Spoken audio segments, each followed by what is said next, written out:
Hello everyone, welcome here. Go ahead and load our save up. Okay, so last time we had just finished destroying a very important enemy base because it was in a place that was very inconvenient to us. And this time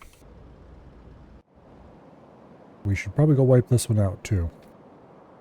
Just to stay ahead of things.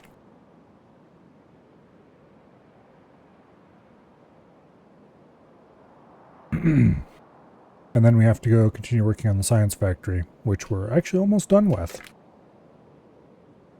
Although I am starting to consider putting in a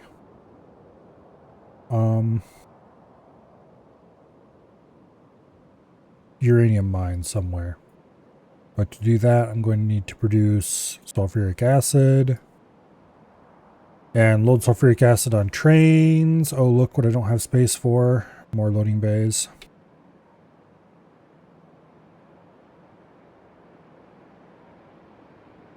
I should at least get sulfuric acid going and being loaded on board a train somewhere.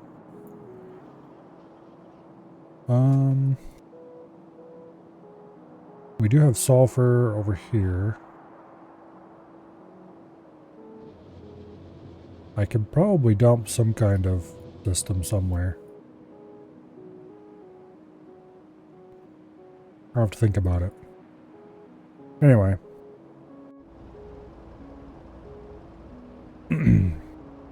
There lies an enemy base over this way. I want there to be no enemy base over this way.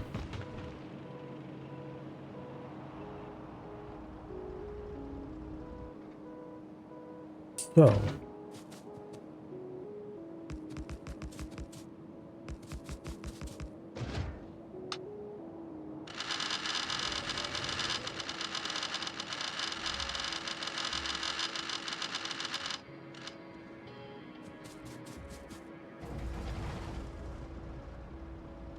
We have 2 spawners, a big worm. Okay. So I think it takes 2 cannon shells to take a spawner out. And 1 to take out a big worm. With current damage upgrades. The bigger problem is the spitters and stuff. But we can draw those out pretty easily.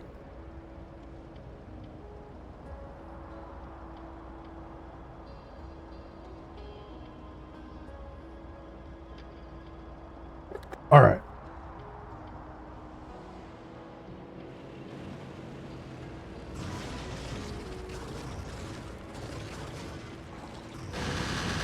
Get him, turrets.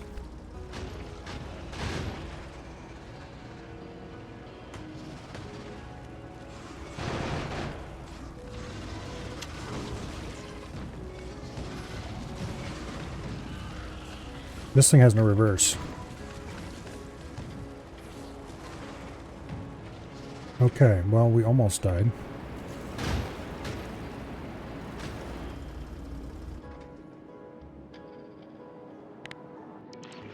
Go get him, robots. Here, let me help.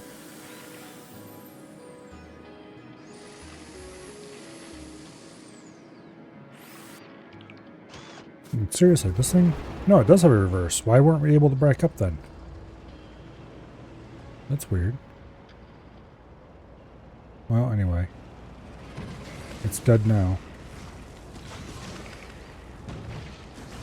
Also, get back on board. I don't want to lose you little bastards.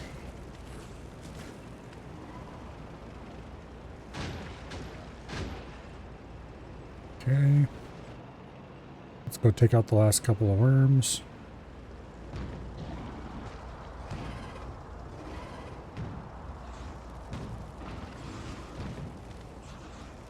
Oh, come on.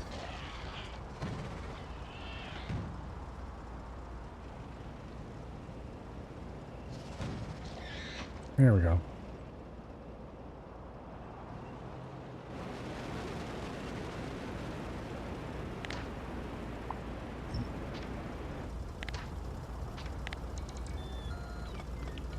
looks like I need to go grab some more repair packs too.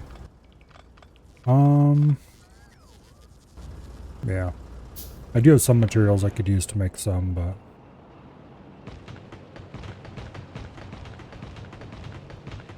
the most fun way to clear trees.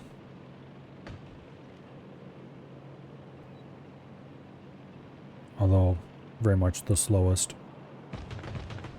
Well, I guess it depends on if you consider driving through them with a car to be a way of clearing trees. Probably one of the better ways I have available to clear rocks, though.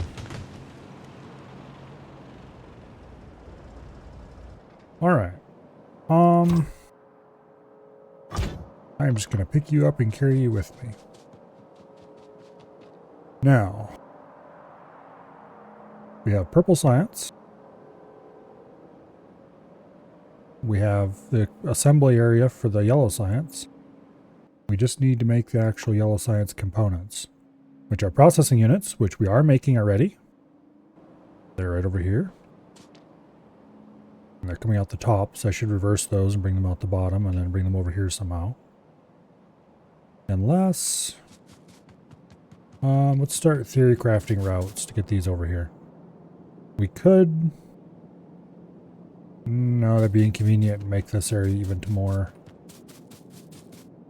messy than it already is. So we're definitely going out the bottom.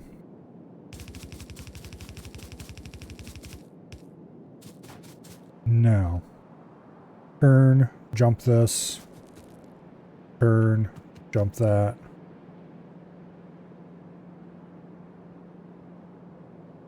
Turn, jump that, jump that, jump that, perhaps. We can't go up through there. We have to come down and around the bottom. And then we can just come in like this, in and up too, maybe. Let's see. We probably want only half a belt of processing units. We should probably bring them up the middle here. Alright, so let's get these headed the right way. Before I go actually connect this up, let's just run the route. And I just realized I don't actually want them there. Damn it.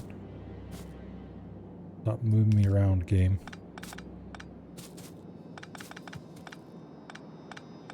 I want it over this tile so I can more easily make that bridge.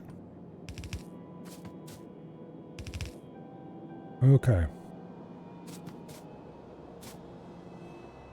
And now we have to go down.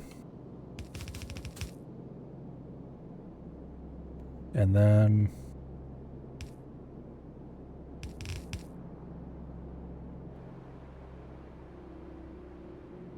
yeah. I'll leave that alone for now. And then we go up along here.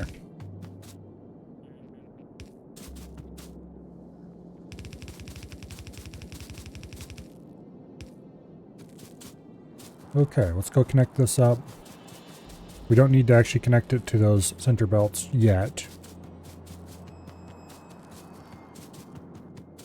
Because if we do that, then,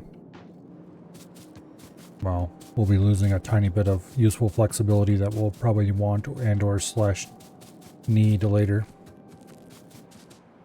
It's going to connect to one of these two. I'm just not sure which one yet, basically. So that's 1/3 of the stuff done. Next, we need flying robot frames, which need a lot of components. Steel, electronic circuits, electric engine units, and batteries. The circuits we need are right here. Because this was, I think, pre-sized to produce enough circuits. Yeah. Yeah, it was. Okay. Also, we need 20 machines making these things. But anyway, we have the circuits already. The steel...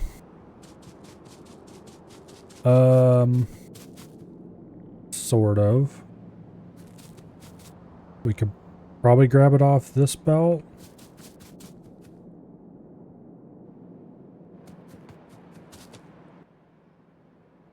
I'm going to assume. The electric engine units is going to require a bunch. Oh, I didn't account for the electric circuits I need in the electric engine units. I think that is one more of these cells. Actually, half of one of those cells.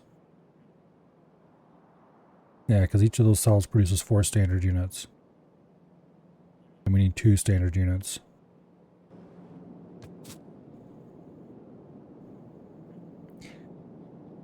I think we have the room just to add that here.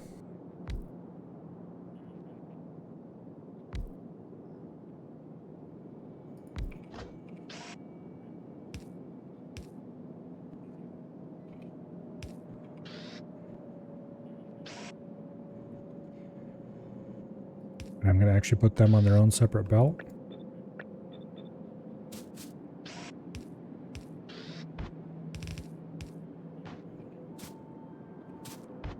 I think that's the best approach to this.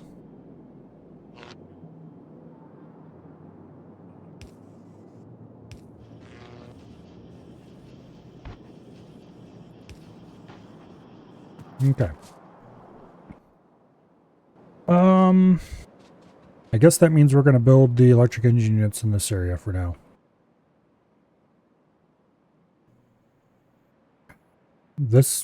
Okay. Our steel production for this place is nowhere near enough. And I think what I should do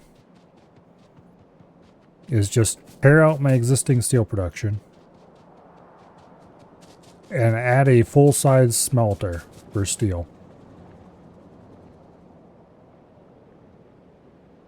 Because this steel is insufficient.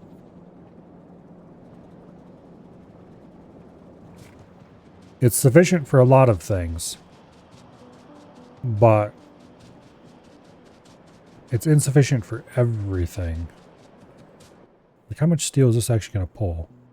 I mean, not that much steel, but still. It's 1 steel per engine unit.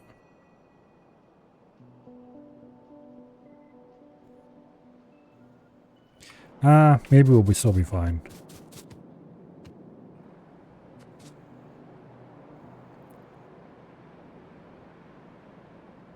This engine unit factory is too large. It's half again larger than what we need.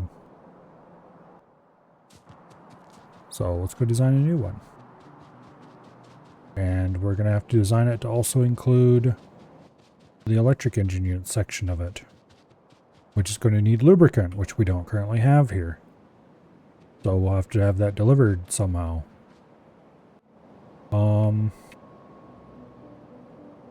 Honestly, we got rail lines right here. I should add another train station on this side.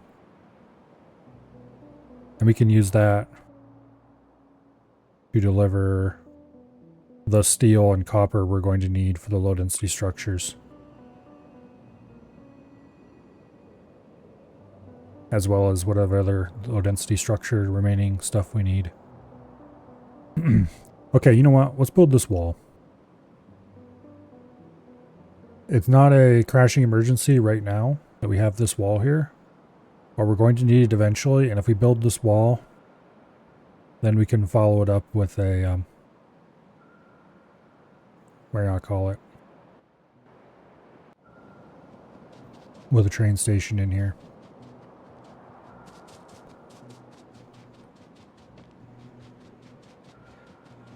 So the biggest problem this wall is going to have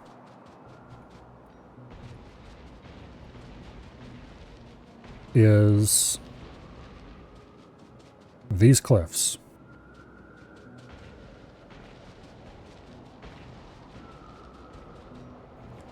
So we're going to have to place this to avoid those cliffs.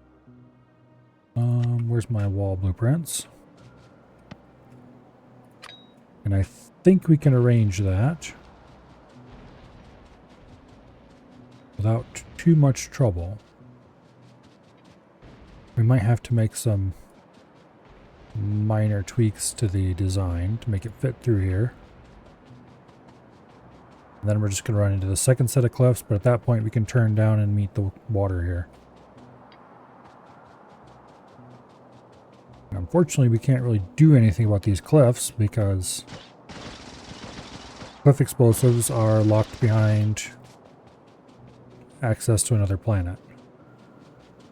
I don't remember which one. So, no cliff explosives for me.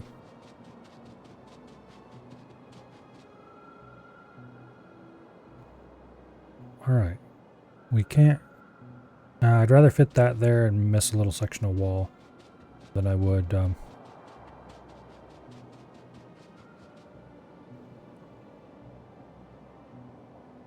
Okay.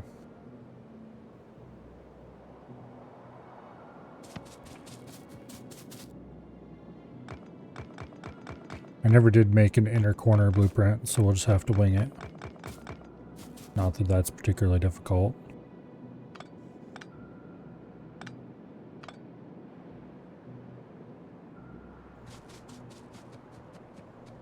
And of course we are going to want to tie these rails in because we might as well. But for now, let's just get the blueprints down and then we'll worry about building them later.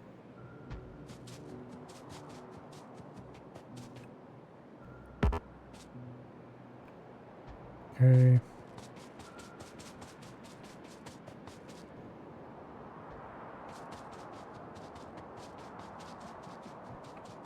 Now,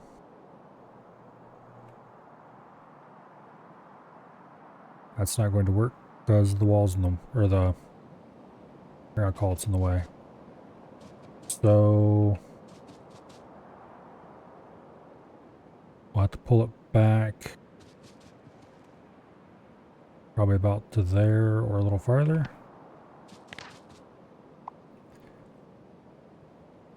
Start by wiping out everything back here to the last sink point.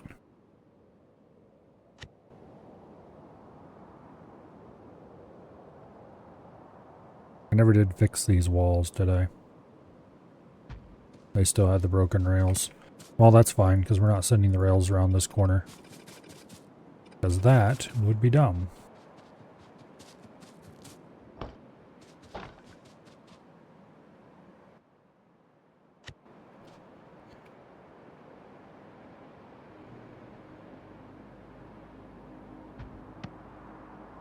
Okay.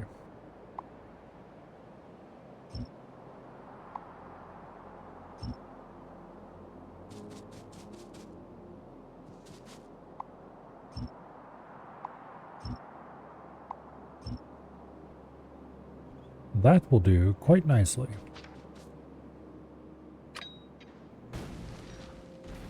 Any biters who are dumb enough to get themselves down into this little corner will be immediately roasted by the overlapping flamethrowers.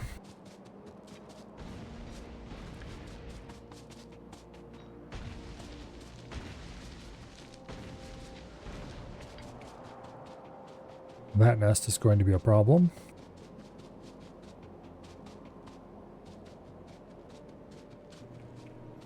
Alright, let's tie together the ends of the ammo belt here.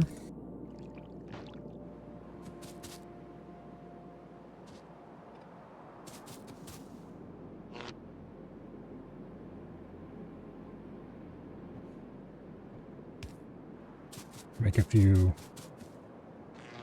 minor adjustments here.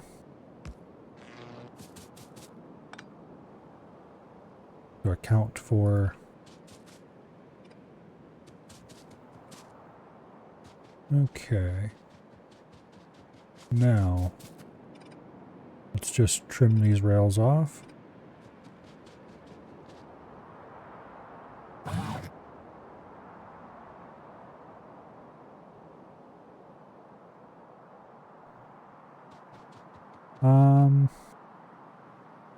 Yeah.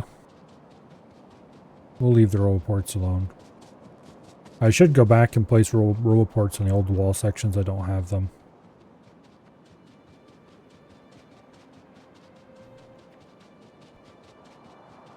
Because there's definitely some that don't.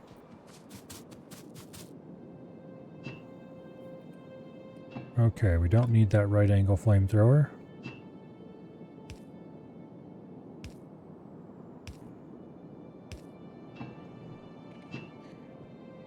Boom. I'm going to take this opportunity to put in a pump station here. Because I'm willing to bet we're going to need it.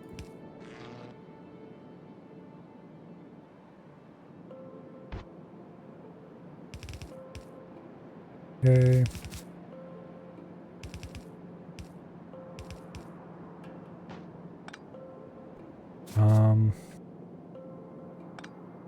Oops. That shouldn't affect anything though.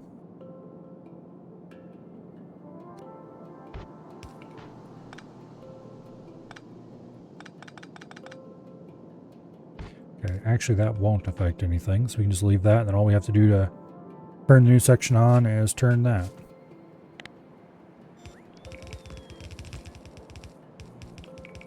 Now we might have to deal with that nest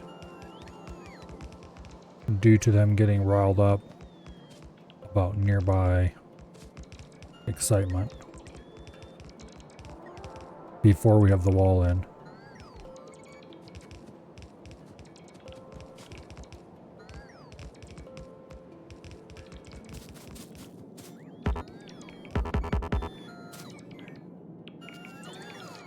Alright. Everybody back aboard. Let's go grab materials. We're going to need a lot.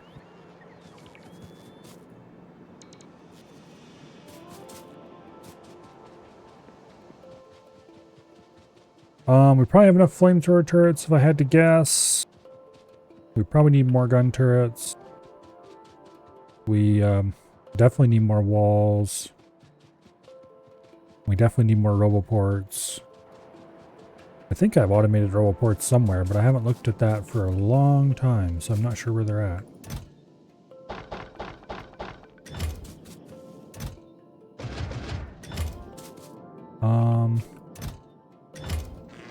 Definitely need more power poles.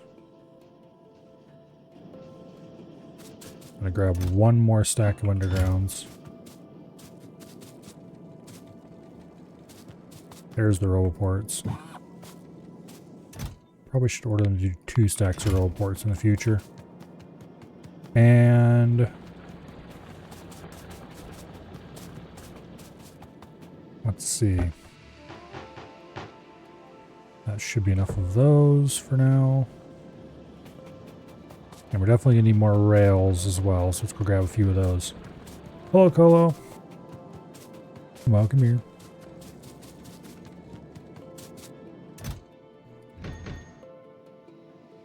We're probably gonna need more than that, but my inventory is completely full now, so let's go get rid of some of this stuff.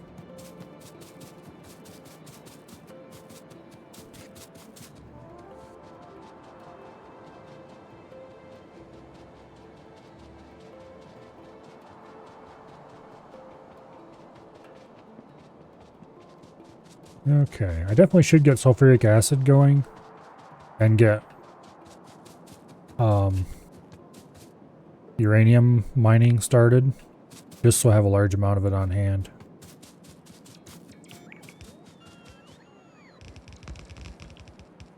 And then I can start processing it, get a little bit of U-235 on hand. Covert X is going to have to wait till we get to space. But, oh yeah, that's right.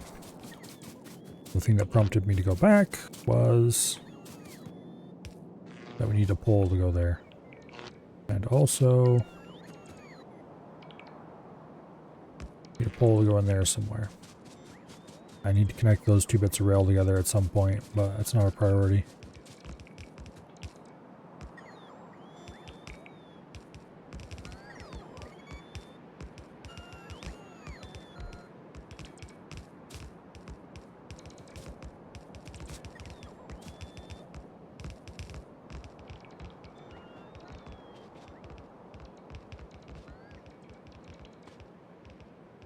Yeah.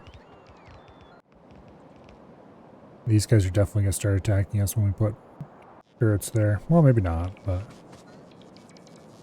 It'd be nice if they didn't, I guess we'll say it that way.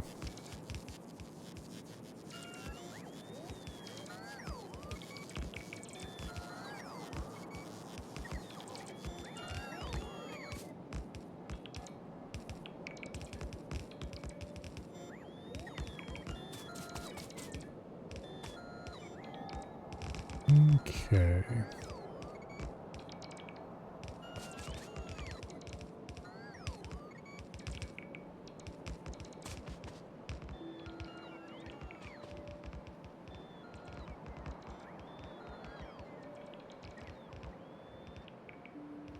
I'm hoping that I don't have to manually fill any of these turrets and then drop the tank. But if I have to, I will. Ideally, we can get the whole wall placed and then come back and drop the tank outside the wall. And go shoot those and use the wall for protection.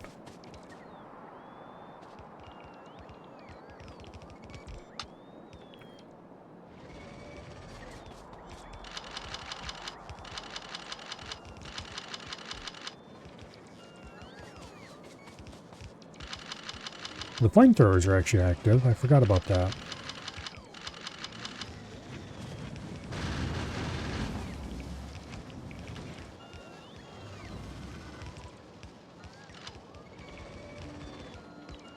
So we should be good on that front.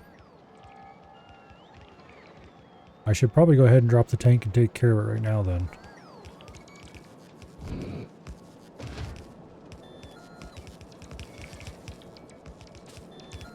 Oh, we're missing a corner piece. Okay, a little bit of ammo in the turrets, a little bit of flamethrower. We're not going to have to worry about those guys. Not until we get the tank down.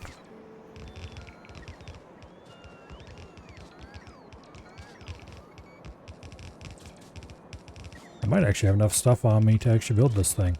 Our inventory was completely full before we started building this wall, so this gives some indication of just how much stuff has been used.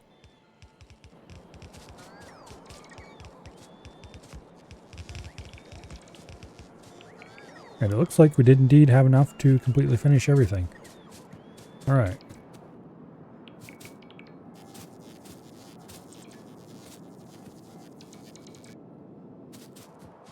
Let's go back and let's hook up the ammo belt. And then we'll get the tank down and go out there and say hi.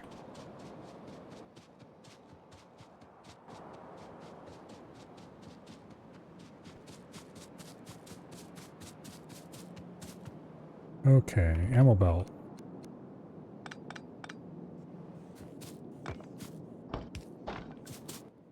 Tank. And fuel for said tank. And gun ammo.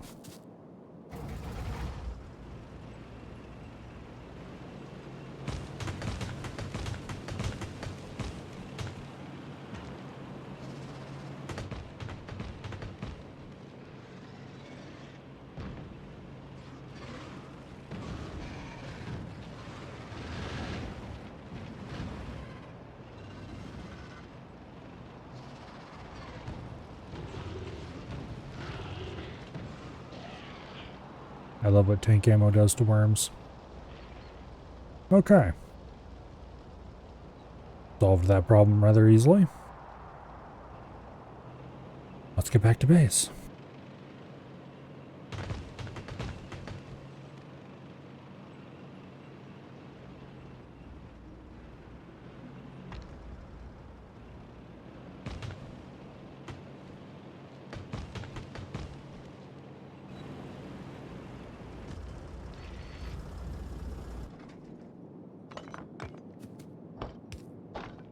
We are running a little low on cannon shells. Can I make any more? I think I'm out of steel to make more. Yes, I'm out of steel. Okay, well I can fix that problem easily enough. Let's see, cannon shells take 2 explosives, 2 plastic bars. We definitely have enough plastic. All right. We'll get a moderate amount of explosives and... or a moderate amount of steel, I mean.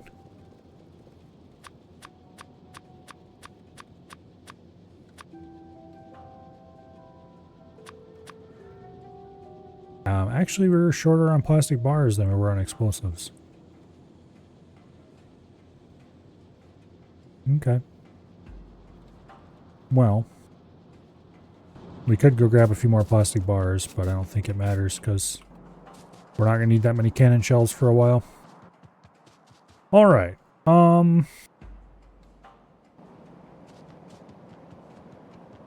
Next up, I'm actually going to go recover my labs and see if we can run this thing with just purple science for a little bit. I want to see how badly it breaks under actual load.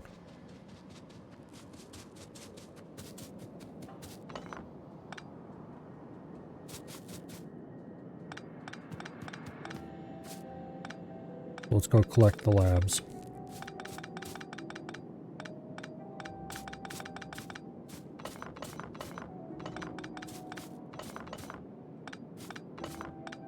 This many labs should not be enough to actually make that have any real strain, but we will see. Also, we're going to have to build the lab set up properly. So where's my blueprint for that? Let's see, lab header. Boom, okay. So this is not a perfect blueprint. It definitely could use some fixing and improvement. But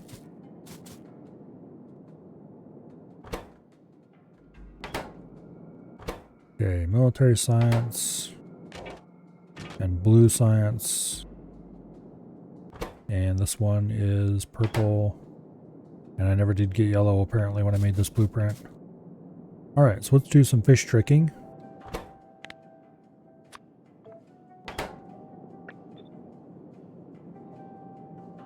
Okay.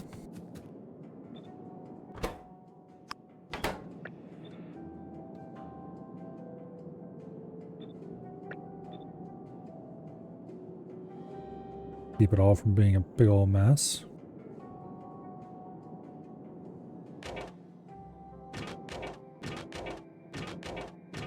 Are these all set to red science? No, they're all set to read bulk contents. Okay. Yeah. Read contents, hold.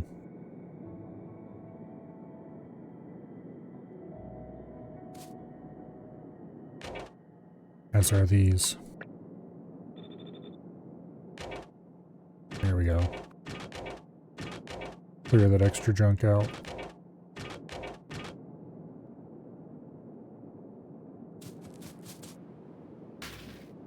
Okay.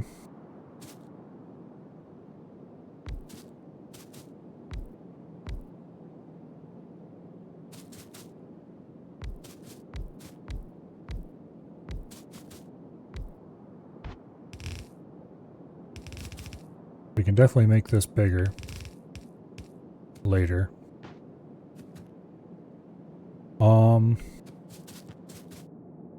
I don't remember what all problems I had with this in the past, but I definitely had some issues with it.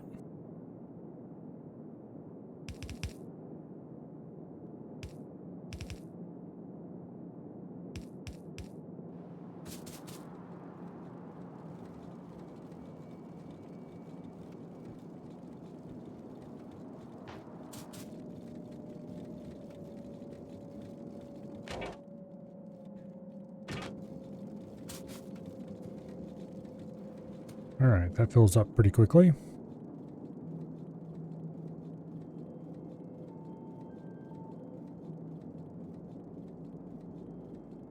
which is kind of a problem, actually.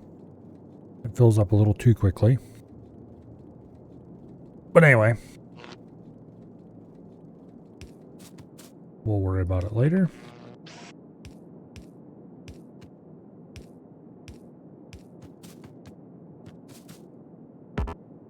So this is a much less supervised version of Sushi Belt than the one used for crafting.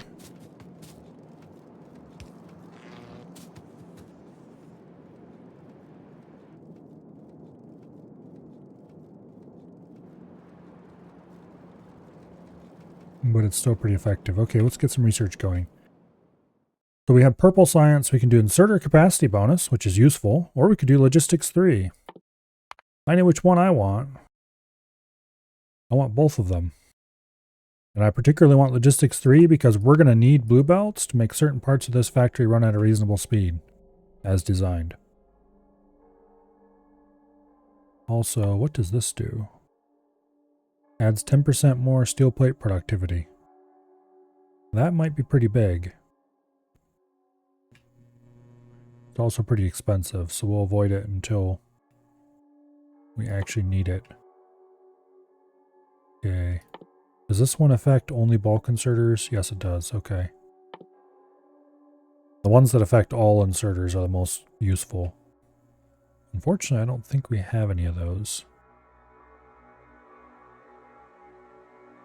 Lab speed's good. Automation 3 is amazing. We probably aren't going to use many level 3 assembly machines, but it's nice to have the capability to use them. Worker robot size is actually extremely useful for construction robots. They can carry an extra thing to place. I think they do that now. Steel plate productivity. Yeah, apparently there's a lot of productivity researches that apply to specific resources now. So you can get a productivity effect without having productivity modules. I don't know. Seems cool.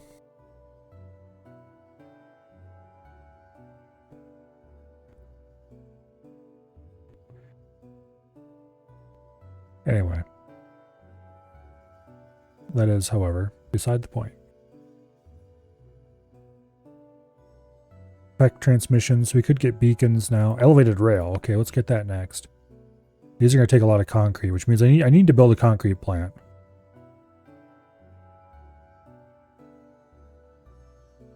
I really need to build a concrete plant because we're going to need it for uranium as well.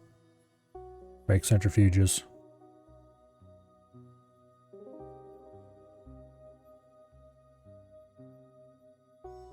Anyway, let's do what we've got there. That'll put a bit of a draw on our research factory. Not a very heavy draw, mind you, but...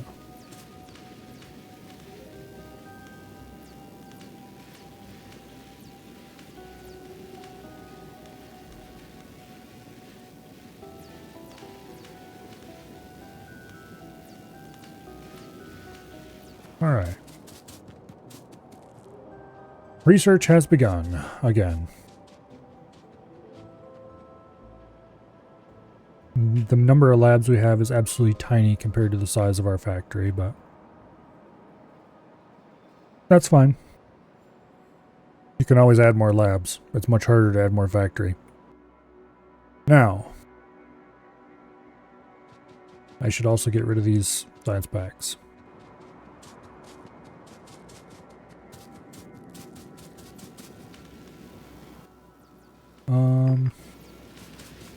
I'm just going to dump them straight into one of the labs.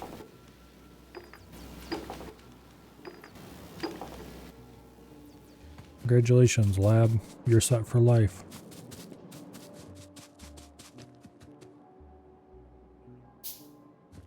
Okay, now.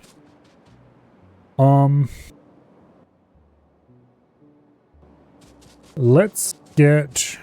I'm going to put yellow science on pause for now. because I really, really, really need to get uranium going. We are not using nearly all of our power right now, but as soon as we kick anything into gear, we're going to be using a lot more. That factory is running at minimum capacity at the moment. Just get rid of some of these rocks. They offend me.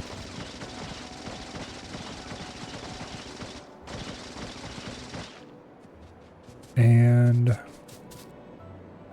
I'm going to have to run a lube pipeline down there. That won't be very hard.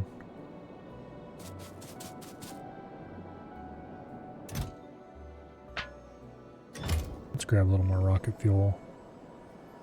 And where do I want to put... We're out of oil here.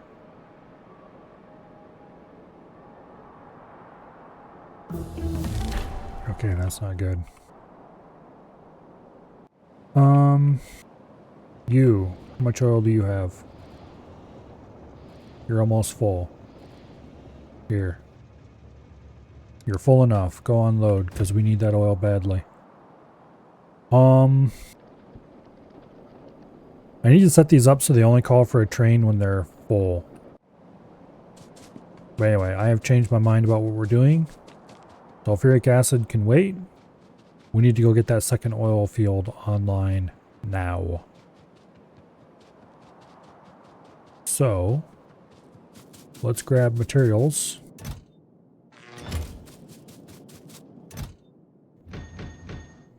To build some more rail line.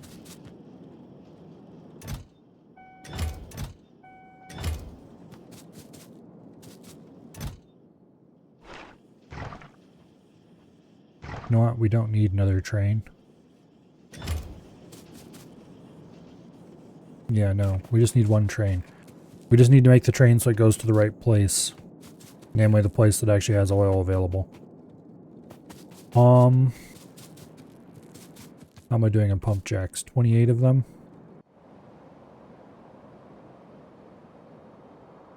Three, 4, 5, 6, 7, 8, 9. Yeah, we got more than enough of those. Alright, do I have any storage tanks? Yes, I have tons of them. Train stops, rails, power poles. Okay, we got everything we need. Combinators.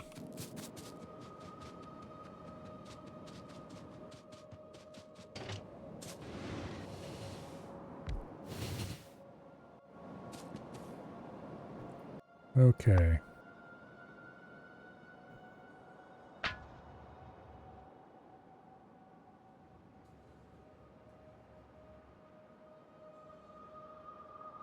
I'm not sure where I actually want to branch off here. Could do that.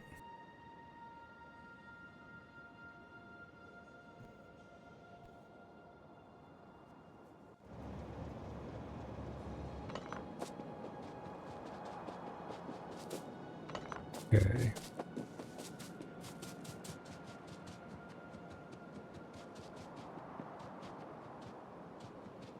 There's an annoying amount of small cliffs around here. I kind of want to put the... Okay, the oil trains are double-headed. So we can very easily just run a single rail down here. And I'm considering doing that very thing.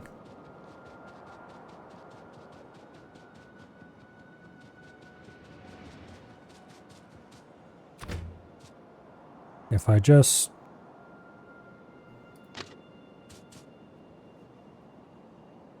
do like this.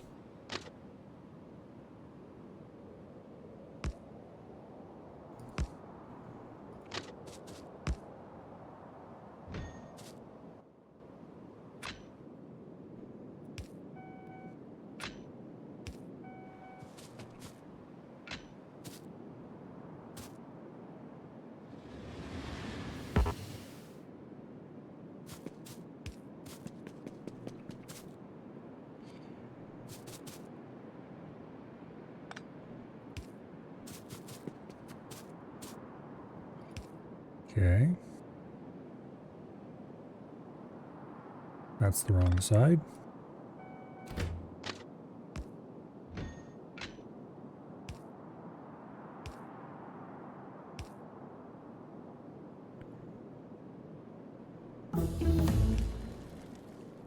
Okay.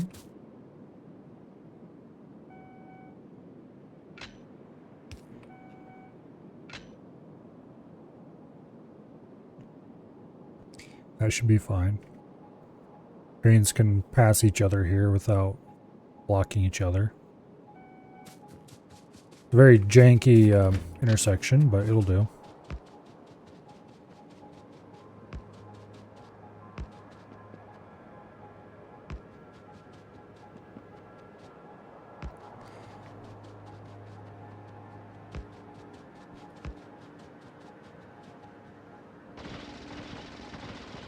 Get out of here, you. All right.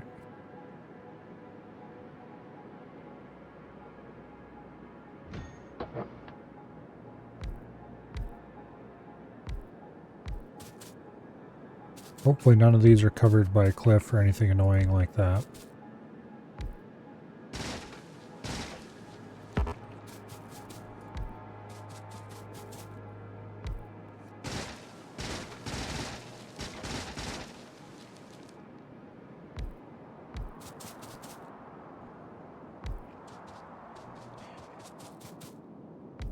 Okay.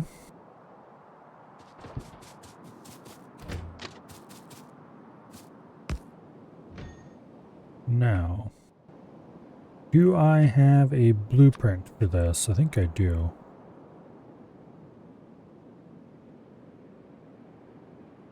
I think I have a non-modular fluid loading bay.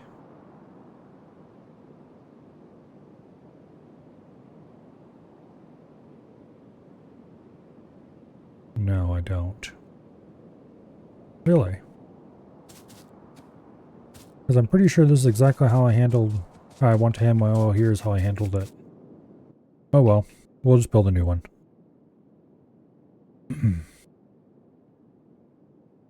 What we're going to do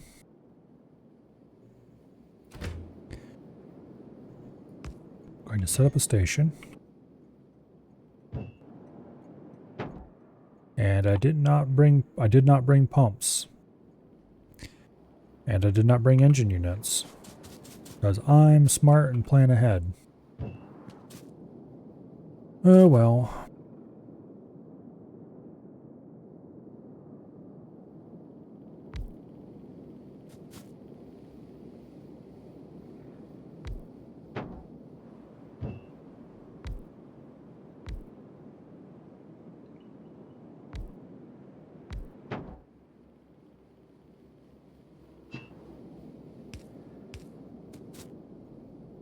Now,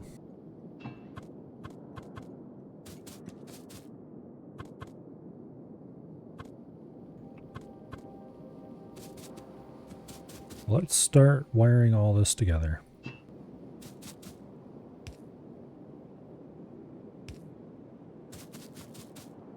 Additionally, these defenses are completely outdated, and I don't think ever fired a shot in anger, which is a good thing.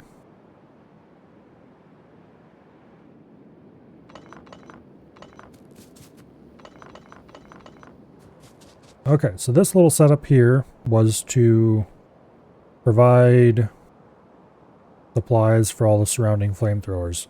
This oil field will continue to do that.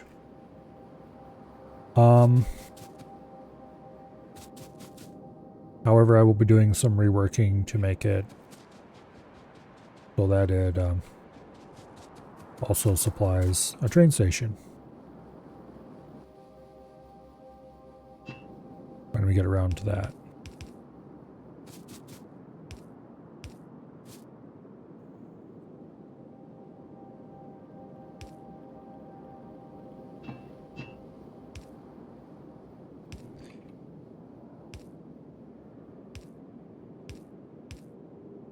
Okay.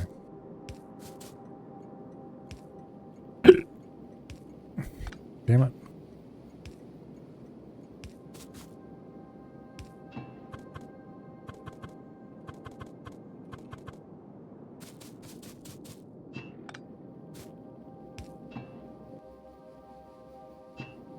Alright, I probably should have grabbed more pipe as well.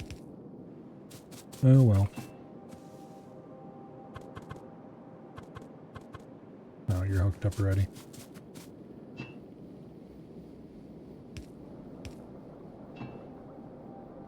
So I don't want to empty both of these tanks. I'd like to keep them both full.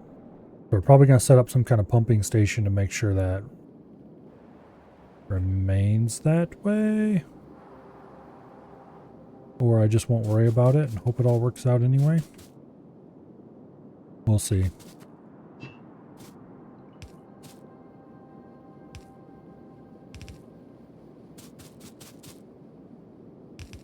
One of those seems like a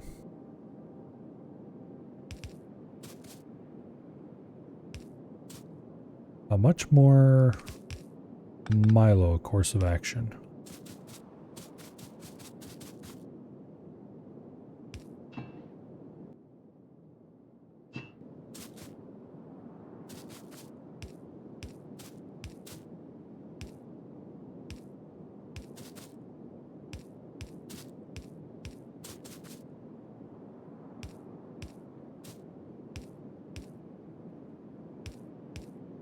Okay.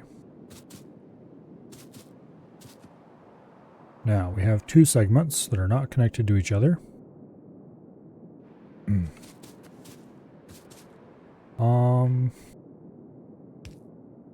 Pipe throughput is not a thing anymore. We can just hook this up however I jolly well feel like it, and it all auto-magically works.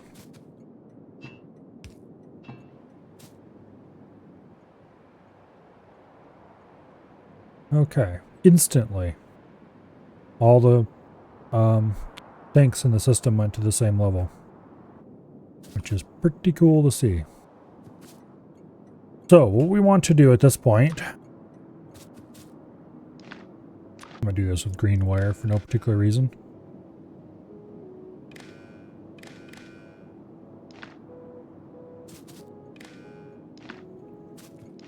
Okay.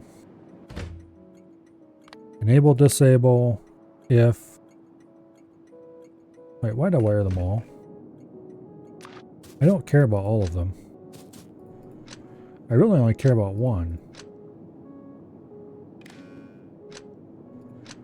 Because they'll all be the same level. So this way I don't have to worry about how many tanks I have attached to the system.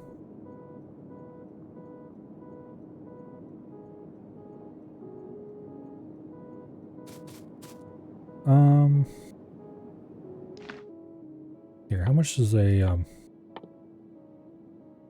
tank tire hold? 50k. So we can carry 100k. You know what? Screw it. I'm just going to go ahead and wire them up anyway.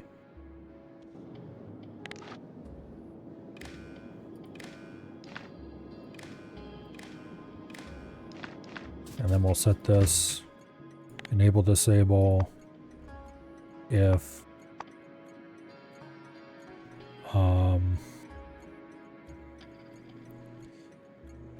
oh, where's it at?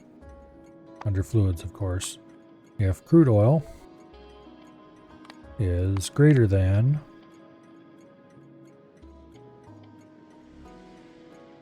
150k, in other words, 1.5 trains.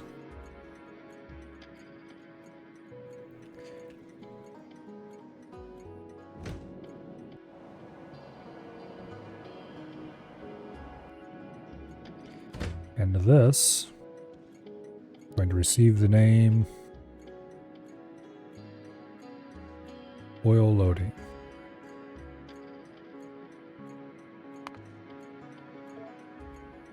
Train limit 1. Okay.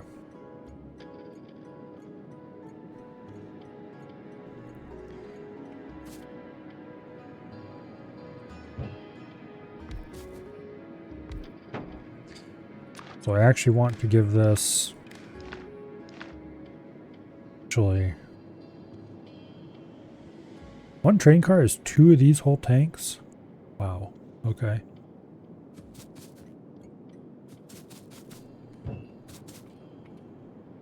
Well then.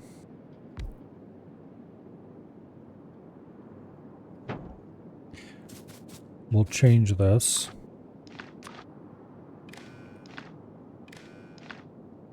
To 100K.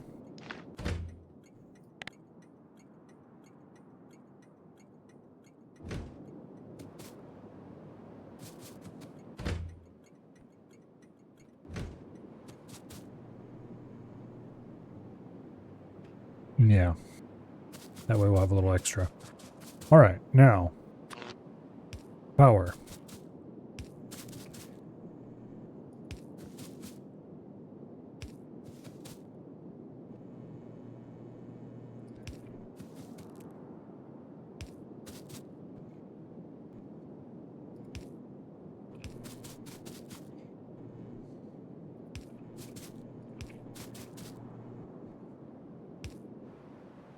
That should be everything.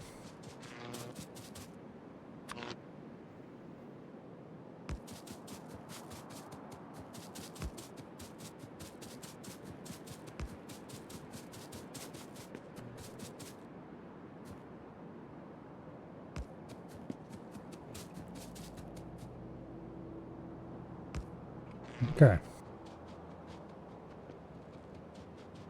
Now, hopefully that will fill up quickly.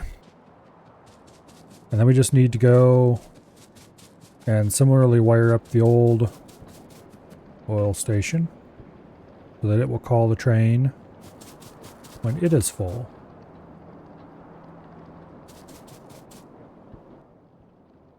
These things really hold 50K, don't they?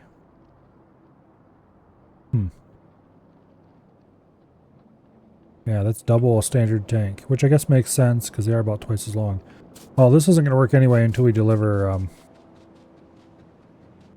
pumps. So let's go get some of those real quick.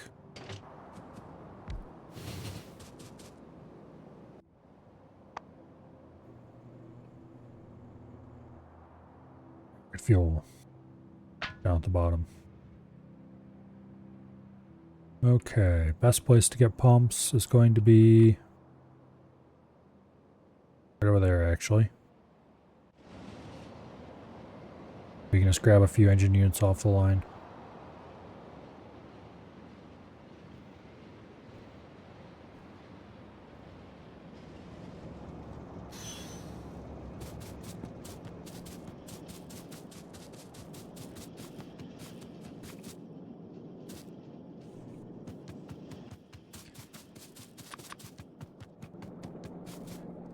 Okay.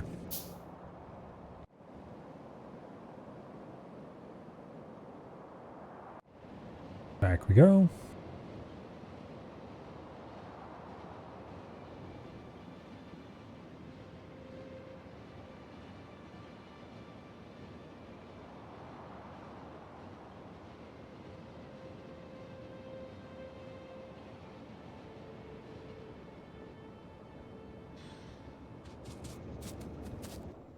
Okay. There they are.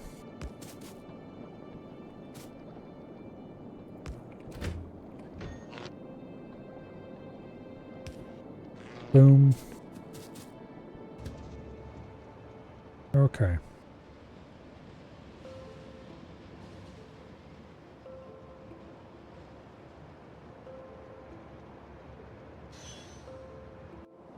Now,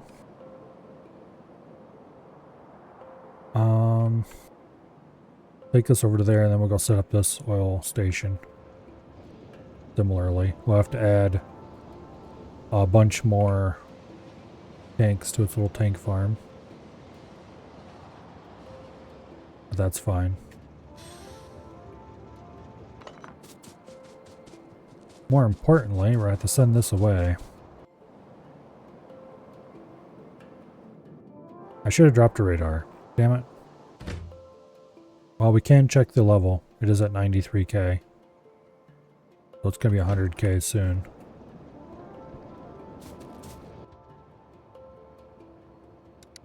Go to the oil unload. Now, That doesn't quite want to reach.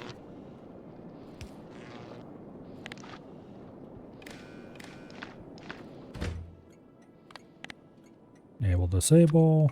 Crude oil. 100K. Change that to greater than.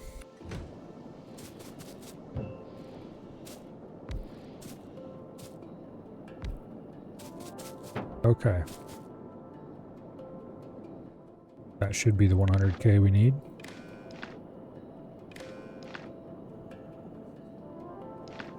Although I'm going to add a little more to it. The other one had 100K storage per train car, which is more than it needs, but...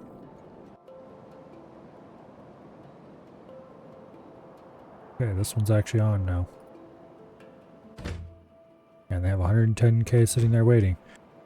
Alright. I believe we have solved-ish the oil crisis. Now, we just need to invent a time machine so we can go back to the 70s. Let's see.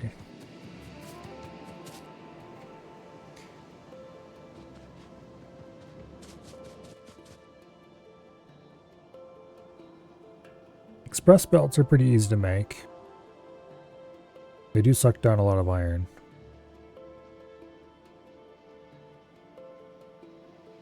Express splitters are the more painful part because they require advanced circuits.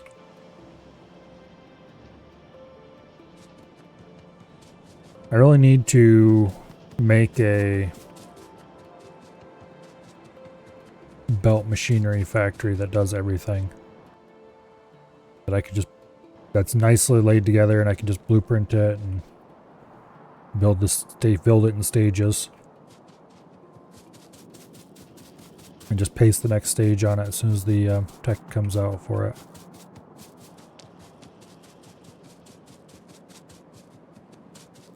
That is probably a problem for a future buy though. Because while blue belts would be handy, we don't need it yet. I really should run around and upgrade all of the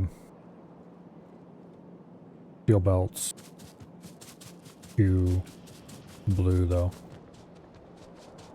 And the train unloaders should definitely be blue because that would help immensely with our throughput issues.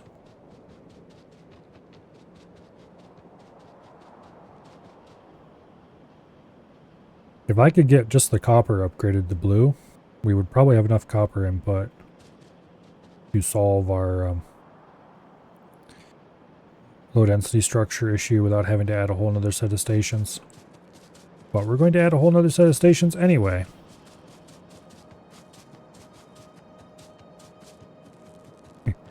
Yeah, we're using maybe a third of our capacity with this many labs.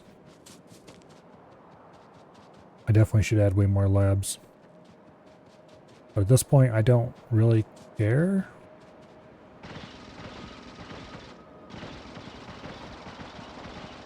Some research being done at any kind of speed is plenty because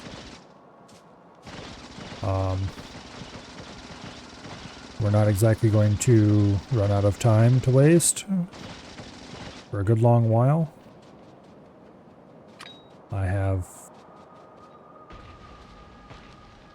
plenty of that. Time to waste, that is.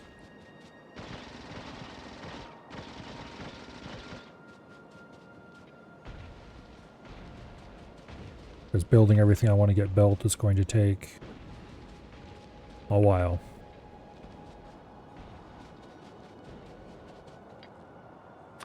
Okay.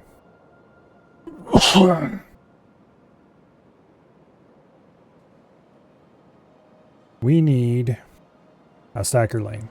Okay.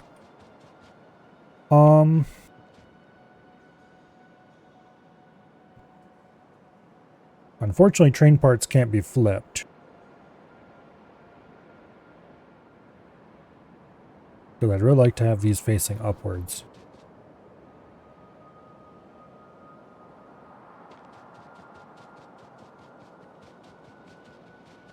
I could not... Well... No. That way lieth insanity. We could put a really janky three-way intersection in here. One way going out down that wall stub. One way leading to this corner. And one way leading into the station. I don't think I want to do that though. I'd rather just come down here and put it in right there. The problem is we're going to run into these cliffs pretty soon.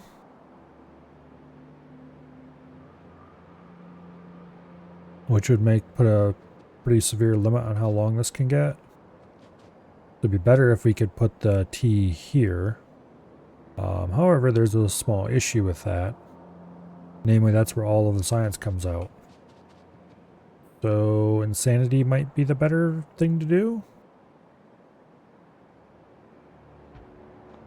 Go, insanity.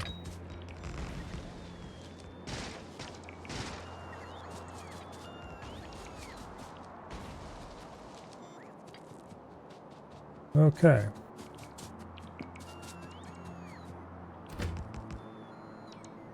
Now, I am going to trim these rails back some. And we are going to put in a fairly standard T-junction right here.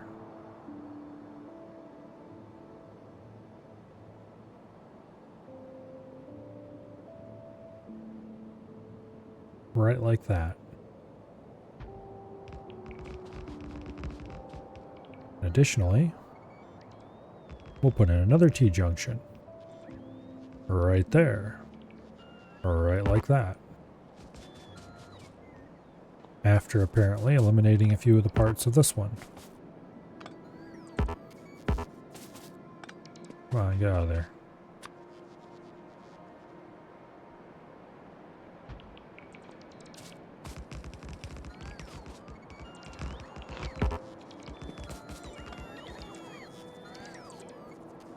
There.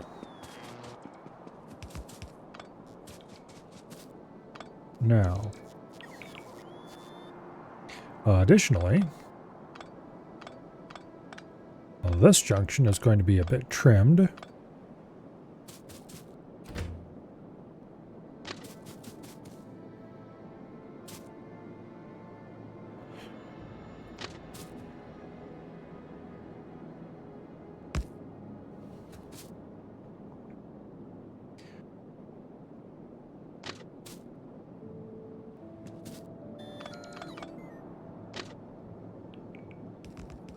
Okay.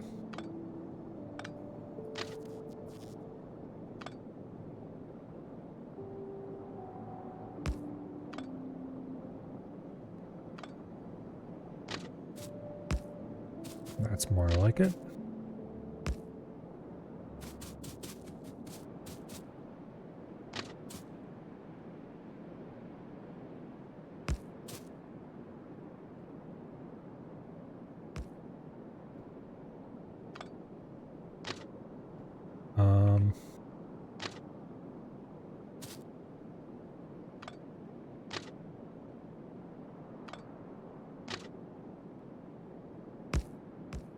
Okay.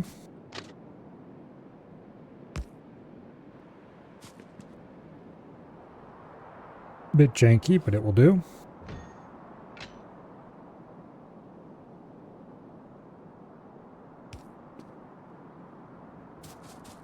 Now, this whole area through here has to all be chain signals.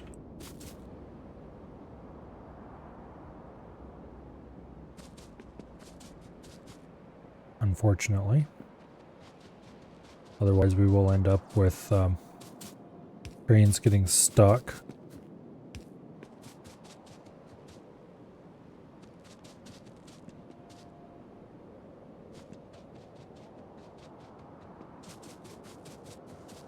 Okay.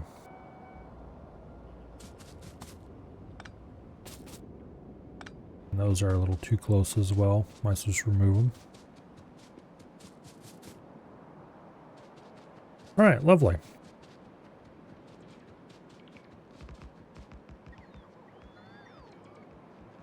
That will do, I suppose.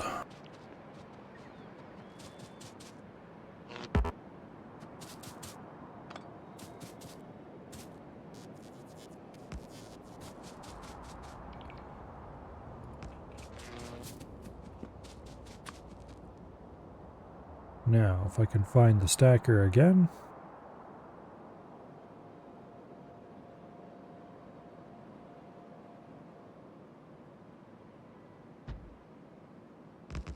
I think this one is properly sized, but doesn't need any adjustment. Yeah, looks like it. It's the unloading bays that are all one track too short. Okay, let's see. What all do we want to unload here? We want to unload copper. We want to unload steel from the future steel smelter that hasn't been built yet. And we want to maybe unload some kind of petroleum product. So, assuming we're going to unload 3 things here, 6 stacker lanes seems reasonable.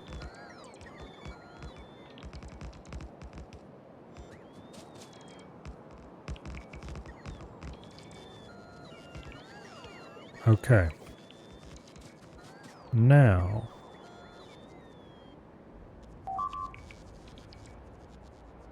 someone is blowing my stuff up. Who dares and wheres? Down here, that's where it is. Oh, this place never got flamethrowers. That's probably part of it. Alright. Let's finish placing the last of the rails here, and then we'll go down there and fix that up.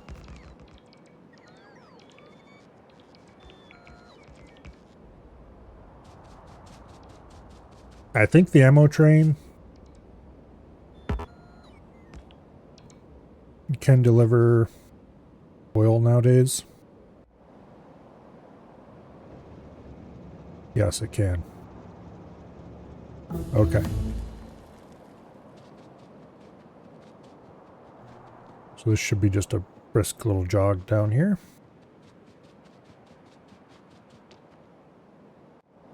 No. Yes.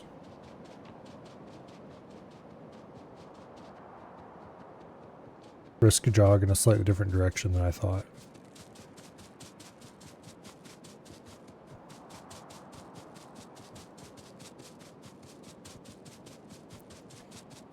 Okay.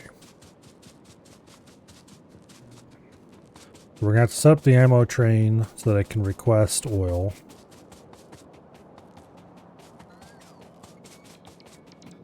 Because it is set up to have oil. We just need to change this from request ammo to some other calculation.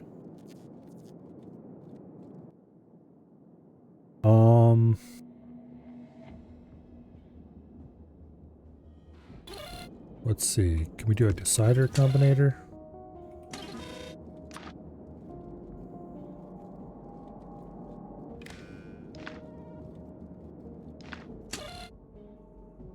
Okay. Conditions. Light oil. Less than 10K. Output. Drain. 1.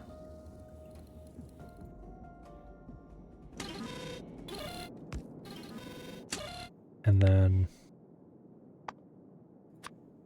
piercing rounds less than 200. Output. Drain 1.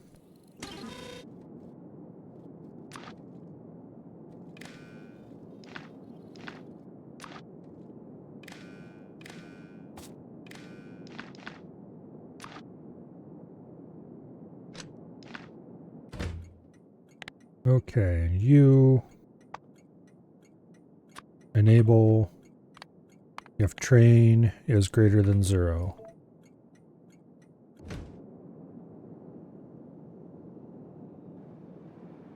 Okay.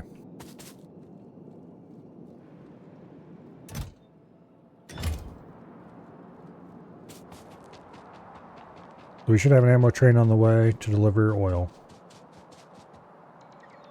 I think this is the only place where that ammo train actually goes.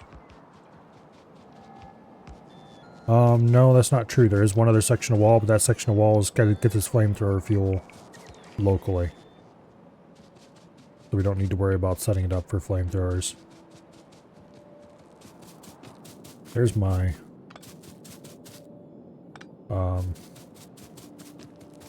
prodigal car, I suppose you could call it.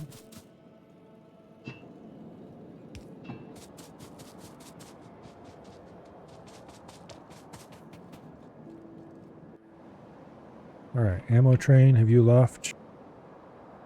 No, why not?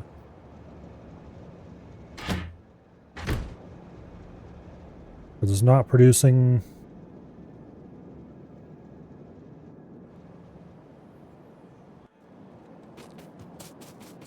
Alright, well... The system's been repaired.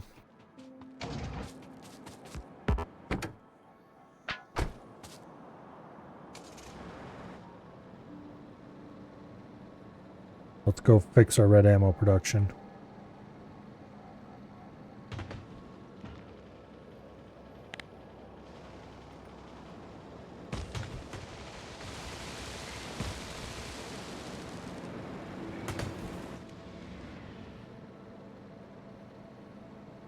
It looks like at some point the, well...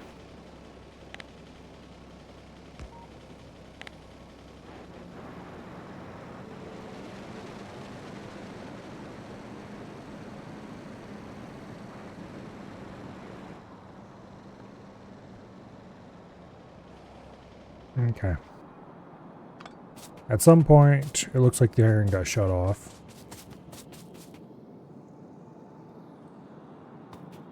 Where was it getting iron from? Oh, from over here. That would explain why it was no longer working. Because this is all defunct.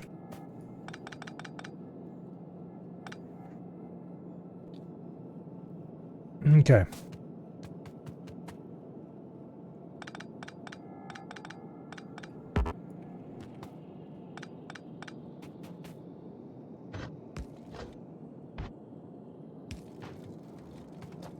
That should get iron back and running to the red ammo plant.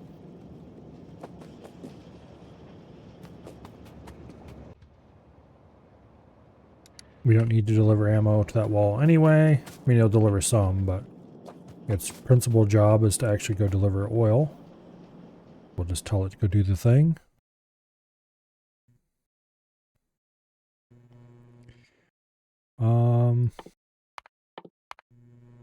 Let's grab a few more researches.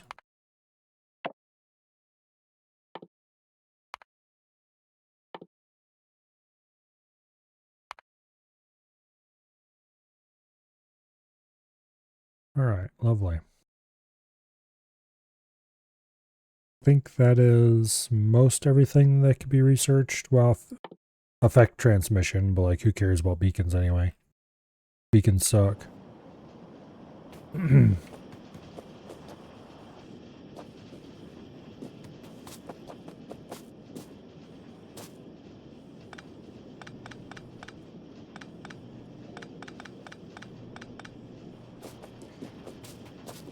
Beacons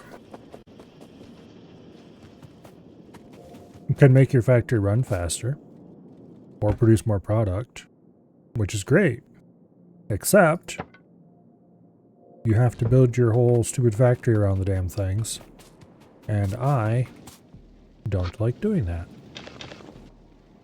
And therefore, beacons suck.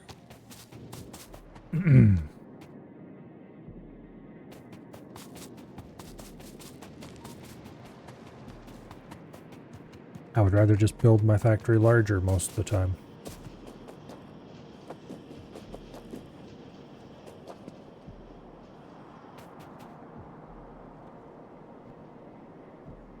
Okay.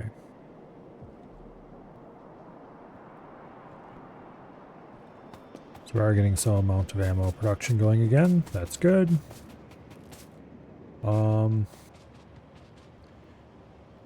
There's probably at least one bare spot on the ammo belt. Matter of fact, there goes one right now. So that will eventually repair itself.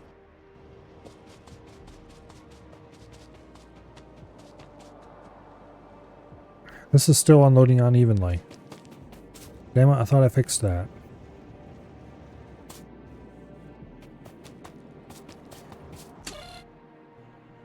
Why are you still set to 36?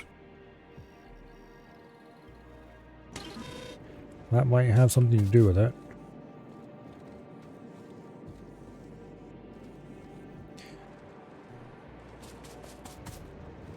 Not sure why it would result in that exact pattern of uneven loading, but... Okay.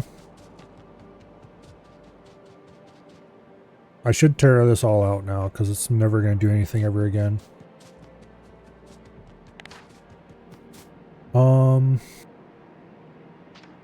I doubt I have the inventory space to do that, actually. But I can at least start cutting it off from its inputs.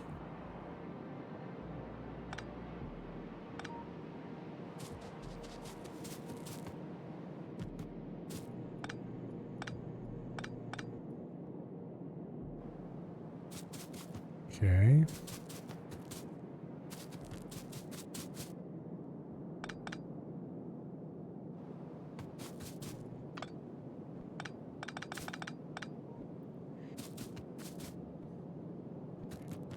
Most of that is going to the production loops, which still matter.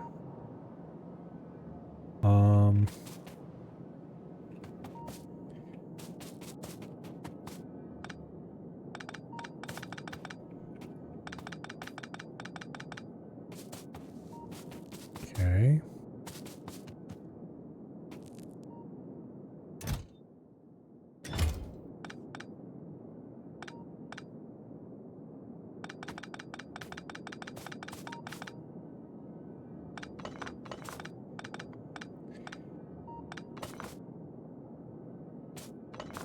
Go ahead and clear one of the loops out.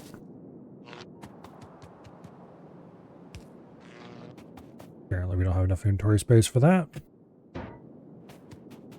Alright, you are walls, grenades, and ammo for now.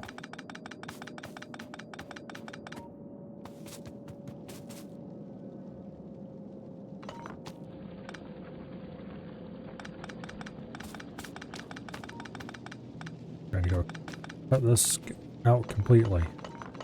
If we want to make grenades, we can go fetch them from someplace else.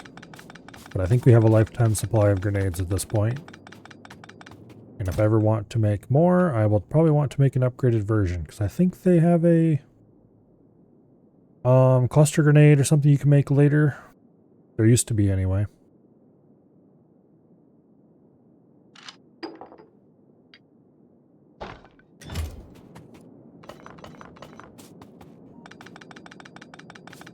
Anyway.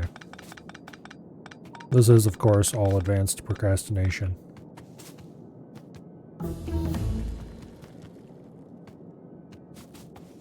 What I really should do is just put down some, oops.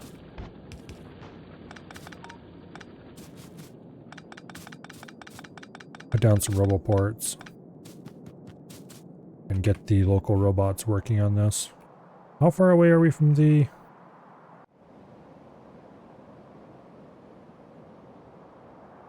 Okay, we could tie these roboports together pretty easily. I do have roboports on me, right? Yes, I do. Okay. let's go see if we can tie all of our robo ports together real quick. And then we can have the robots deconstruct all that.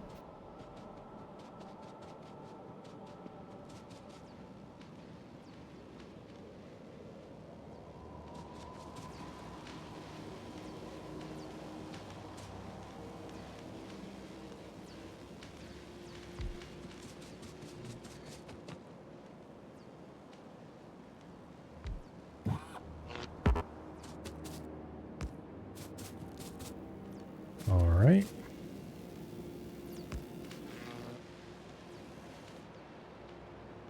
Gets the wall robo ports connected. And then we will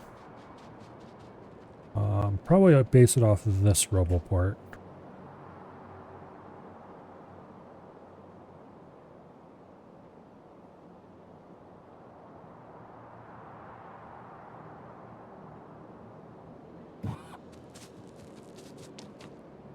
Conveniently, the robots can build their own roboports. Inconveniently, they actually can't because we don't actually have roboports in the network.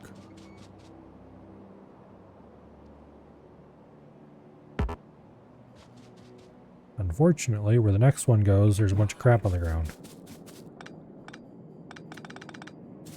Well, let's fix that.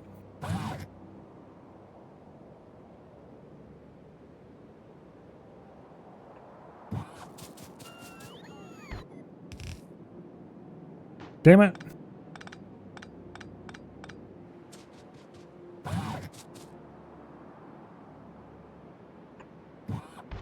Alright, hurry up and build the damn thing. There.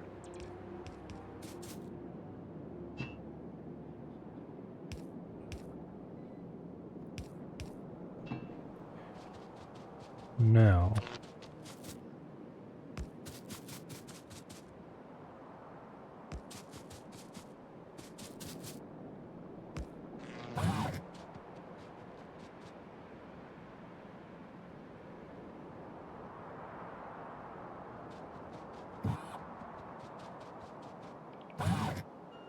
Now, we're going to put in a temporary robo network.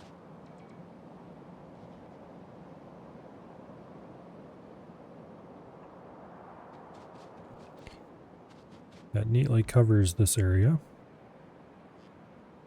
In theory. Well, it covers it enough. And then add in a bunch of, if I can find them, storage chests.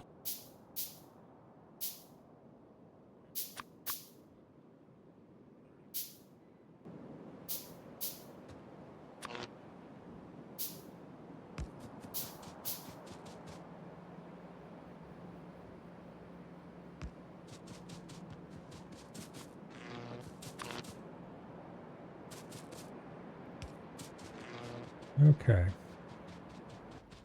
Now, storage chests.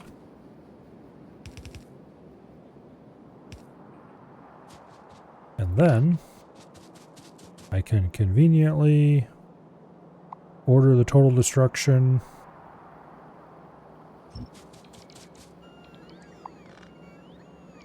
of pretty much all of this stuff. Here, get back on in here. I don't want you doing it because I don't want you crapping up my inventory.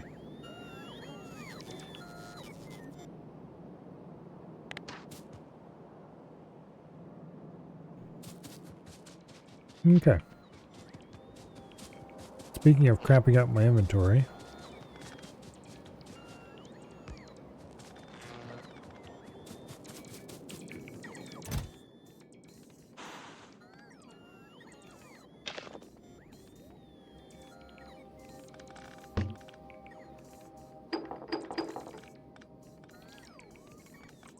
We'll have to sort all this out later, of course, but...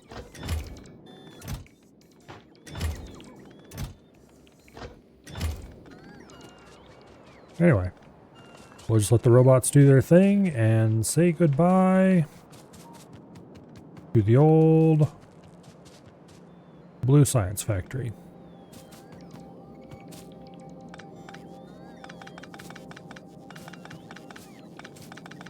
While I go clean up some of the other stuff.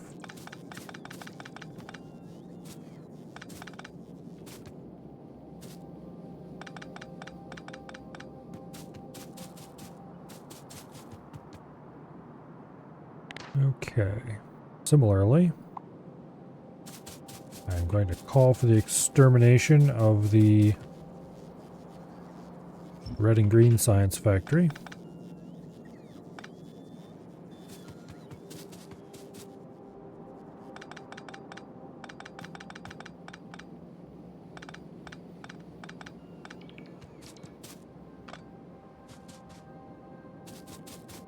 Like this is an abandoned line.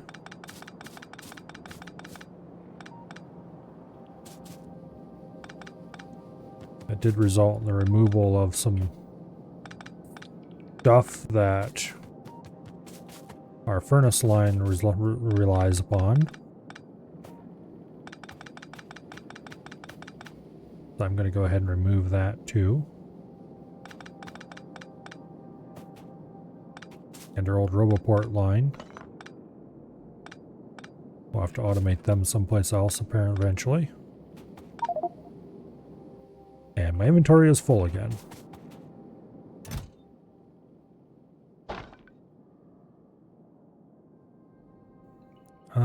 Do I have any grenades left on me? I don't think so. Alright.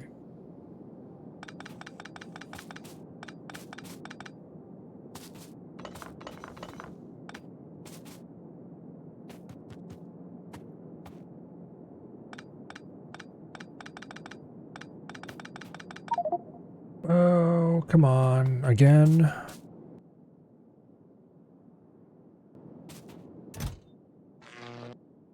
I'll just dump those in there for now.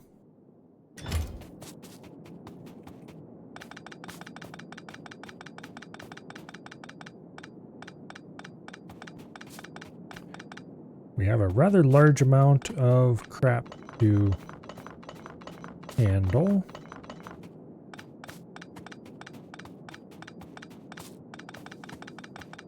Vast quantities of T1 efficiency modules and furnaces.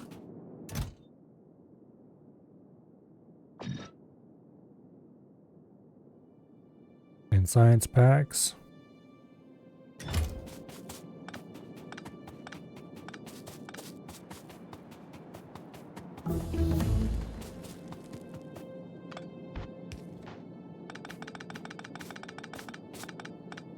And materials, they need to go be dropped off someplace where they can be used.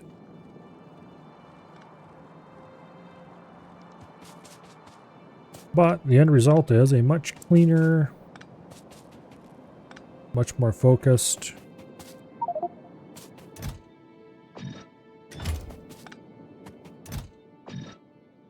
remainder of our factory.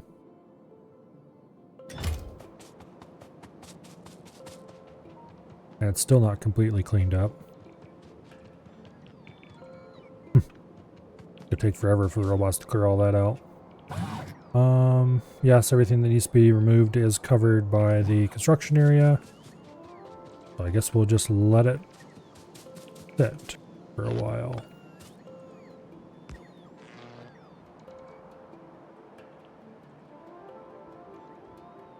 Okay.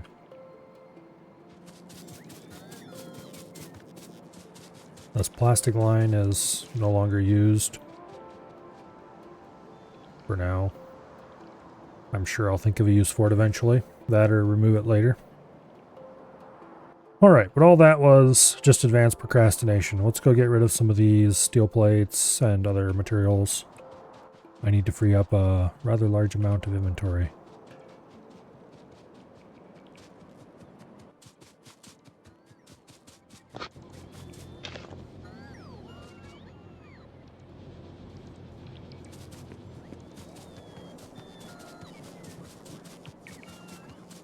Now,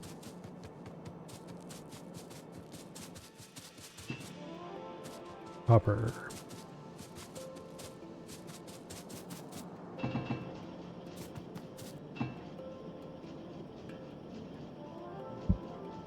Okay.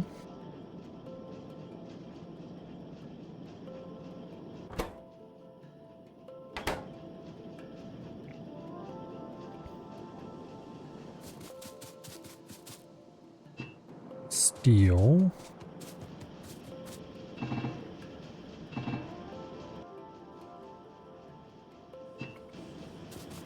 Iron.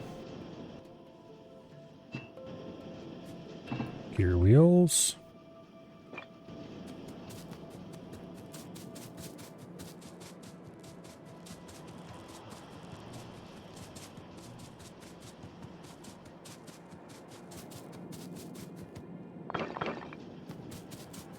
Some of our stone brick. The rest of our stone brick.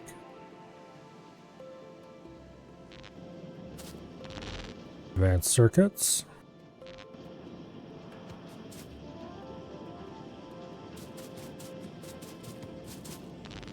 Less advanced circuits. Processing units currently aren't being used for anything. We'll keep those for now. Copper cable.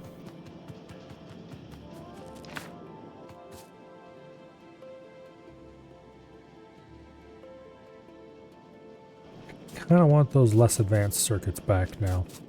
I just realized we actually need those for some stuff.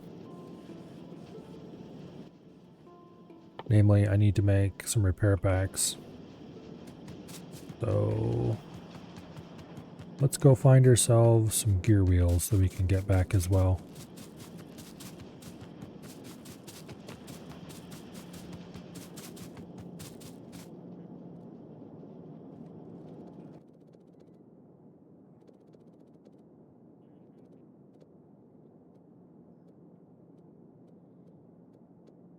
There.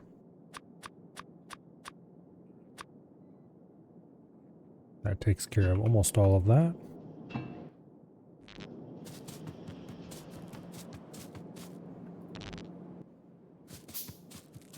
Now, I probably should also grab a few more engine units, because they are used to make some important things.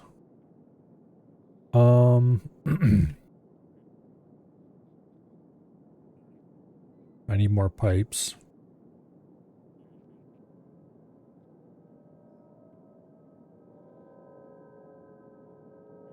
Okay, looks like all we have left is science packs.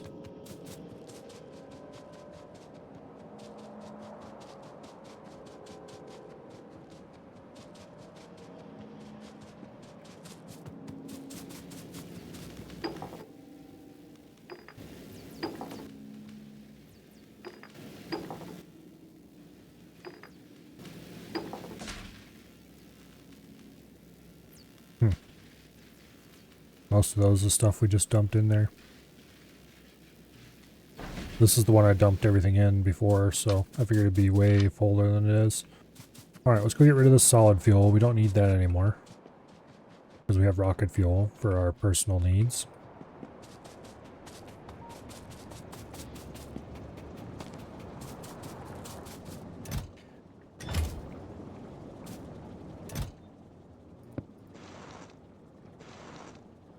Okay.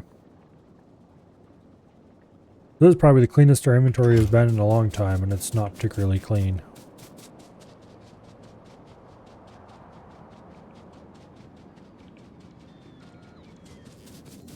It'd take these guys a year to empty that out, isn't it?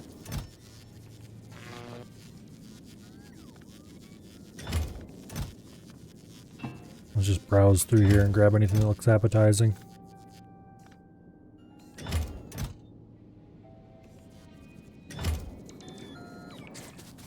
Alright.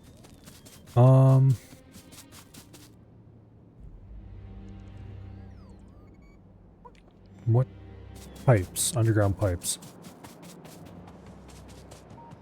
I think that's about all we need.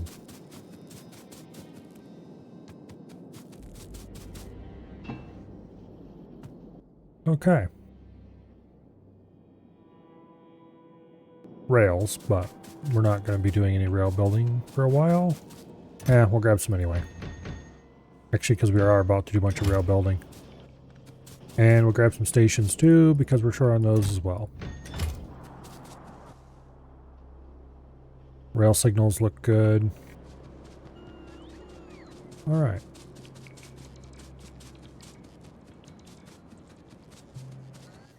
Oh, we need what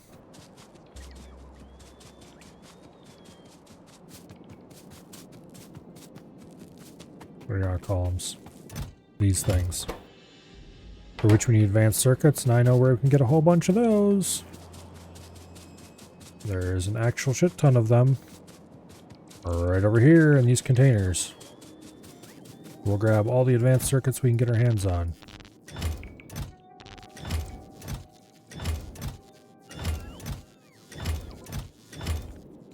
That looks like most of them, so we'll go deliver these, and that should give us a bunch of bulk inserters, which we're going to need for do train stations with.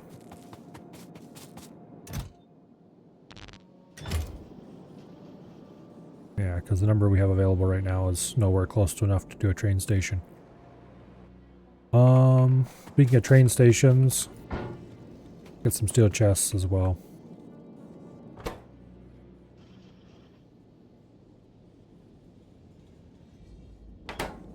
Maybe also use, let's get some plane circuits as well if we can find some over here.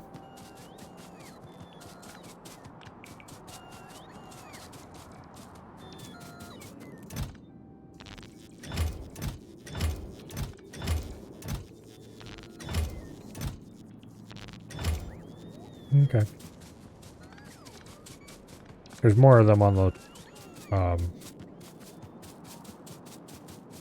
transport belt, but we will worry about those when they get delivered by the bots.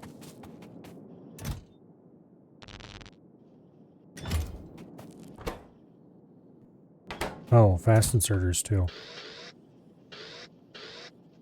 We'll drop a few hundred of those off. And then let's go get ourselves more fast inserters.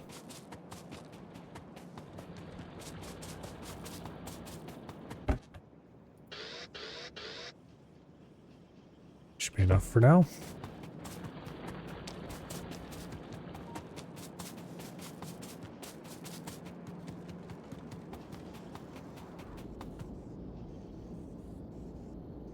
All right.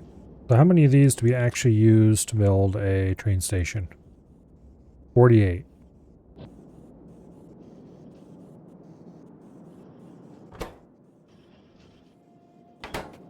Let's go get some gear wheels. There's a bunch of those over here in these chests. Not really a huge number, but some.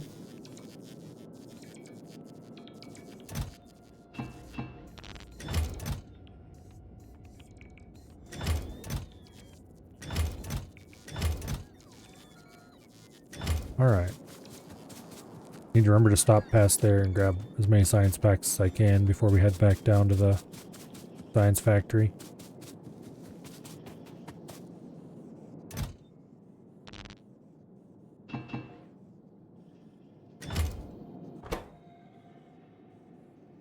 Okay.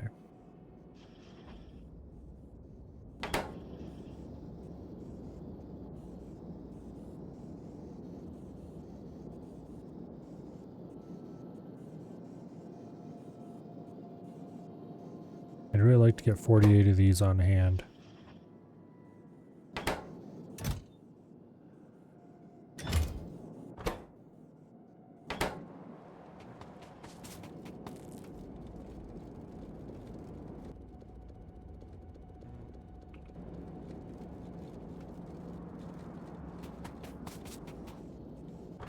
Just play extra large logistics bot for a second.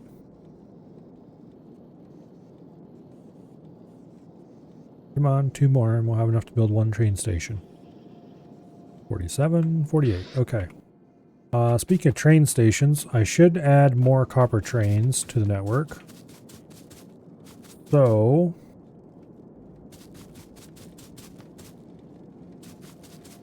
let's grab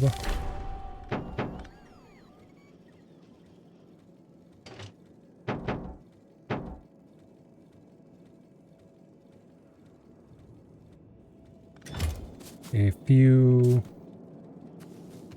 bits and pieces of train kind.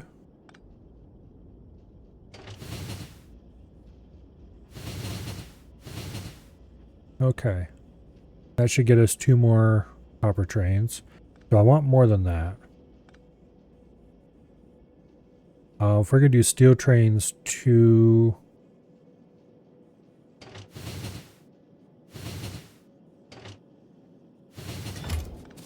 Then we want at least 3 of those. And we should probably add a couple more iron trains as well. But we'll worry about that when the time comes. Okay.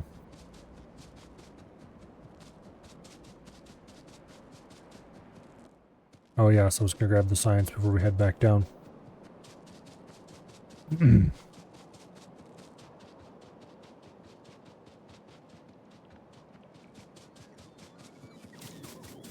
This definitely is not going to be all the science available.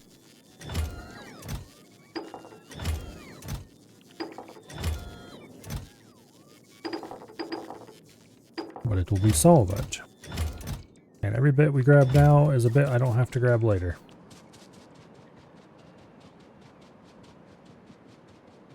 And of course, this is still not getting the sulfuric acid done. Although we do have the sulfur right here, we can just make sulfuric acid plants that use that sulfur, since that is no longer running to the old science factory.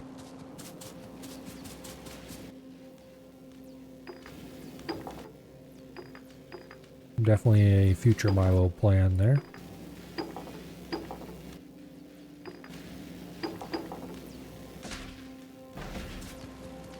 Okay. Now.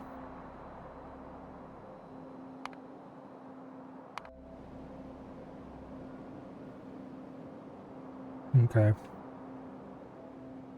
Someone dares to shoot up my power plant.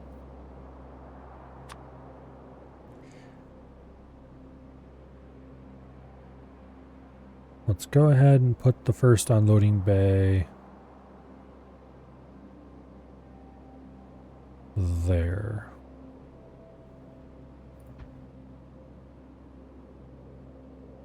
Okay, 1 for copper, 1 for steel. That's what we'll start with.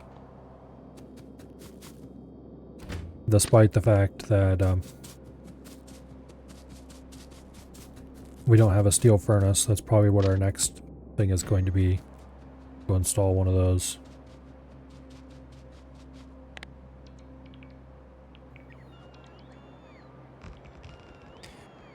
So we only actually have enough stuff to build a single unloading bay.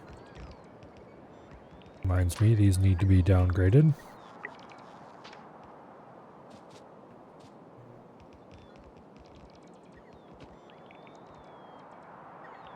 I'm going to stand up here so that they build the top rows first, and then I can move down.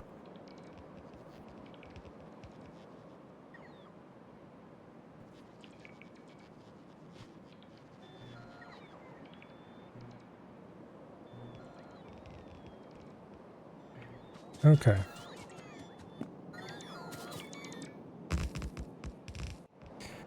Now.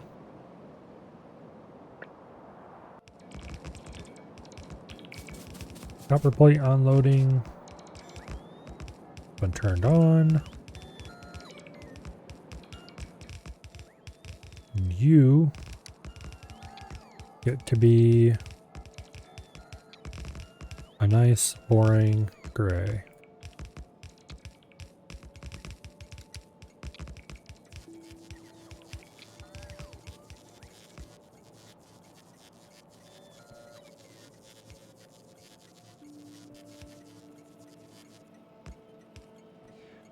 Okay.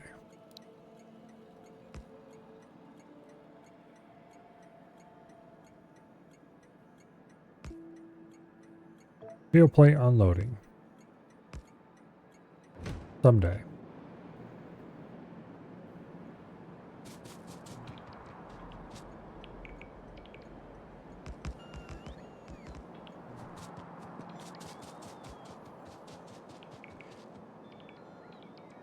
And I believe we need to add a couple more signals.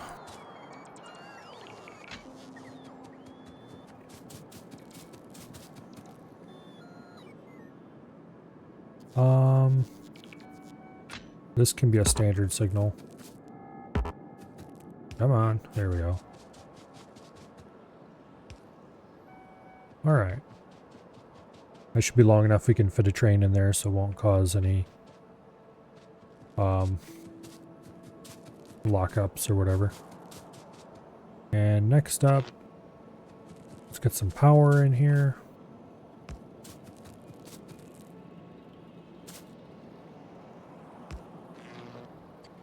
Lovely.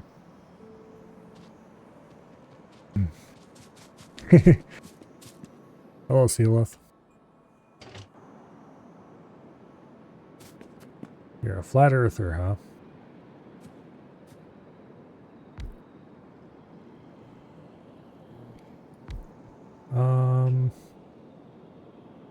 Some of these are going to be for steel.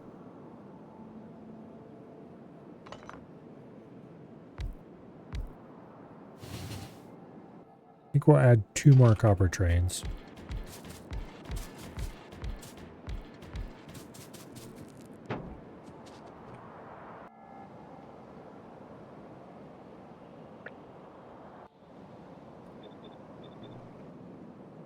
Okay. And we just need to give these guys a little bit of fuel and tell them to get going.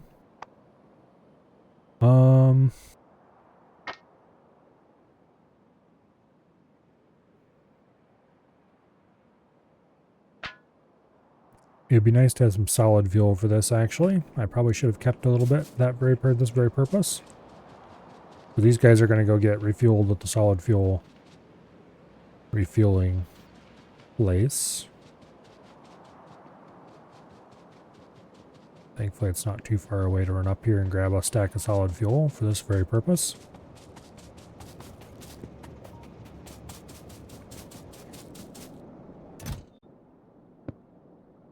That's probably enough for now. We're not going to give them much fuel because they just need to go up to here.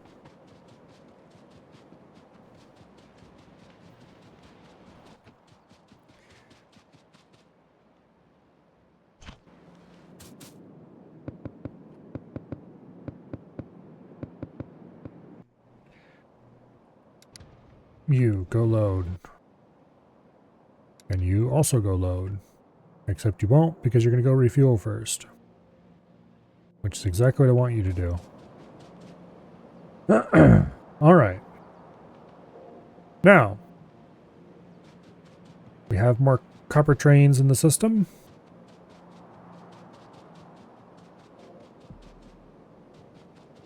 This will be for making our low density structures. So the next thing we need for that is steel plates.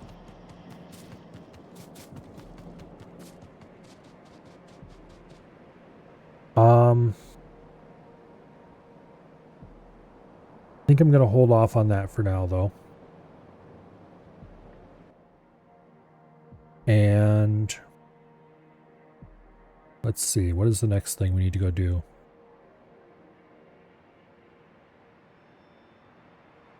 Or rather, which of the many next things that we need to go do should I do next?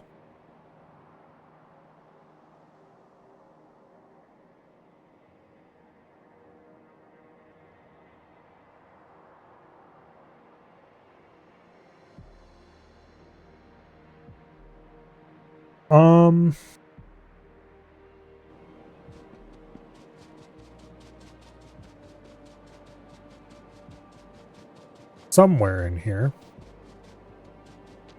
we need to add a station.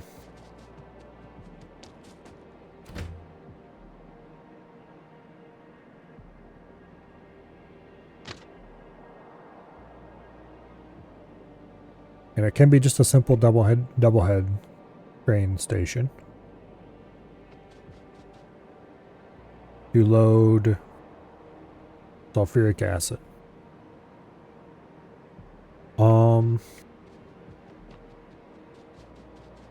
A 1-car train would be plenty. So 2 locomotives, 1 car. And I'm thinking that I can just do this.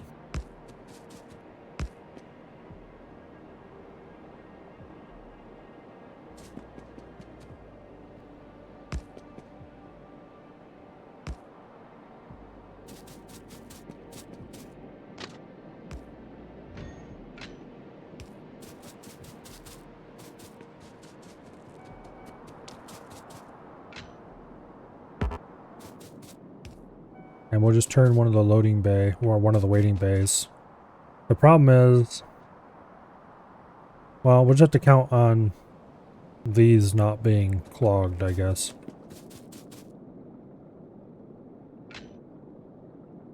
What is your problem? Alright, well, that'll work. Okay, train station.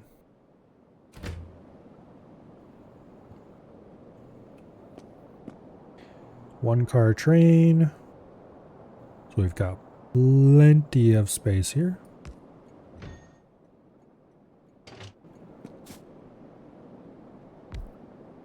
And of course, it would be slightly helpful if I had any amount of fluid wagons. So let's go grab one of those.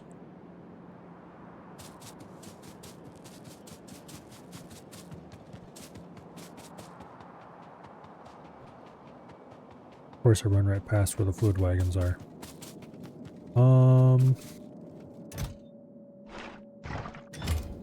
One is enough. Okay, so what we're doing is we're going to set up for uranium mining.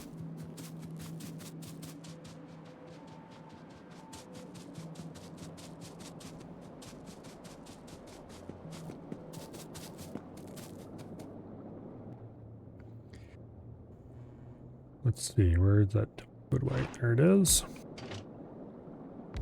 We're doing a double-ended train for no particular special reason.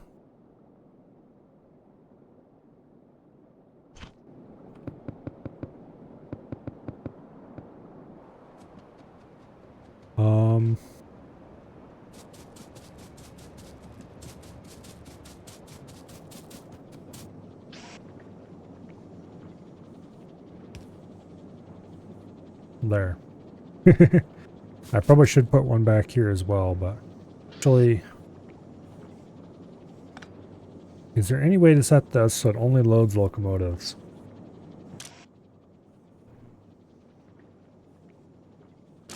Because if a train arrives with empty cars, it'll start loading solid fuel into the car or the train. I really don't want that. Then again, there is no reason to do this double-headed anymore. Because we can just add another unloading bay here. Originally I was going to do it double-headed because then we could just have it dead end in here somewhere, but then I changed how I was going to do the station. So there's no reason to have double-headed at all. Just do single head with a single car.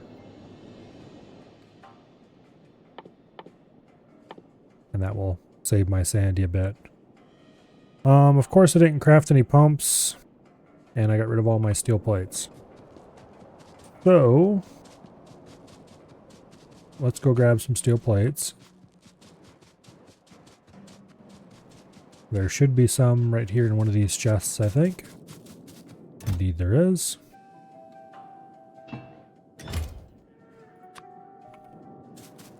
Make a couple of pumps.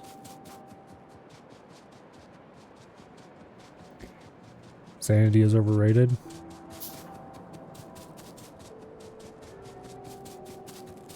I suppose that depends on who you ask.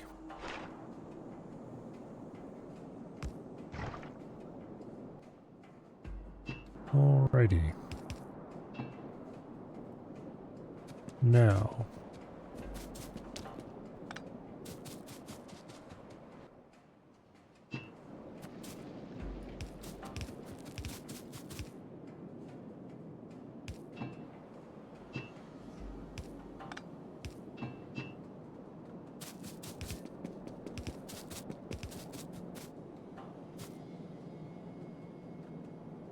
Okay.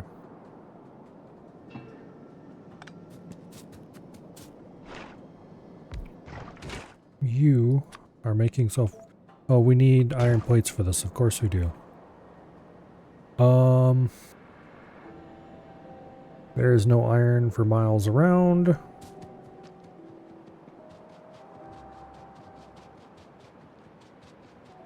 We can quite easily run an iron belt down here.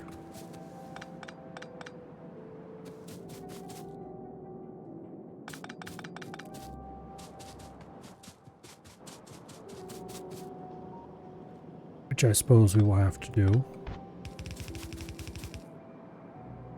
Is there any reason that we'll ever need copper batteries? I can't imagine why we would ever want to make batteries there. But just in case, and because we don't need high throughput iron,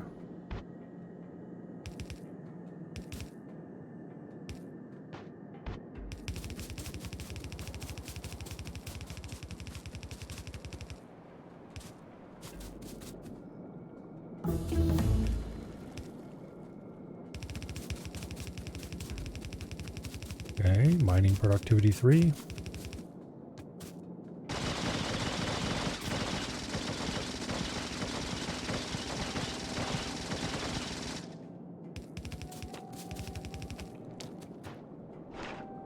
All right. One of these is probably plenty. We're not exactly doing high volume production here.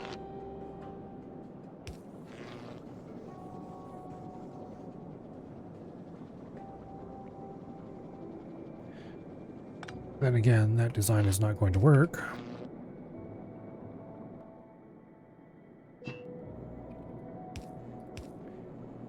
Okay, water.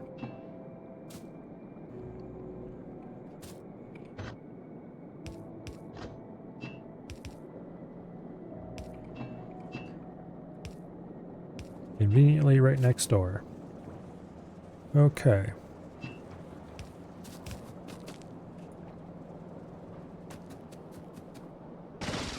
Get out of my way.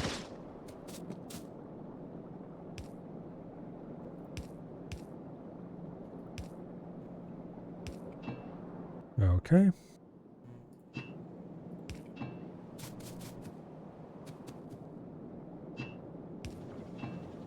Beautiful.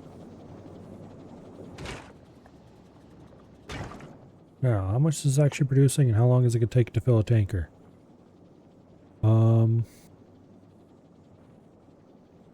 50 sulfuric acid. It'll take 1,000 cycles. 1,000 seconds. A little less than 10 minutes, very, very roughly.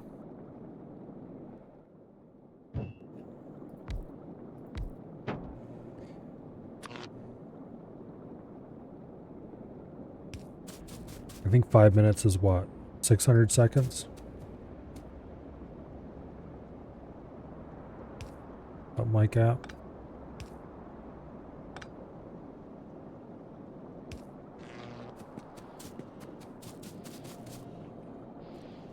So it's going to take a while to fill that train.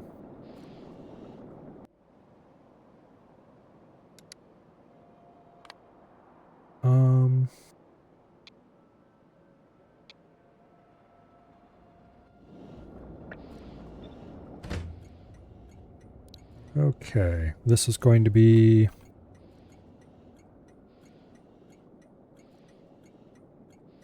sulfuric acid loading. Enable train limit 1, just in case. It's 200 seconds, by the way. Okay. I wasn't doing math, I was doing memory, which is worse than math.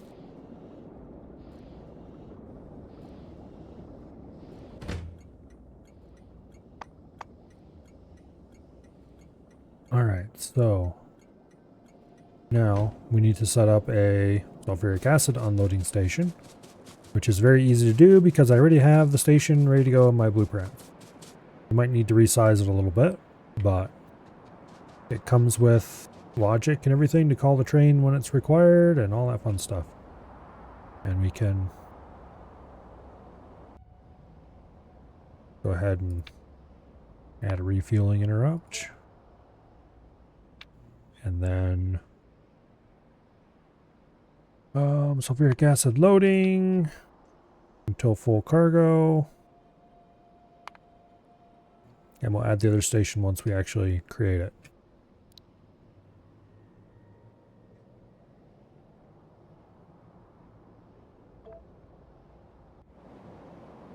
All right, now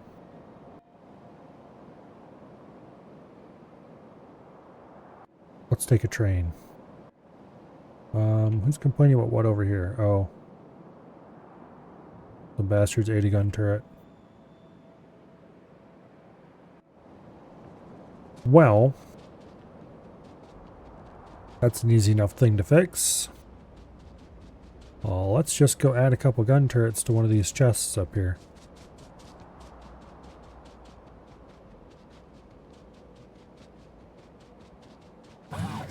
Actually, don't we have all that stuff over there in that chest? Yes, we do. Well, not the gun turrets, but walls. Okay. Give him a stack of gun turrets. And do I have any walls in this inventory? I don't think I do. Alright, let's go grab as much as we can out of that chest and bring it down here to these chests. Try to consolidate all my messes in one place.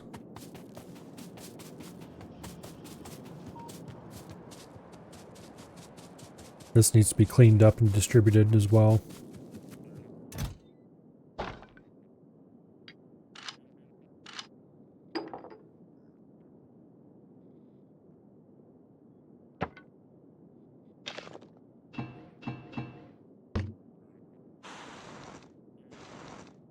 Okay.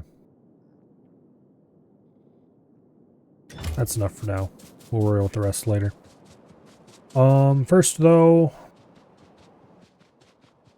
let's get ourselves a train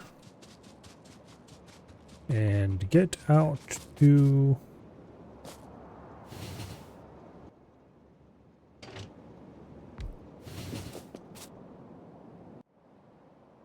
where we need to go. I do still have rocket fuel on me, don't I? Yes, I do. All right.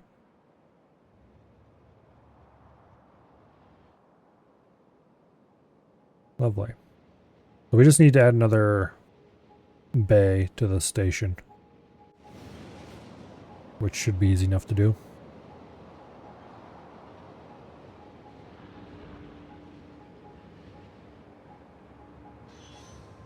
We already have a bay to load the uranium with.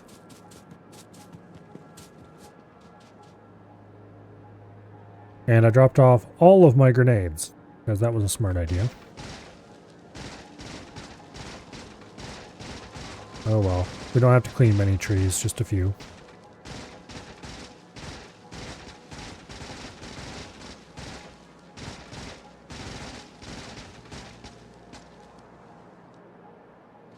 Okay. A few more.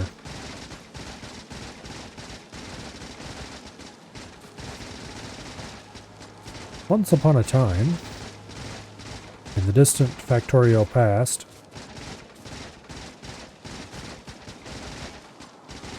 engineers used to have to clear trees with a shotgun, because that was the best method available at the time. It actually worked pretty good, too. Okay, so we want a fluid request unloading bay. I believe is the right one.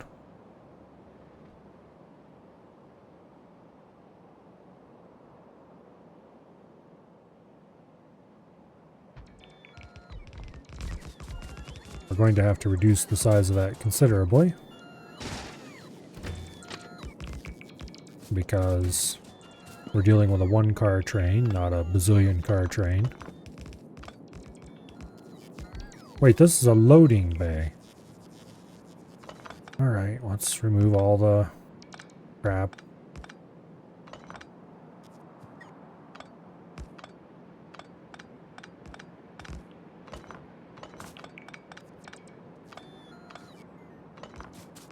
Did I accidentally scroll, or did I misread?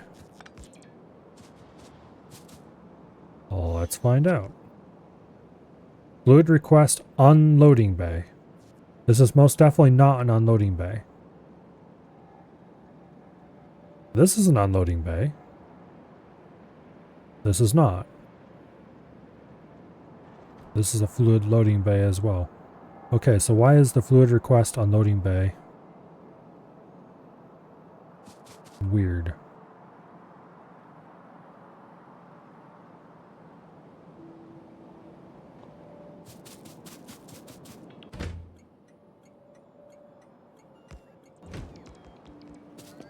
Oh, I need to remove some of this.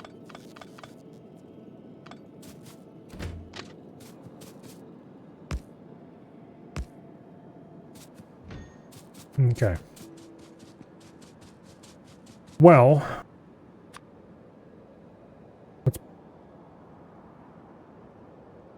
paste that in again.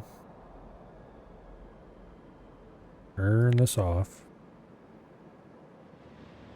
Paste it in again. Delete the parts we don't want.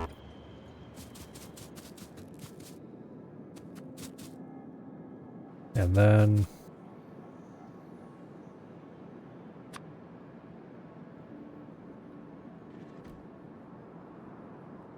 I think I have a non-modular version of this.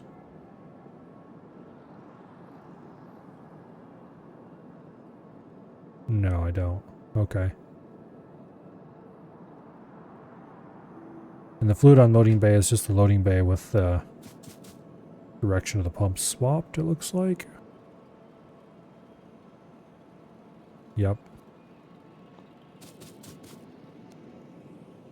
Okay, well, first of all, let's fix the fact that this is way too big.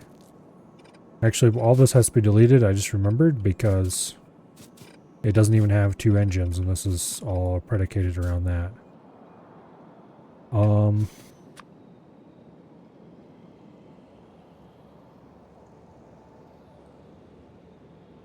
Damn it. I deleted something I should have kept.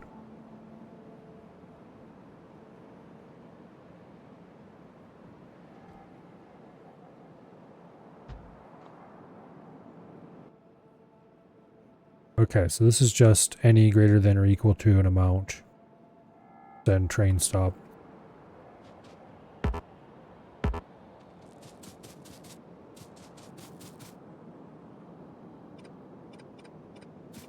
We'll leave that for now.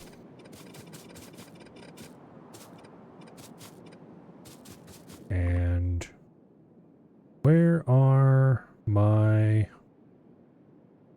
pumps? I know I made more than I needed. There they are.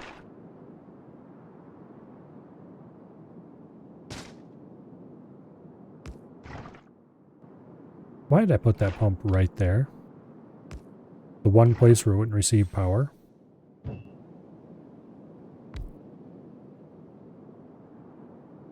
Okay. Now,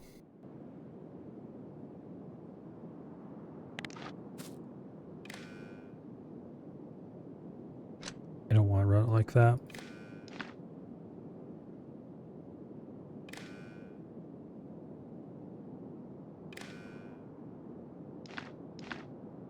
Okay.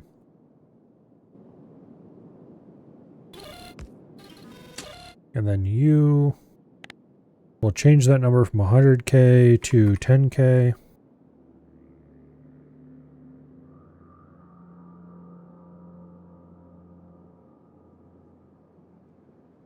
So if anything is less than 10K, then output train stop. And then you Train stop greater than 0, enable.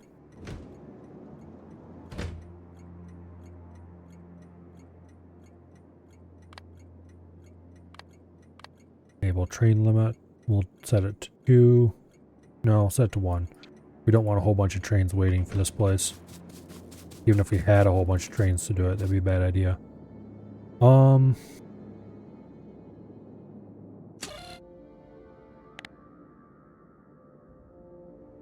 Let's just set this up the lazy way. Instead of making it nice and generic. Because to make it non-generic, we'd have to run a different color wire and blah. Or to make it generic, I mean, we'd have to run a different color wire. And I don't care.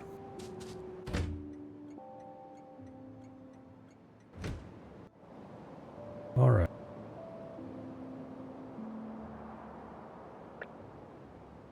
Copy the sulfuric acid station. Paste it. Rename it.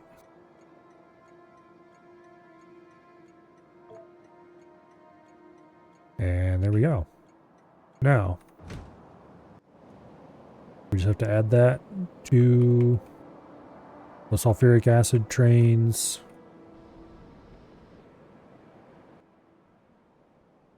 Station list. Sulfuric acid unloading. Add weight condition. Empty cargo. Okay. And it's going to go refuel. And then I believe it will come back and get more load. I don't think it is fully loaded. No, it's pretty close though. But anyway, I'll come back and it'll fully load, and then it will come over here and unload. And this is sized to be exactly 1 train full.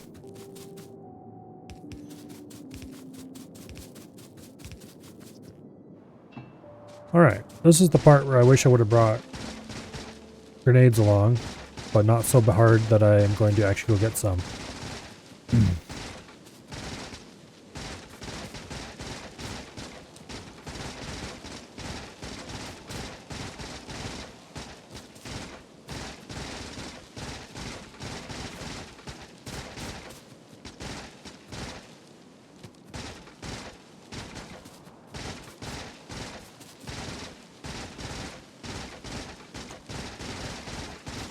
And I don't have any uranium trains set up, but I do have, I think, enough locomotives and stuff to set up 3 trains in my inventory.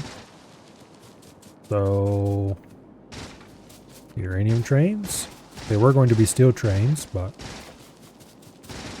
oh well. Plans change.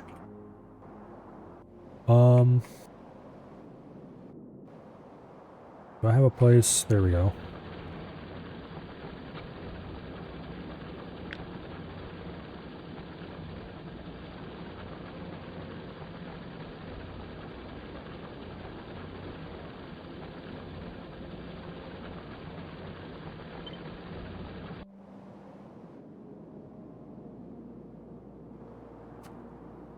Okay.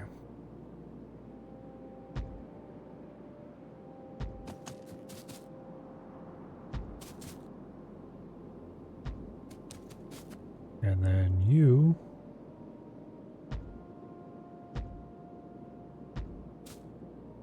go like that.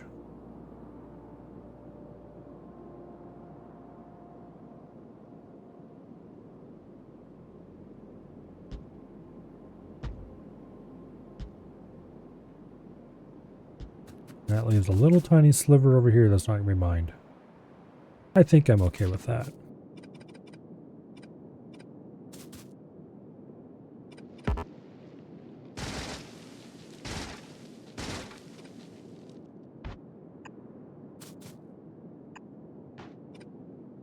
Actually, mistakes were made.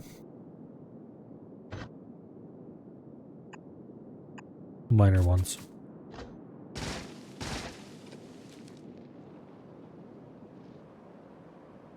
You get it? Minor ones? That is a stupid enough joke that I'm glad I didn't actually think of it at the time.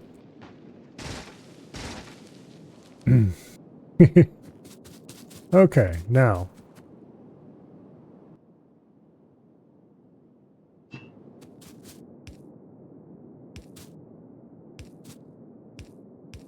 Technically, we only need one pipe for those sets, but I don't care. I'm doing it this way and you can't stop me.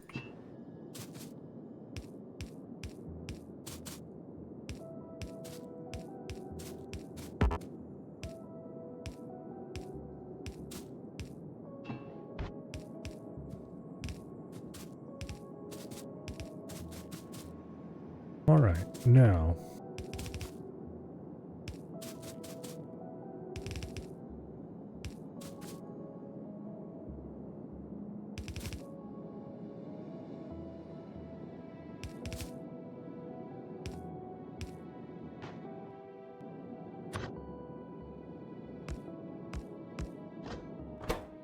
Go ahead and fish trick these.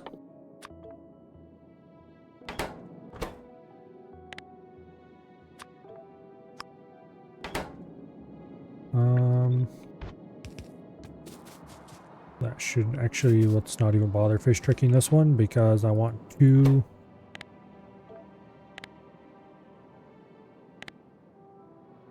Okay, no output priority.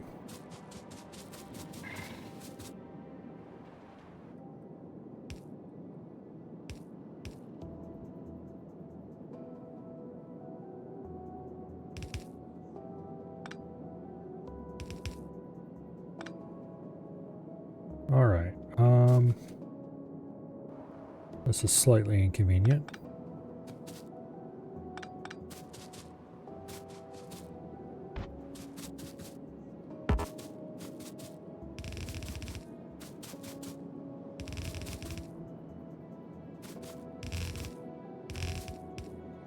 Beautiful.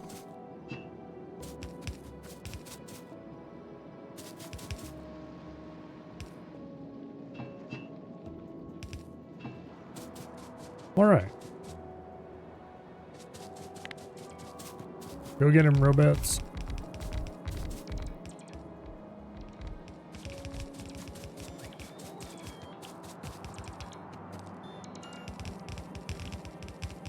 And I need to go get more miners, I think.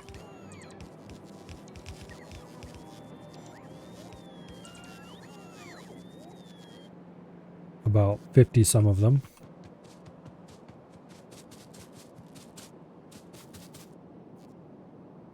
Definitely no amount of trimming the nearby mines is going to be enough to get us the miners to finish that off.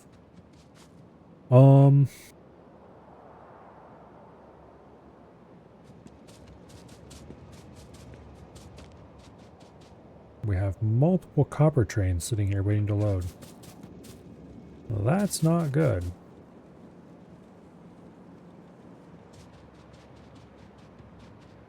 That means we're consuming more copper than we can load easily. Well, here's our ride to the land of miners, because it's going to take only a little bit to unload.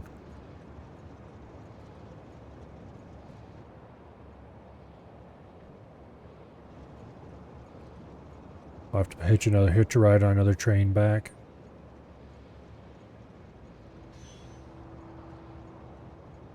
Oh, are we going to have to set up more copper mines? Probably. We got another 6 billion done here. We should probably mine.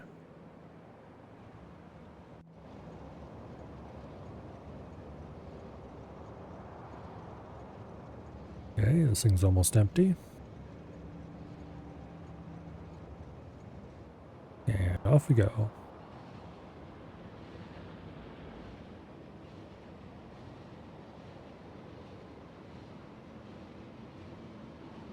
I should probably research the some of the braking force upgrades.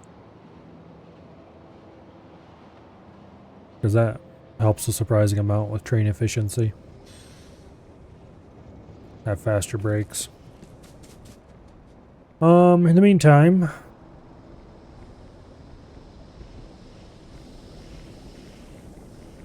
it looks like we're full up on light oil and heavy oil is not far behind. Means we probably need to build a larger cracking rack for light oil. I don't think I ever sized this by anything. I just kind of threw down some and called it a day. Yeah.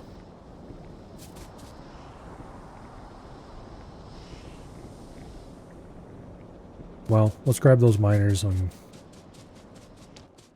go work on getting uranium mining first.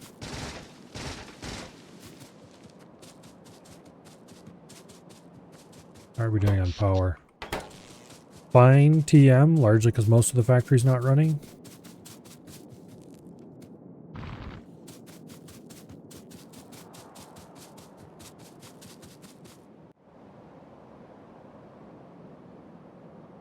Looks like we're not actually suffering from any copper shortages, despite the fact that all the copper ore trains are sitting down there.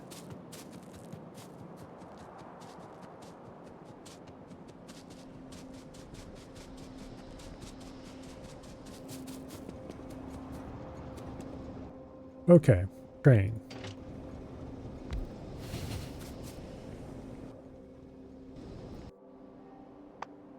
You get some rocket fuel. And then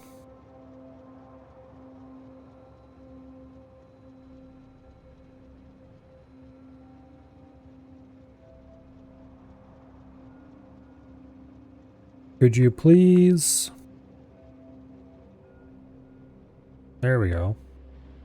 I don't know why sometimes it doesn't go where you want it to go.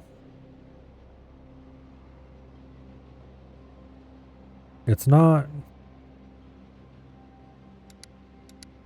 I don't know what it is, but sometimes when you click on a spot to order the train, you have to control click on the rail to make the train go there. And sometimes it just won't. Until you like move the camera or something, or...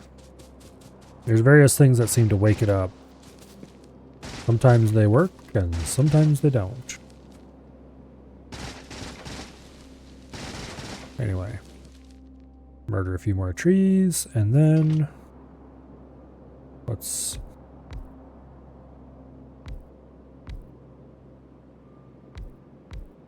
go ahead and set up the uranium trains.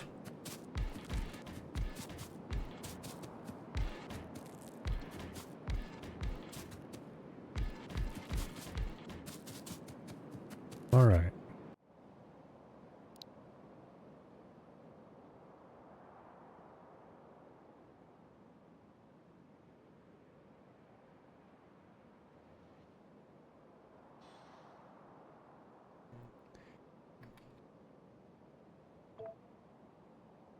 And then you get to be a lovely green color.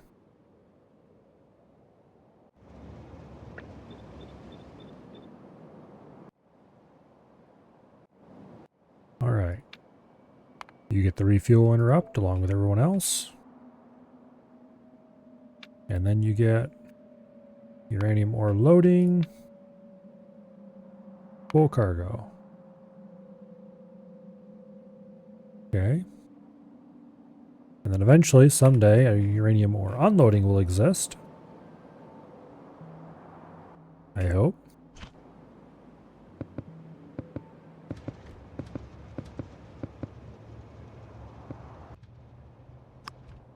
Not sure why some of these were set to automatically, but anyway. They'll be back. Hopefully that's enough fuel to get them there. If not, it'd be a little bit annoying and I'll have to go rescue them.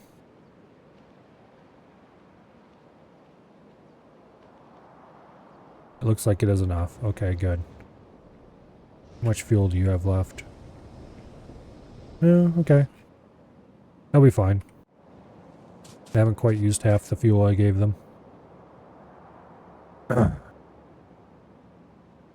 All right. Let's go finish looking up the miners.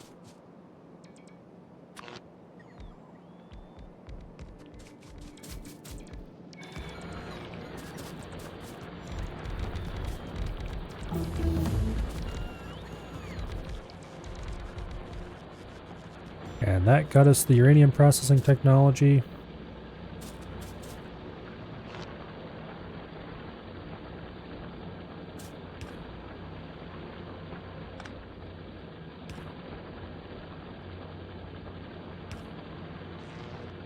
And apparently, even though I grabbed a stack of 50, that wasn't quite enough. Well, let's go prune the copper mine. There's probably at least a little bit there we can collect.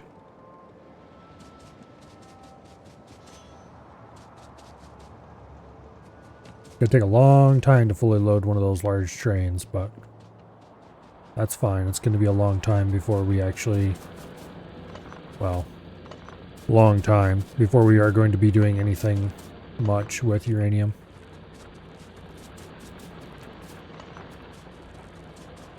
For one thing, I need to get concrete going first, and I haven't even thought about how I want to do that. Oh well, we'll get there when we get there.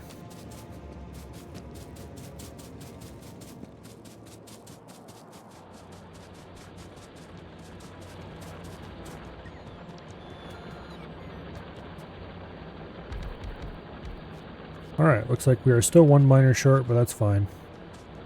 That'll correct itself over time. That's a very empty inventory. Good. Alright. So we have unlocked a bunch of new technologies, including nuclear power, which is only a blue tech.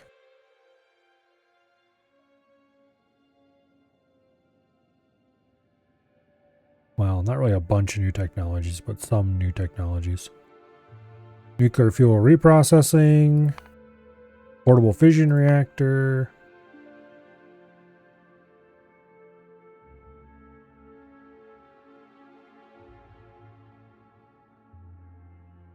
Okay, wow, Spidertron is...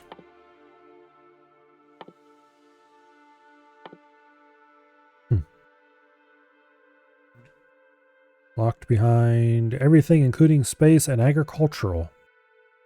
I guess we have to go to the spider planet to get the Spidertron.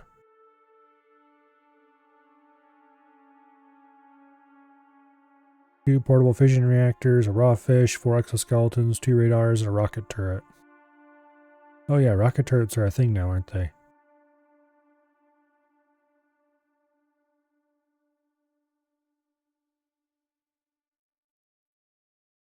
Anyway.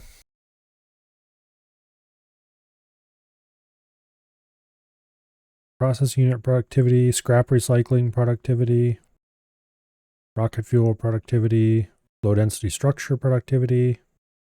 Most of these are locked behind sciences we don't have yet. Cliff explosives are locked behind going to... I think that's for Fulgurora? The metallurgic science pack? Or Vulcanus, maybe. Fulgurora is the lightning planet. Fulgora, whatever. Not sure which one this gives us.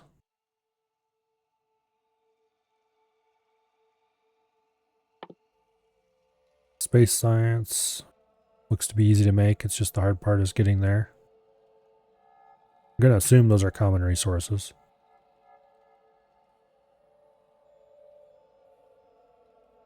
Anyway.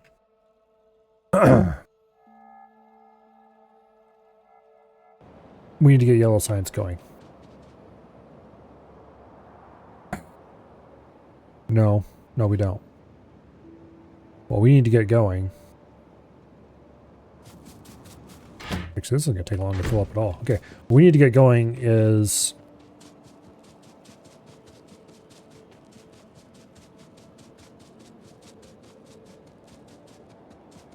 concrete.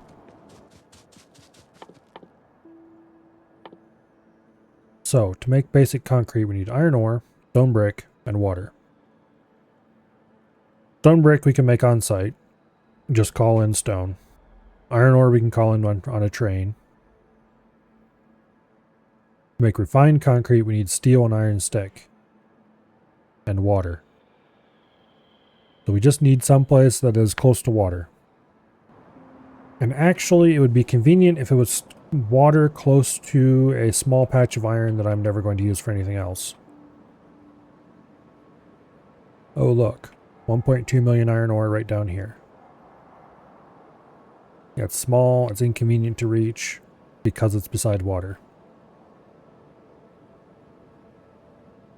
We can smelt iron on site. We could smelt steel on site, as long as we don't do huge quantities of it. Let's see, is there anything we need besides stone? Which conveniently there's stone right over there, so we can just run a belt from the stone mine. Don't have to do a train. We can build our little factory right up in here.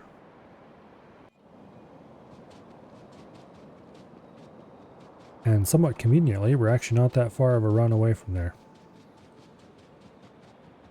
Base doesn't exist? Well, we'll see it eventually. I wouldn't be completely shocked if we managed to launch at least one rocket today, but I would also not be completely shocked if we didn't.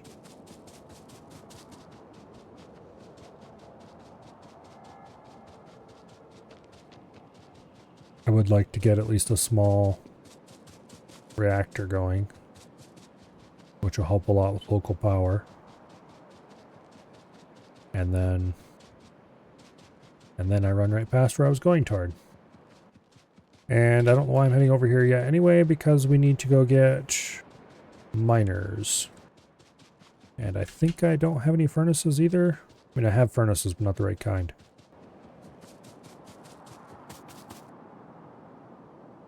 Yeah.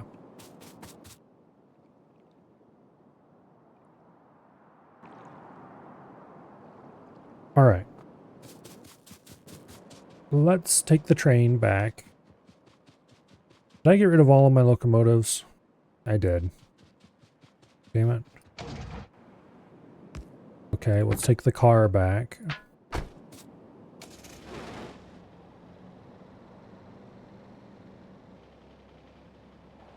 Preferably without driving into a lake.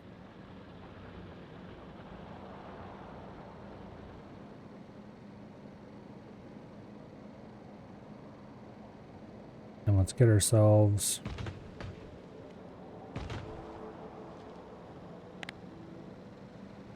the much needed important resources.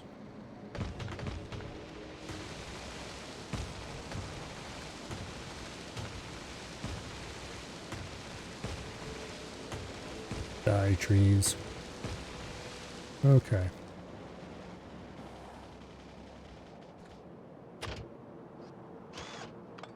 Now, we need miners. We need furnaces.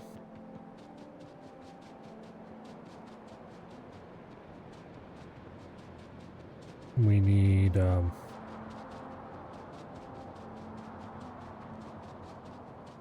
all the stuff required to run the furnaces.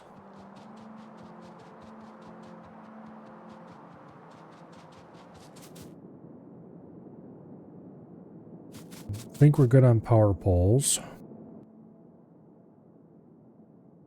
We're good on pipes.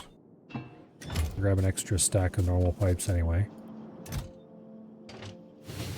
I want a train for personal use.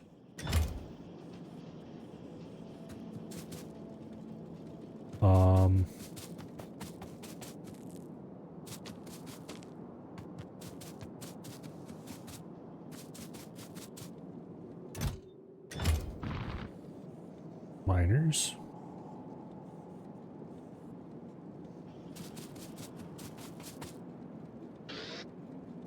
Bulk inserters.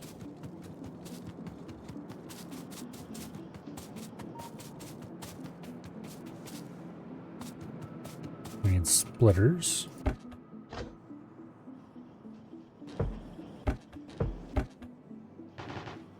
And standard belts.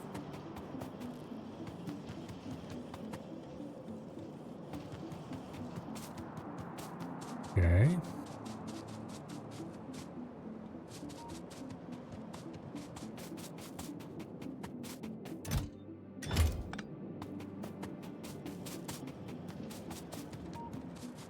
We're not going to carry all of these furnaces and stuff. We're going to drop the rest of them off down here.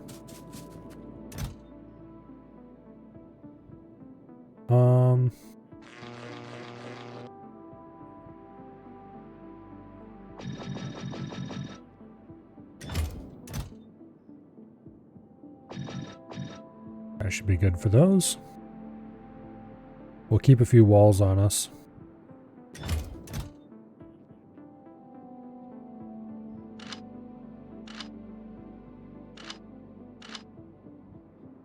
Okay. Grenades.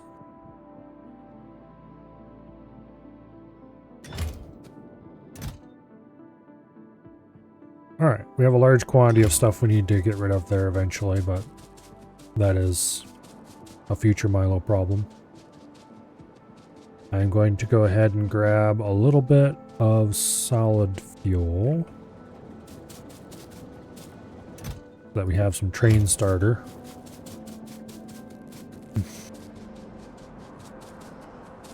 And then out we go.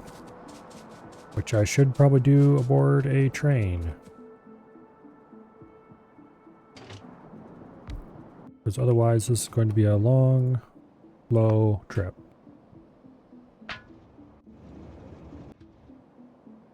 Now. Yeah, so that time it set off first click. I didn't have to fight with it at all. I should put some radars out here.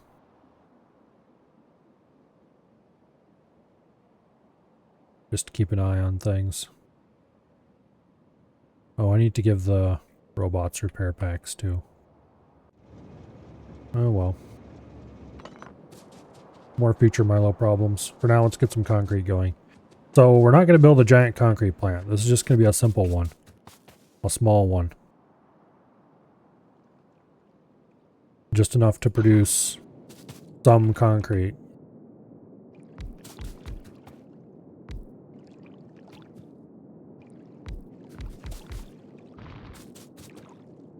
Because I don't want to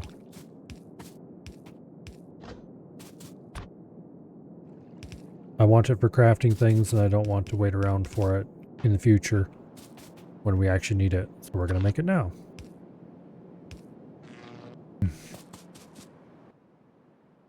All right. Stone brick is next step.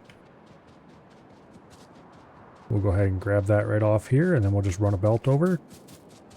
Because I can't be bothered to summon a train for something so simple.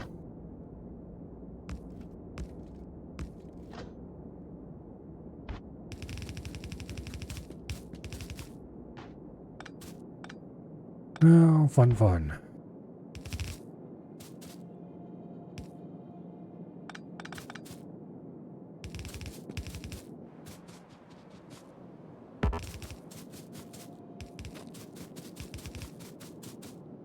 All right. Now, how much stone brick do I think I'm actually going to need? Good question. I have no idea. How long does it take to produce each cycle of stone brick? I might as well just make a standard unit of it, maybe?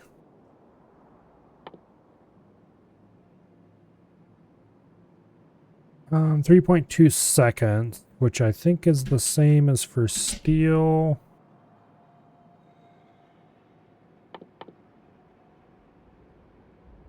No.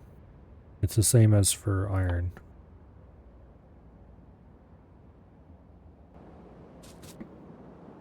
We'll do 5 furnaces.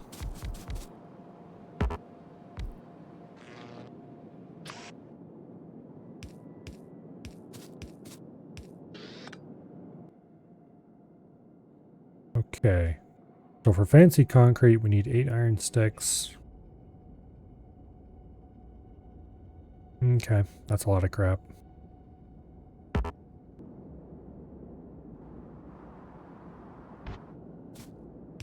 Worry about that later. If we need more of this, we can just make this line longer.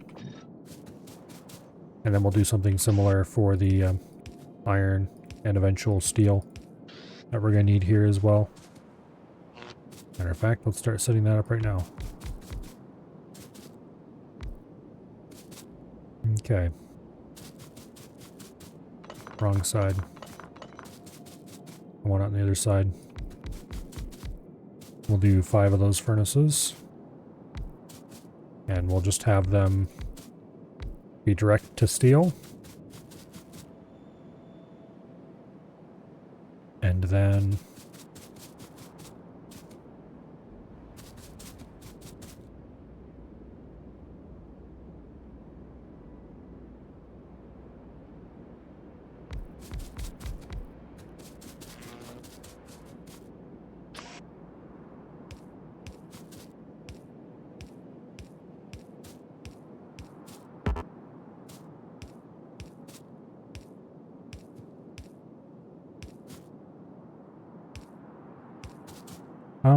maybe I should move this out 1 tile.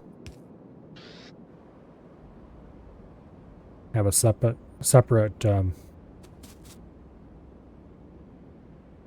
belt for steel versus the iron. You know what? I don't care. We're not doing that.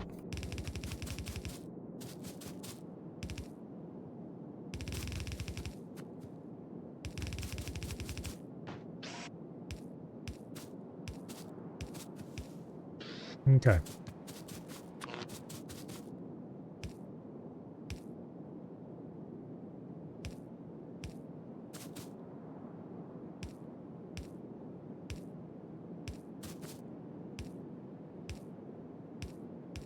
There we go.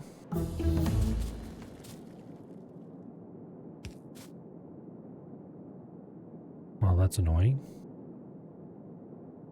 We could fix this by moving some stuff around, but I'm not going to bother. We're just going to do it the lazy and slightly inefficient way. Okay.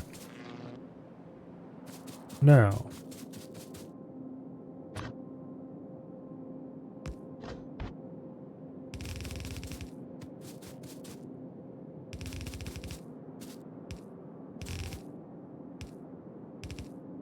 This will have steel and iron on it. This will have iron ore on it. And that should be everything we need except for the stone brick.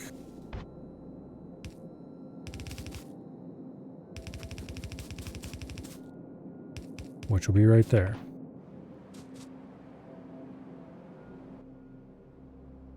Okay. We're going to need a ton of refined concrete to make rails. Elevated rails.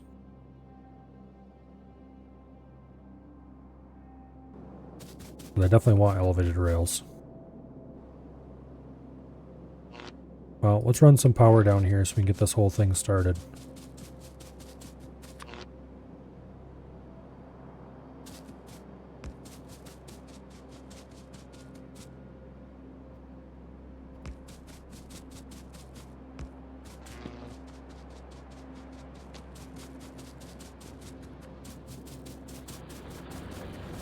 Okay.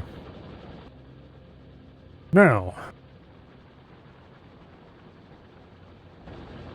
concrete just requires stone bricks and iron ore. So I'm actually inclined to do this a little bit differently.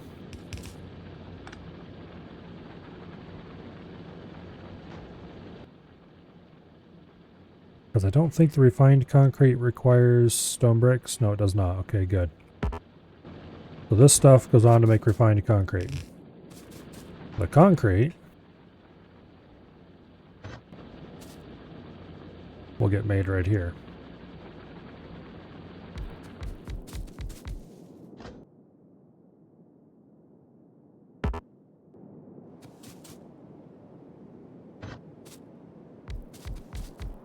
Let's go ahead and just do a standard unit of it. I don't know if we have enough raw materials for that. And at the end of the day, it doesn't matter. Because we can just make more raw materials if we need it.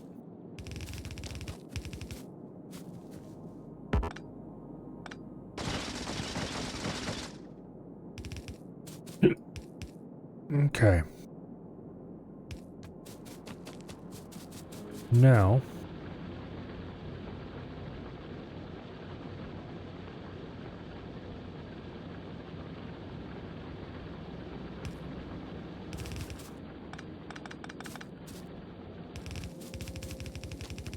This is going to be the output.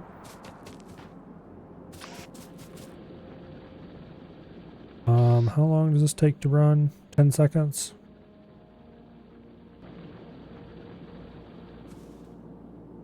Okay, right here is the midpoint.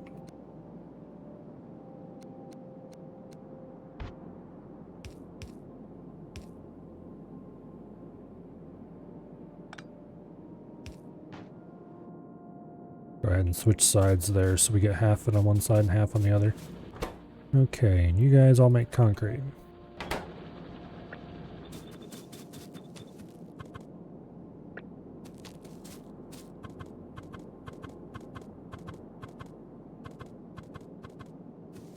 Okay. Now we're going to do this a slightly inefficient way, but a way that will result in less disruption.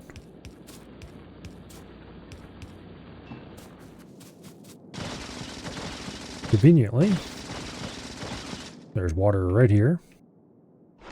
And I do have a offshore pump, a singular one.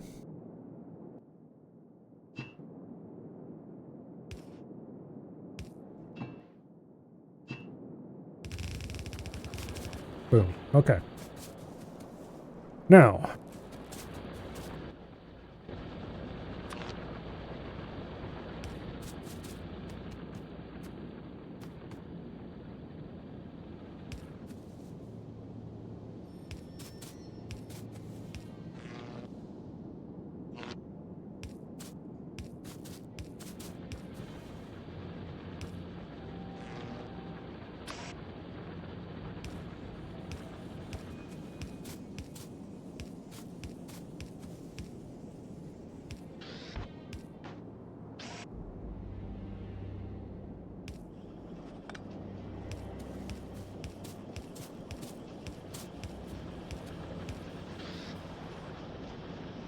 here we go. And then for output,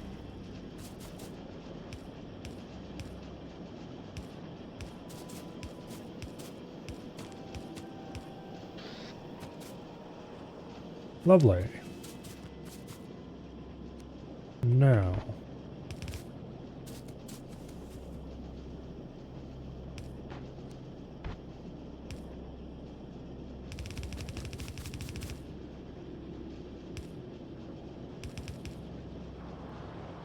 that gets us basic concrete. But in addition to the basic concrete, we also want quite a lot of the refined concrete. So, for the refined concrete, we need, for one standard unit, we need one standard unit, where we need 20 standard units of concrete, but that's how much was produced by a machine. No. No, it isn't. These produce 10 standard units. Okay.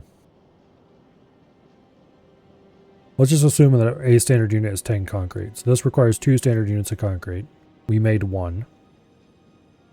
And then 8 iron sticks, which is 8 standard units of iron sticks. How much of that do we... This is one of those, produces 2.5 seconds, so it's 4 for each. So let's assume we want to produce half a standard unit of refined concrete. We need 1 machine making iron sticks to supply all of them. And we need 7.5 machines. Okay.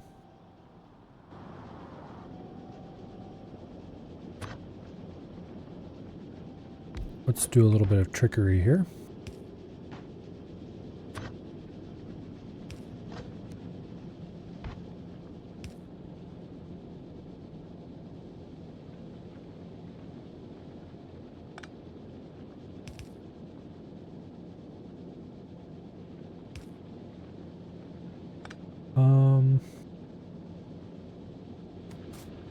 I'd really like to switch sides on this. Oh, here. This is how we're going to do this. Boom. And then you will make iron sticks. And we'll pull in iron there and output sticks there. And we'll go from having a belt that has iron on one side and steel on the other to a belt that has iron sticks on one side and steel on the other. Aren't I clever? Not really, but... Okay. Now, I think we'll just do 6 machines making refined concrete.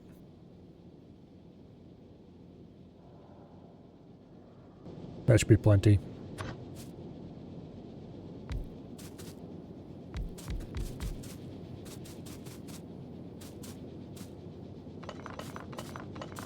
Conveniently, 6 machines is pretty much exactly what fits comfortably. Without me having to do anything fancy.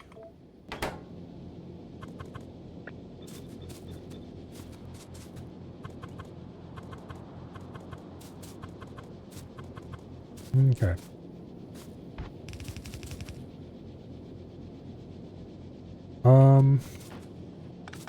Upon second thought, let's run these the other direction.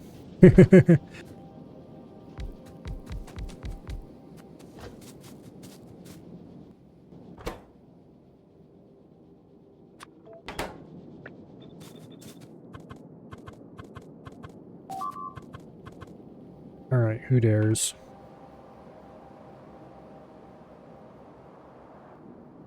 Power plant again. They destroyed a turret. Okay, we'll have to go down there and fix that.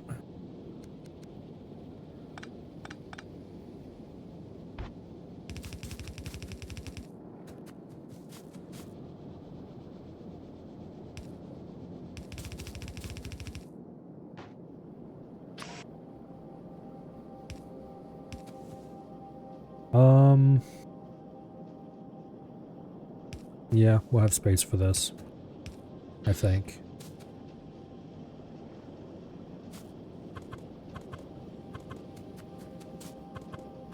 If I do the water on the other side.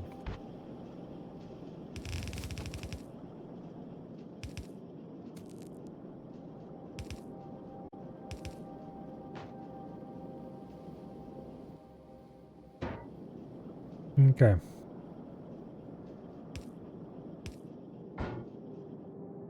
Now, I'm going to waste a couple of bulk inserters here. And we're going to do a lot of concrete. Mostly refined concrete, because the normal concrete looks like ass when it's on the ground. Looks all broken up and ugly. But it is used to build buildings, so we will, well, keep a lot of it around for that. But we will keep more refined concrete, because that's what's going to be used to build large concrete plazas underneath everything we do.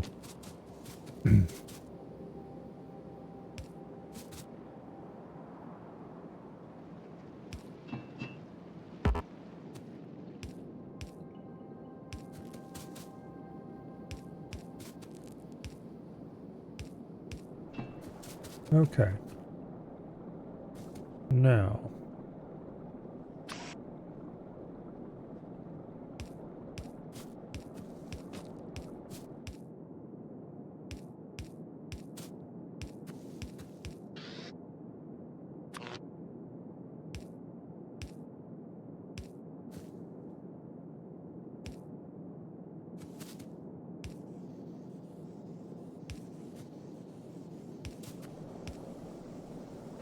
That will do the job quite nicely.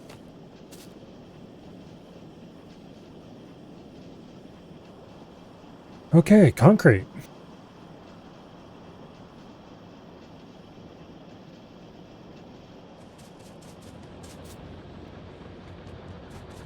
Not very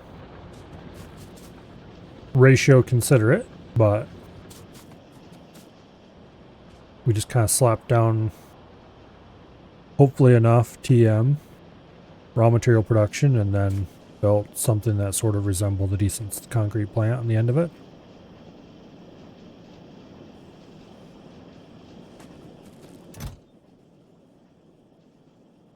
This is the standard concrete. I thought I set that to 1 row.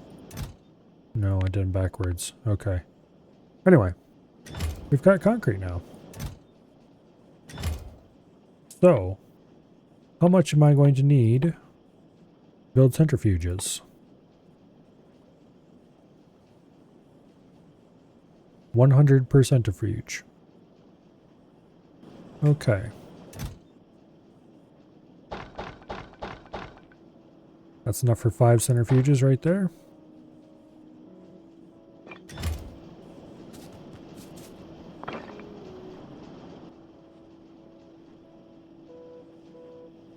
Should be enough for now, I think.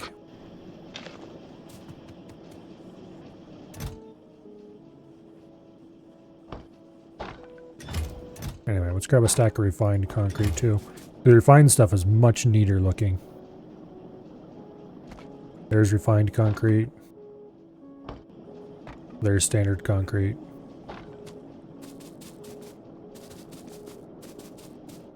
What's the movement bonus of the refined stuff? 150% compared to 140 for the basic stuff. Pretty good. Alright. We're going to need that to build, amongst other things, the rocket silo. We're going to need 1,000 for that.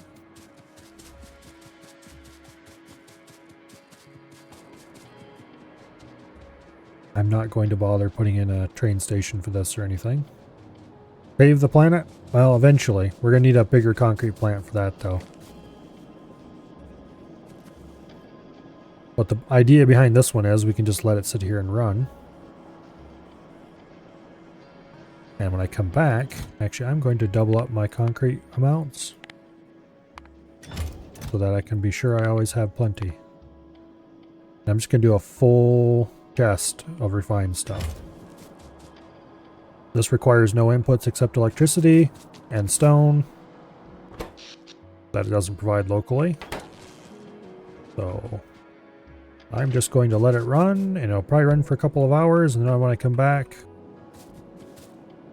I will be able to harvest all the concrete I need.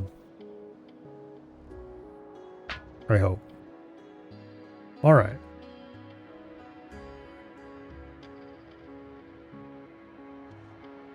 Let's go finish this steel plate station. Now that I have the inserters to do it. And then we really need to build a steel plate smelter.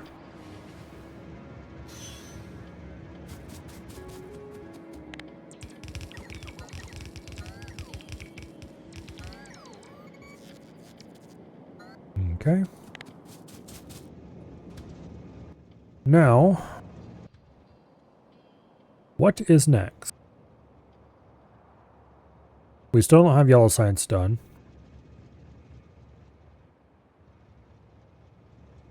We need the steel for that.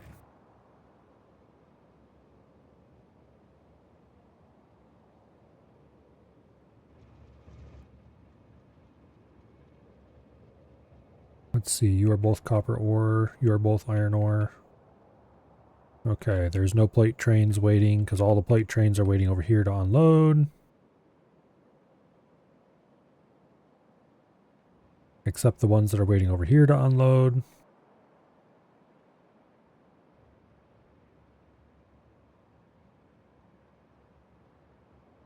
That's stone train.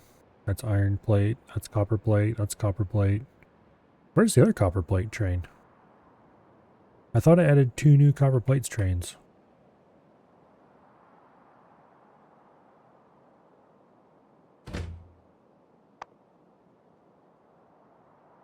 Okay. Oh, that's because there are 2 copper plate unloading bays over here, both of which have train limit 3. I should set those to train limit 2, probably.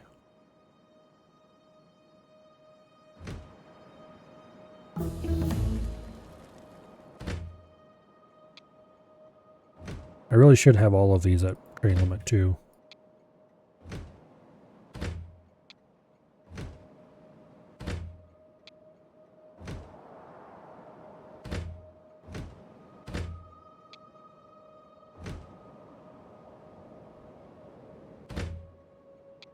Yeah, that's at 2 already.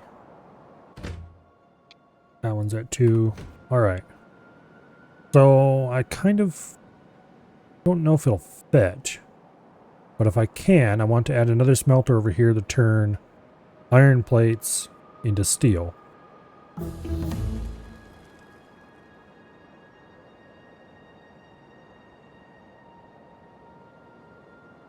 So let's go over there and build that now.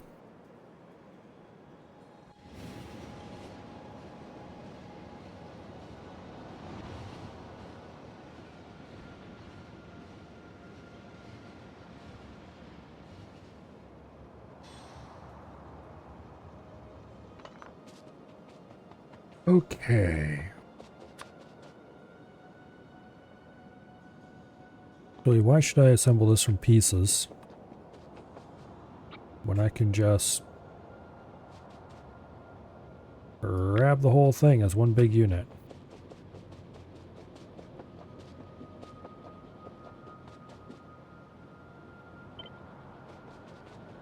And find out immediately if it's going to fit. The answer to is it going to fit is no. However, it is not no, it cannot ever fit. It is no, you are going to have to go make some landfill. Which is an answer I can live with.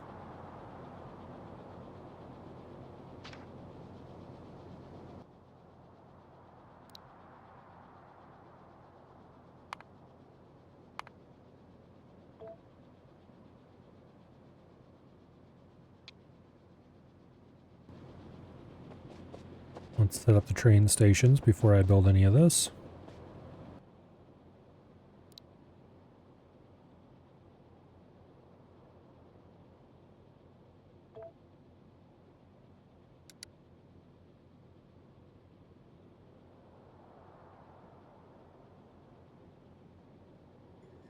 Okay.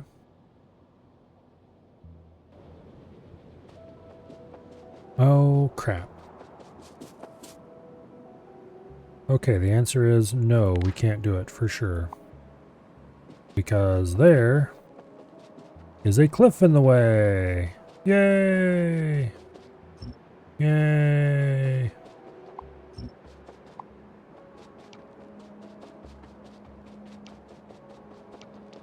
That's annoying.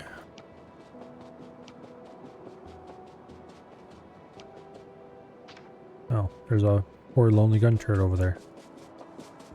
Why are there poor lonely gun turrets over here? 3 of them. Apparently they've been attacked at some point. They must have been dropped there very early in the game or something. But not so early that I didn't have red ammo. Well, there goes the idea of putting a steel smelter here, I guess. Somehow I just didn't notice those cliffs. I suppose we can go rip part of the lost and found off and put it right in there. Because we don't need this. What this was originally going to do turns out to not be possible. So, or at least I don't think it's possible. Certainly without getting a lot more complicated than what we have. Let's go tear that out and turn it into a smelter.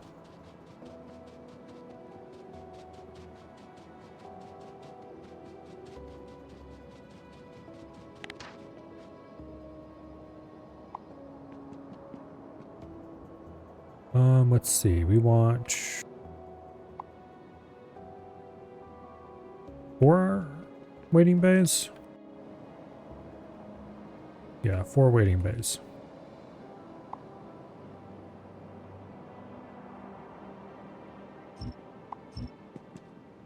Go get them real bits.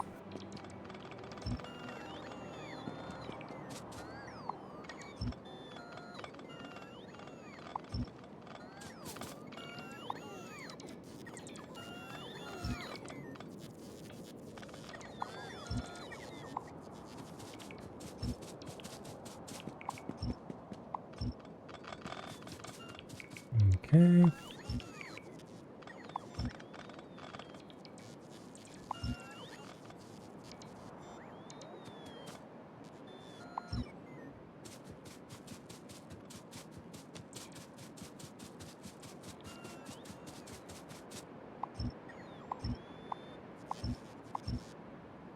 Lovely.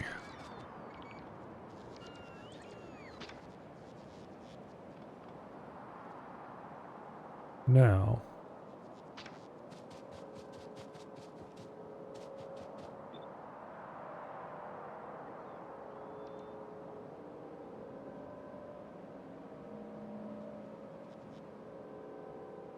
That looks like it'll do. Turn off the report because we don't want any of this being built before I fix it.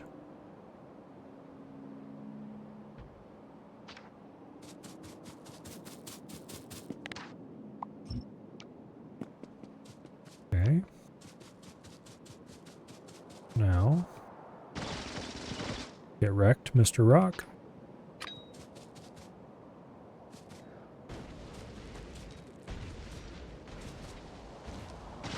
Get rid of all these trees and other miscellaneous crap.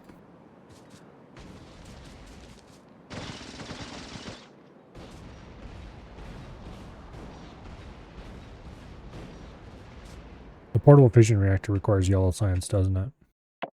It does. Is there anything else? Braking force. More braking force. Even more braking force. Steel plate productivity. Mining productivity. Cannot move due to prerequisites. Well, that's bullshit. Oh, I see what the problem is. Okay. Even to more steel plate productivity. Even to more mining productivity. Let's move the mining productivity to the front. So this gets us 40%. That gets us 30 to 40%. This should get us 40 to 50%, although it says 30 to 40%. That's because I don't think it's taking into account the previous level. And this will get us 10 to 20, and this will get us 20 to 30. That adds up in a hurry. And it's just purple science. Okay.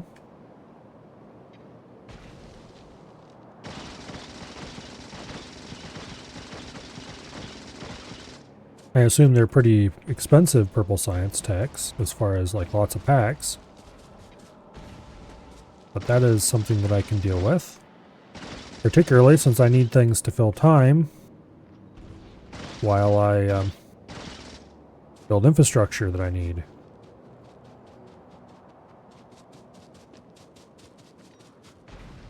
Like a big steel smelter.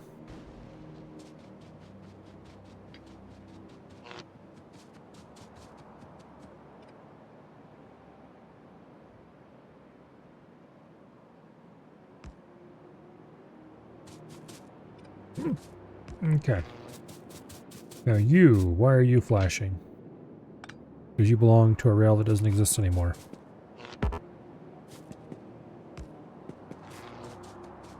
Alright, any other problems? Doesn't look like it. Alright, I think it is time to build this thing. Oh, yeah, there's a stubber rail over here that I missed. Get out of there, you. Okay. Oh yeah, I need to rename the stations. So this one is an iron plate unloading station with train limit 2. And this one down here,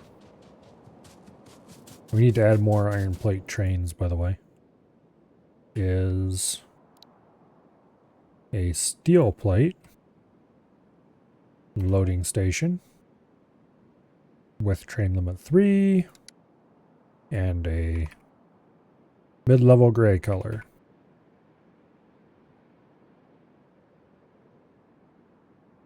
Okay.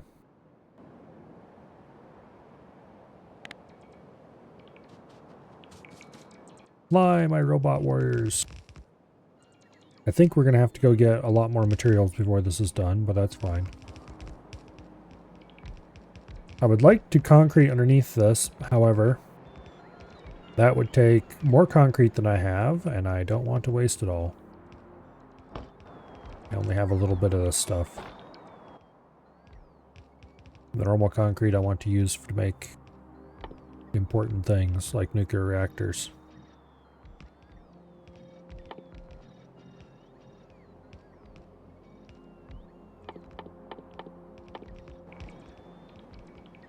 Anyway.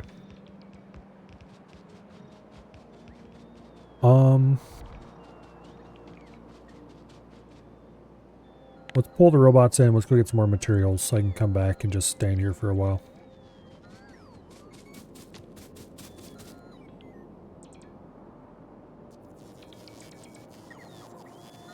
Get in my inventory. There. We're definitely going to need more transport belts. We're probably going to need more electric furnaces. We'll probably need more efficiency modules to go along with those, of course.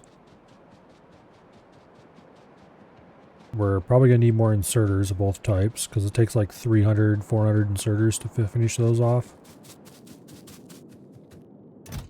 So for starters, let's grab as much useful material out of here as we can manage.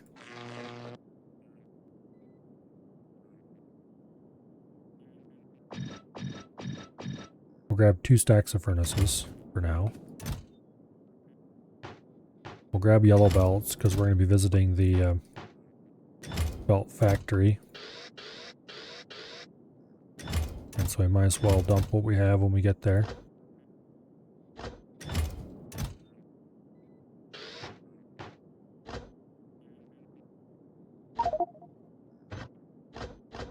Okay.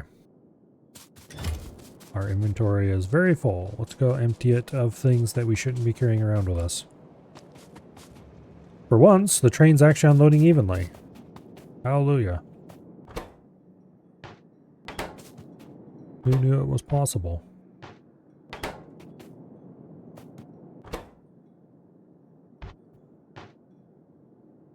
Okay.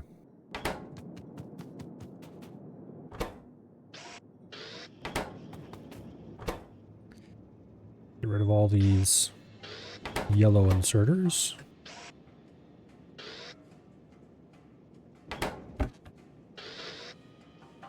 Take a few more.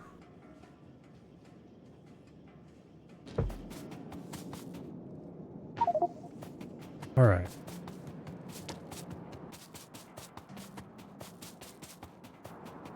Go empty your inventory and then we'll come back for more stuff because I'm sure we don't have enough. I do not have the trains I'm going to need for this anymore. I used them all up.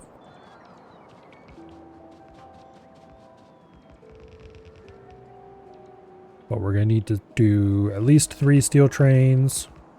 And I should probably add a couple more iron trains to the mix as well.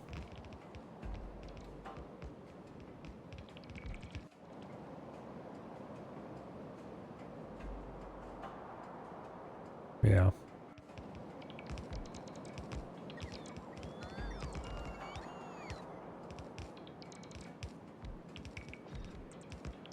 Thankfully with iron trains it's fast, we'll just copy and paste. For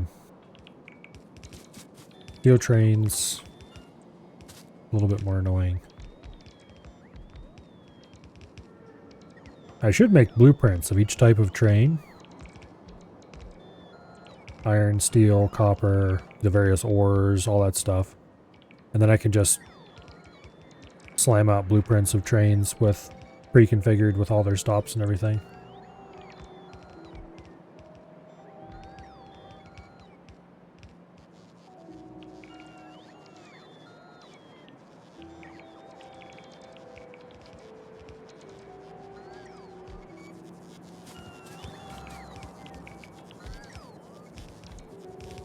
Looks like we're out of power poles.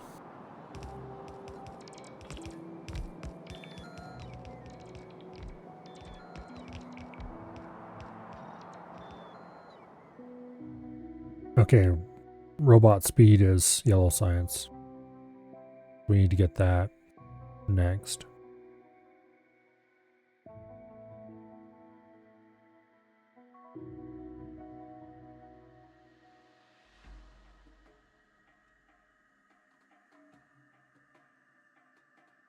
This is infinite.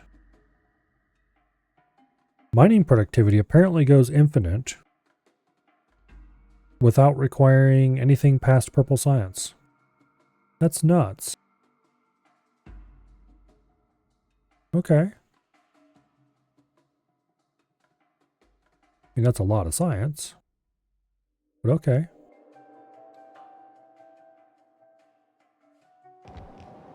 I am fine with this. Are we out of steel chests as well? Yes, we are. Okay.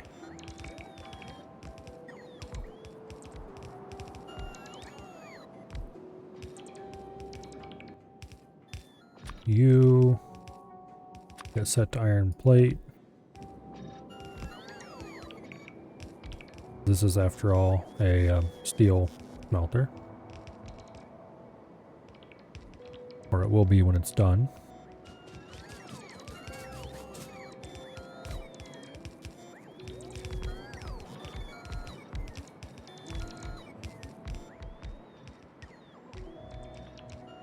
Which is going to take a little while.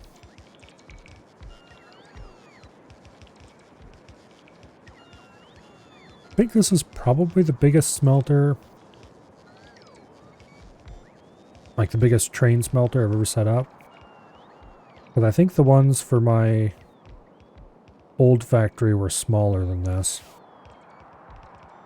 They used blue belts, but they were still smaller.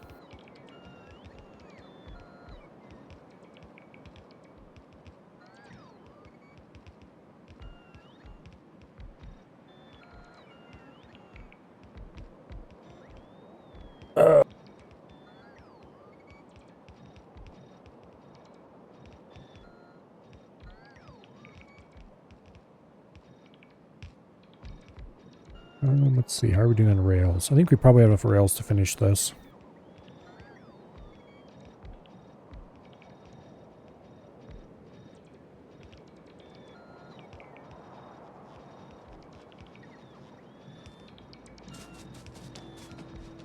We might even have enough belts to finish this. It's not going to be particularly... yeah, maybe not.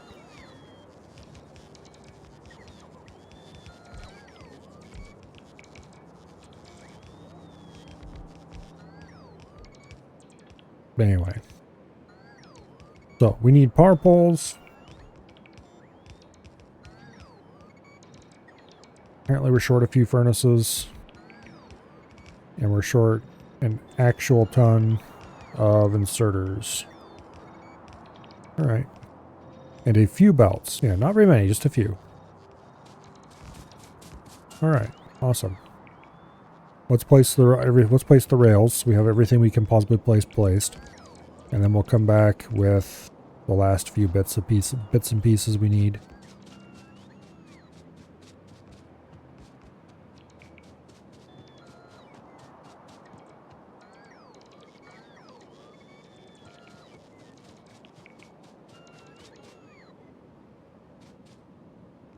Okay. Yeah, we definitely do not need more rail. We're good on that. Of course, they would leave just a couple small gaps up there. Bastards. Oh. There's our first iron train. That's convenient. We'll be able to just copy and paste straight from him.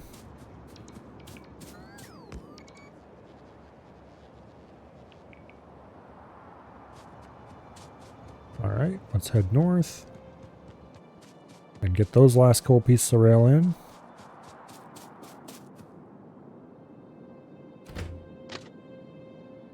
Bots are feeling lazy. Okay. Actually, I think it's because I'm out of power, but anyway.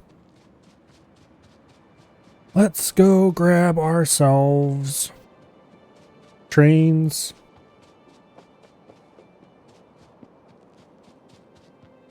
And okay, let's see. We need enough trains to do 5. Enough train parts. So that means 10 locomotives. And a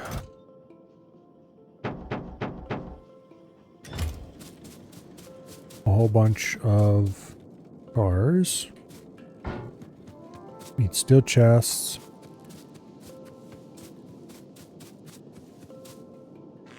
Power poles.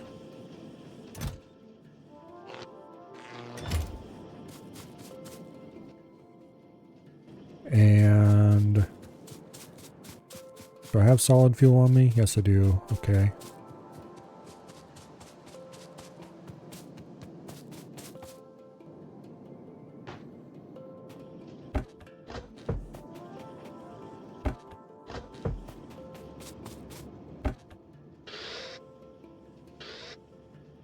That'll hopefully be enough inserters.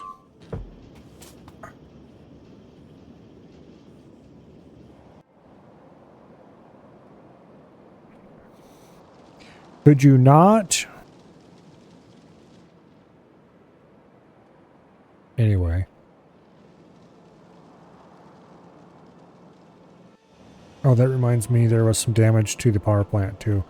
We'll have to run around and check on the walls and fix them all up when we're done here. And then we can come back and work on the low density structures. Or rather, then we can come back and work on the centrifuges. We can get uranium processing running. And once uranium processing is running, then we can start thinking about other excitement.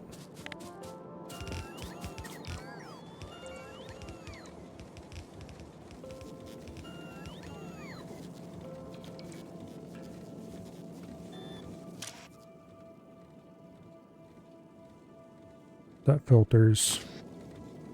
Oh, of course. Damn it, I need copper. Of course, oh, we can just get copper from right up here.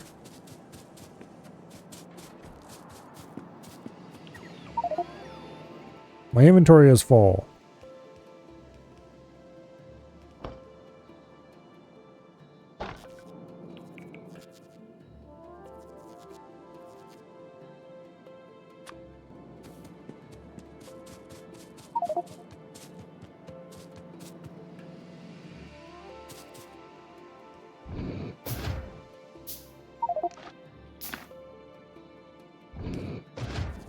Okay, there we go.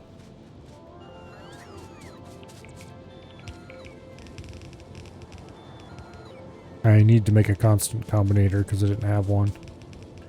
And it turns out it's kind of painful to craft things when your inventory is completely full. Who knew?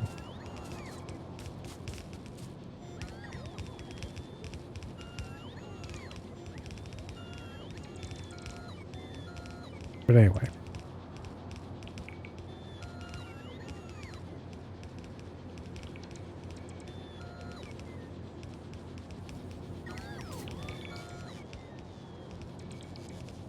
You knew that?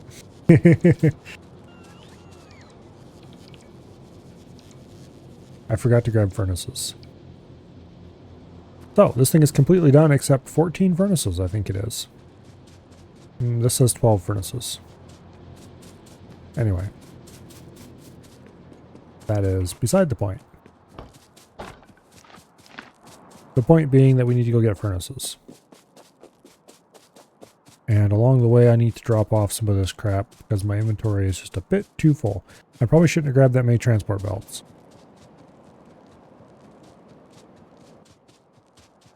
Although these trains are taking up a big chunk of it too.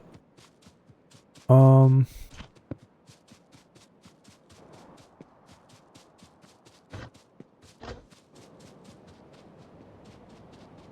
have run past where I need to go. I think the furnaces are stored in here right now, because I don't have a line set up to make furnaces and store them in chests anymore. Okay. Hopefully we don't need many furnaces in the near future, because that is the most last convenient stack of furnaces and efficiency modules that we're going to get.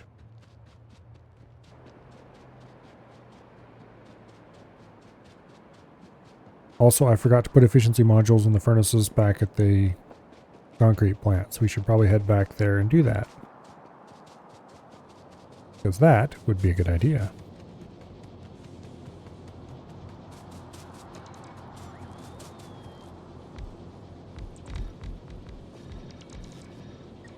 Okay. Now, let's start setting up trains.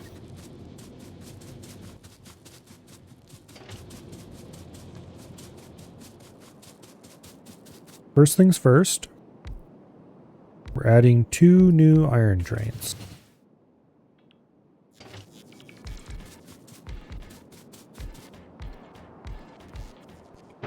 Because they are going to be the most convenient by a pile.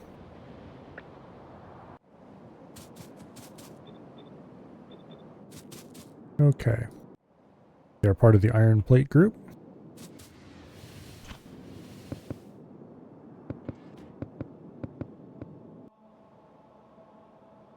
Okay. Go load. Go load. Although they take that to mean go refuel, which is a perfectly sensible plan, and I applaud them doing so. Next, we follow this up with the long-awaited steel trains that I probably should have built a long time ago instead of trying to do steel on site. Okay. These guys get a nice neutral gray color.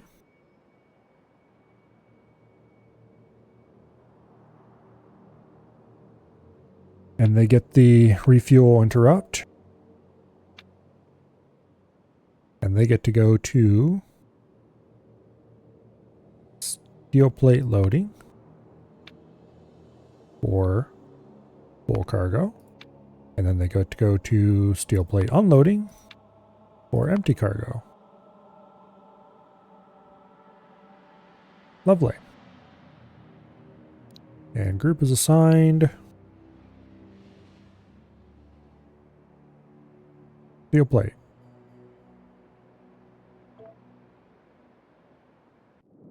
Okay.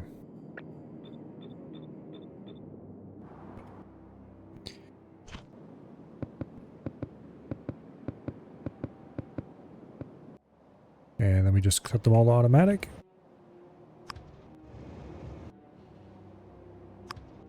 And I believe that is all the trains I had on me. Yeah, except my single personal locomotive. All right, beautiful.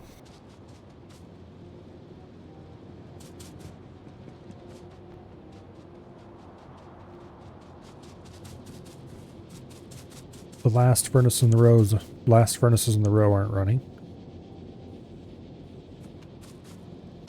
Although they apparently are occasionally getting a plate, so that's fine.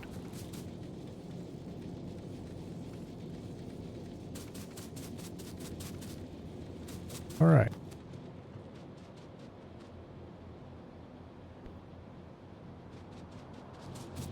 That is quite a lot of plates, and once this backs up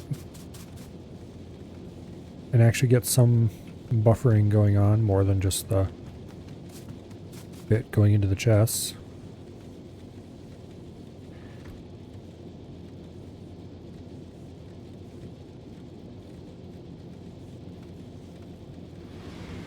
Apparently this is not unloading perfectly smoothly, but that's fine.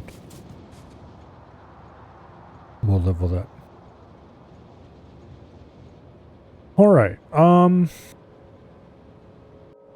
that's everything except the plastic available over here, or will eventually be. Now, before I forget about it, let's do our grand tour of known injured wall sections. namely here and here. Conveniently, it looks like they all have train service.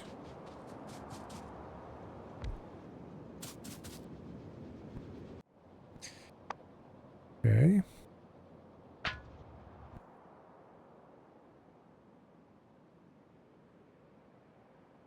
I'll have to turn the train around down here, but that's fine.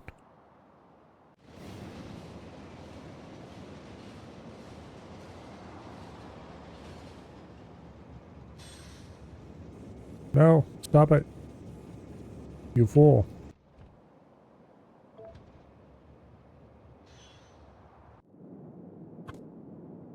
Give me back my rocket fuel. You scum. Okay. Now.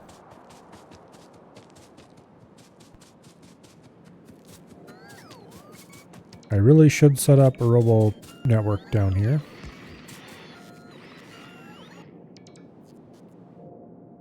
I'm going to go ahead and add an extra flamethrower instead.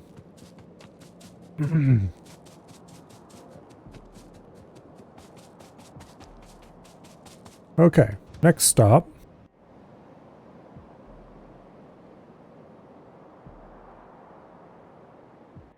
The power plant.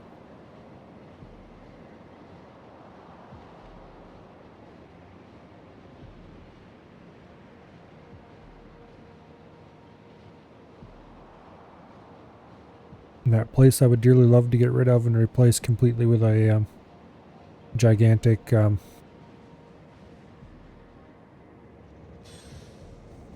stop stealing my rocket fuel.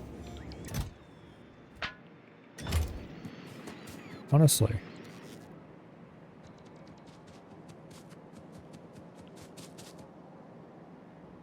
Okay, I think it was the northern section that actually took damage.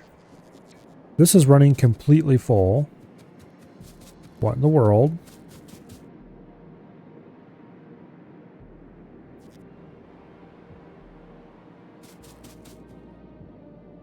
That would explain it.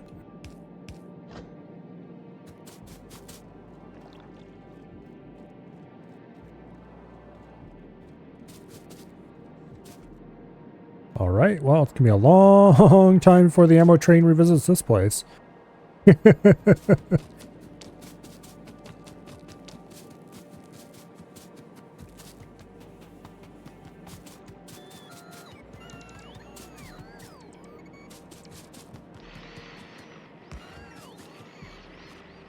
Yeah, a little bit of damage along here. I should probably paste the medium or heavy walls over top of this. I think the medium and heavy walls use laser turrets though, and I'm not making those right now. Because if you want to talk about having power problems... Oh, look at this. Speaking of power problems, we are running right on the raggedy edge of using up all of our production capacity.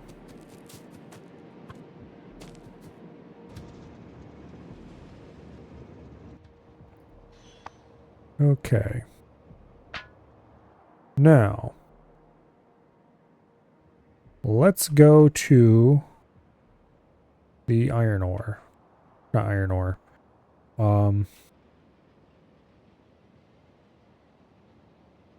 Concrete plant.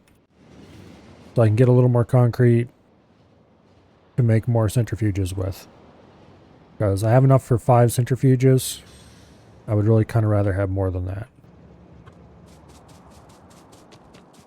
And it looks like this actually filled the chests up.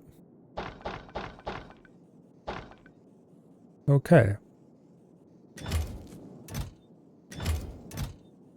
I will be back later to get more for making reactors. Alright, so we're going to need a rather large amount of steel for this. Let's just go get it from the on-site steel plant. Partially because I want to check to see how much that's actually producing right now. Our poor train is being held back by the one we're following. Is that a stuck train, or is that just a train sitting there for some reason?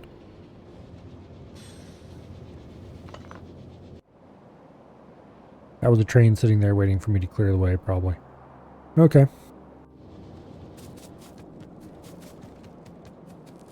Steel. Flowing in there pretty smoothly. Okay. We're using somewhere between a half and a third of our current steel capacity.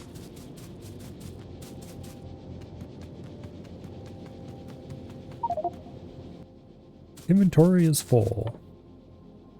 That's actually a small problem because I need space for iron gear wheels and advanced circuits yet. We'll get rid of some of these belts.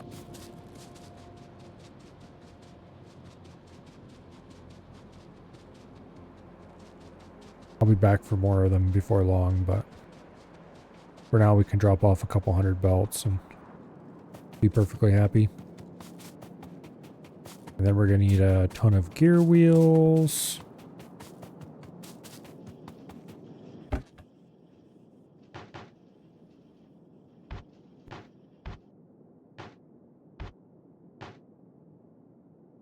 Where would be the best place to get large quantities of gear wheels? Probably here, to be perfectly honest. See, how many do we need? 100 per centrifuge?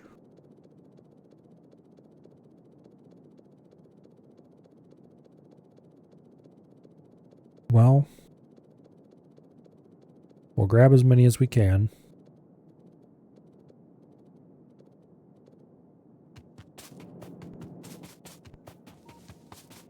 And then we'll go get some red circuits. We're going to have to temporarily unload or something else as we go. Where did I set up explosive production?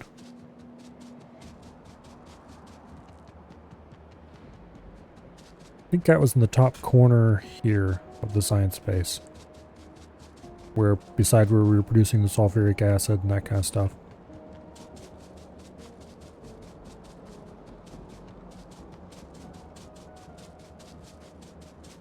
Yep, there it is. Okay, you get an extra 20 explosives. Aren't you happy?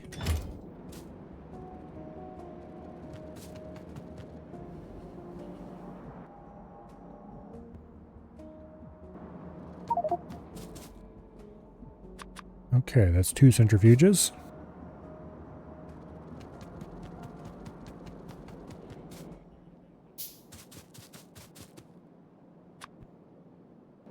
Okay, now we're short on gear wheels.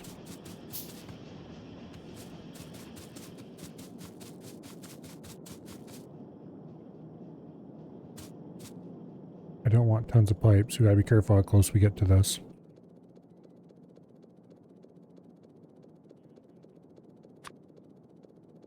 Okay.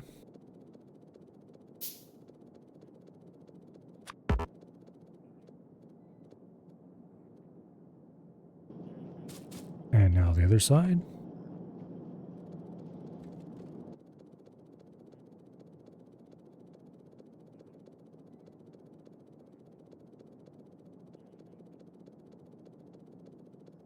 Technically we need 600 gear wheels.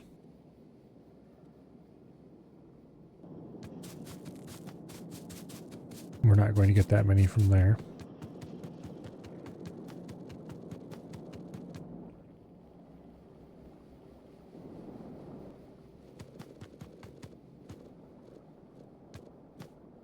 Okay. That should be enough red circuits. And then we just need an actual shit ton of gear wheels and steel. Let's see, we need 400 more gear wheels. We have 200 now. Let's go grab some more steel.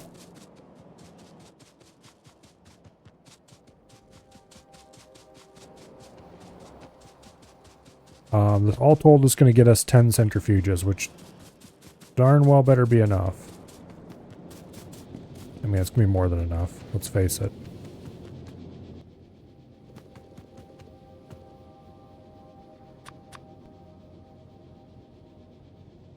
Yeah, I think we have enough steel already. Now we just need more gear wheels.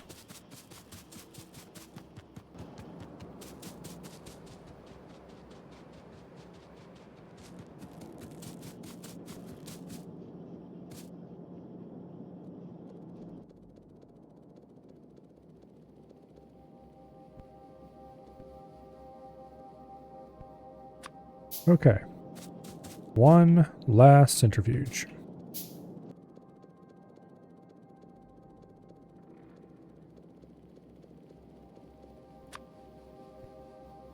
Now, part of me wants to go set up these centrifuges by the uranium mine. But we already are loading the raw ore onto a train. So that would be a waste. So I need to decide instead is where I want to put the nuclear reactor.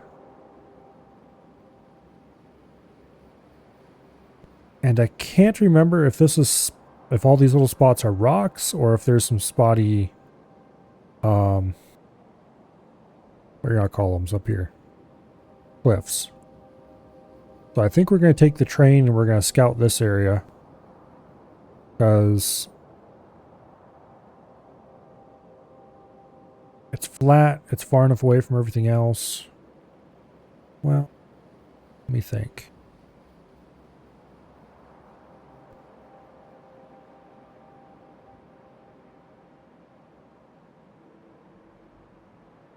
It wouldn't be too inconvenient to get a train to.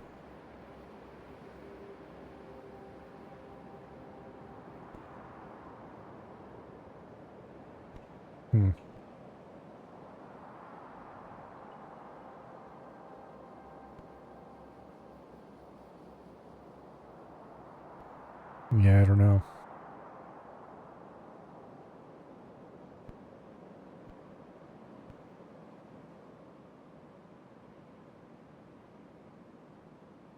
Maybe over here would be a good idea. This station here has about reached its growth potential. Because I don't want to run out of waiting bays.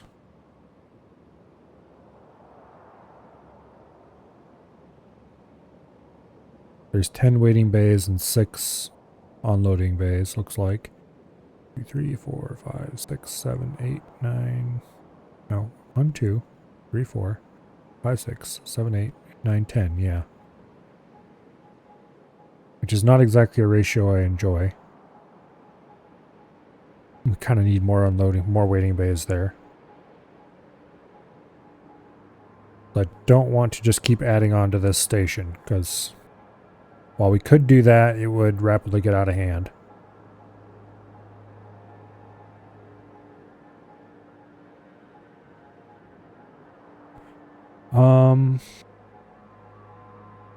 I don't really want to put it over here.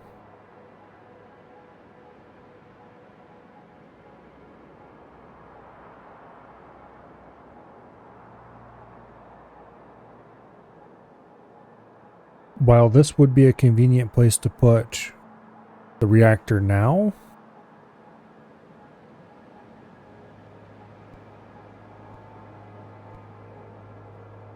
I would rather keep that for other things.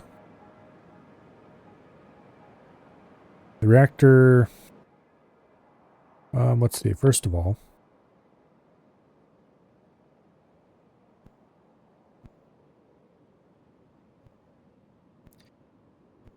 we do have steam turbines unlocked now.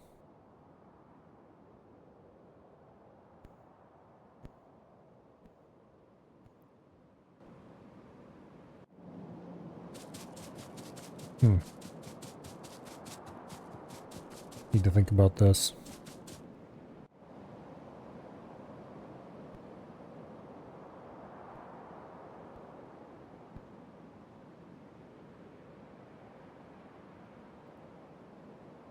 Yeah, let's just get on a train and go check that out.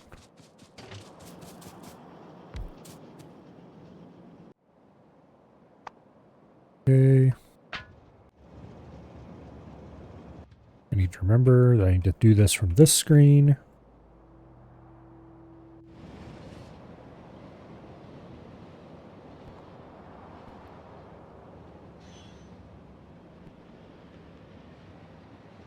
Following another train, so we can't quite hit max speed. Oh, he pulled off, so we're good.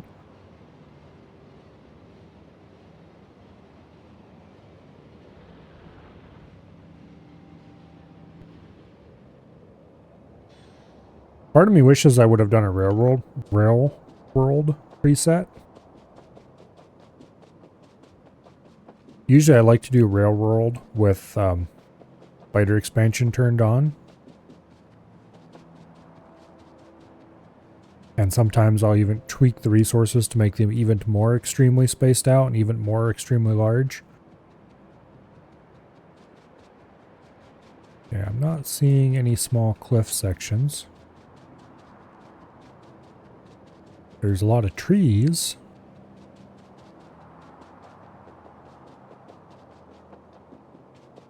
There's cliffs over there, but I knew about those.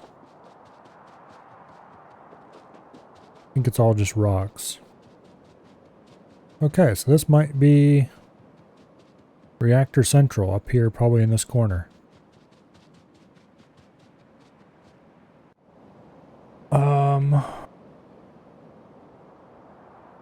Where should I put the train station, though?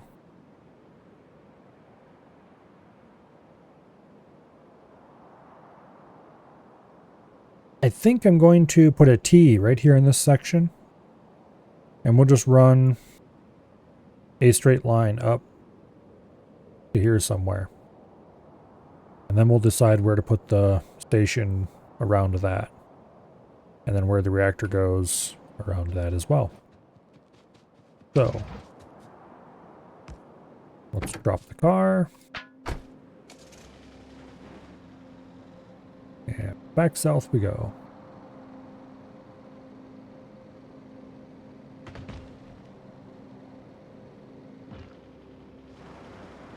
Helps if you don't hit a cliff. Here.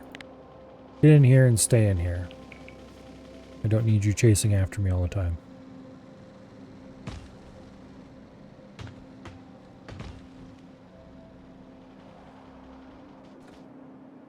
Alright.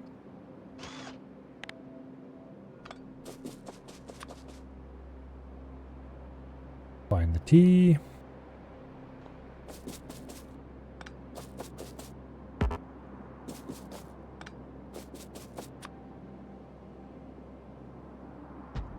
Boom.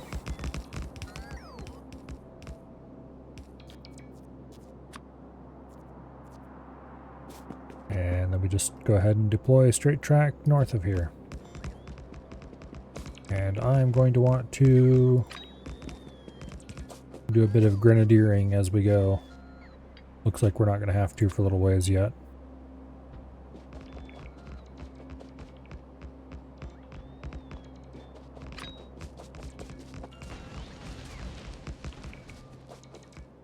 Okay.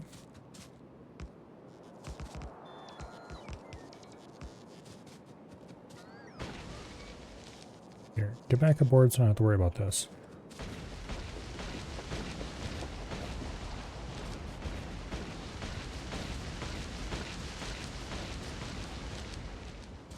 I have to be careful I don't kill myself with grenades.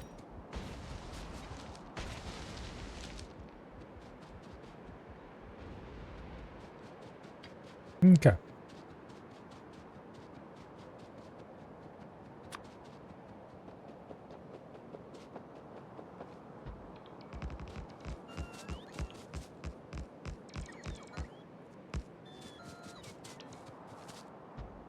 Onward and upward. Or northward, as the case may be.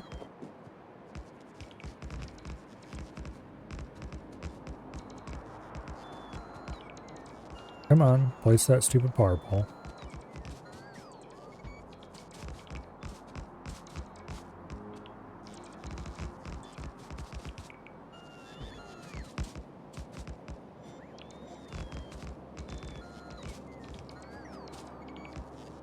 Okay.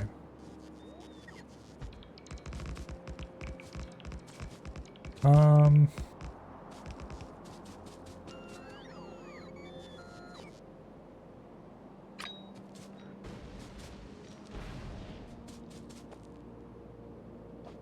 don't know where I want to end this rail.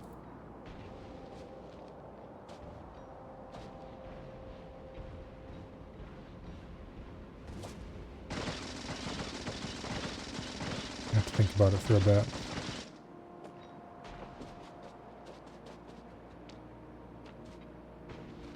Probably in here somewhere.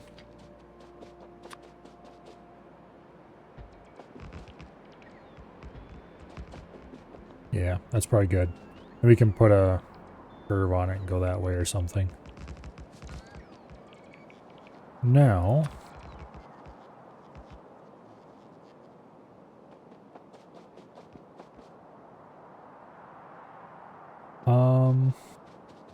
we have enough room here to put in a decent sized station. What kind of stuff am I going to need to deliver here? Well,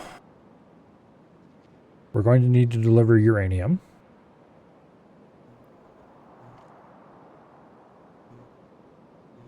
And is that it?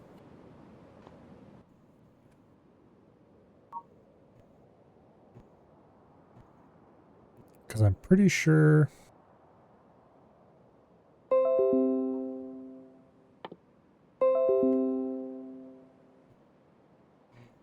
that uranium processing only requires uranium ore. Oh, iron plates to make fuel cells, I guess, if we want to truly automate everything.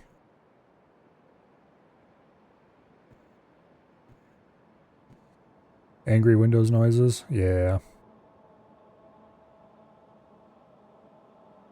I could make that be silent, but then every single time I wanted to play a game, I would have to go tell that game to play on a different audio device, and yeah. I have enough trouble getting Discord playing on the right audio device as it is.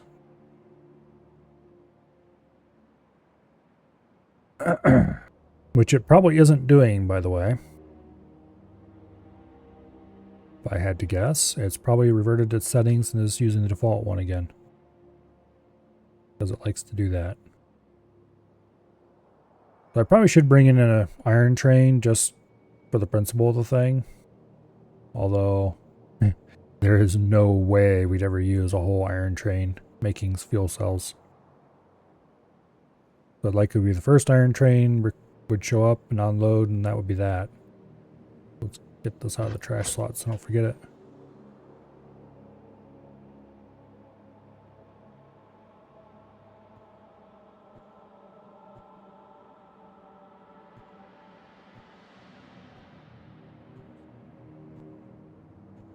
Yeah. We just have a couple materials being delivered here.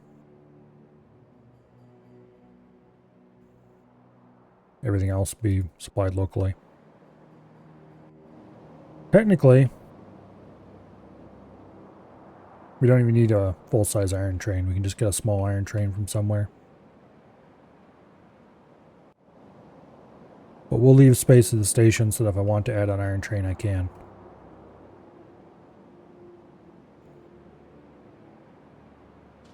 And actually, I've got a bright idea.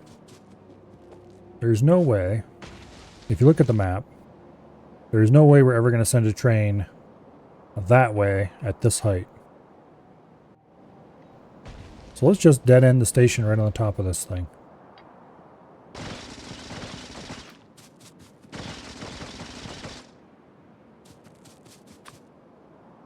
That is a perfectly reasonable thing to do.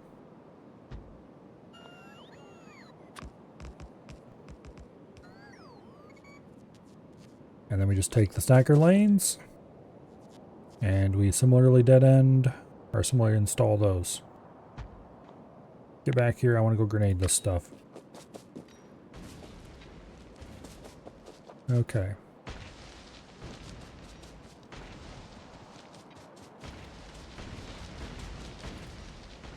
welcome to the uranium station. It's going to actually not hold very many trains at all.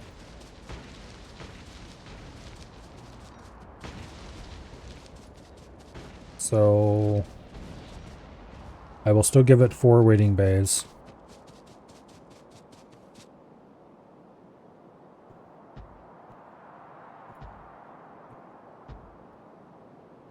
But that's it. And then we need one of these. No.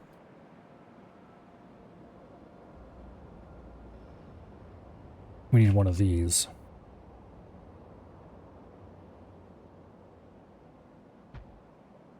And technically we probably want 2 of these. But I'm going to just put in an empty station template instead. Because I'm not bringing in iron yet. And they've used up all of my rails, the bastards. So we have to go get more. And also we need to get a few more bulk inserters because we do not have enough of those.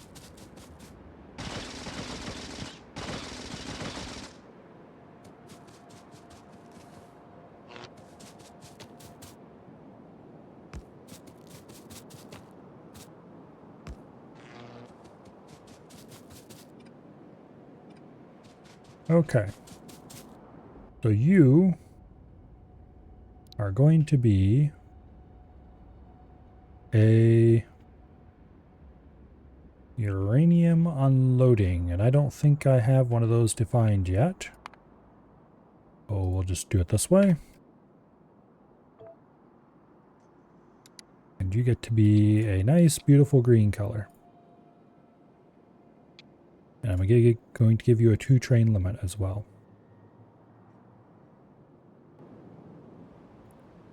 And then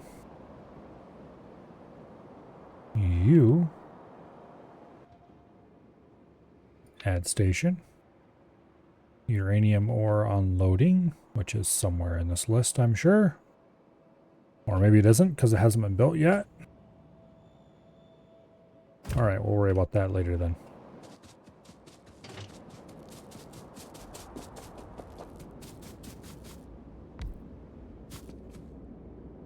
Alright, we need to go back and get more rails. We need to go get more grenades. And perhaps a few other things as well.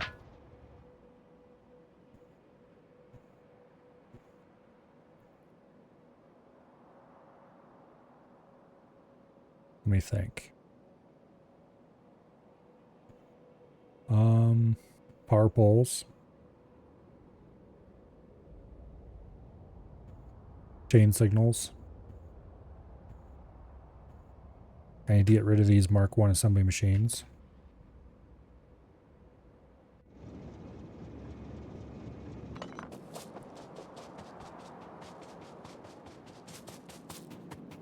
Okay.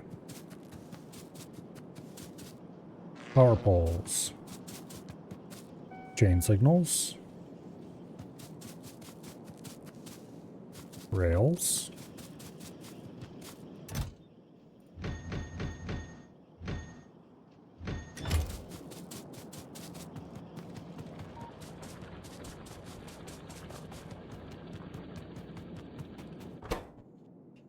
Ditch the Mark 1 assembly machines. Oh, we need to get, here. I don't need those. But I'm going to drop them off down here.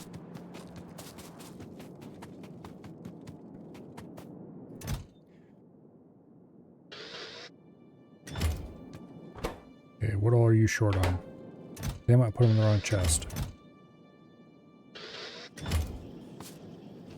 Okay, so we need 48 of these. Means we need like 10 or 11 of them. Where thereabouts. Which is going to take a while because it's got to slowly grab everything off the belt. Okay, we need 10 more. Well. Let's use this opportunity to get rid of some stuff in my inventory that I don't want.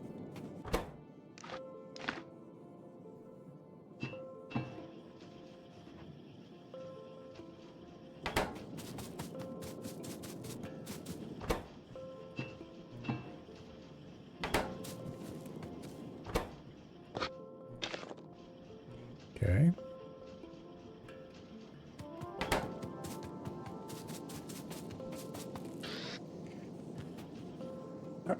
Seven more of those. 6 more.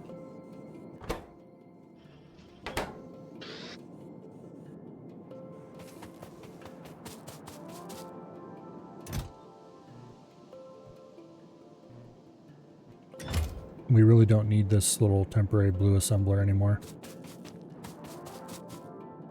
Oh well. I will worry about that later. 3 more.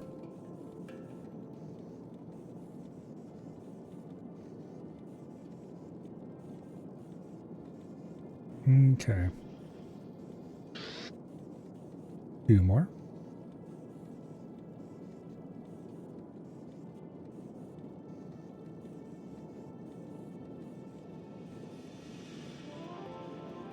Let's see, is there anything else we're going to need? Oh yeah, grenades. I almost forgot them. We can do without them, but I would rather not have to.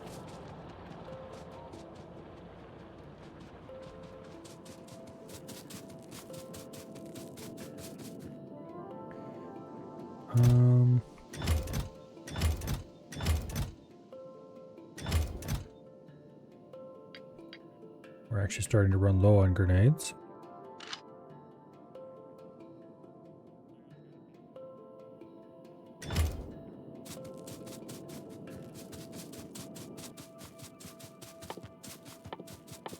And then I'm going to need to design a reactor. I don't know if reactor mechanics have changed at all since the last time I used them. Let me think. How much does it cost to build a reactor? 500 copper, 500 steel.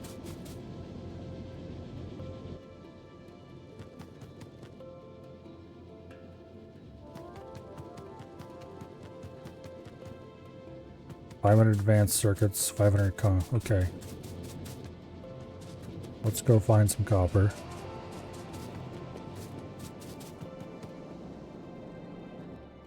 Got the inventory space for this? Yes, I do. I'm just going to grab enough to make a singular reactor so that I can connect it to logic network and see what it outputs. Because I think they changed reactors so that they report the current fuel status and stuff now. I seem to remember reading something about that on Factorio Friday Facts.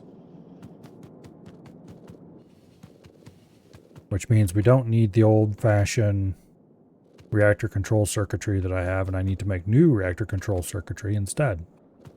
Which should be simpler.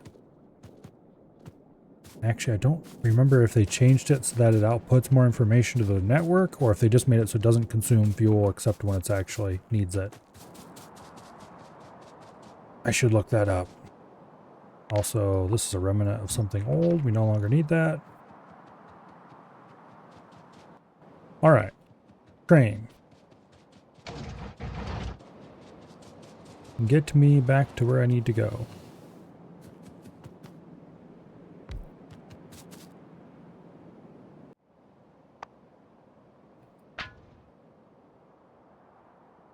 Which conveniently, we can drive right there now.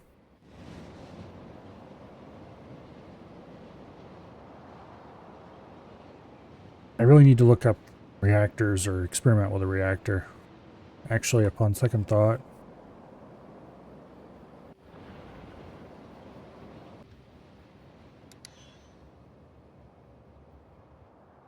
I need to go get...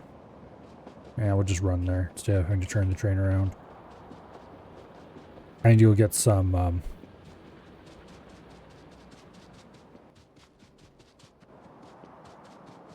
concrete. so I can make the test reactor.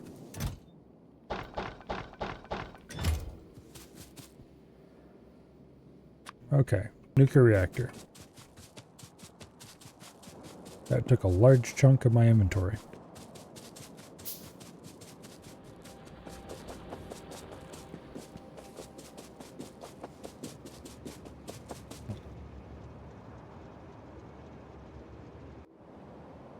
Yeah, let's just drive there manually. I said, let's drive there manually.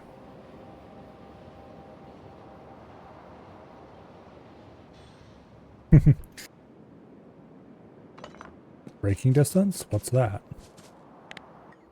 Alright, where's that reactor? There's that reactor.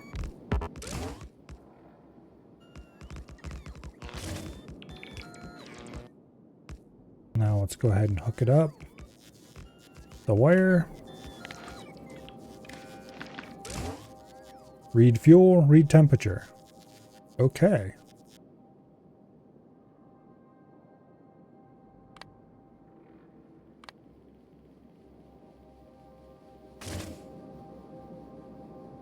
So currently it outputs nothing for fuel. And it's outputting the temperature.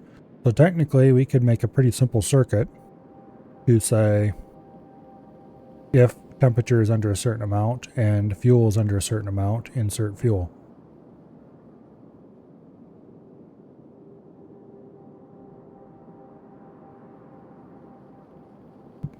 That is assuming that you even have to manually control fuel anymore, which I am going to check to see if they changed that.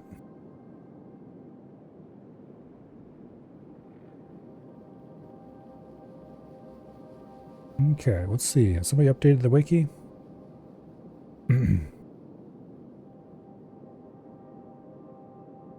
Okay.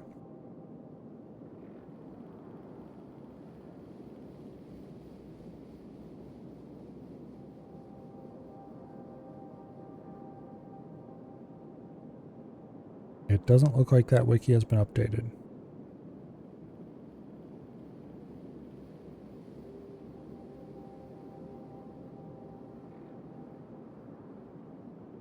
Unless there's a button to hit somewhere to see version 2 stuff.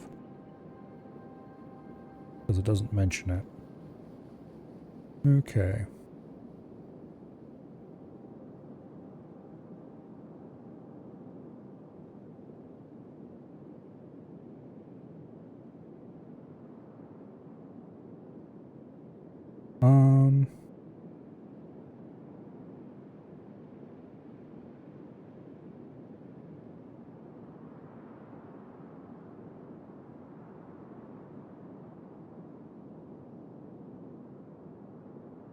Okay. One thing that's going to be nice is we don't have to worry about pipe throughput anymore.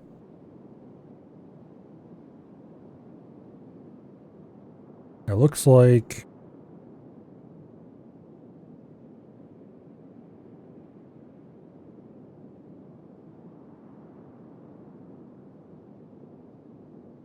okay.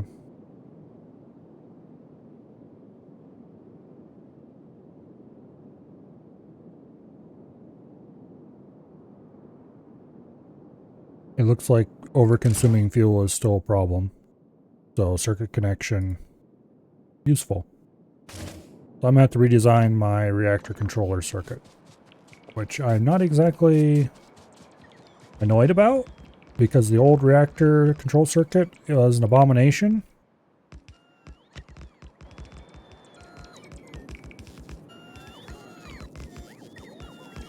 This is the circuitry to power a singular reactor cell. Basically what it did is it fed one singular fuel cell into the reactor when the reactor called for fuel, which was controlled by the steam level. And then it waited until the reactor output the empty cell, and that would reset the system. And if it was still calling for fuel, then it would put another one in. If it didn't, then it would wait in the second state. Basically, it was a state machine. And it was a cumbersome pile of poop.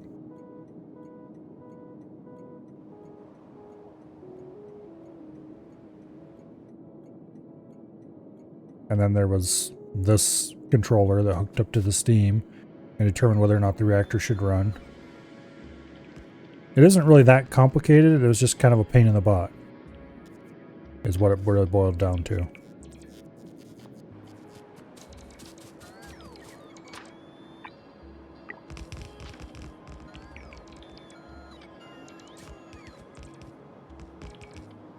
And I don't know about you guys, but I much prefer to deal with systems that are not pains in the butt. And having the reactor tell me exactly whether or not it has fuel currently, and whether or not it has what the current temperature of the reactor is, so I can control the whole thing based off that instead of the steam level, which means I don't have to worry about having steam tanks in the system anymore. That just sounds like 100% less pain in the butt.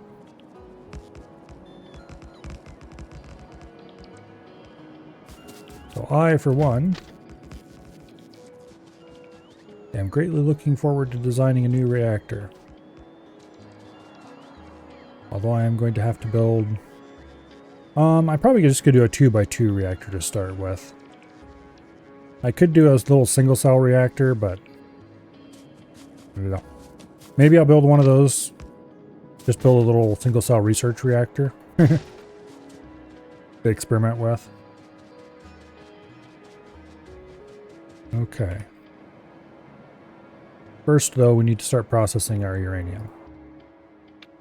So, uranium ore unloading, add weight condition, empty cargo. And here comes our first train of uranium. And I'm going to use this infilled area here for processing. We can't do Covarex yet,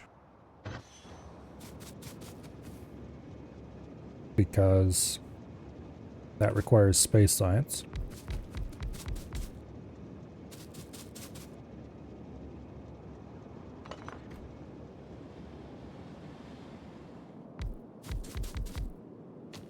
Okay.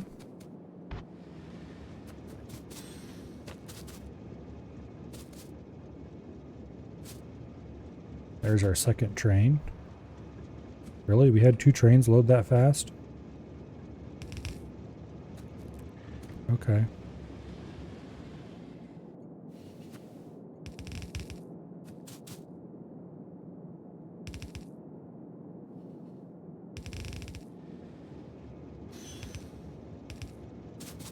There's the third train.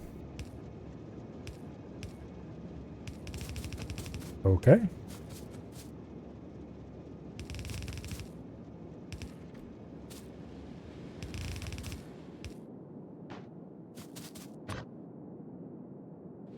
Alrighty. Now, you filter. Filter out U-235. And send it to the right.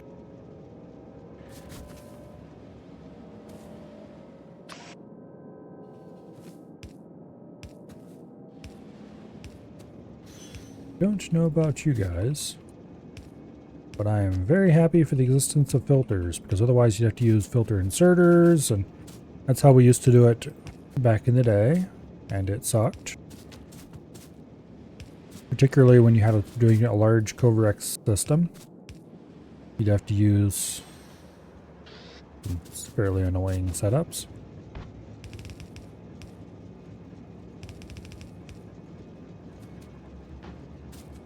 Okay.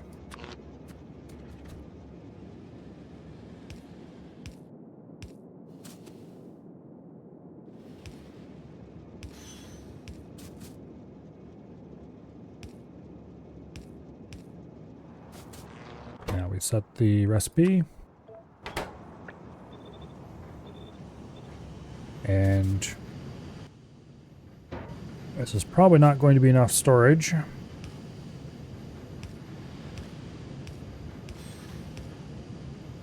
But it will do for now.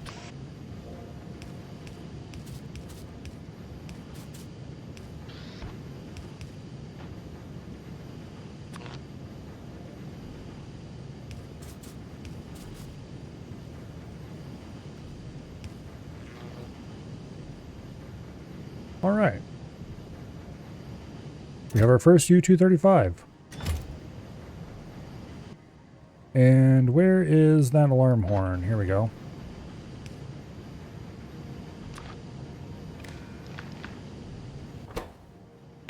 When U-238 is greater than 1K,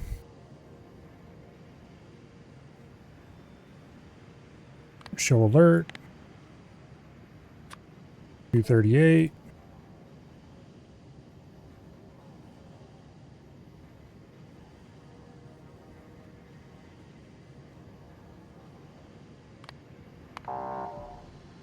Okay.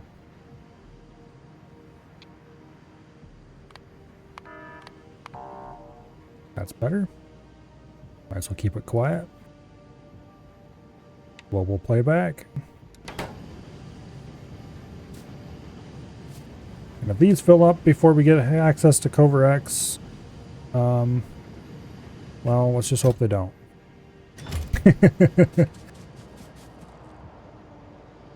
Alright, we have multiple uranium trains waiting to unload. We're certainly probably going to get enough fuel out of this to last us for a while, I hope.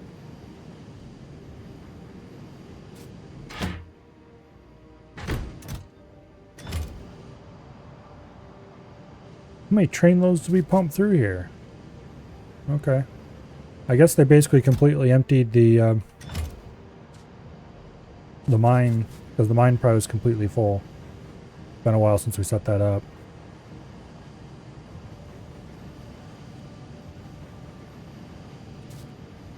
Anyway, we have 120, 238, and 235 so far.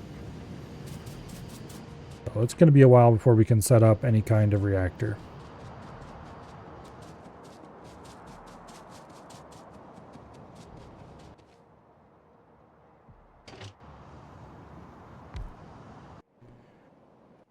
All right. Now,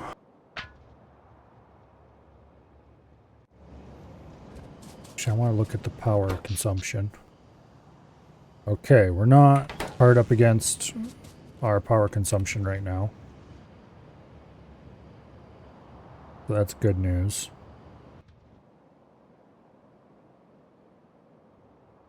I'm going to worry about building the reactor when we have enough 235 to be worth trying to run a small reactor.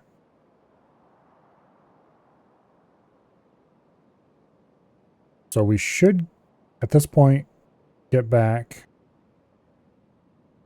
to... Are you not full yet? No.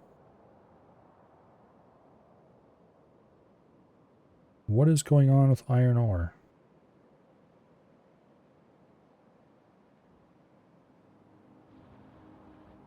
Alright, let's go check on the iron, because something weird is going on there.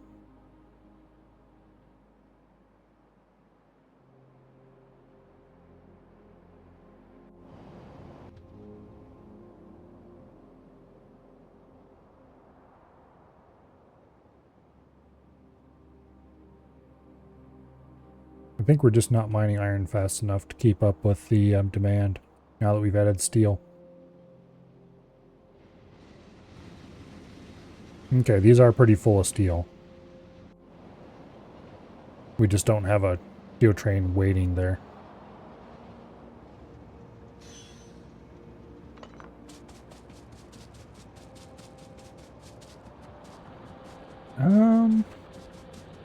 Okay, iron's still going out at about as fast as it can go. We really should upgrade these to, well, for one thing, we're still using fast inserters, which isn't ideal. Although they are keeping up.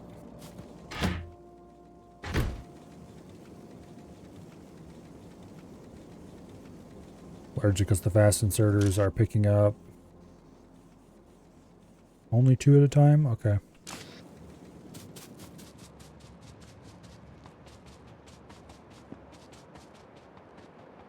That's one of the older stations, needs to be upgraded at some point.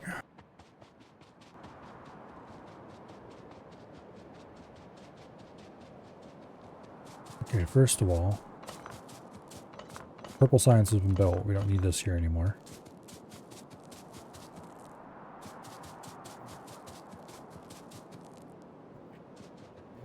All right.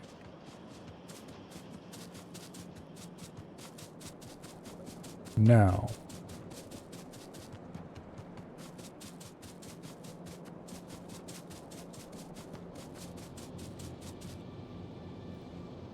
let me think.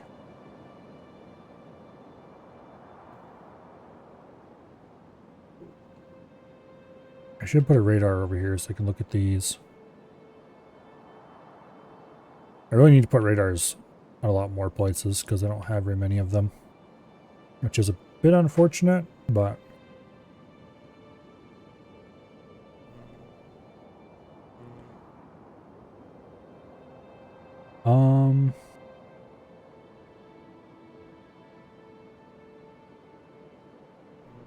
right now the biggest polluter is this thing.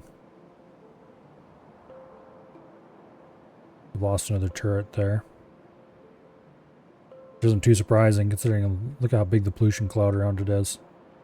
The iron ore is one of the second largest ones.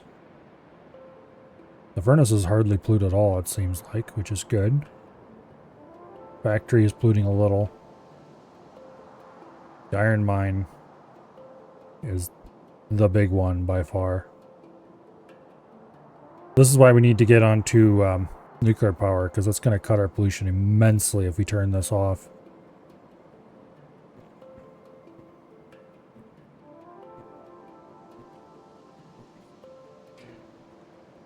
I really should have put a radar there so I could look at that. Anyway.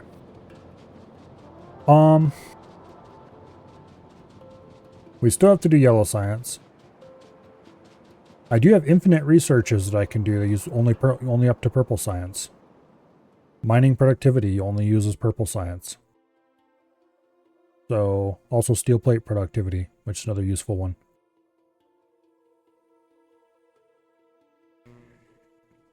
Which is definitely a good thing, because if you go look at the steel furnaces, I'm not sure. This is productivity plus 10%. I'm not sure if that means more speed or if it means more product. Generally, productivity means more product. But these are new. Like mining productivity increases yield. These don't really have a description. They just say productivity. So I'm guessing that means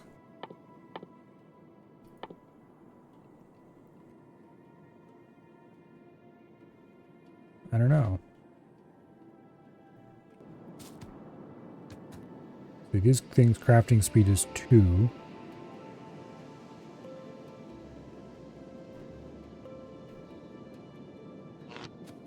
Let's try a little experiment. Do I have any iron on me? No. Okay, let's go try the little experiment somewhere else where I have iron.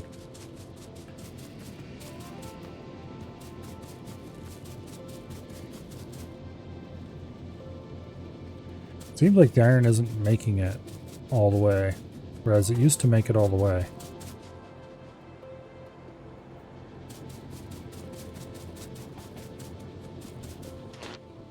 Oh no, it does show a production bonus bar. Okay, so that was just the one I had clicked on apparently hadn't done steel since we researched that or something, I don't know. So yeah, bonus production is happening. It's only 10%, but still. A couple more levels of that researched and we'll be cranking out tons of steel from our small amount of iron. And there's productivity researches like that for a lot of materials.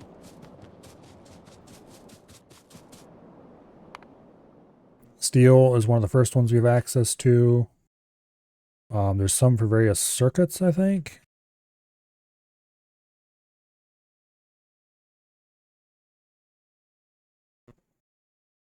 Let's see. There's recycling. There's the turbo transport belt. Oh, coal liquefaction is locked behind a planet too. Didn't realize that.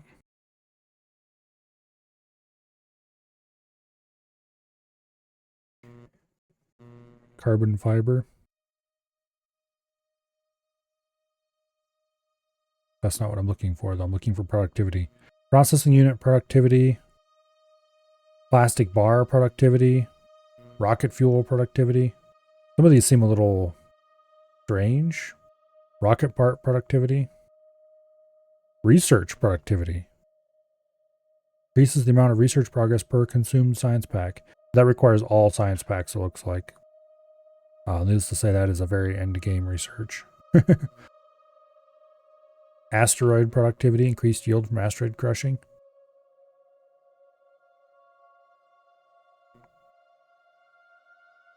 Okay. There might be a few others in here that I'm not seeing.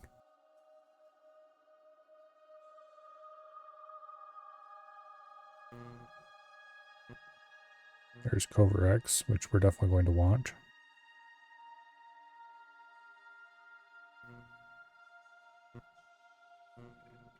Anyway. Some of the things that the productivity bonuses are for seem really random, like plastic bars. Why?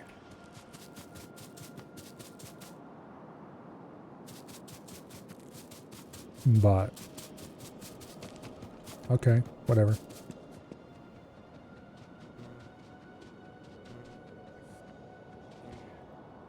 What am I looking for?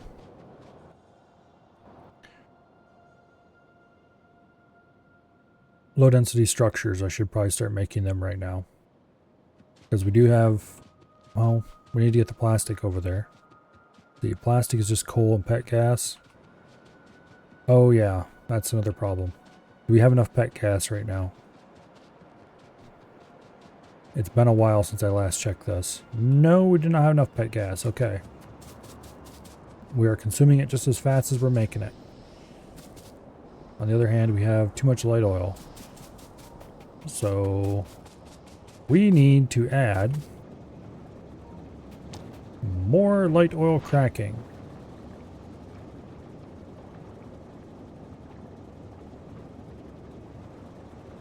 Where am I going to put that? Because somebody wrapped up the area with all kinds of stuff.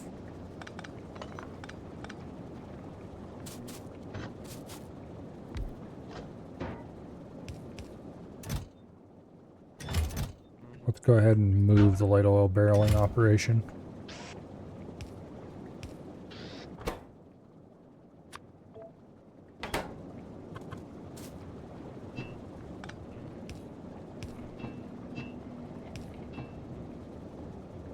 Okay. And that should allow us to put in at least a couple more of these. Horizontal flip is the best thing since sliced bread.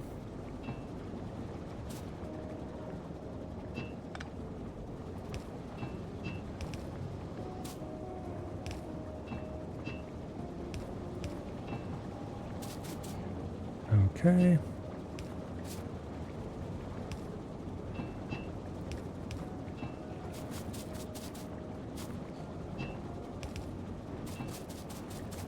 Lovely.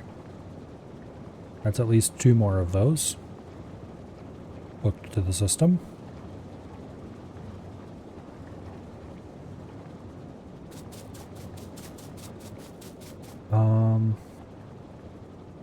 Probably gonna need more than that.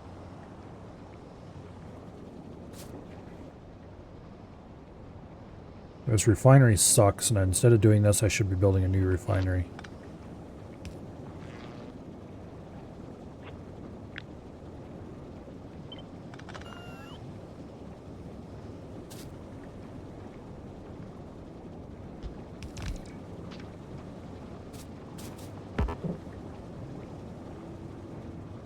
Okay, let's go get some more chemical plants. Come back and add a little bit more cracking to that, because we need to get ahead of that cracking.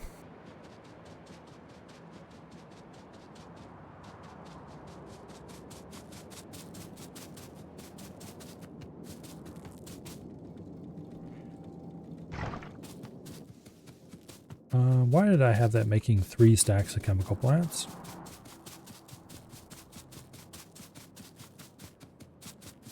Okay.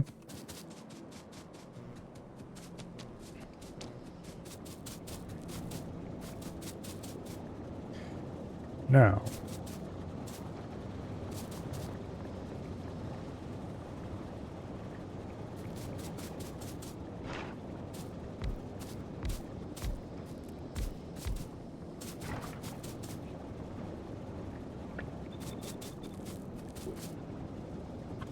horizontal flip, horizontal flip. There we go.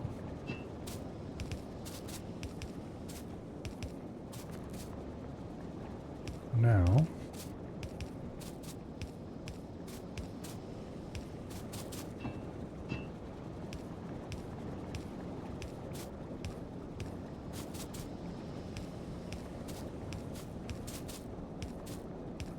there we go.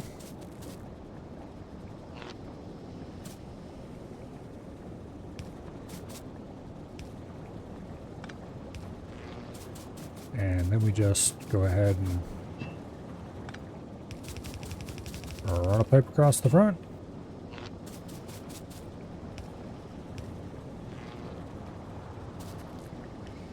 And that should drain that light oil pretty quickly, hopefully. Actually making a dent in it. And it's actually making the petroleum gas go up. Okay. Now the problem is, as soon as I start producing piles and piles of plastic bars, well, okay, how many plastic bars are we going to need to start with? We need 3 standard units of low density structures. Each standard unit of low density structures takes 5 standard units of plastic bars. Each one. Also, to add insult to that injury, 1 standard unit of low density structures is 15 crafting machines. So we are going to need 45 crafting machines, I believe, to produce the required amount of low density structures. So we're going to need 15 standard units of plastic bars. Now, we have a bit of a problem here in that the crafting machines are slower than the what do you call them? Chemical plants. So the numbers don't line up here, which is unfortunate. It looks like each chemical plant produces 2 standard units. So 15 standard units.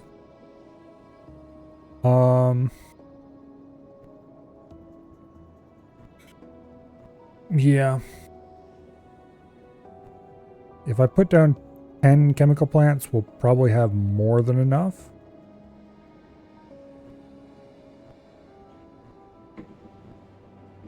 Like actually a good bit more than enough.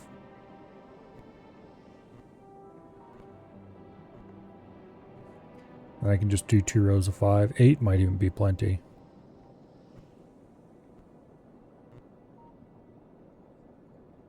Actually, 8 probably is plenty. Let's see, we need 15 standard units. Each of these produces 2 standard units at our 25% more than that, technically, because it's the faster machine. So, yeah, it'll be more than enough. So we can do 2 rows of 4 and call it a day. That's gonna suck down a lot of pet gas, though.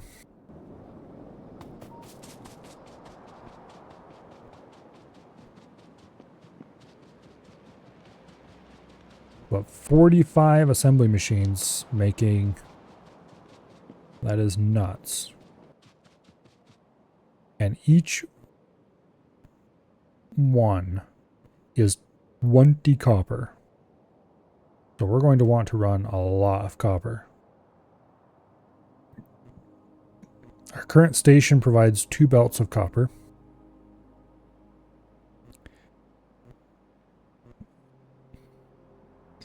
So what I'm thinking, let's see, how much steel does each one use? 2 steel? Okay, that's not much at all.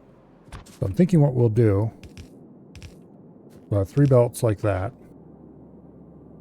And we'll run steel down the center belt and copper down the other 2 belts.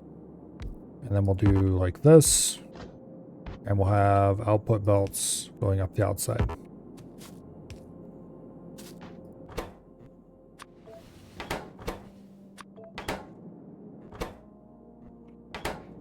But that doesn't account for the plastic.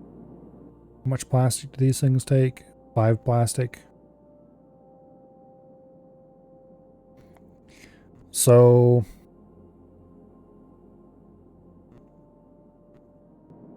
we could run steel and plastic on the same belt because each row is going to get a dedicated copper belt. And for every 20 items it takes off this belt, it'll have to take 7 items off this belt, so less than half. So with the difference between inserter long-handed and fast inserter speeds and all that fun stuff, and it'll have 15 seconds to grab everything. That should be plenty of time to grab off 2 individual lanes.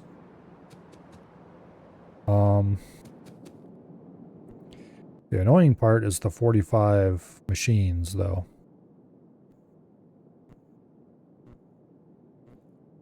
Okay, really? 45 machines? Yeah, because it uses 3. This only produces 1? Yeah. Wow. Okay.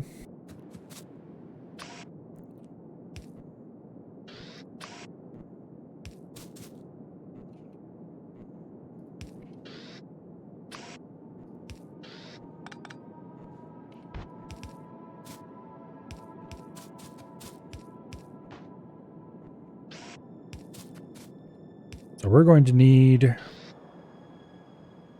Oh, let's see. A lot.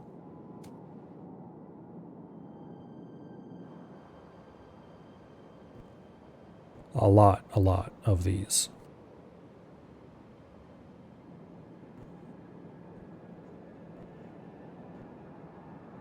Should I do 2 rows? Actually, good question. No, that wouldn't work anyway.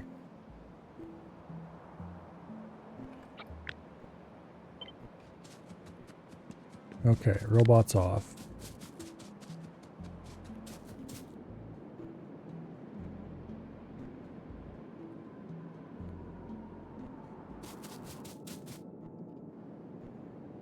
If I run this... Okay, 1...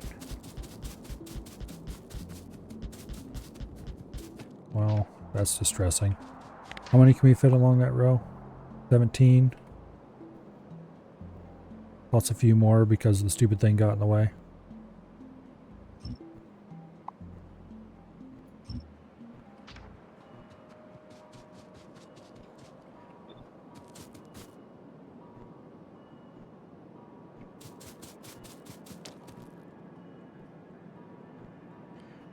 Okay.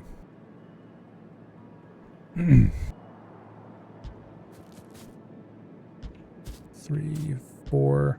Yeah, I know there exist calculators, but 6, 7, 8, 9, 10, 11, 12, 13, 14, 15, 16, 17, 18, 19, and we can fit 20 here. The problem is 20 isn't quite enough.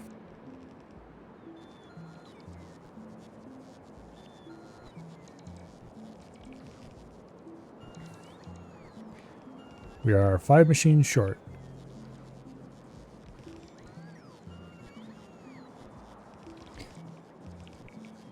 So,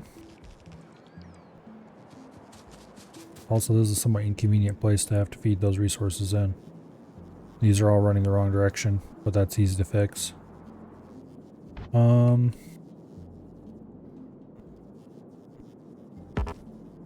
Here. Can we even cross here? Yes, we can. Barely. But we can. Okay, so we could put 5 machines over here, just along this side. And do this. I think that's probably what we'll end up doing.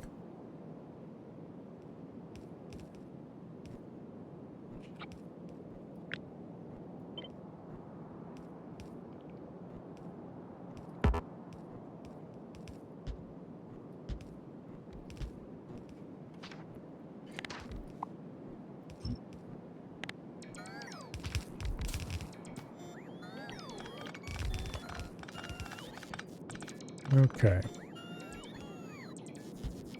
And 5.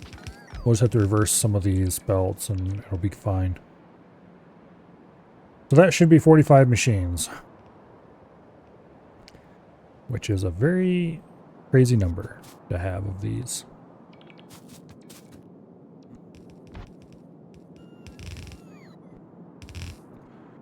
Reverse all those belts.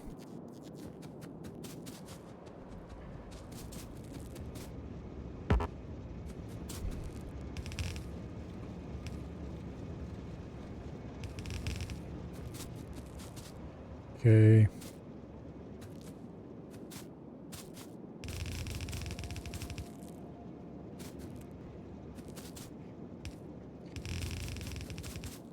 Damn it.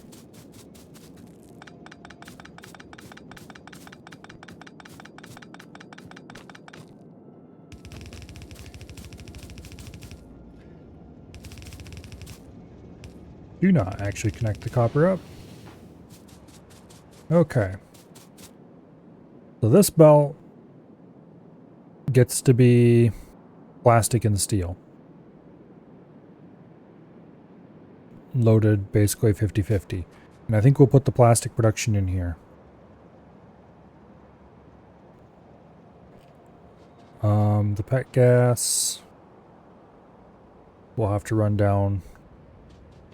That should be no problem.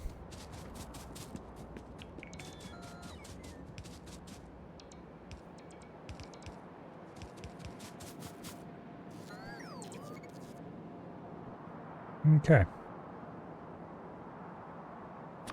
And obviously we have to put in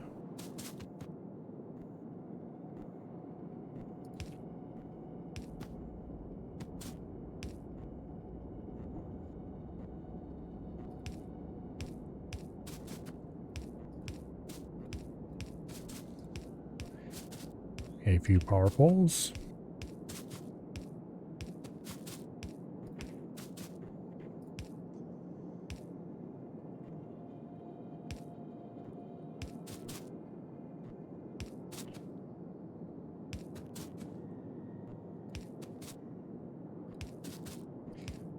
Okay, a lot of power poles.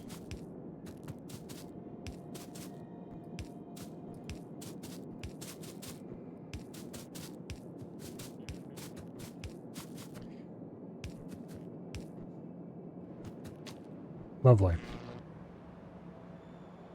And we had to put a few over here as well.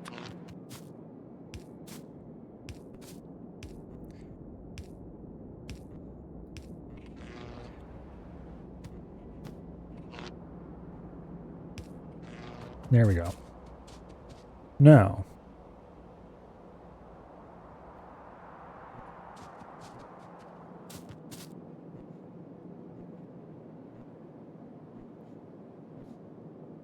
let's go ahead and reverse the direction of these center lines.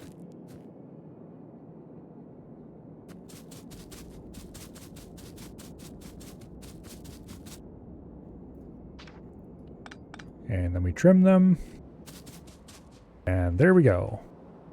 Except for actually feeding in the plastic and the steel.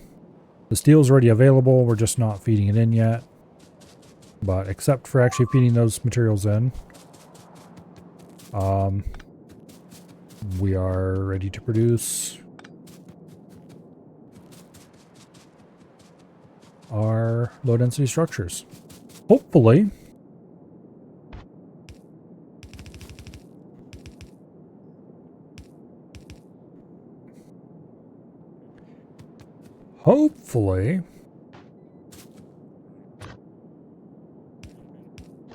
without absolutely massive throughput issues that I suspect we're going to have. But we'll see.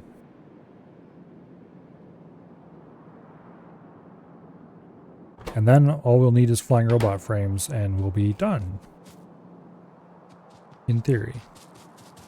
And I just realized that we're going to have a bit of a minor problem here in the future because this belt of blue circuits right here goes to making electric engine units. And part of this belt here goes to making the flying robot frames themselves. I'm going to have to run a belt or two for those somewhere. Fun.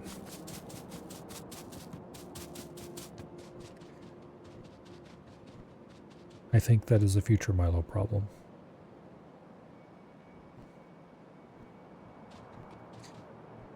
All right. Now,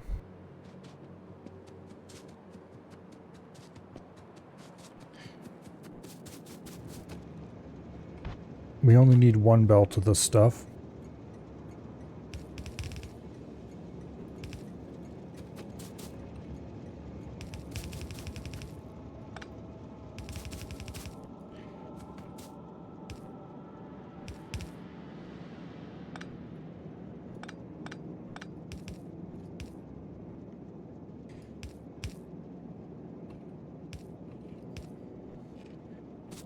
Okay.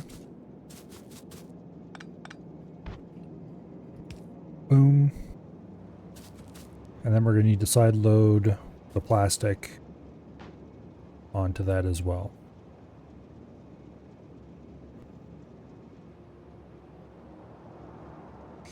Now what did I say? 8 plastic machines? Do I have enough on me to do that? Yes, I do. Okay.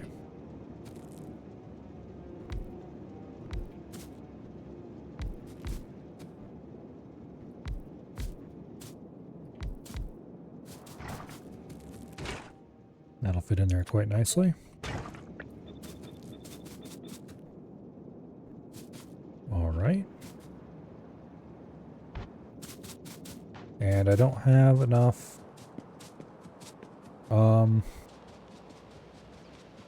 pretty much anything belt related, so let's go get a bunch of more of that.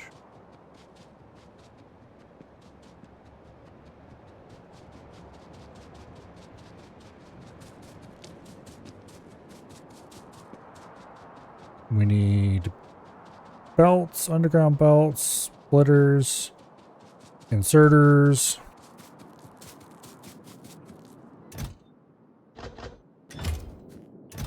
Let's grab what we can out of here first. Okay, who's destroying what and where? Do I have to go worry about it? More stuff gets destroyed at the power plant. Okay, we need to go down there and fix that. And I really need to increase the power plant's defenses while I'm down there. Do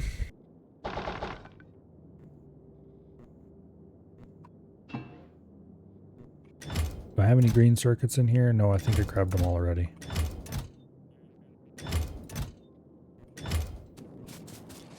Alright. Do I have any flying robot frames over here at the flying robot frame making machine? It looks like I do. Grab a stack of those. I'm going to set up some robots to repair down there. Oh, and would you look at this? We finally ran out of copper here.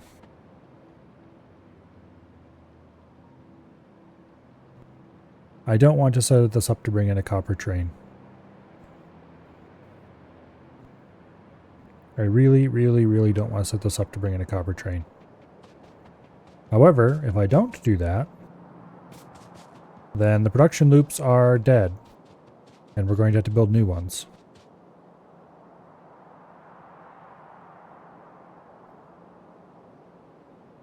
Which I should be doing anyway. Just, I don't want to do it right now. Alright, well, obviously we're not going to be harvesting supplies from this area for long, because we're out of copper.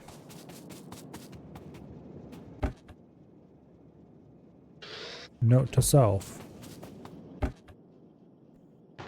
Hopefully, we don't need to get too many more things out of here that need copper, because we're not going to be able to.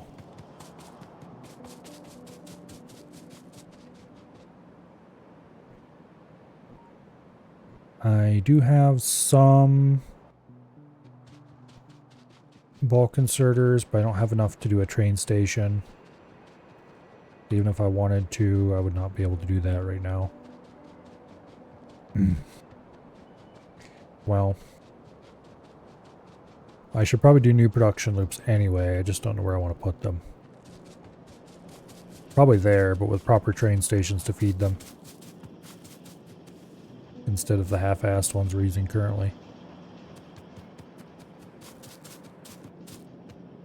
Anyway. There's a good supply of green circuits here. What do I need green circuits for? Oh yeah, making repair packs. And making robots.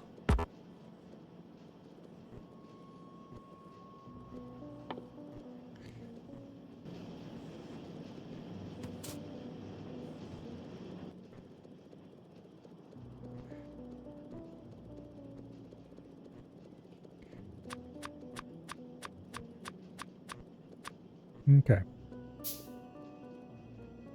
We have the roboports, we have the robots, we have the repair packs. Well, we have some repair packs. We have flamethrower turrets, we have gun turrets, we have more walls. Alright. Let's go down to the power plant.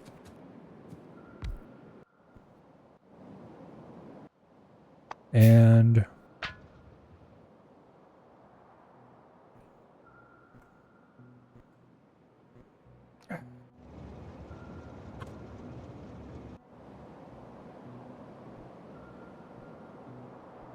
okay, let's go down to the power plant. And let's fix its walls and provide for their ongoing repair.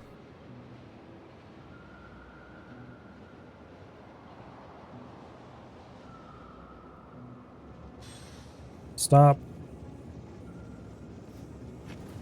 Unloading my rocket fuel, you bastards.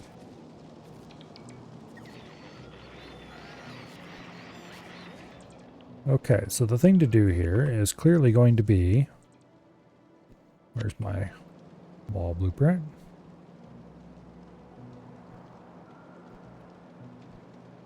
The medium walls do not yet have laser turrets. Okay.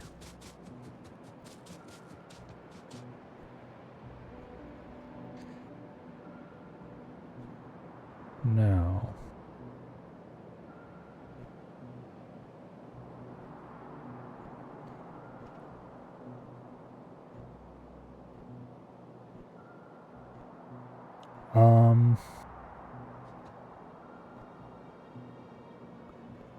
I think that's where this one goes, but doesn't quite line up.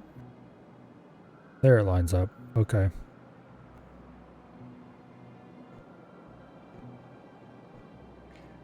I'm going to make a copy of that blueprint.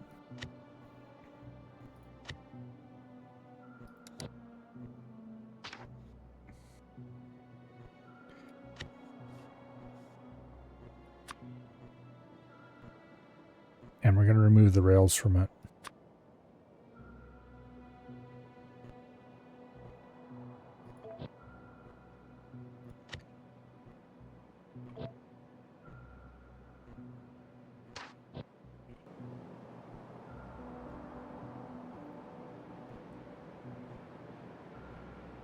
Okay. Get back here. We don't want to send out any bots. Not until I place the first couple and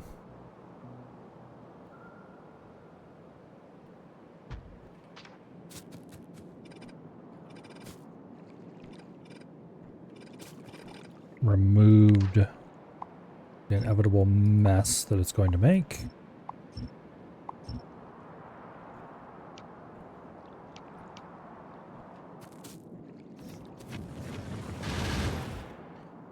Okay.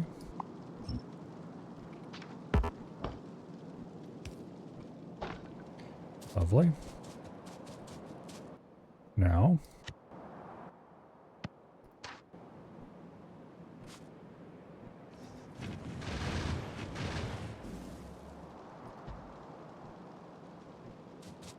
this is a bit problematic.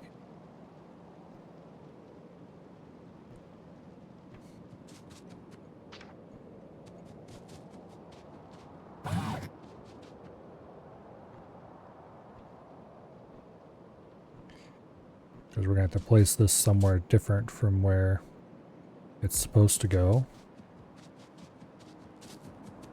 So I'm going to move this one as well.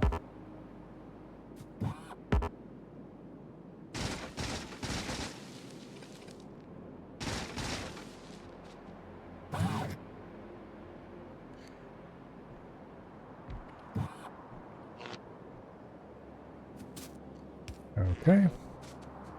That's far from ideal, but that's the way it's going to be.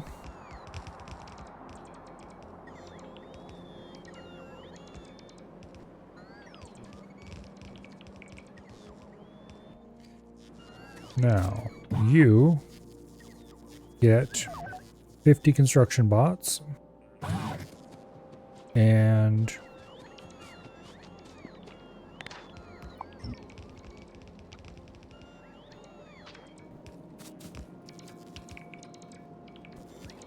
then I need to place a passive provider chest right there. This gets a pile of repair packs, assuming I can find them in my inventory. Damn it. Where the hell are they? I need to get rid of those production science packs next time we get back to base. I just crafted a shit ton of repair packs. Where are they? There they are. Okay. Also, a few walls. And some turrets.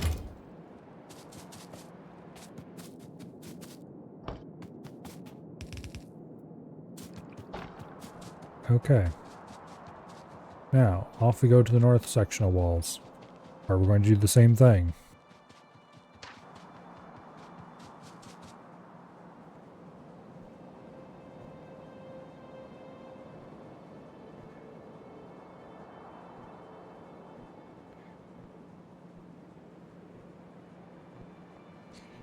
Okay.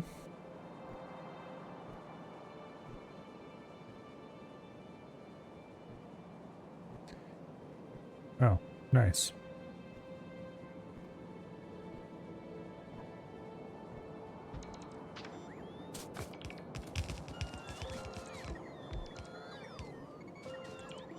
Okay.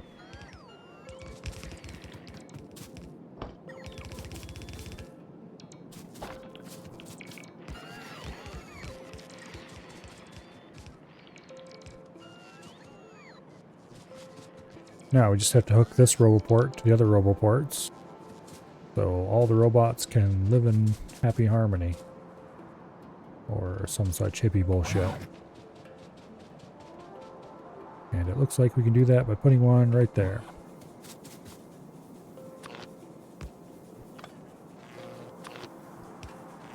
There. Okay. 50 bots.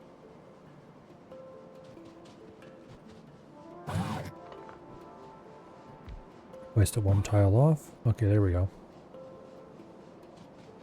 Now, they have some repair parts.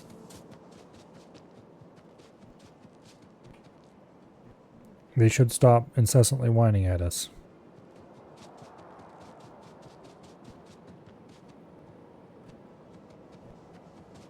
Once I find the bit of landfill that it says it wants to place.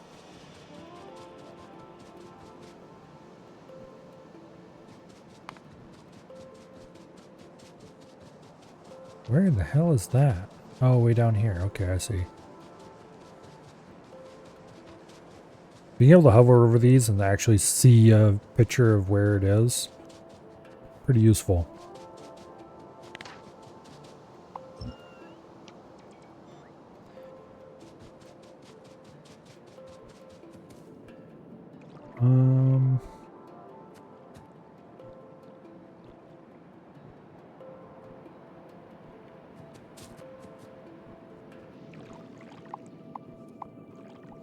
But where?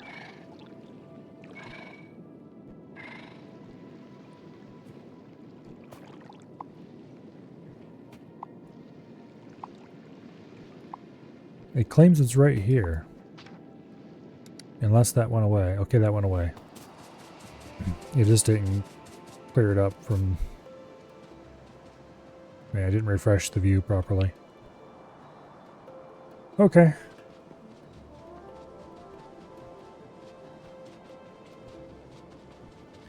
Now...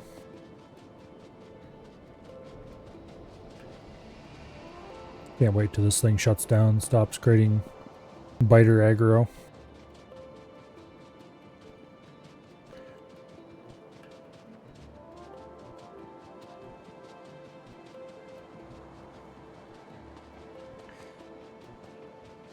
And why am I walking?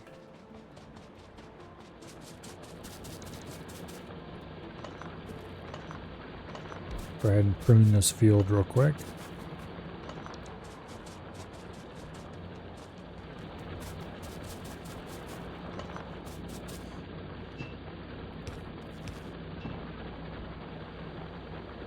All right.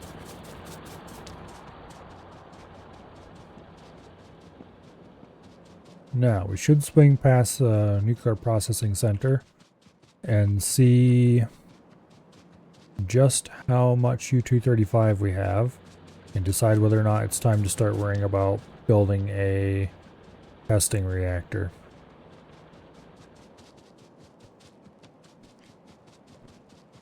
And whether I want to go straight for a 2x2 or whether I want to try a 1x1 first.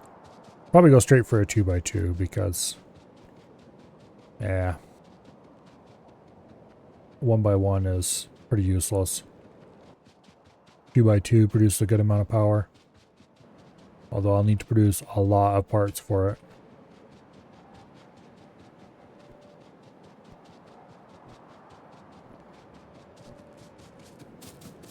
We have 14 U-235, which is not ideal.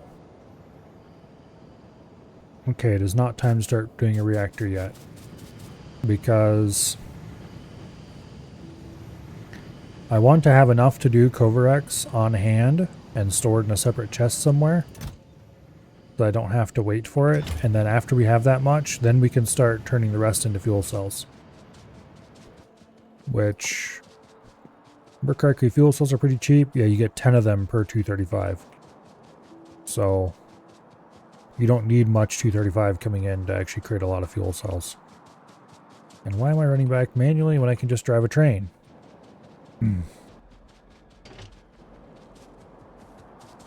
Trains.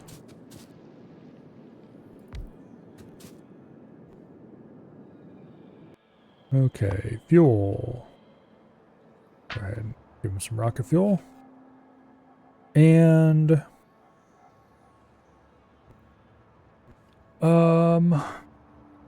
let's park in one of the waiting bays here for now. While I think. I'd really like to get yellow science done. I don't know if I dare, though, because I don't have the power for it.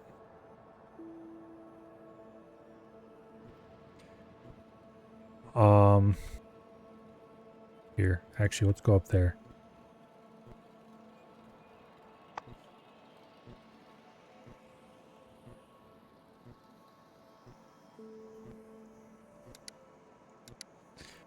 Okay. Copper shutting down is a minor crisis.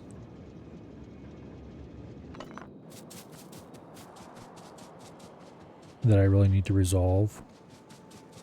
I mean, nothing terribly important is happening here. At least.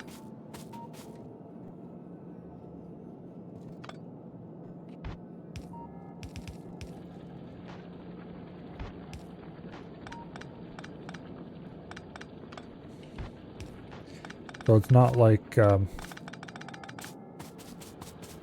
need to get this running right now or else, but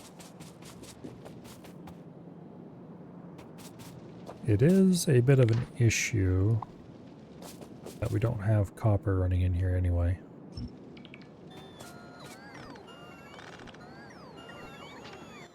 I'm gonna fill my inventory up with coal and steel furnaces. I don't think steel furnaces have a use.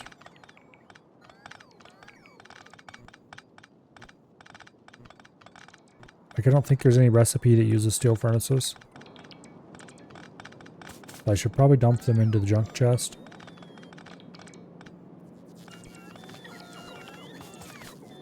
Like, stone furnaces can be used to make boilers.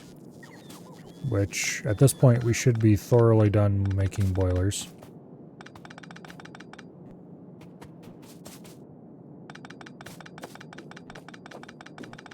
However, we're also thoroughly done cleaning up stone furnaces.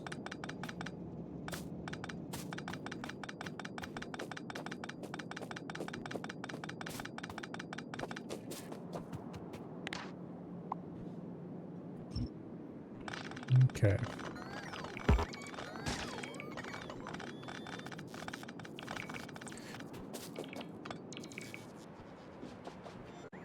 There, it's like the copper never even existed. Sort of. We still have this little steel furnace set up over there. Speaking of steel furnaces, where are they? And it turns out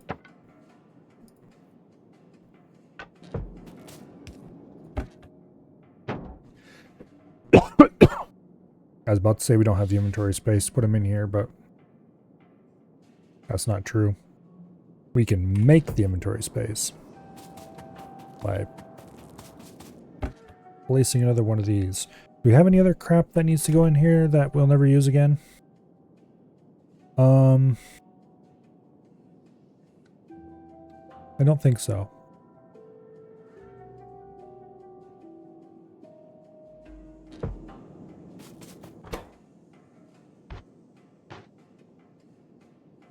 Okay. Got tons of coal to get rid of.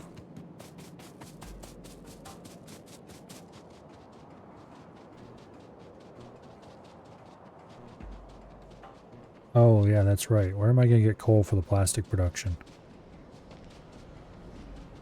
I need to bring in a coal train, and I didn't leave a unloading bay for it.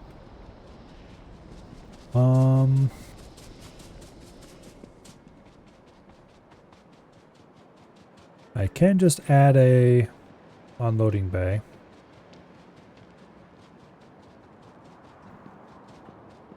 Because I did leave extra bays for things. The problem is I don't have... Okay. I need to go put in some sort of temporary station. I don't care what it is. It just has to be there. Has to be a station to bring in copper. Because we have got to have copper up there. Too many things still depend on those production loops running. As much as I'd like to move them, we don't have the resources to do that right now. So...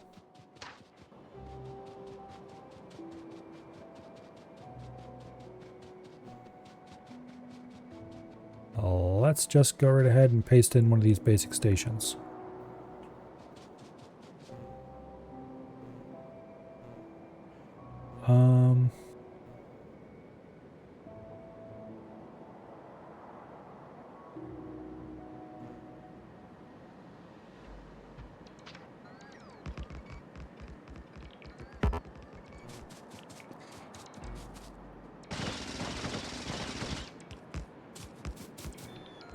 That'll work.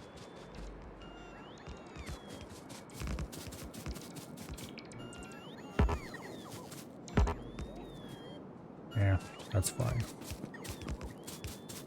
Now, what do we have in between here? You gotta go. You can go over there. You gotta go. I don't know if you can actually make that curve. I don't think you can. No. That's fine. Nobody should ever have to make that curve.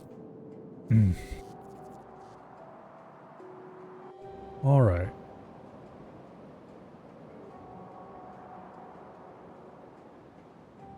Copper plate unloading.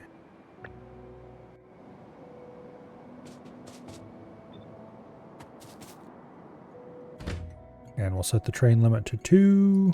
No, we'll set it to 1. We don't need tons of trains waiting here. This is a low priority, relatively speaking. I mean, it ran on like 30k iron or coal. Ran like a 30k ore patch for years. So it's not like it's particularly critical.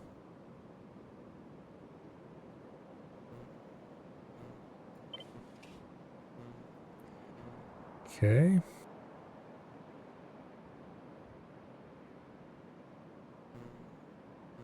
That should be about right. 2 locomotives. 4 cars. This is just using fast inserters, but I don't have the inserters to make the proper... I don't have the bulk inserters because we don't have the copper.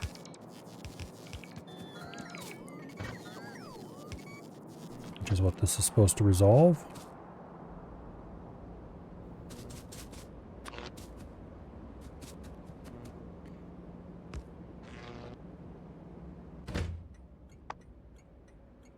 Waiting at copper plate unloading, waiting copper plate unloading, waiting at copper plate unloading, heading to copper plate unloading, waiting at copper plate unloading.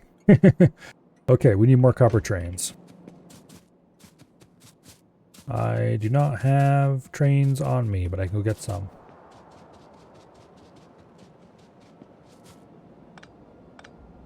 Oh, train just arrived. Okay, cancel that. Let's hook the copper up first.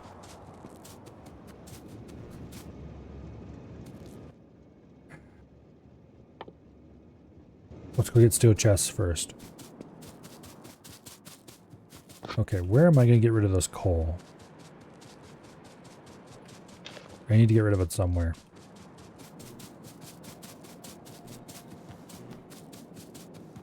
Alright, steel chests. Let's hook this copper up.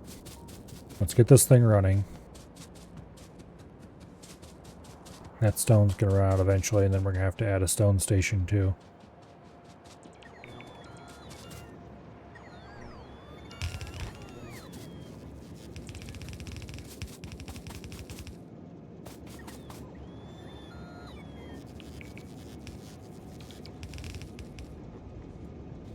I don't want to run that through there.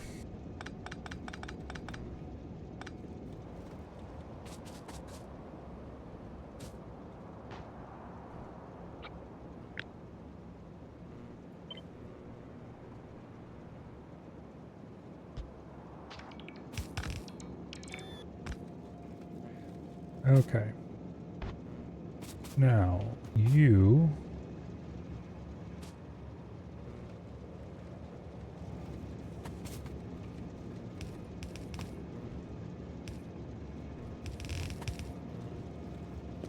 This still has ancient refueling technology that hasn't been used since the dawn of time, aka coal.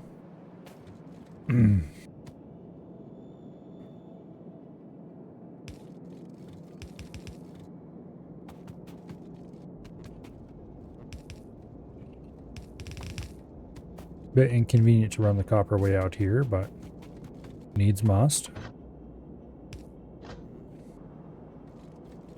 It's much easier to hook it in there than it is to try to figure out where to hook it up elsewhere.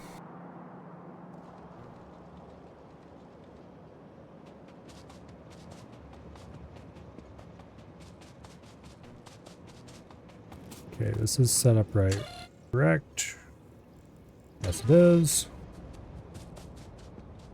Okay. So this one's loop of track is a lot shorter because this is an old one that was set up for when I was going to do longer trains before I decided that wasn't worth it. Because it made station design too annoying.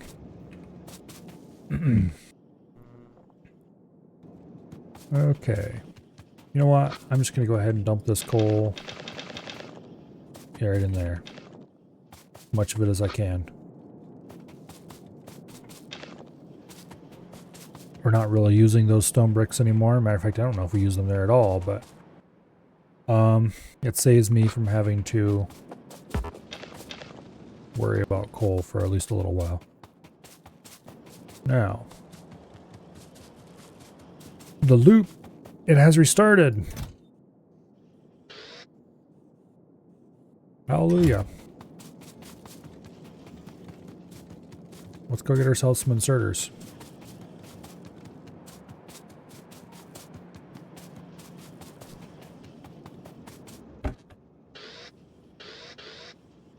Okay. Now.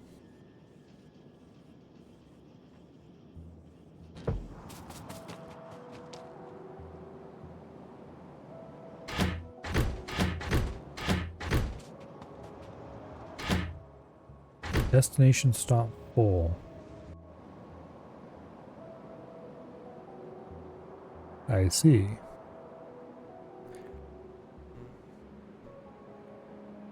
We're not loading trains fast enough with iron ore.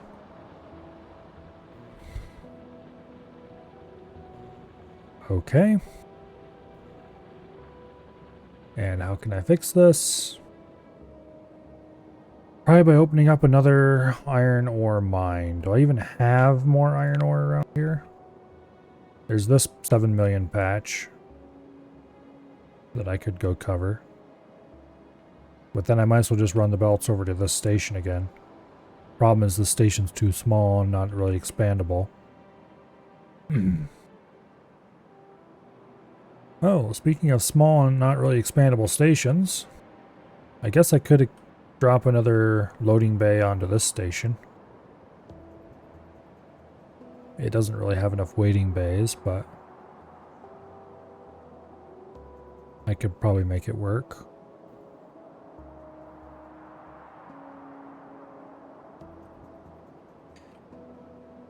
The other alternative would be to go push the walls out farther and mine iron elsewhere, but I don't think that's a good idea. The other alternative would be to add another loading bay to this, which I think I could do.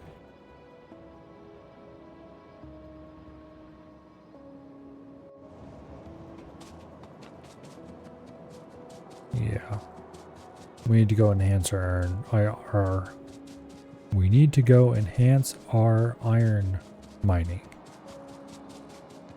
I think we're actually mining enough. We're just not loading into the trains because we don't have enough loading bays. Or bulk inserters. I could probably just do... Well, I don't know if bulk inserters are going to make that big of a difference, though. Okay, we're a couple bulk inserters away from having a train station's worth. So what would happen if I upgraded that to bulk inserters?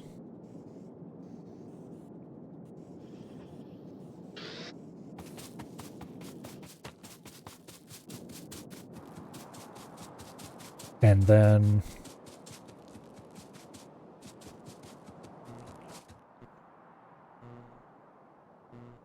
I really need to get express transport belts going.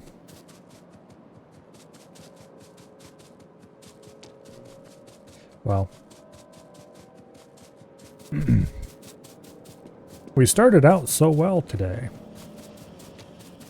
We were getting stuff done, getting things hooked up, and then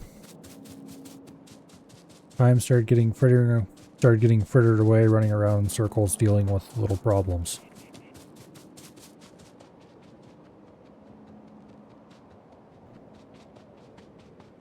And now here we are, having not actually accomplished all that much.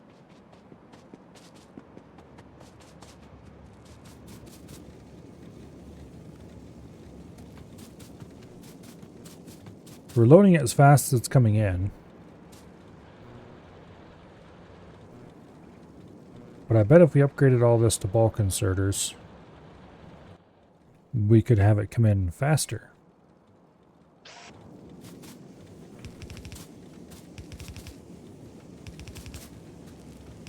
By running 4 belts instead of 2. Because we could totally run more belts into here, I think. Because we are providing more than 2 belts worth of output.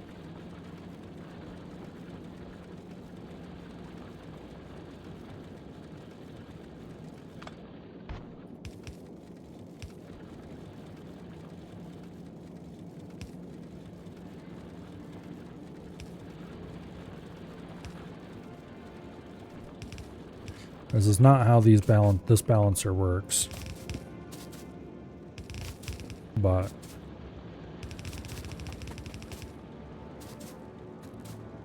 we're just going to have to deal with it being unbalanced for now.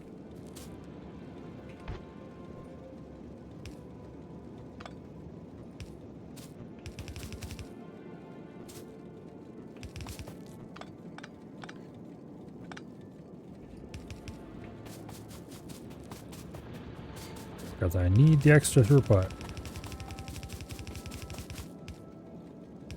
And the only way to get that reasonably is to run an individual belt to every single car.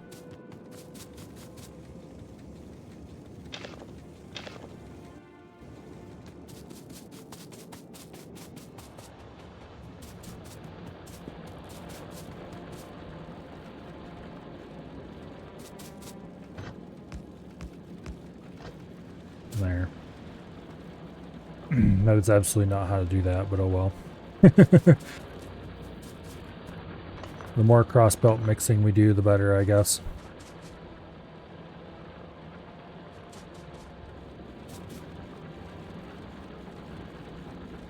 It looks like it's running at about the same speed in all belts, so I'm guessing it's more or less even.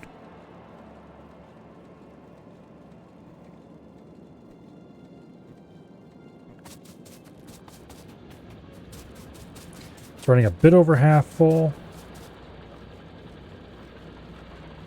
Long story short, it is kicking out more than it was, but it's still not enough.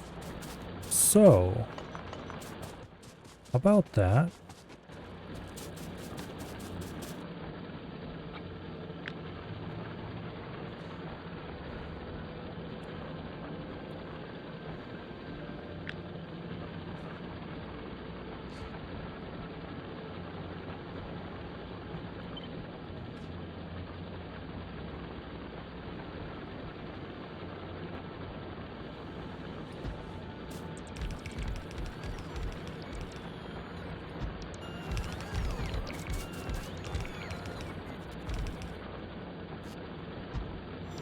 Okay, let's go ahead and finish off this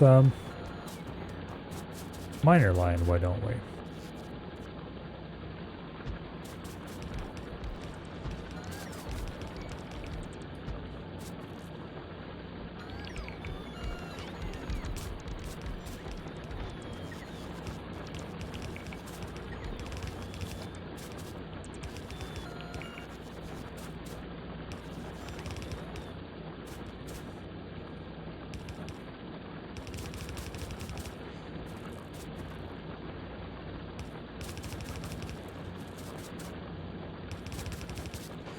Okay.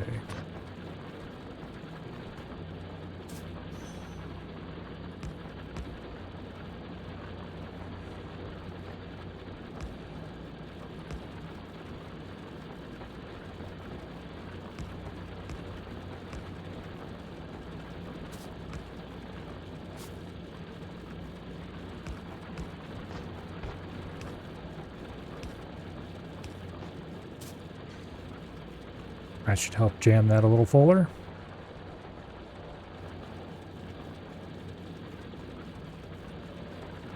Also, this is a terrible idea the way I laid that out, but go here. Let's do it. Here. Let's do this properly.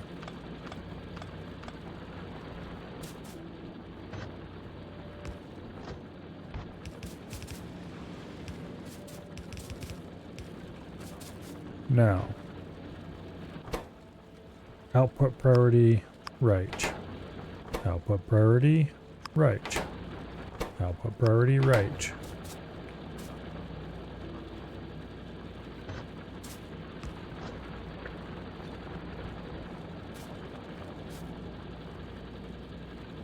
Okay.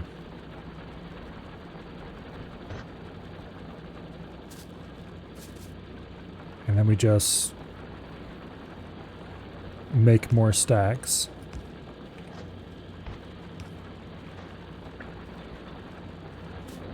That try to force everything right.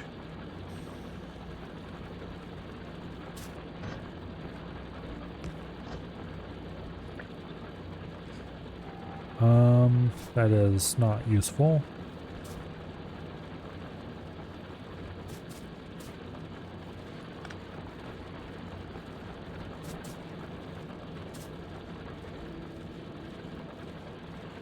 I'm doing this backwards, I think.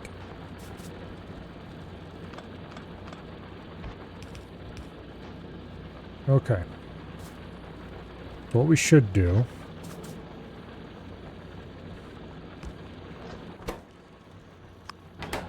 we force everything to the right here.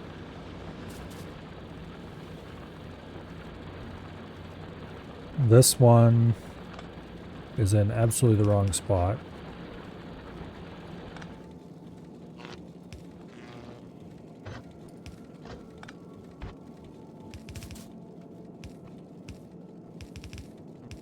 Yeah, stop whining. You'll get your power in a second here. Okay. Now,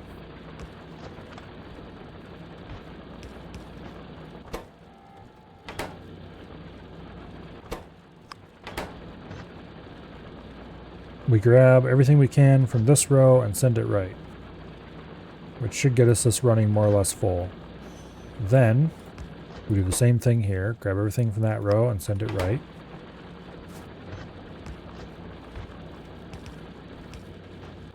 And the same thing here.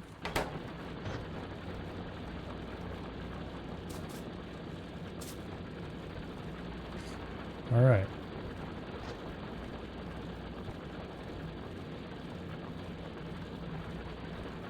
Unfortunately, that still doesn't pack it consistently.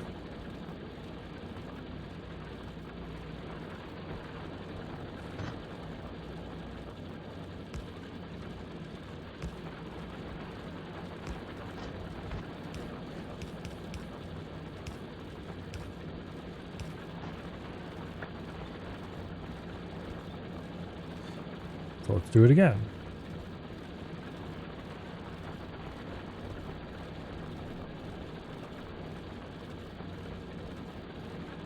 And that gets us 3 completely full rows plus whatever this row feels like doing on any given day.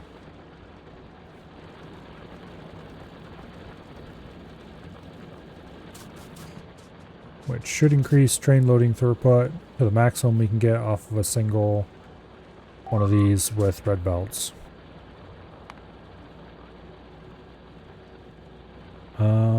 Oh, okay, I know where that is.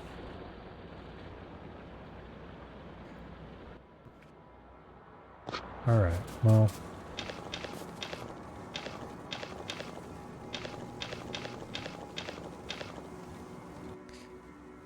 That's enough messing around with that for now. These are still not running full, but they're running fuller than they were. And the real solution is just going to go to build more iron mines and build them properly.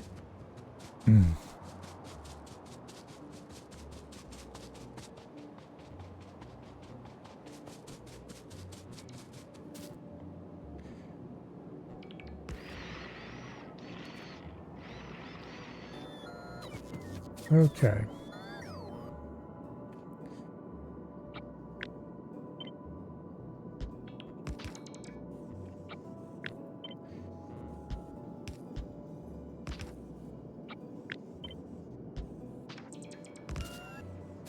let's just go ahead and add a few more problem solvers. That little stretch. And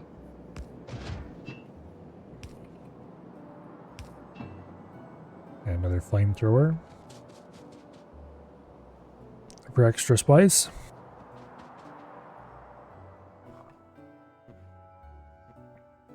Okay, we need yellow for better flammables, basically. All the damage upgrades are locked behind yellow science. We really should be headed for yellow science as fast as we can. The problem is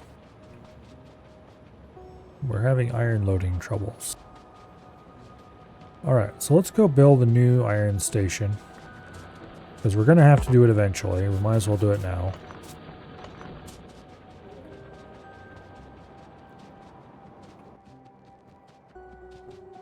Okay, do I have anywhere close to enough miners for this? No, I don't. This is a very densely packed field, comparatively.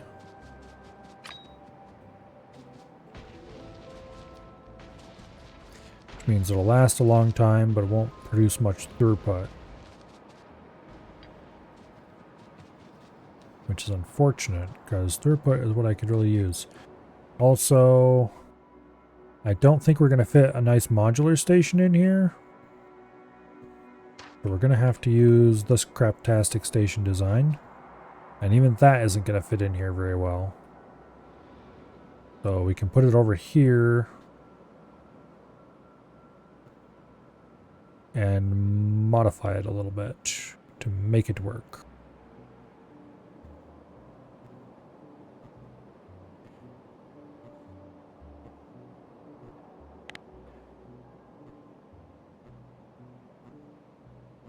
Okay. If we put a T-junction right there, this is not going to work. You'd be higher up to make that work. And then we get into there's water in the way type problems. In which case we might as well just stick it like this, which is much more useful. And craft ourselves the required landfill.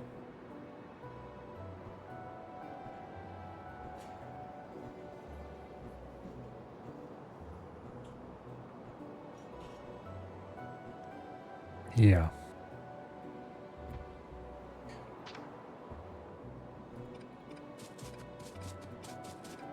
Okay.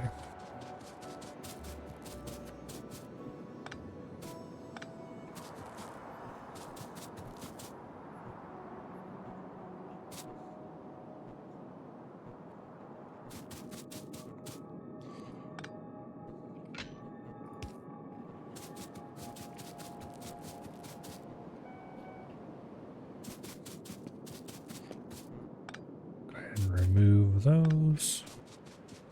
Okay. How much landfill are we going to need is the real question. 128. That's a lot of stone. How long does it take to craft a landfill? Half a second? Okay, so it might not be that bad. We'll just go down here to one of the stone areas, plop down a crafting machine, and crank a little bit of it out.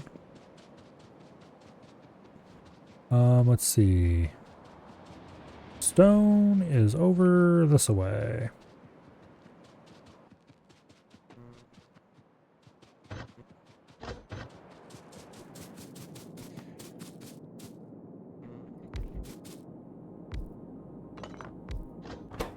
Okay. Landfill.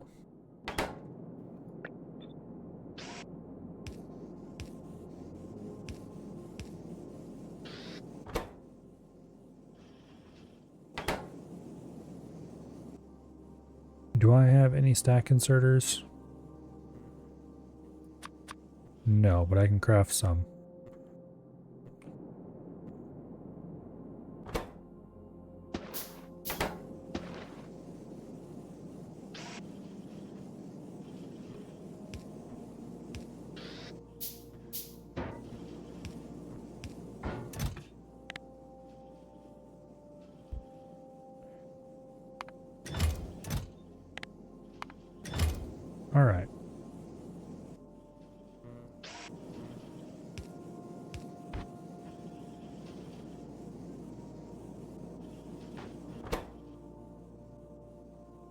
That increases crafting speed a good bit.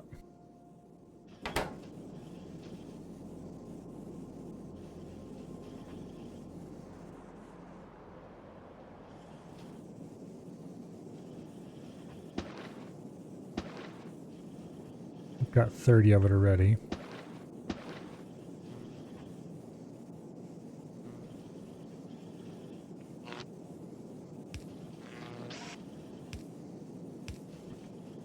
Let's go ahead and add some more just to help out a little tiny bit.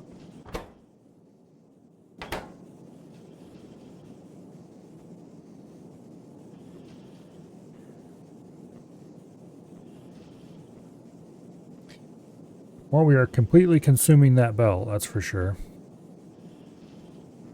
So there's no way we can make it any faster without adding more belts of stone coming in.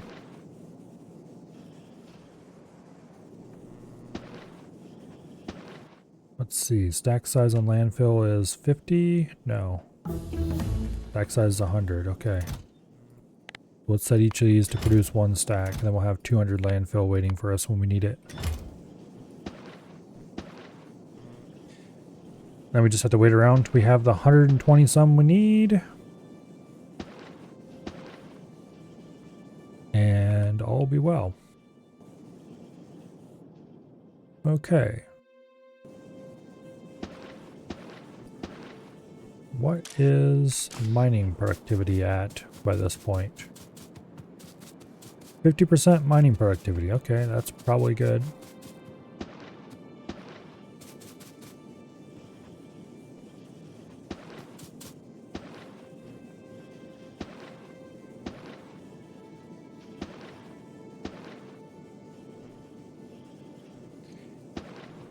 Okay.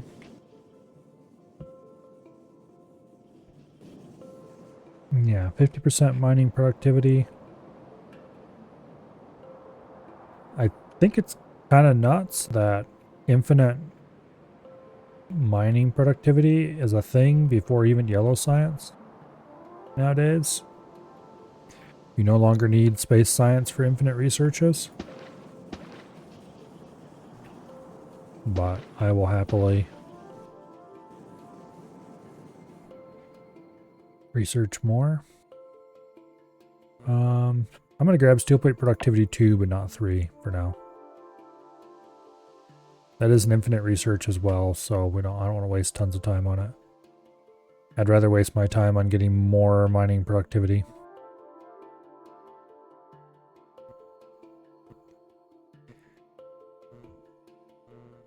If I need to waste time on anything. Okay, let's see. We got break force 4 and 5. 6 and up require yellow science, so that's fine. I think we're out of things that are not infinite that require just purple science. Except for what we can get with a space platform. So we probably should start thinking about getting a rocket up there soon.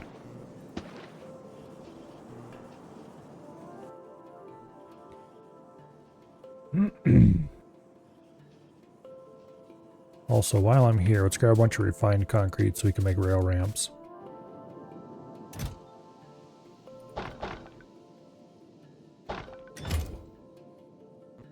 And rail supports. Because I'm curious how these work. Okay, so here's a rail ramp, which is pretty sizable.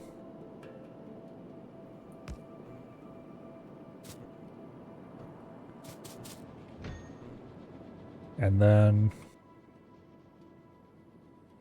let's see, where'd the rail supports go? There they are. Interesting. How far apart do these have to be spaced, I wonder?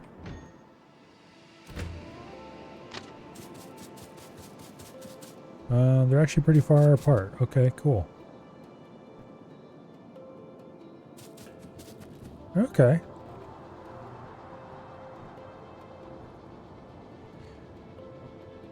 So we can actually build a pretty sizable little bridge with just what we made right there. Nice. I'm sure that'll come in handy eventually. Okay, we should have enough landfill to go build the station now.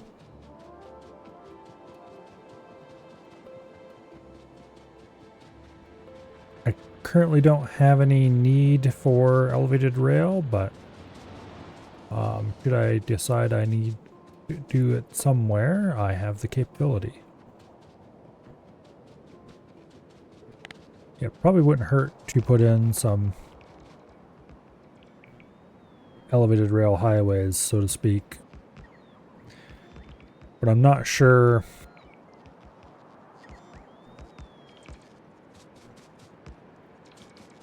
how intelligent the train pathfinder is about avoiding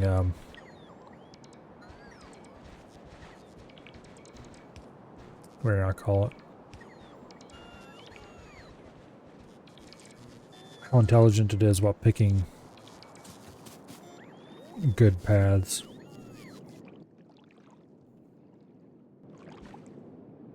Okay. And speaking of good paths, we are out of rails, so let's go get some.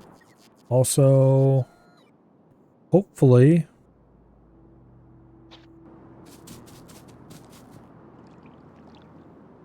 let's just dump those fish back in the water. Hopefully, we can get some bulk inserters, because I'm going to need some. Also, I should be taking a train instead of walking, but oh well, here we are.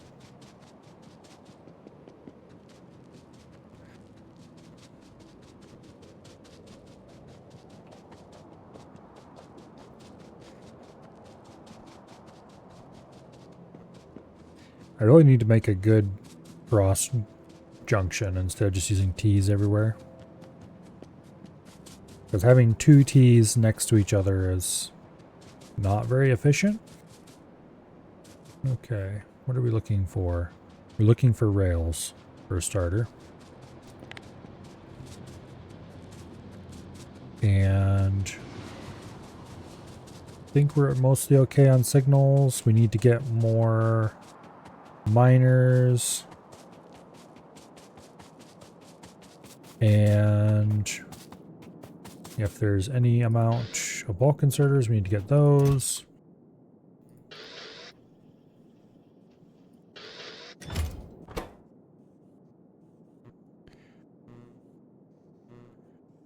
Okay.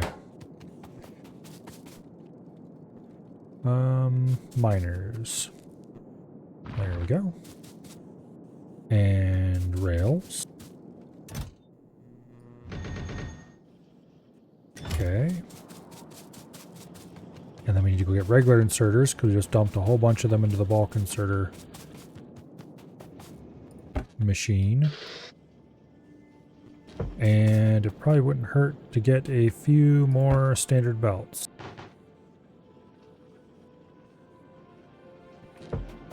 Also power poles.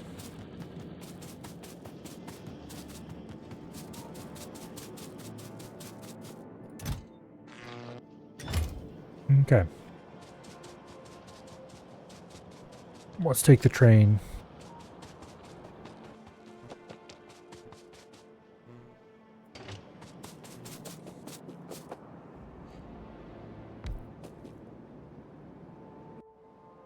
Okay, fuel, rocket fuel.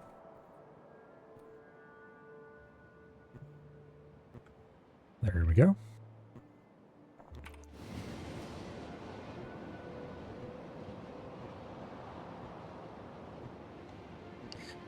The more junctions you have along a section of rail, the less efficient it's going to be in general.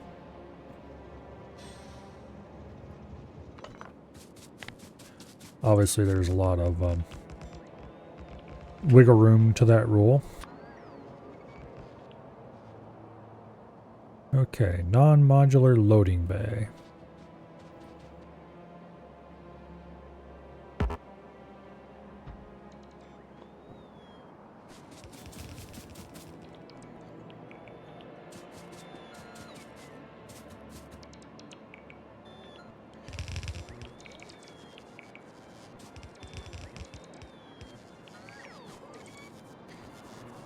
Oh yes, that's right. We have to hit it with this thing.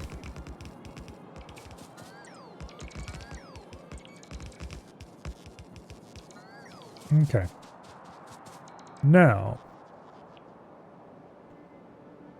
I am going to mine iron south. So first, let's go grab ourselves a blueprint.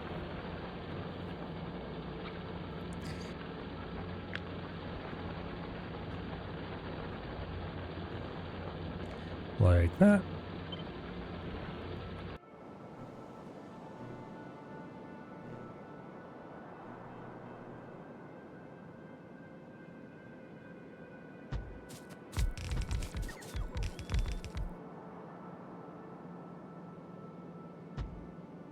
Okay.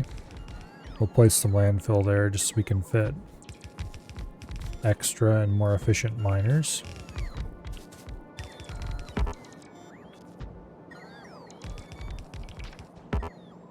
Damn it, get back here. Oh well. That was some unnecessary landfill. I think you can remove landfill now, so I should check to see if that is actually the case.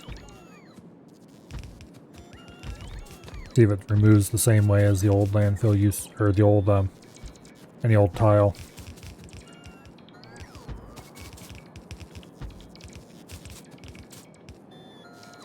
Alright.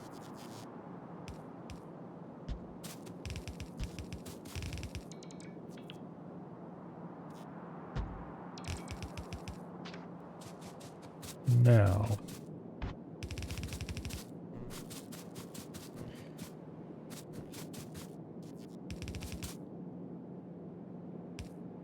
Let's do this not like that.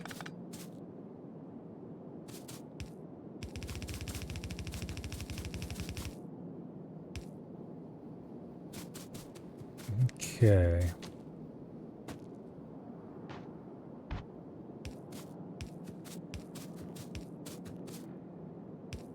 There we go. And then we add these. These are going to be fish tricked.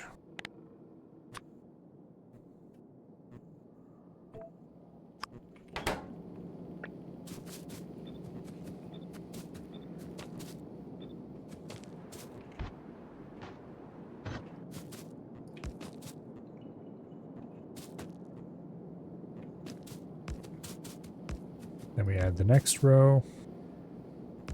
And I really, really, really hope the underground belts are going to reach here, but I don't think they're going to. That one would. But yeah, no. We can't get across there with underground belts, which I rather suspected. Just gonna have to remove that one, I guess. We're gonna unfish trick you.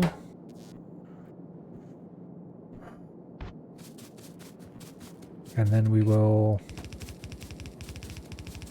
do this. Actually,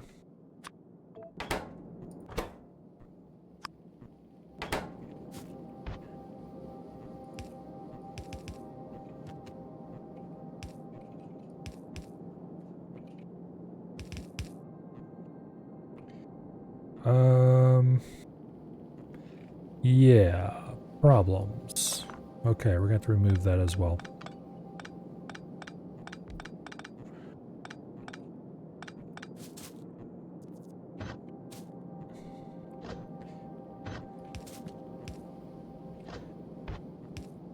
Okay. Now.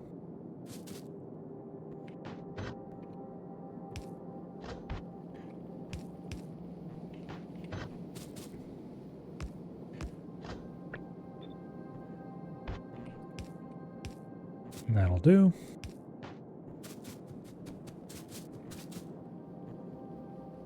Now you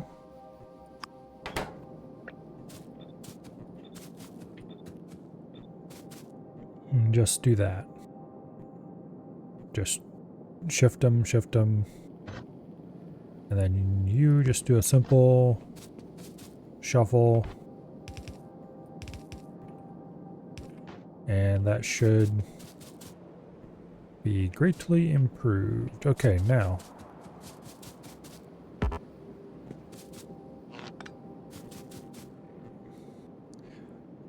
Let's go ahead and run this wire out to the road.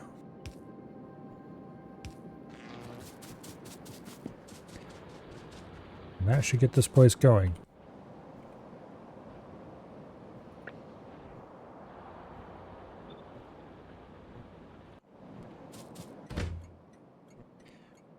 Enable train limit of 2 for now. Yeah, 2.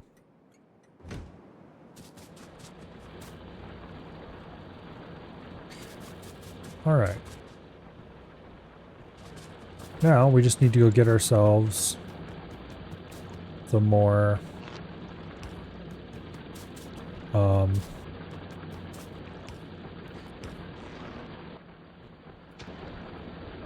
okay, you can just remove landfill like that. Awesome.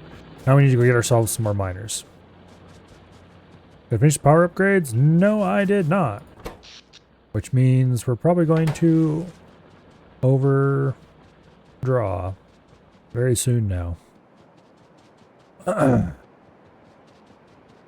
However, damn it. I made a mental note to myself, which is a mistake, that I should drop a radar next time I go visit the future nuclear reactor location. And then I did not do that. So I can't check to see how much 235 I have on hand.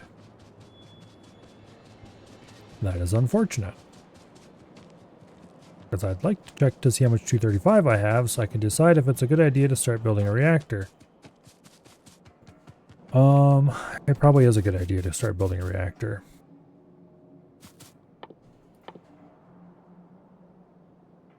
And I might as well make it a 2x2 because anything smaller than that is kind of worthless.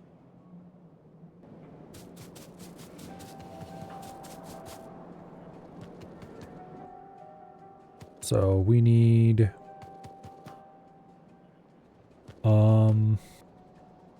for 3 more reactor cores, we need 1,500 advanced circuits.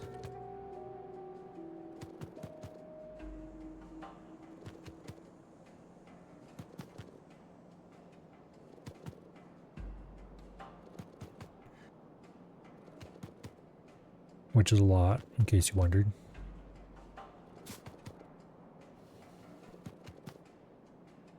Okay, 2, 4, 6, 8. Let's go and find ourselves a larger unused place to draw circuits from. Oh, look, what do we have here?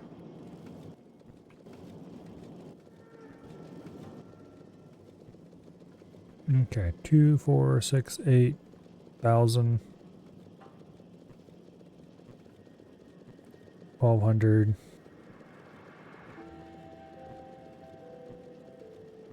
1,400. 1,500. Okay. Now we need a similar amount of steel, which we definitely do not have the inventory space for. This is going to be a problem. So I guess we're going to just load it all up into a train or a car. I don't think trains have individual inventory. So we'll have to use a train car to take us down. Yeah. I don't want to have to drive all that way. That's annoying. We'll park a train over here on one of these extra lines and start loading it with the resources we're going to need to build the reactor.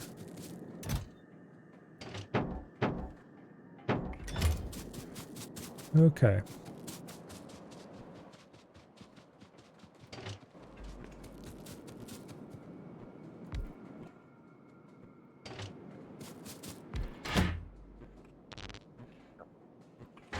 Okay, circuits.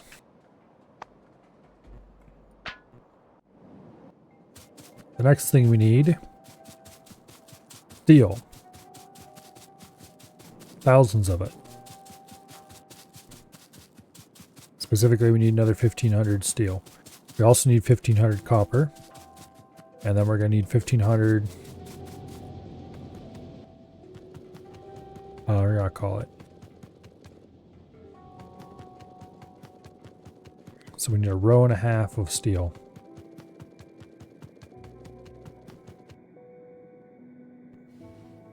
Which, as you may imagine, is a lot of steel. The rows are still 10, 6, 7, 8, 9, 10. Okay.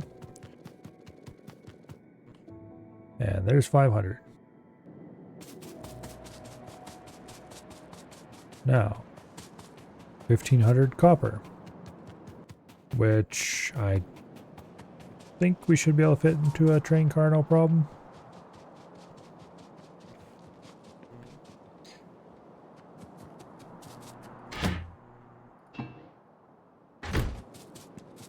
I hope.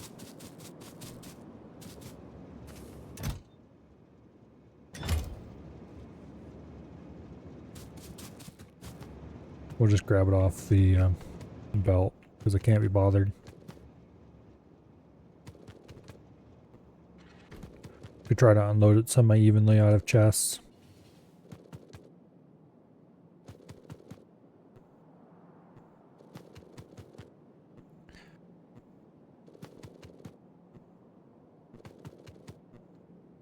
And there's the first 1,000.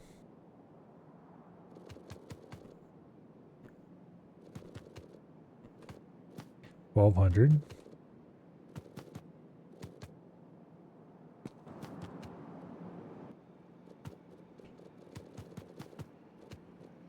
Okay.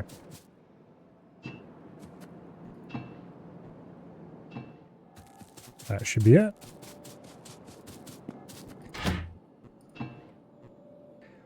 Okay.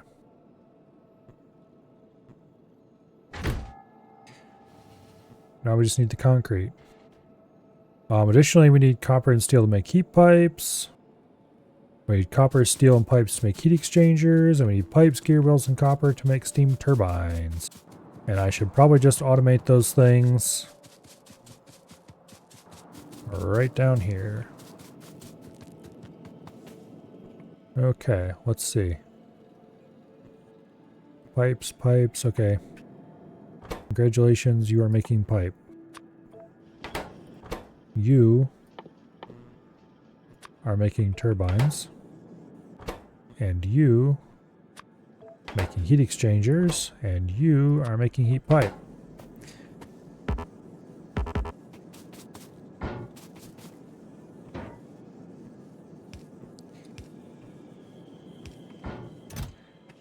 Okay. 2 stacks of those, 1 stack of those, and 1 stack of those for now. Not sure what their stack size is. Stack size is 50. Let's do 2 stacks of those. And you... Steam turbine stack size is 10. Let's do 4 stacks of them for now then.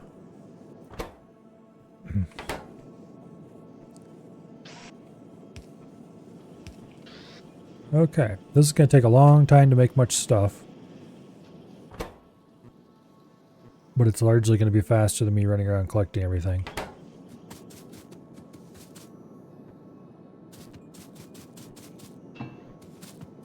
Although I'm going to give it a jump start by giving each of these a stack of pipes.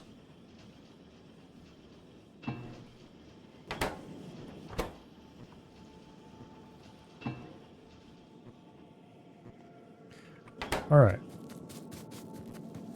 Let's go get these reactor cores made.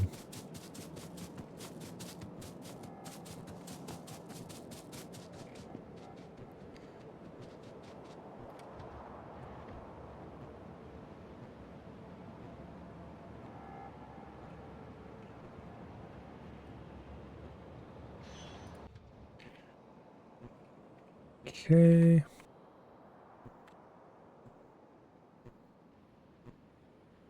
Yeah, because the next stop is to get 1,500 concrete. which conveniently we are making and storing, so I just have to go to where it's available and grab it. And I should have grabbed miners so we could finish that off. Oh well.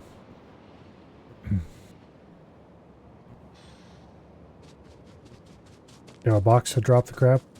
I'm using a train. Why would I use a box?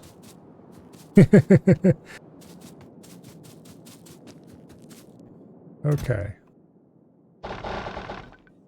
2, 3, 4, 5. Boom. Now.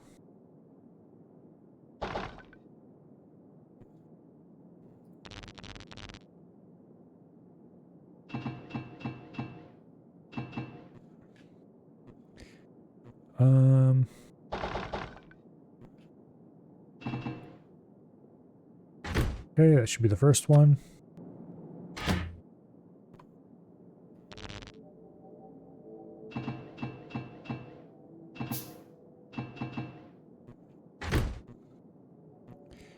Oh. There's the second one.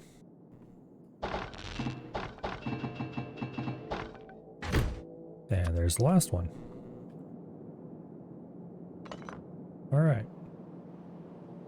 There. Beautiful. We have 4 nuclear reactors now.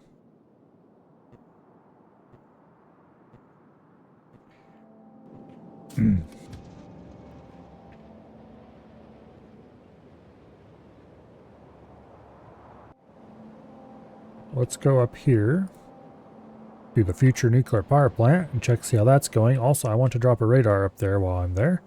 I think I have a radar in my inventory still. I have 3 of them. Lovely. Let's drop a radar so we can keep an eye on this place going forward. Alright, we have 42. 235. Covarex requires 40. Okay. So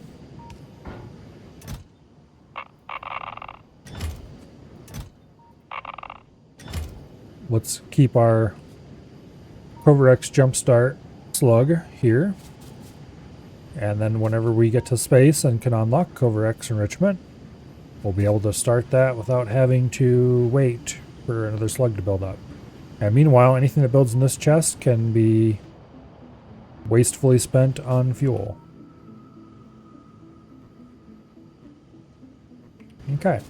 Now, we have enough to build 20 fuel cells? Something like that.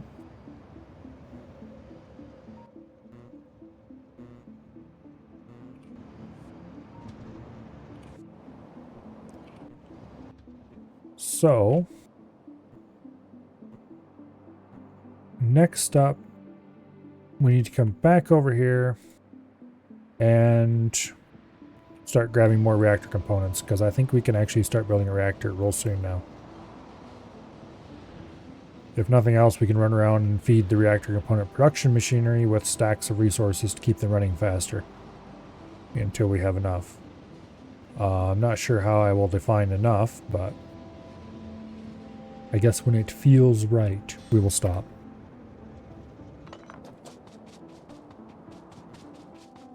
I'm not sure what the ratios are for heat exchangers to turbines anymore. So this outputs 103 steam per second, apparently. And this consumes 60 a second. Could you not have done a nice even ratio?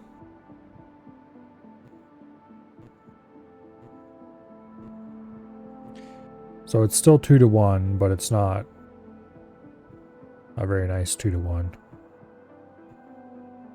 What did my old reactor use?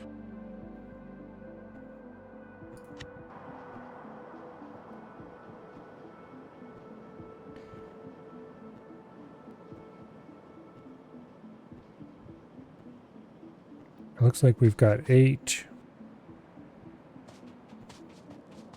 here. You will not build this, thank you. Okay, so we've got 8 heat exchangers. And then 1, 2, or here. Let's just figure it this way. We got 4, 2, 1, 2, 3, 4, 5, 6, 7.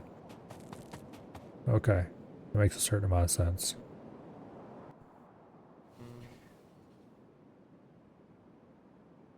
Because 4 heat exchangers will produce about 400. And then 7 of these. If I go ahead and grab a calculator, do 7 times 60, that's 420. So that is 20 extra consumption beyond what these are producing. Well, it's actually 8 past what these are producing because they do 103 each. So technically one of these would run not quite at full capacity. I wonder if there's a better ratio I can do.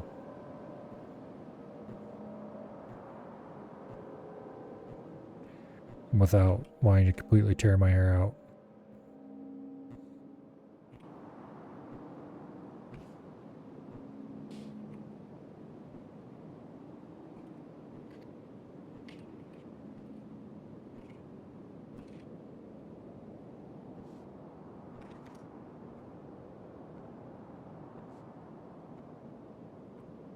Okay.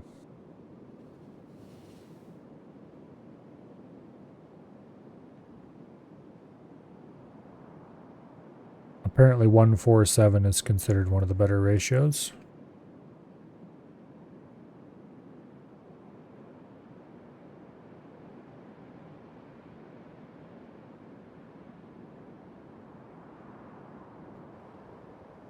Alright, well.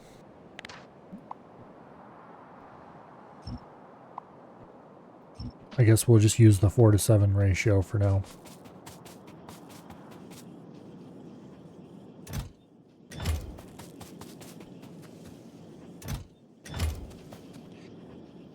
Okay.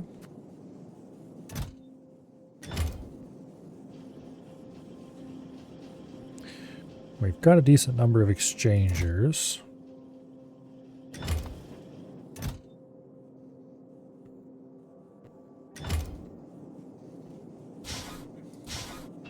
Well, we don't have enough to build a full reactor, but we should have enough. Let's see. What do I have in the way of combinators? I probably have enough combinators. If I don't have enough combinators, then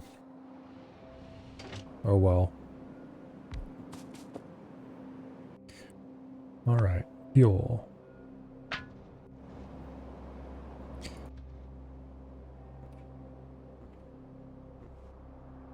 Let's go build ourselves a reactor.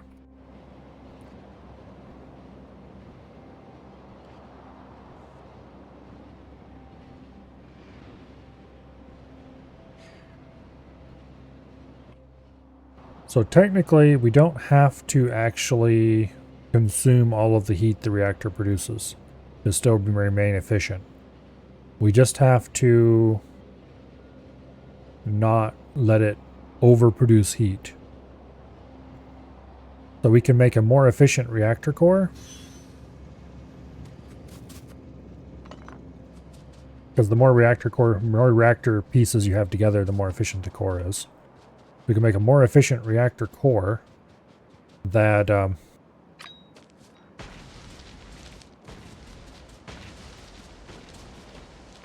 produces more heat than our heat exchanger setup could possibly consume. We just have to make it produce that heat slowly. Or tell it to stop producing heat when it is fully heated. And I remember correctly, reactors don't actually cool over time unless the heat is actually consumed by something. I don't know if they've changed that.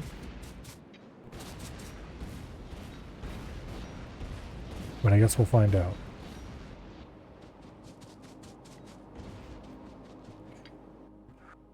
Okay, so this reactor is probably going to end up getting rebuilt at some point. Let's go ahead and put the cores here for now.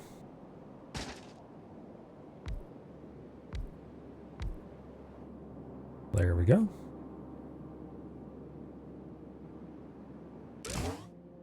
They're all complaining about their fuel, but that's fine. We'll fuel them up in a second here. For now, I need to decide where we're going to fuel them. I think we're going to build heat exchangers off the top and bottom. So, and we'll fuel them on the sides.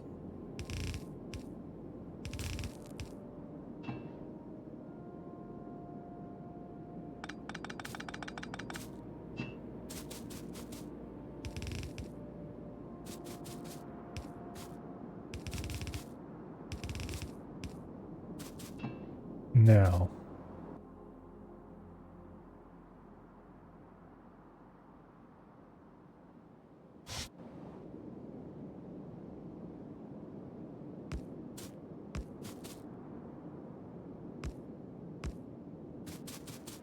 we can fit 4 on each side without any special messing around. We're going to have to run water into these, of course, but that's fine. And then we tie the steam outputs together, and we put 7 turbines in each end. Okay, where are my turbines? There they are.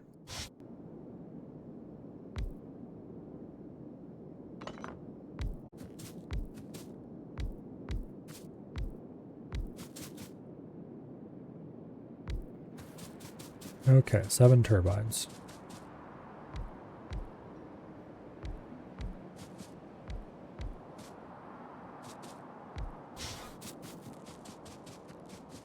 This is in no way the right number of turbines for this reactor. We're probably running this thing at like quarter capacity or something equally dumb.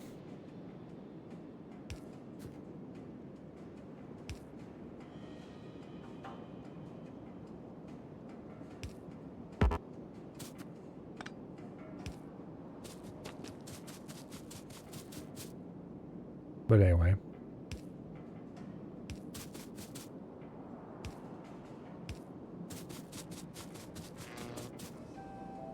Now, fuel.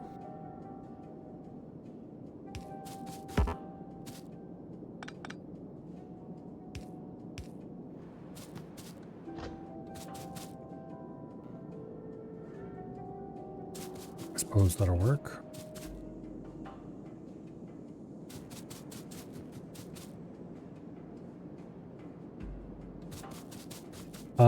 We're not going to have enough fuel to saturate a belt for a while. So I want to run a sushi belt around here. I think I do. Well, not really a sushi belt, but a sparse belt, I should say.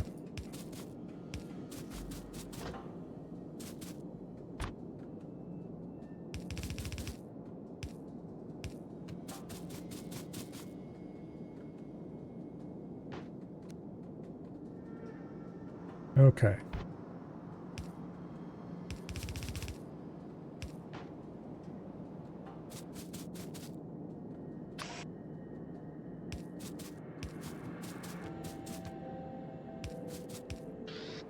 There we go.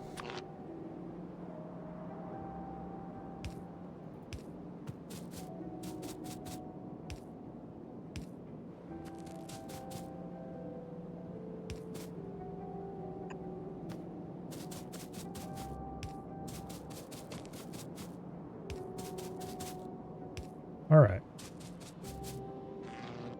Now,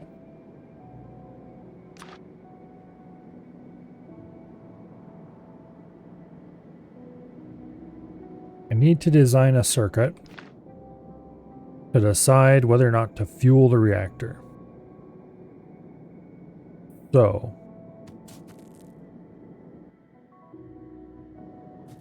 And also, I need to eject spent fuel.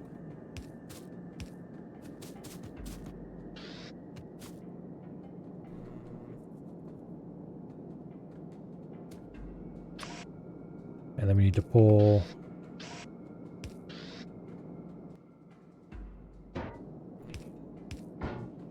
spent fuel off the line.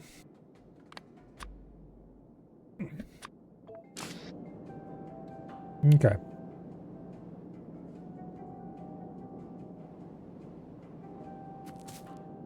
Now, for each reactor,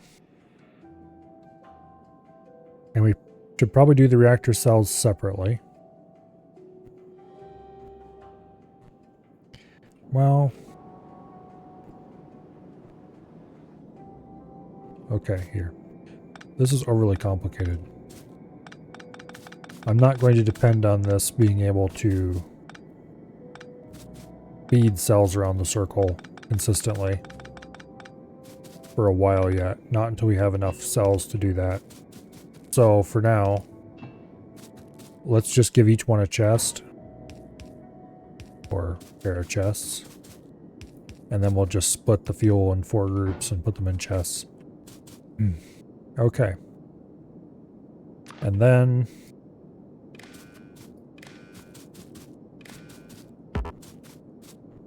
oh, come on. Whatever.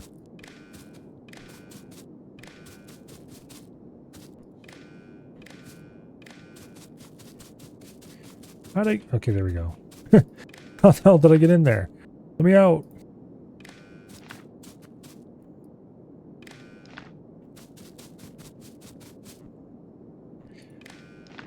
All right. Now,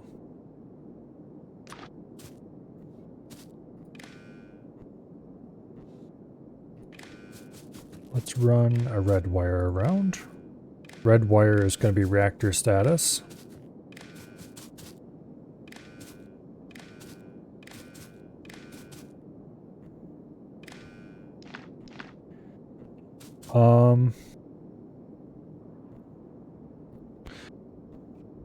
I'm going to assume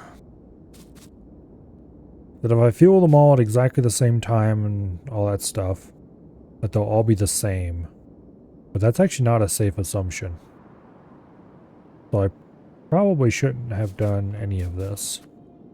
I probably should do separate each single cell controllers.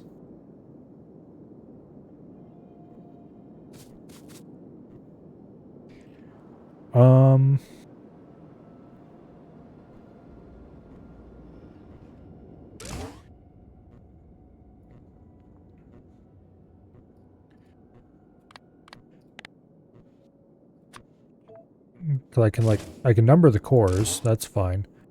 I can't set off the read fuel, not unless I pass it through something to bit shifted or something like that, which I don't want to mess with.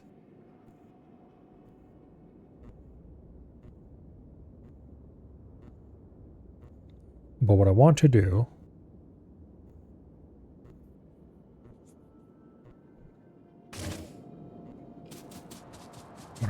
is I want to start one of these and see how it reacts.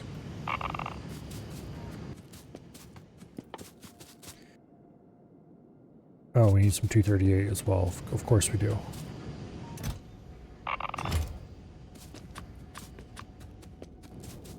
Okay. Also I should connect this to the main power.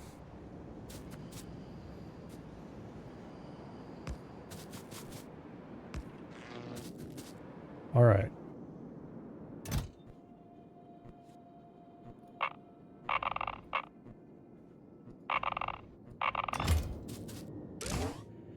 This is running. And we are getting a fueled signal. Oh, that's, well, and temperature is going up. All right, anyway. I am going to take a quick adventure upstairs And when I get back, we're going to play with this reactor for a bit, and we're going to figure out how the new reactor mechanics work and how I can automate it. But anyway, BRB. I should only be gone for like a minute.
All right.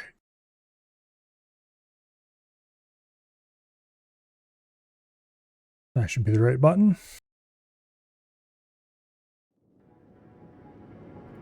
Now.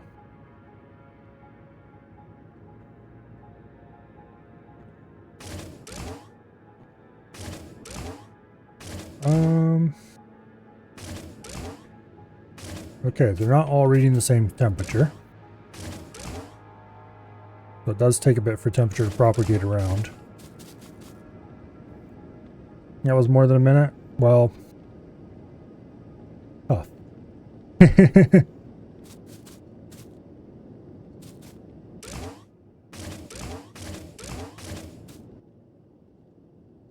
Okay, where's my fuel stack?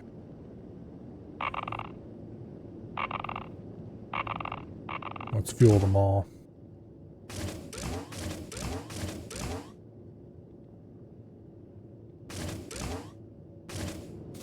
Okay, so what we want to do is we need to figure out a set point for temperature. These things start out putting at 500, I think. Also, I need to hook up water. That would probably be a good idea. Not like we're going to have a meltdown or anything, but it'd be a good idea if we had some. Do I not have an offshore pump on me? I thought I had a couple left. I do not have an offshore pump on me. I'm missing gear wheels.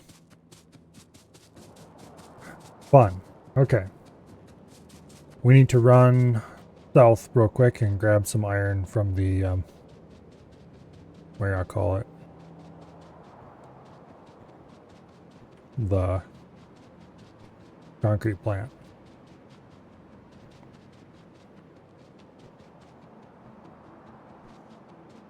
Could have taken a train, yeah, but the time it takes to drop the train and all that stuff, I'd be like halfway there already.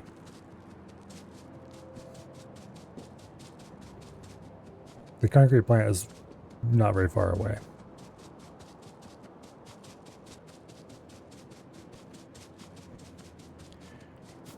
All right, iron.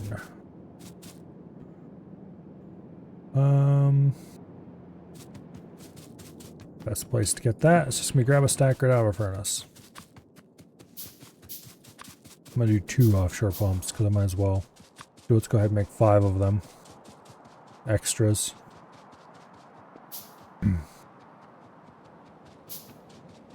Okay.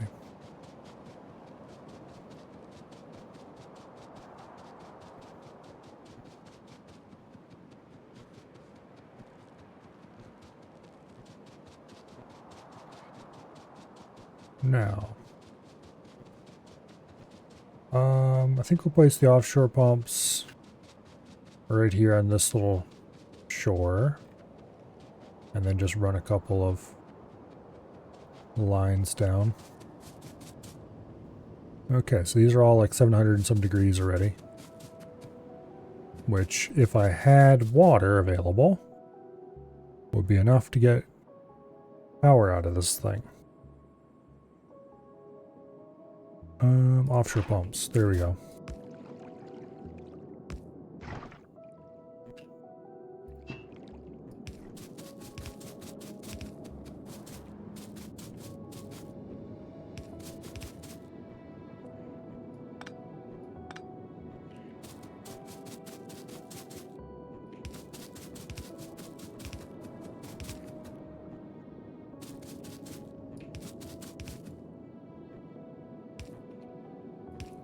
There we go.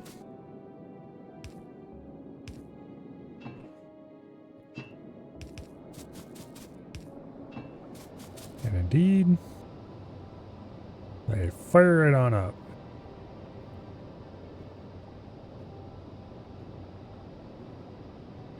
Alright, so we want to add fuel if it is under 600. Well, let's do under 600 degrees and no fuel. So the easiest way to do this is going to be change this back to the T it originally was.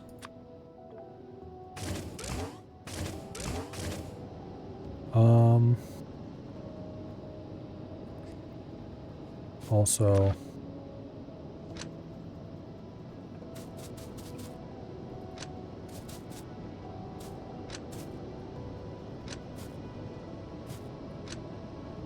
I've changed my mind about connecting all of them together.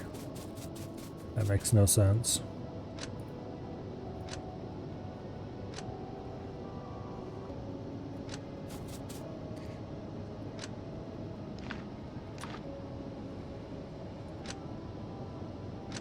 Thankfully, you don't have to craft wires anymore.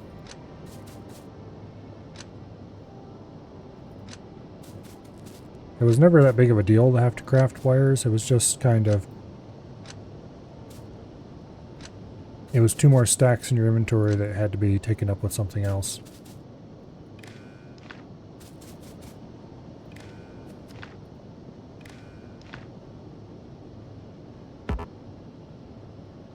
Okay. Read fuel, read temperature, read fuel, read temperature. Now, where are my combinators? I'm going to guess that I probably need 2 of these. Well, maybe not. Okay. So I want to output if T is less than 600 for starters.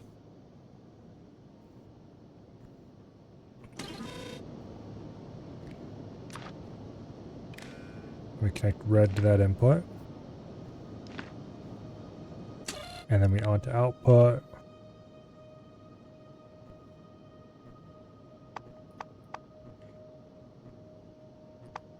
a fuel cell. And then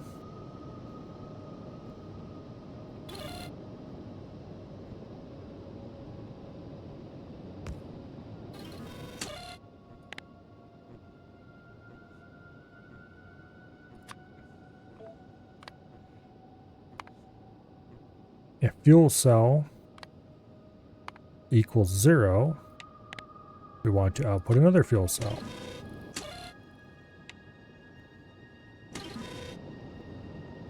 And then we want to set this to enable disable if fuel cell equals 2.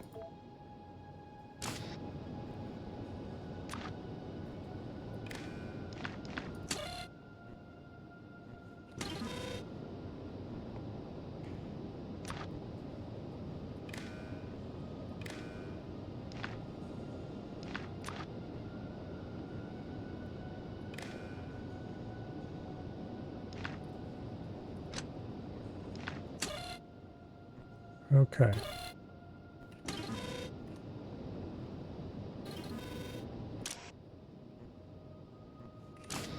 So on the red wire, on the green wire, we got fuel cell equals 1 because heat is still above 600. Okay.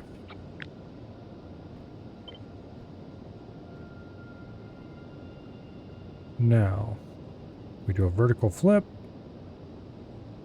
Boom.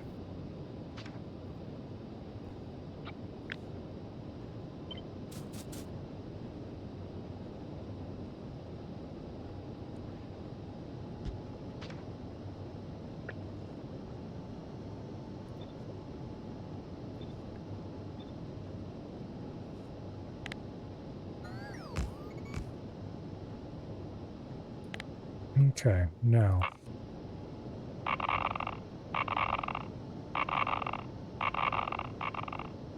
When temperature hits 600, these should all kick on. We got one uranium fuel cell entering it now because they're all empty.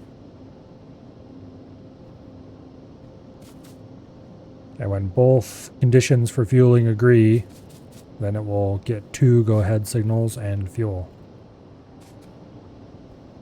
How much power are these producing right now?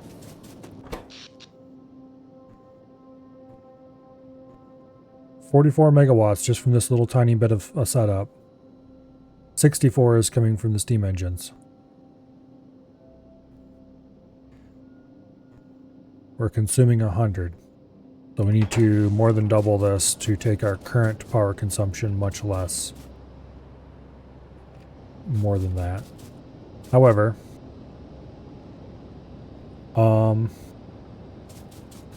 this is an incredibly inefficient design, as witnessed by the fact that these are hardly cooling this down, and they're running at half capacity.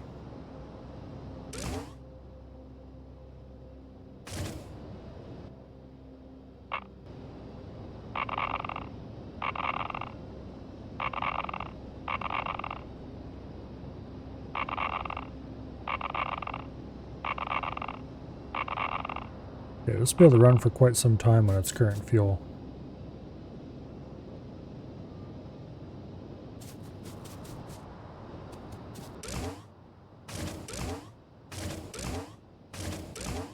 Temperature is pretty even around, consistently around it.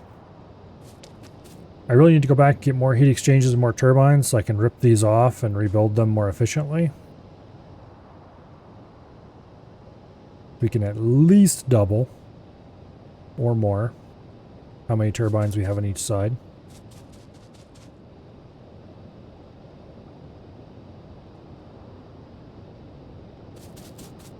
That should be a starting point.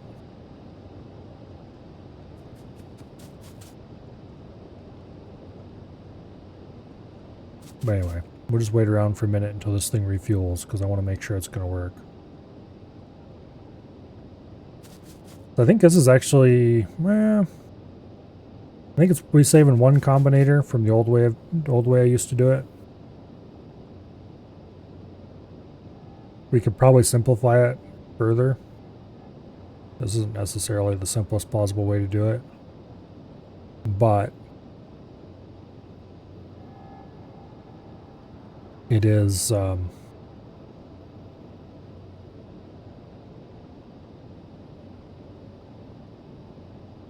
it is much simpler conceptually. There we go. Than the old reactor control mechanisms. Okay, this is going to refuel any second now. Because the old systems needed a bunch of flip-flops and, well, not a bunch, but a couple. Basically, they need to implement a little state machine. Whereas this does not need to do that. Okay, there, the first one just refueled.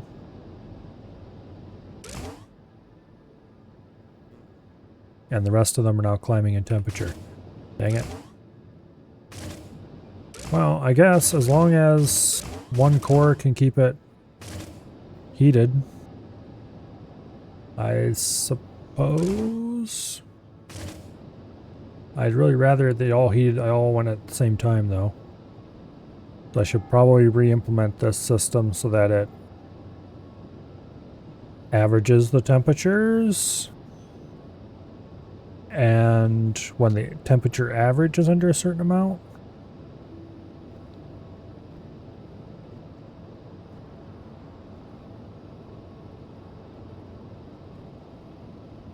I think that's the thing I should do going forward.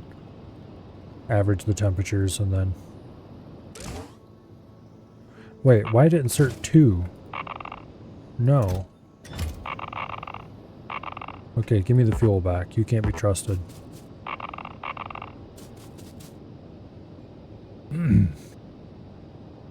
Alright. We're gonna have to play with this because the system is not working yet. Oh, it's because I forgot to set the hand size to 1. Override stack size 1. So of course it inserted 2. Okay.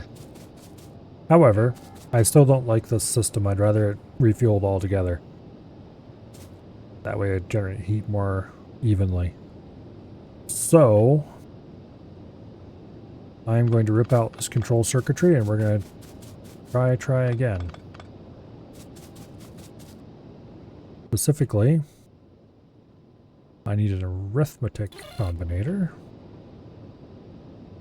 that is connected to all of them.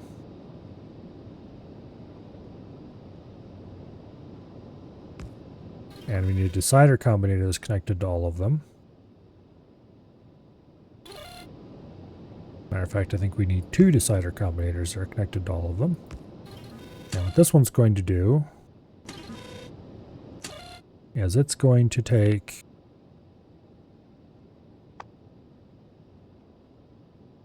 T divided by 4. Output T. Average temperature of all cores. This decider will say if T is less than 600, output 1 uranium fuel cell. This one will say if uranium fuel cell equals 0, then output 1 uranium fuel cell. And the idea is I actually need to go connect all these together again.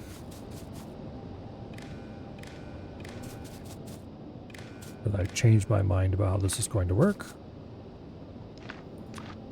We are going to run them together, but we're going to use the average temperature.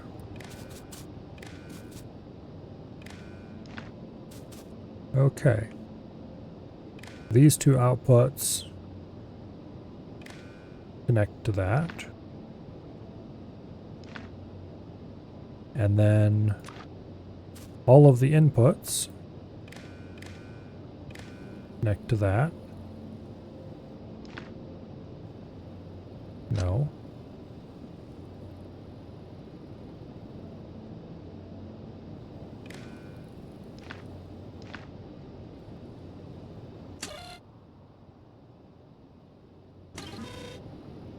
Okay.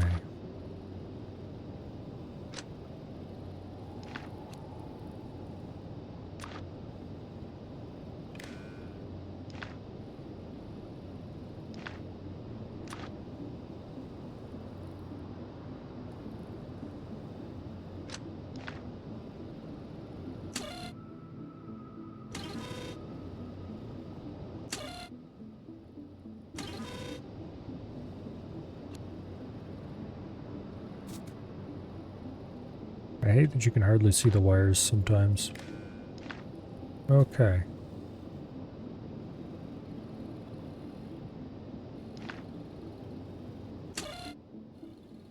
So this takes the raw input from the reactor core, which is all of 4 of them added together, just because of the way signals work, and divides it by 4. And that gives us our average temperature for the core, which is 558 right now. And then checks to see if the average is less than 600, which it is, so that puts uranium fuel cell. This one checks to see if any of them are reporting fueled, which they are not, and therefore it also outputs a uranium fuel cell, which means each of these is getting 2 fuel cell. Okay, let's disconnect this for a second, and let's go ahead and refuel the reactor.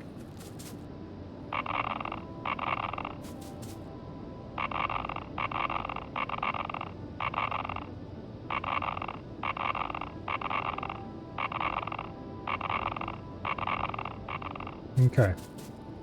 Now, if we connect this up, the whole reactor should immediately fuel with 1 cell each. Beautiful. Now, we wait.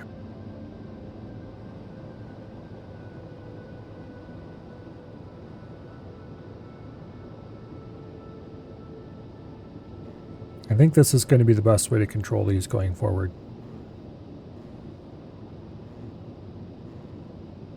It is certainly way simpler than all the other old control schemes. It might not work great for large reactors.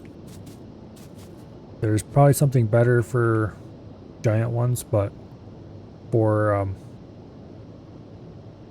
smaller ones like this,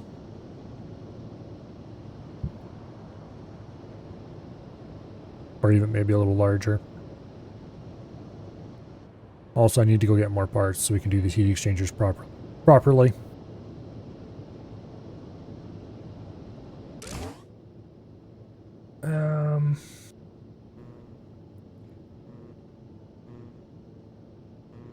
Yeah, we're producing way more heat than we can consume with this setup.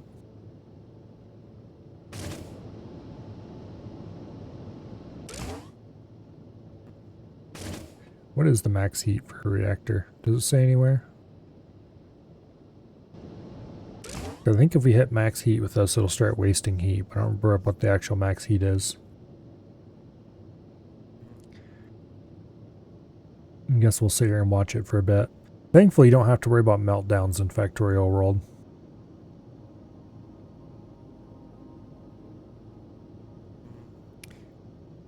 And it's still consuming fuel, and it has stopped getting hotter. Alright. We definitely need to add more steam turbines to this setup.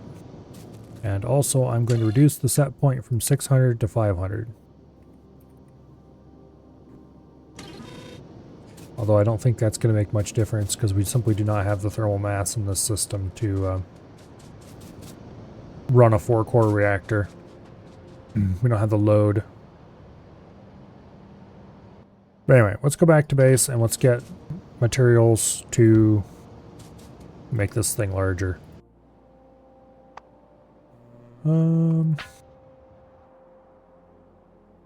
Let's see. Right over there.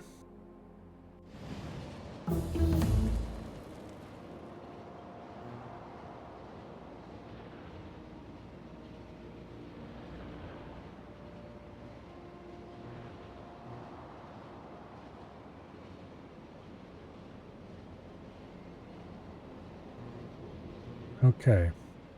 I'm not going to bother picking up the train. We're just going to make a run for it. And hope we don't inconvenience any of the actual useful trains too much.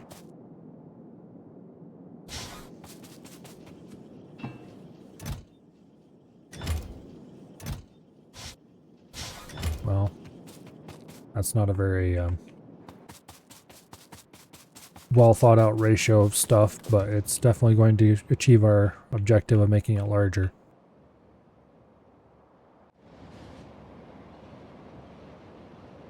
So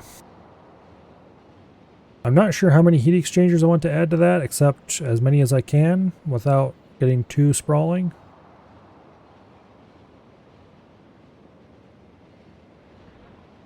And it probably wouldn't hurt to add a few steam tanks, except I don't have any storage tanks on me except those 3, so we're not going to do that yet.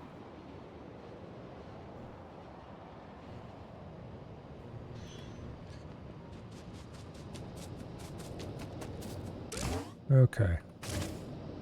Well, let's go ahead and cut one end off, and we'll work on improving that.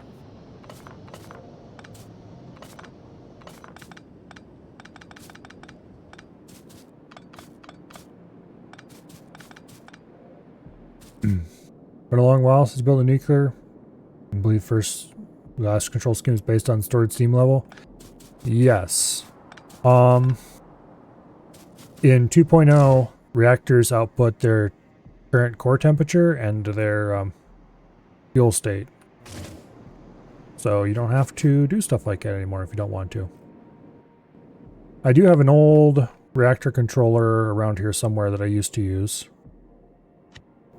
When did I design this one even? I don't remember. But anyway, there was this thing which determined if the steam level was high enough or not. And then each core had this little state machine attached to it. And this would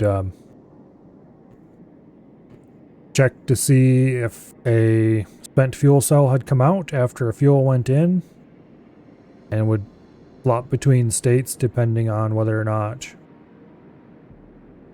there was fuel in the reactor core or not, or whether we thought there was fuel in the reactor core or not, which was pretty reliable. Obviously it wasn't perfect, which is why I'm happy to get away from it. Okay. So 1, 2, 3, 4. So I want to put this a little farther out. 4. 2, 3, 4. 2, 3, 4. 1, 2, 3, 4. That is a lot. And I put them all backwards. Okay, well, let's fix that little problem. Actually, wait, these aren't backwards. Damn it. Yeah, they are. I hereby declare they are.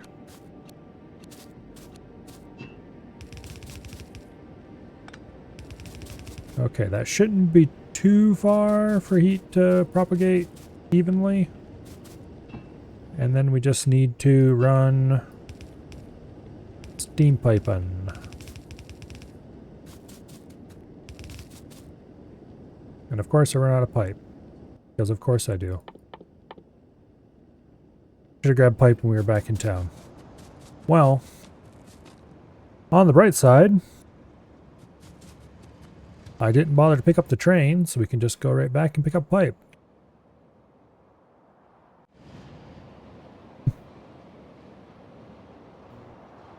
But anyway, I'm hoping I can build a tankless reactor that doesn't overheat. The current one does overheat, but that's because it had basically no load on it.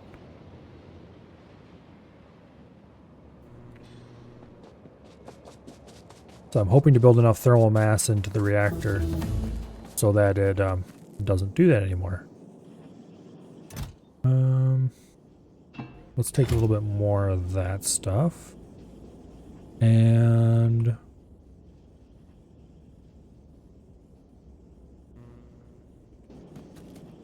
we definitely need more turbines. And we need more pipe, of course. Think I have enough underground pipe? Alright, let's get back there.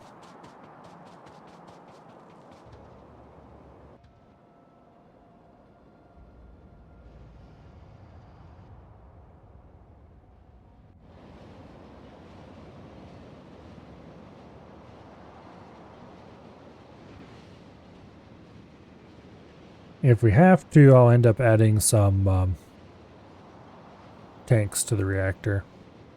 And I also need to put in some sort of priority system to shut off the normal steam engines when the reactor is providing enough power.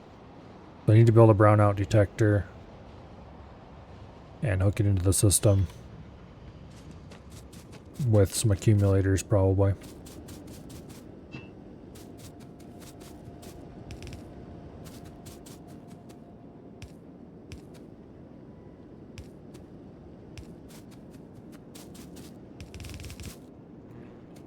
Okay.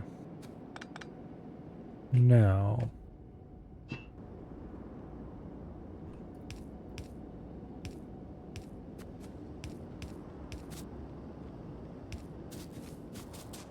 let's get the water in here.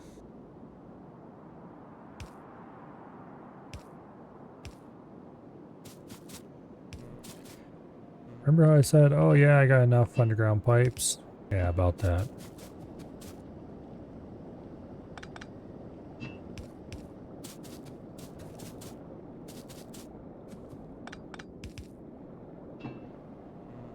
All right. Now, you add big blocks of turbines.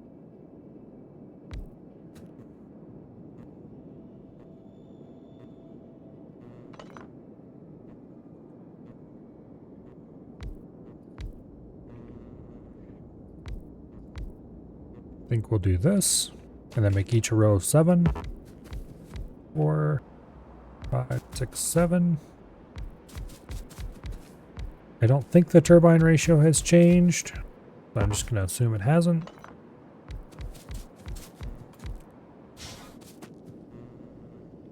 Okay.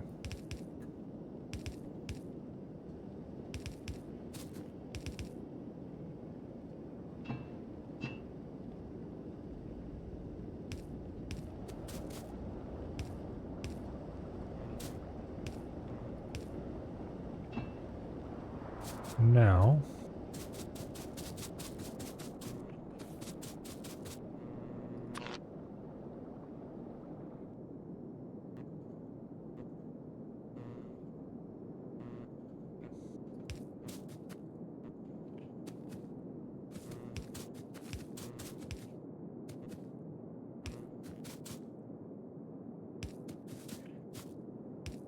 oh, there we go.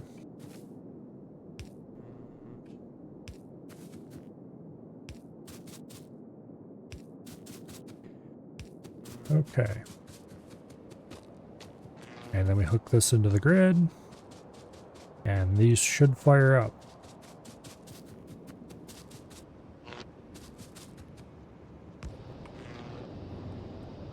Lovely.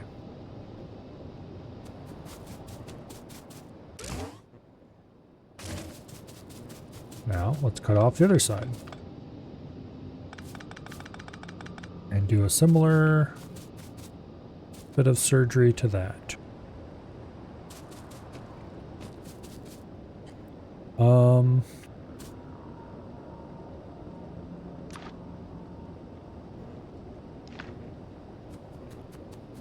I just realized we're going to have a bit of a problem here.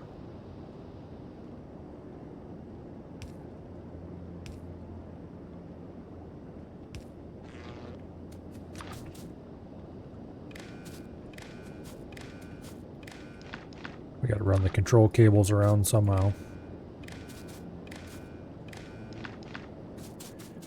All right.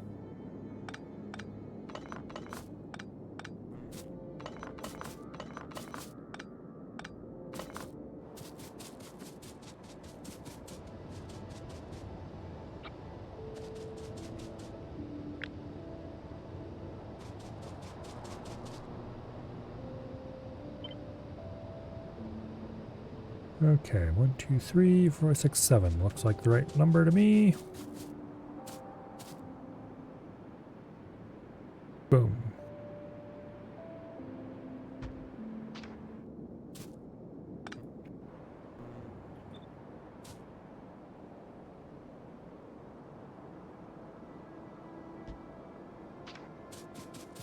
Okay. Keep that pesky wood out of my inventory. And you get trimmed back a little bit. Trim that off.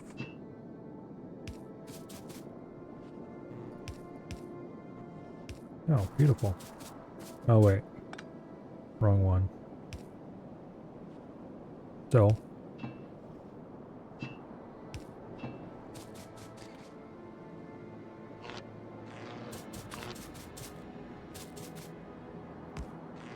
Okay.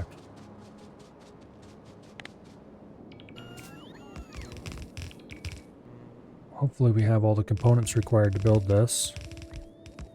Looks like we probably do.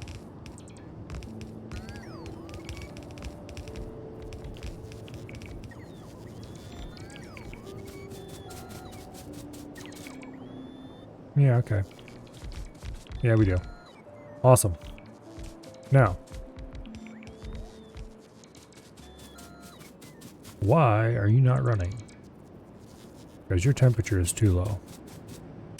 Probably because we added a ton of thermal mass to the system. And it hasn't propagated out to the edges yet. Okay.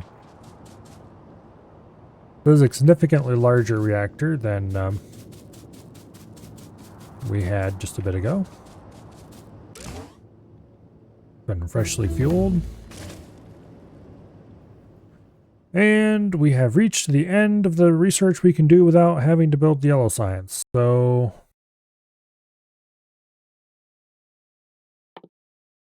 let's do a little bit more steel productivity.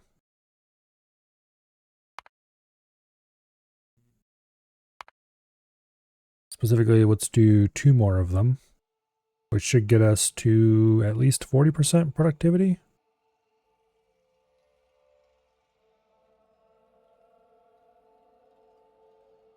Yeah, this one gets to 30, that one gets to 40. One more and gets to 50. Why not? And we'll get half again as much steel as what we should get without having to build any modules. That'll save a lot of iron. Okay, the turbines kick on. We're probably going to have to set the set point to above 500. Let's set the set point to 550 for now. Because there is some temperature fall off. Yeah, the cores are just hitting 550 now and the edges are just hitting 515. Looks like. Okay. So having a 550 set point is probably good. Hopefully, we don't overheat the reactor. That's the next thing to worry about. Because if we overheat the reactor, then we waste fuel.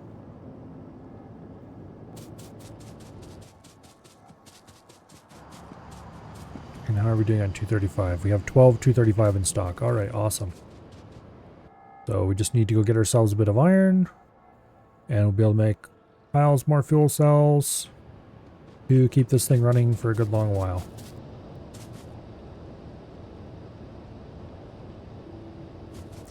And if you go check this, the reactor is producing much more power than the steam turbines are.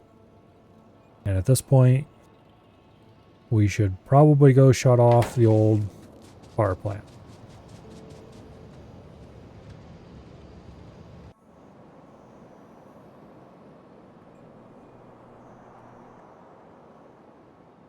Because that is the mega polluter in the area. I mean, we're still getting tons of pollution from the mines, but aside from the mines,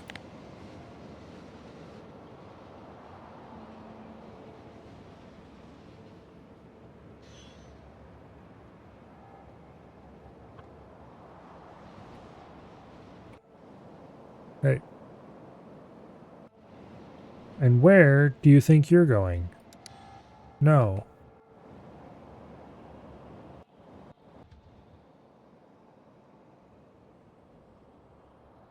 Go to there.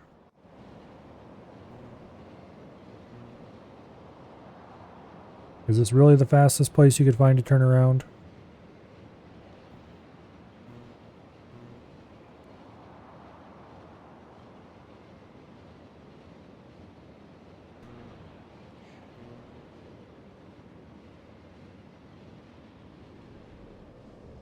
All right.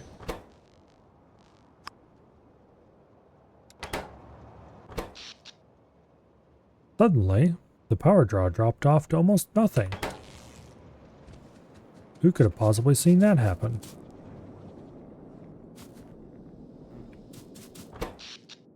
Meanwhile, the main base is running quite happily, eerily, on, what do I call it? Power. Reactor power. Where is... There they are. I'm going to put a radar here on the reactor side of things, so it isn't pulling in this. These things are just barely ticking over.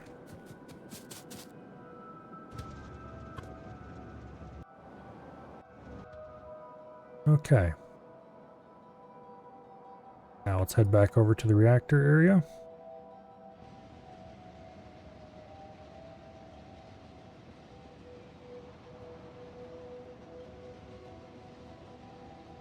They're about 700 heat and slowly dropping.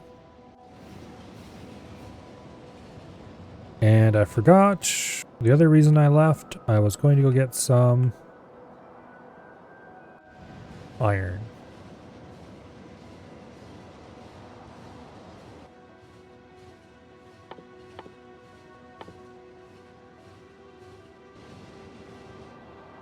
Where are you going? I ordered you to... Oh yeah, you can only approach it from one direction. That's right. Because it's one of those weird janky intersections instead of a good one.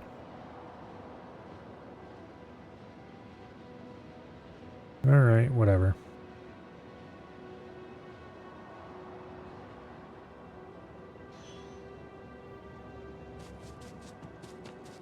Let's go grab a few hundred iron here out of the furnaces. That should enable us to produce quite a few brand new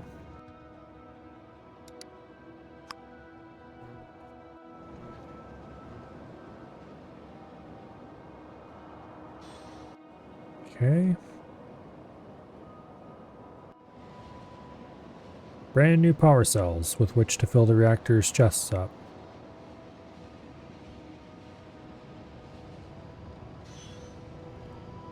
Because I don't want to run out of fuel in the middle of running the reactor.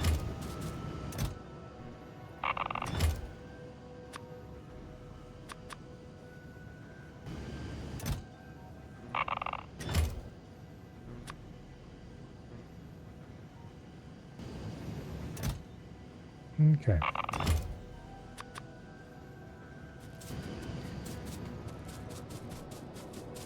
Now,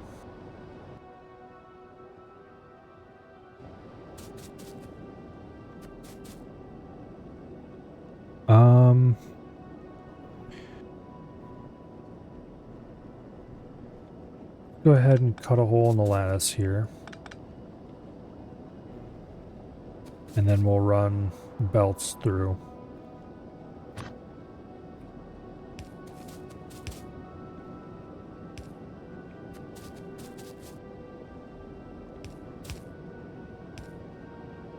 Okay.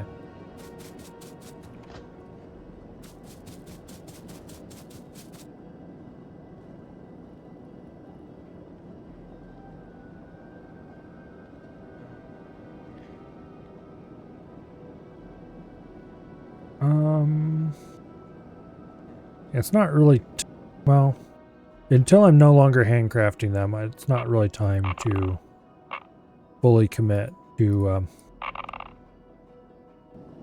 belted fuel.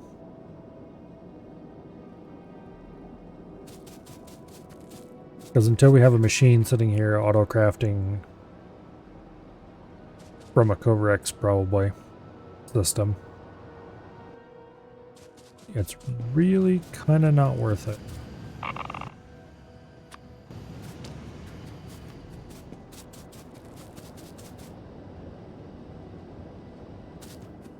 Namely, I don't trust the belts to stay completely full for long enough. And then it will get weird and half the reactor will run and the other half won't. And speaking of being weird, it's about 600 degrees.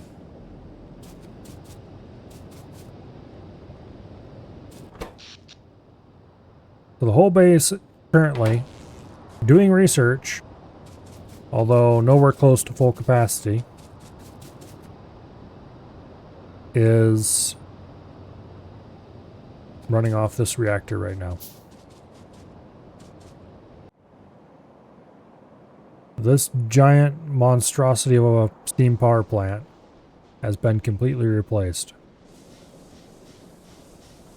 The only thing that this power plant is running is its own oil field, basically it's running itself and its defenses. So the only power draw in this network is standby power for everything.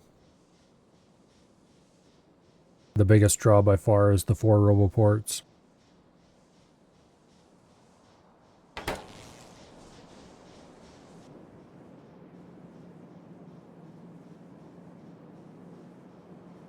Which is pretty cool.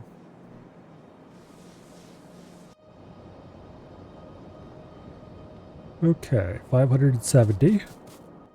Oh, we're done crafting? Yep. Alright.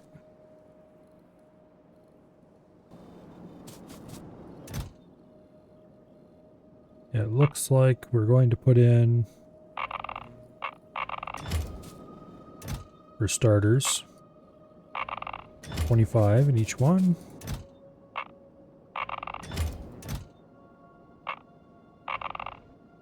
Okay.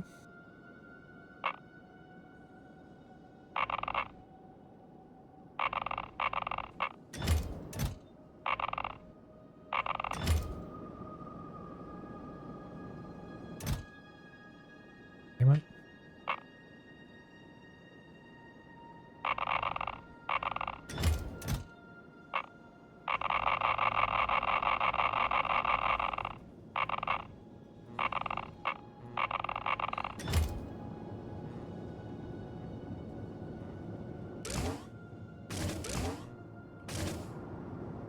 Okay, that one's at 40. That one's at 40. The reactor just refueled itself.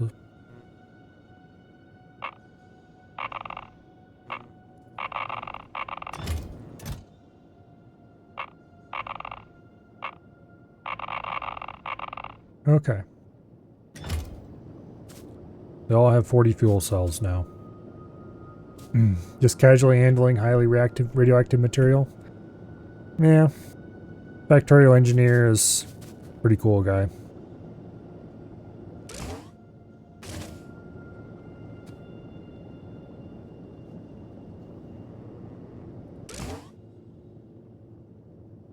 Okay, I'm afraid we're going to overheat the reactor again, though.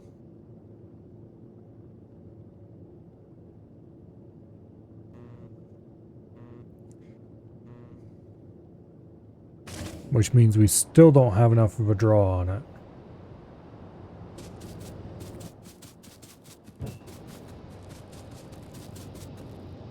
Which I guess is understandable.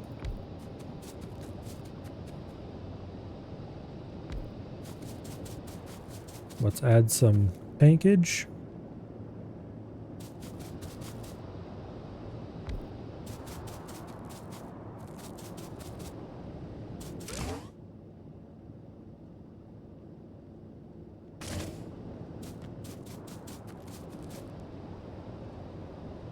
That should help buffer it some.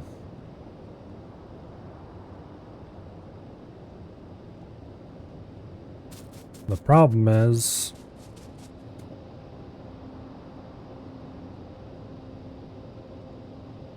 I don't know if the tanks are actually going to help anything is the problem. Not without changes to how the whole system works. We'd have to add a third variable to whether you should run or not, namely whether or not we have steam stored. Because we just don't have enough thermal mass in the system to eat an entire cell. I wonder if adding more heat pipe would add more thermal mass. I don't know if the reactor works that way.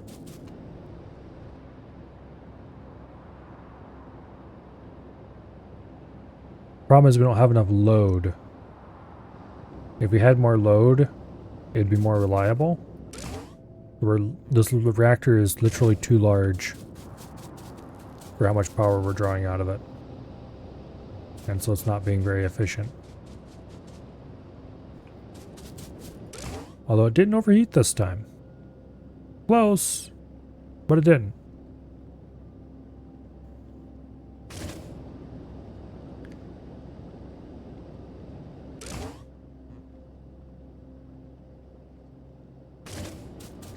Okay, now the big question is this going to continue filling or is it going to start emptying? And I think we all know the answer. It's just going to sit there. Which means these are not doing their job.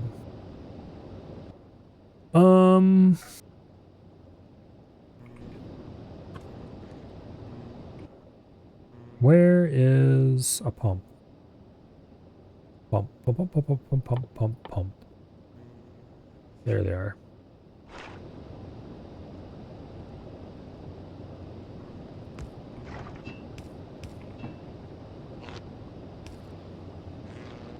Okay.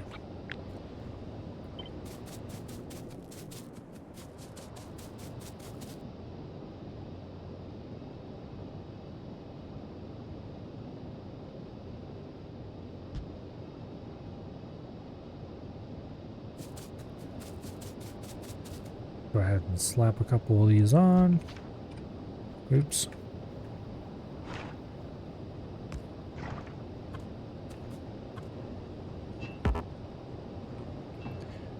Go get them, robots. Alright.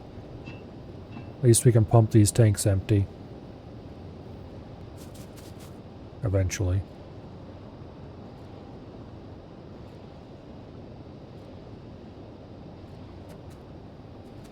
Pump on the left is backwards, so it is. Now it isn't.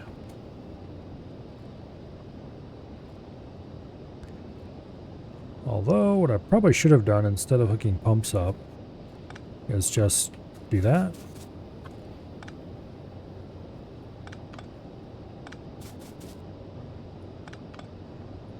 And let them sucker it out of the tank until it's empty.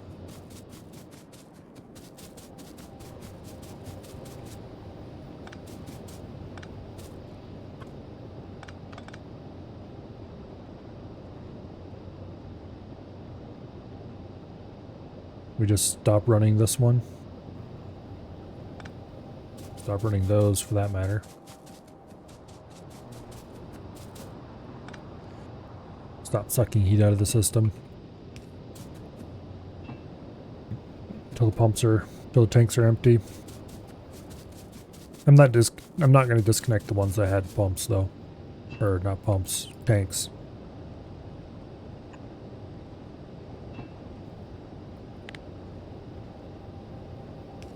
The ones that didn't have tanks, I'm not going to disconnect. I'm going to disconnect the others until the tanks are empty.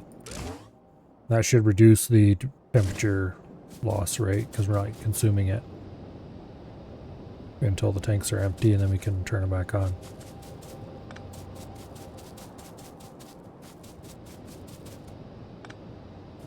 Anyway.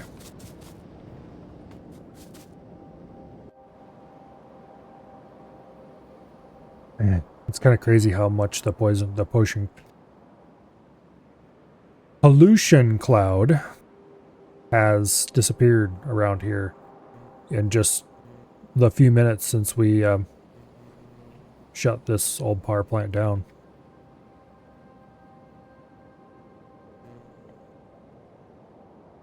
That should greatly reduce the biter attacks on these two walls, hopefully. We still have considerable clouds around the mines, but it's not really solvable. Good news is, since we opened up the new iron mine, I don't see iron trains sitting. And we are still doing research. Not with very many labs, but we're still doing research.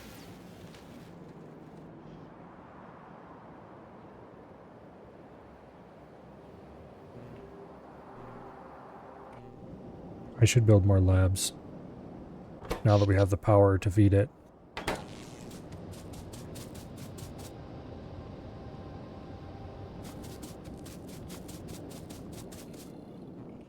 I'm going to put a warning alarm in, assuming I can afford to build one, which I can't because I'm out of copper.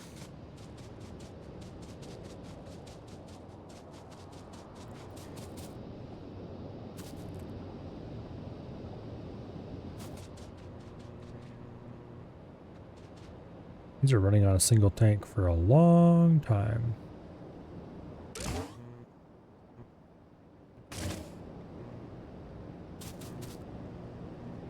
This is 760 out here, 770 in there.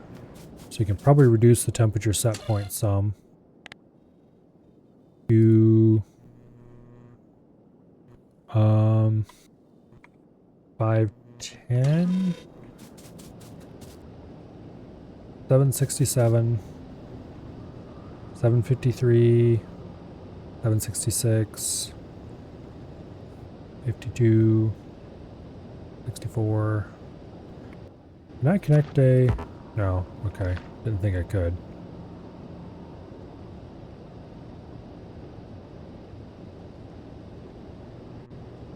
It looks like a bit more than a 20 degree...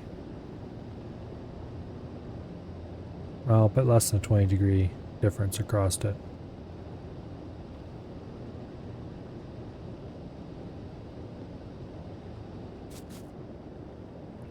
Somewhere between 10 and 15, perhaps.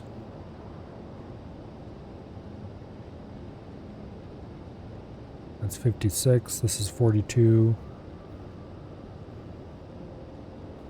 54, 40. Yeah, so about 15 degrees across it. So let's actually set this up point to 515, which means it should remain 500 out of the extremities at all times, roughly. I could add more heat pipe there, yes. The thing is, I eventually want to put belts there when we get around to setting up automated refueling. So I don't want to remove those.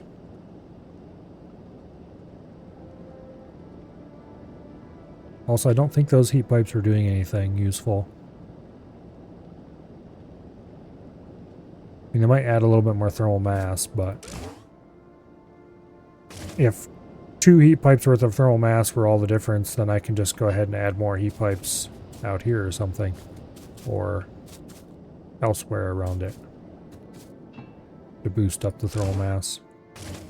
But I don't know if that's how that works or not, so I'm not doing it for now.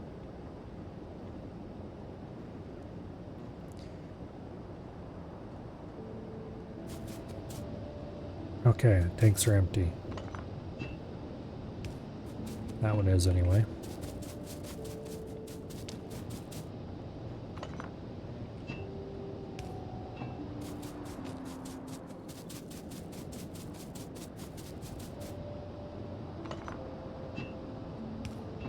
Okay. Everything is running off reactor heat again, which should make the heat drop a little faster. I wish the reactor max heat was a little higher than just 1,000 degrees.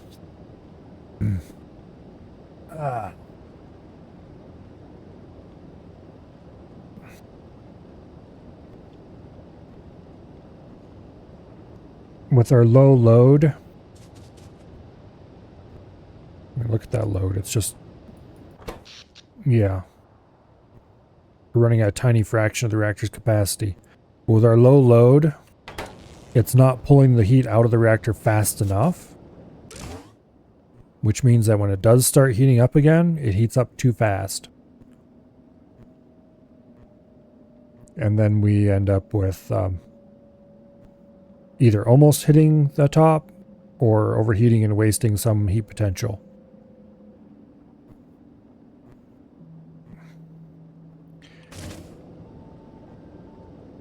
See, reactors have...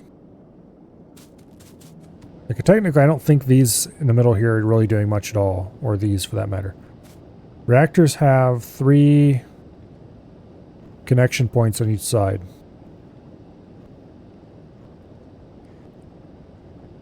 And so I'm utilizing 2 of those connection points here and here instead of the third one in the middle. I don't think it matters. And those are the ones that are the farthest away from the heat exchangers anyway.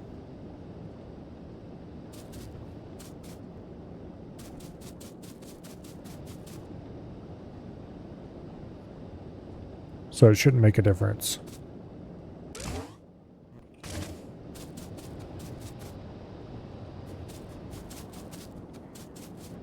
I just need to add more load to it is all I need to do. And the way to add more load is to consume more power.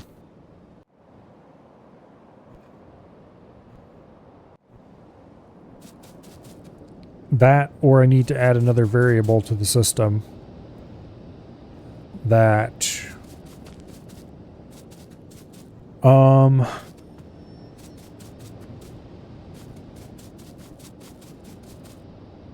I need to add an artificial load.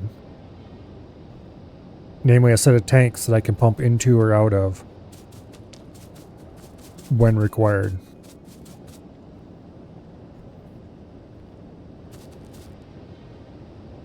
Because technically, pipes no longer have a throughput limit.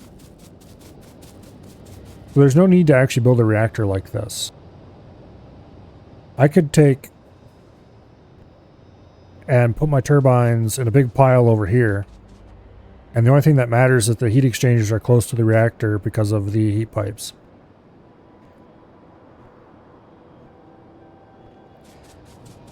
So if I just move all the turbines over here or someplace else and put them in a big block and then control the steam from these, run the steam into tanks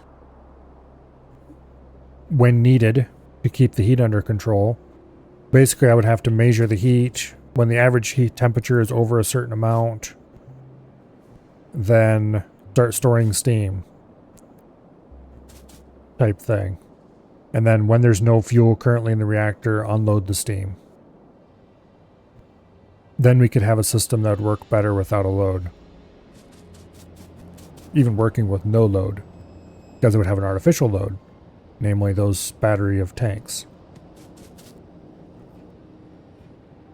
And I should definitely look into doing that in the future. So it used to make sense to have your turbines close to your exchangers, simply because of pipe throughput limitations. But like I said, those don't exist anymore. The new fluid system did away with all that. I want to watch this one more cycle probably if I can. We're wasting a ton of time here that we really should be spending on other things, but it's worth it to not have to worry about power again.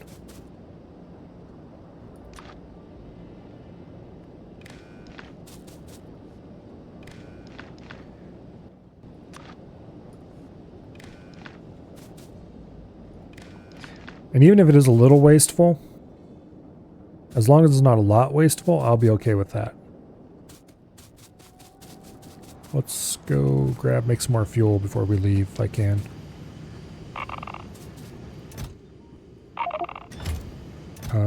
Oops.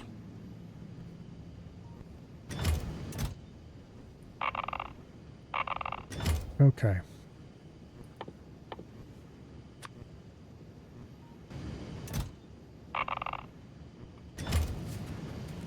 That should get us another 50 fuel.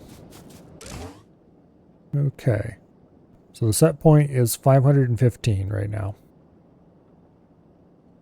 We're at 575 and slowly dropping.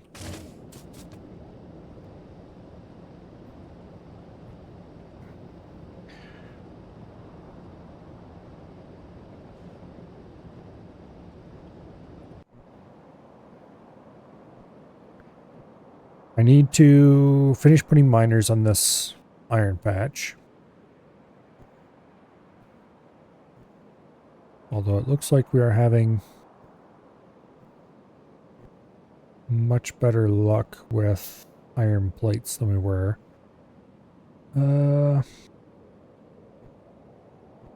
It's still taking a while to unload there.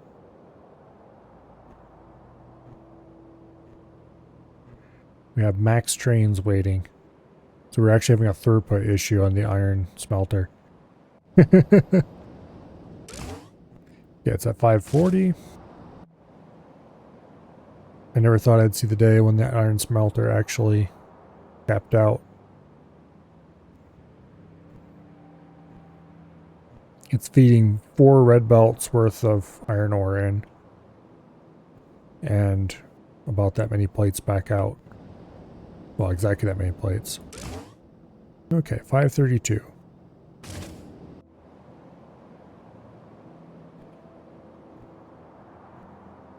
Although it takes 2 ore trains to fill 1 plate train because of stack size differences. But each of these strips is a full red belt worth of capacity. Running straight from top to bottom.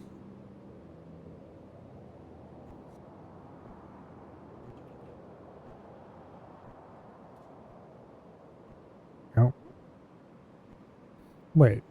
Oh. Okay. Okay, so these have been fueled. Look at that temperature climb. Well, I'm not going to do anything to put artificial load on it this time. I want to see just how hard it hits the top, basically. I could build accumulators.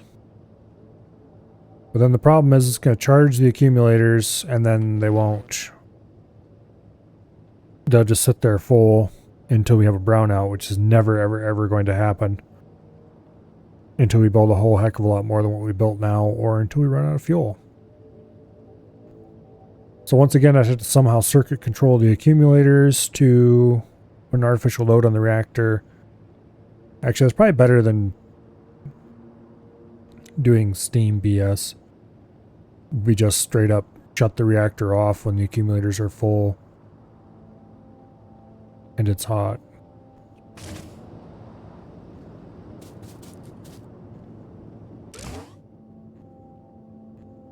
I don't know. No, because you wouldn't actually be putting more load on it. Well, depends on, you'd have to manage the accumulators. You'd have to drain the accumulators when the reactor is in its down cycle, and then kick them back on when the reactor needs more load. You could do it. It would take a bit of circuitry, fun and games to get it working. I don't think we're going to hit the top, actually. We're at 730, starting at like 500 and something. And we're over halfway done with this fuel cell. So I think we're going to get close to the top, but not actually hit it. Which is good. Because that means that we have enough load to run this reactor reliably. Without wasting potential energy.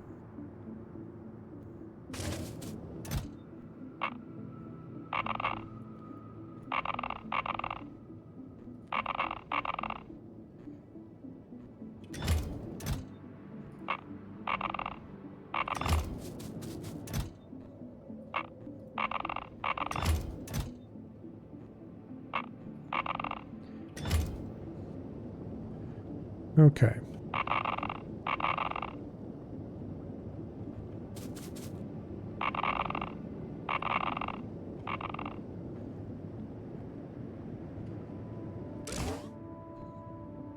Yeah, we're not going to hit the top. Okay. Get the size of the accumulators take most of a cycle to fill to do that bit of fun.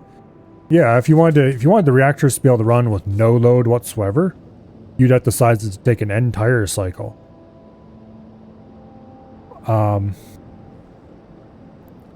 Which would be a lot of accumulators depending on how large your reactor was. Doing steam accumulators would basically be much more space efficient. But probably less cool. Anyway, let's get out of here. Reactor's running reliably. We have 50 cells loaded into it. I can now safely forget about it until such time as the power shuts off in the factory, and I'm like, oh no, what in the world's going on? And I realize, oh yeah, the reactor's out of power, out of cells.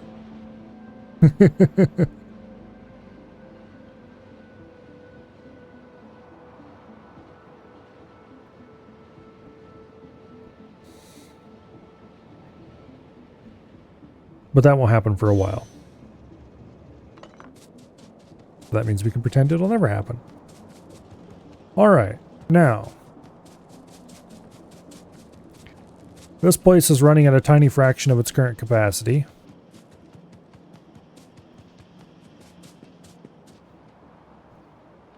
We could add more labs.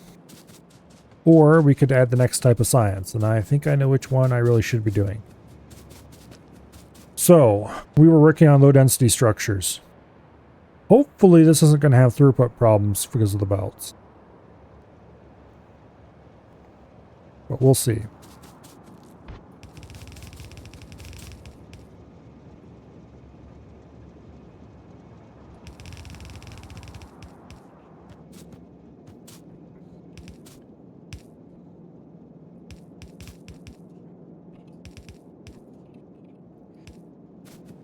Now, of course, that I have said that, we probably will have throughput problems.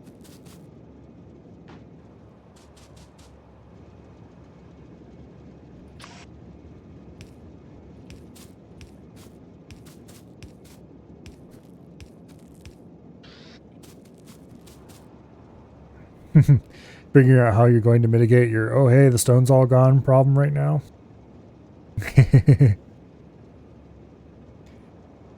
Yeah.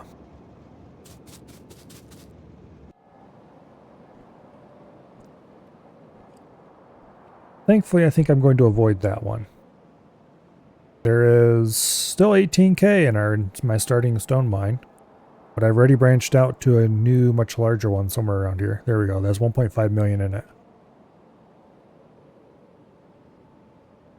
My starting copper and iron are completely mined out, though, which is probably a good thing, because now I've branched out.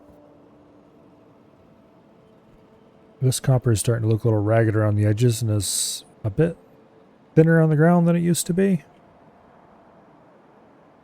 This one we're going to landfill around to be able to mine sensibly, which is why I'm not mining it currently. Definitely going to have to start expanding more before too incredibly long. But I think we're good for now.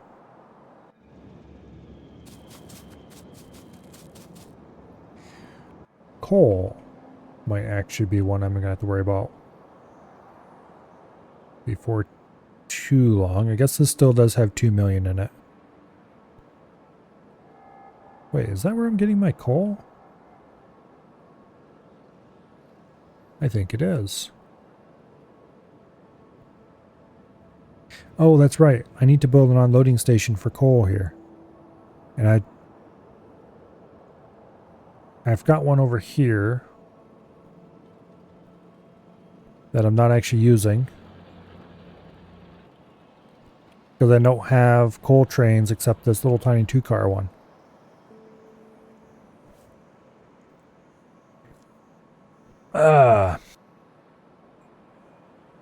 Neat catch 22. You need to expand out into biter territory to get to the very nice deposits you can see, but you don't have the walls to defend that expansion with. That sounds like fun. Tell you what, it's definitely interesting what all techs are locked behind planets now. Because artillery? You're going to a planet, or you're not going to see it. Spidertron, locked behind going to another planet.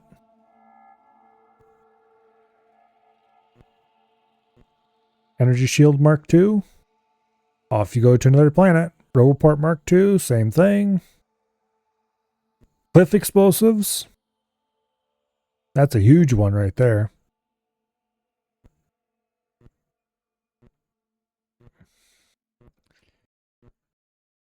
Bunch of fun things that are locked away off in space.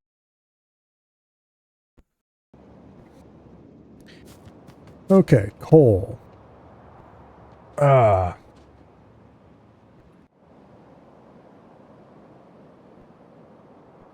So far with coal, I've been basically cheating and just running belts from this mine, or there's one small train that runs up here.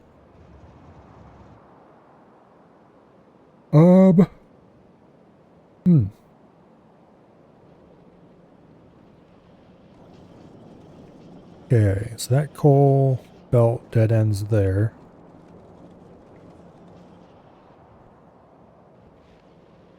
I should probably just run that down here for these.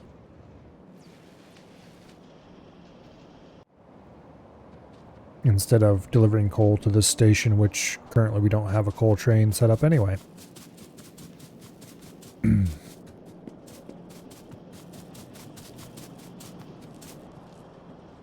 Okay, can I bridge across this? No. We'll have to do it down here.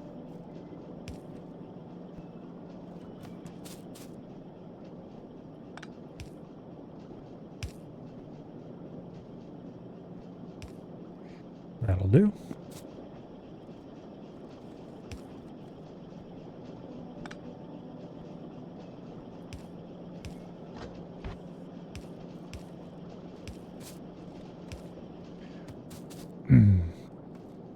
Shipping in stone bricks from Fulgora. Fulgora.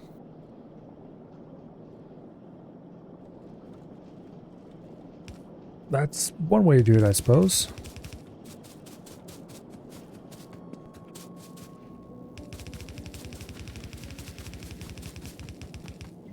Probably the only way to do it. Unless you set out and do some emergency mining.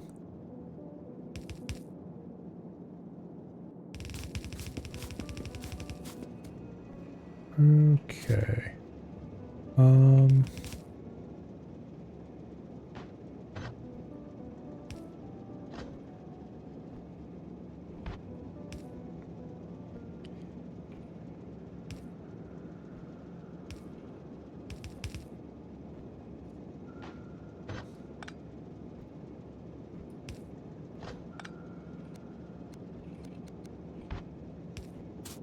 There.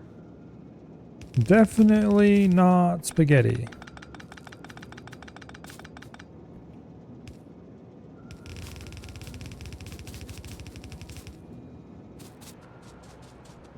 Now, I just need to get to the pet gas down here. Which should be a little bit less exciting.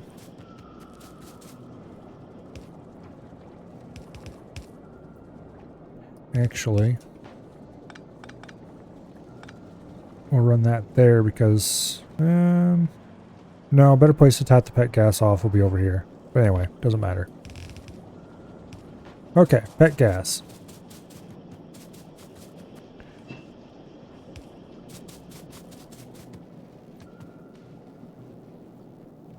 Well,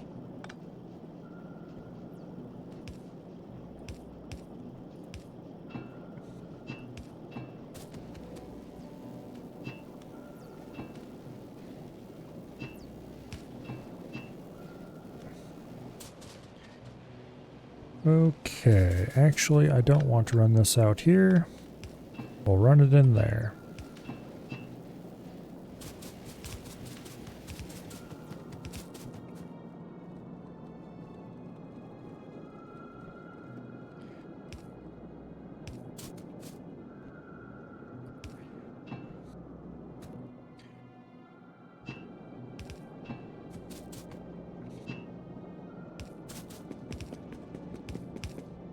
Hopefully I don't run into any pipeline extent problems.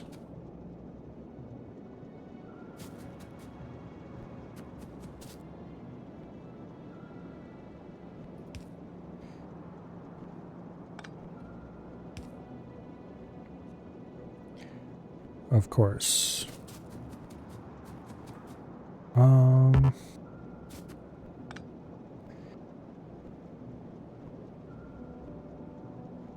Let me think.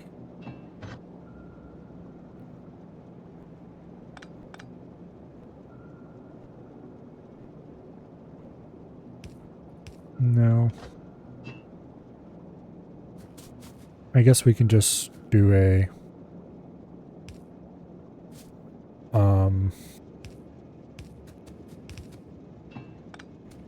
underground belt here.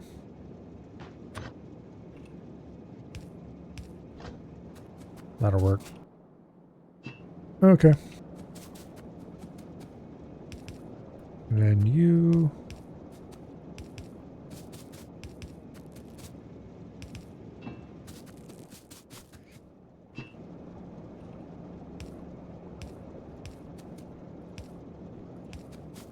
we'll go here.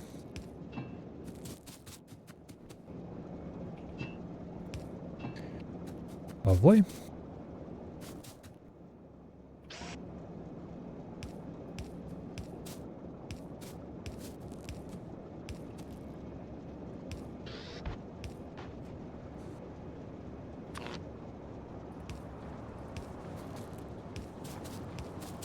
Okay.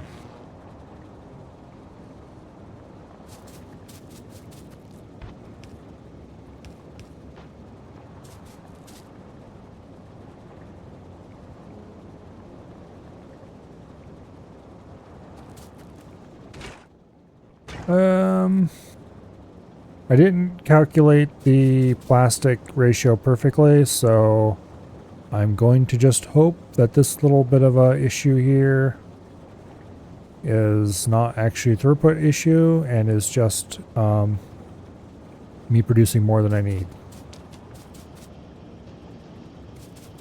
But anyway, first low density structures have started their manufacturing process. It's going to take a while to see if this hydrates properly, but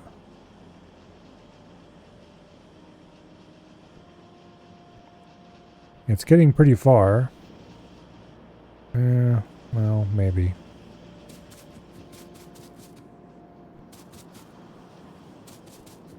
Anyway, low density structures,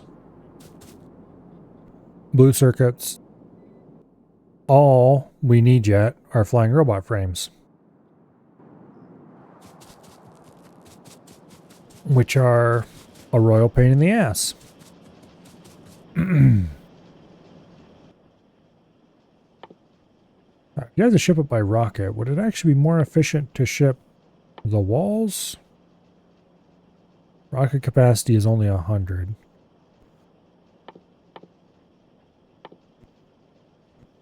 Whereas for stone, it is... oh, where are the damn ores?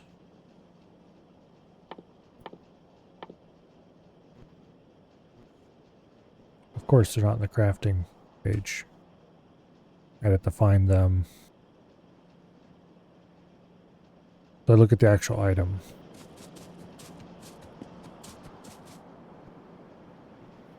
Yeah. Exactly the same. Yeah. Figures they would do that.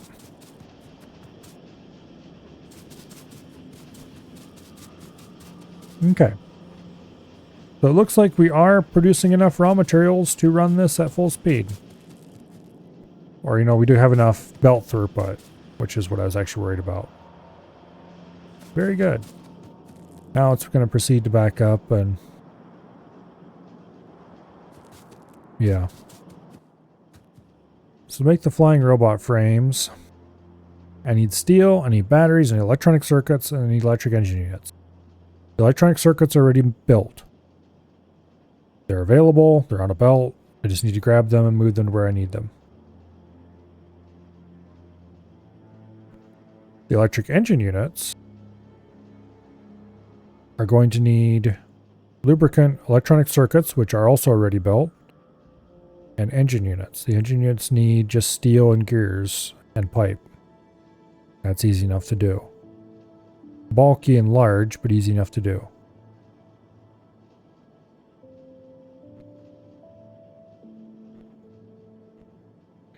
Okay. I do wish you could turn iron ore into stone. If you could do that, just have a platform in space, throw me some stone.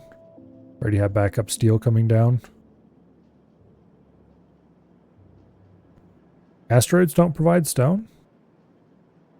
I guess I don't really know what all resources they give you. It seems seem a little strange that you wouldn't get stone out of stones in space.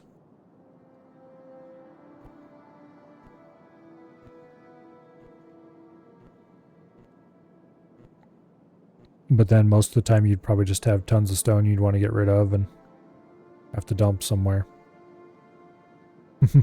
Vulcanus is an infinite supply of stone. Yeah. But then you have to ship it.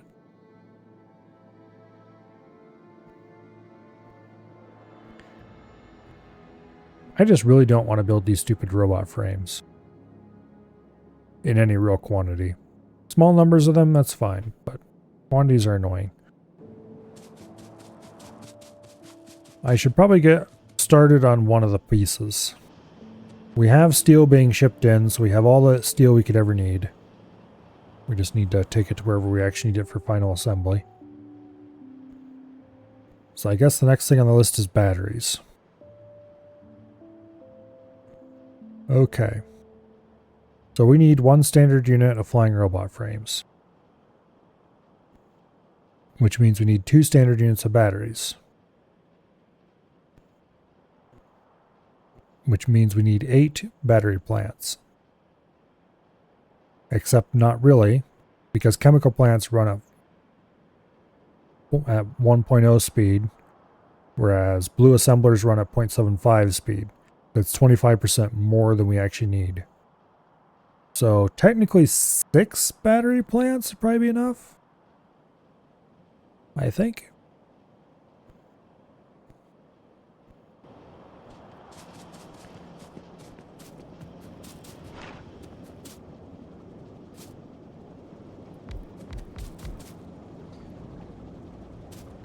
I'm going to set these up the same way I set up the plastic.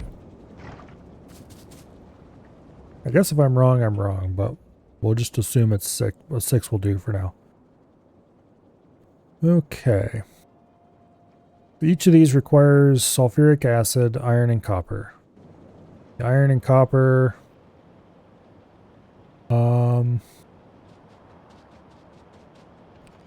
We've got iron right here. We just have to figure out how to wiggle it past all these rails and get it in here. We've got all the copper we could ever need right here. We just need to split some of it off.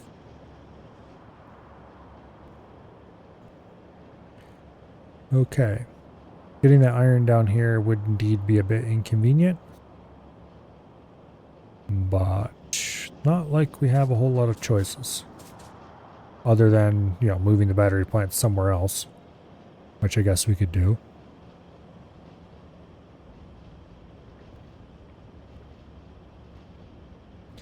But if we move the battery plants, then we're going to have to worry about the sulfur. Alright, anyway. Iron and copper are available. They're just not here. So let's worry about the other parts. Sulfuric acid. Which we need iron for.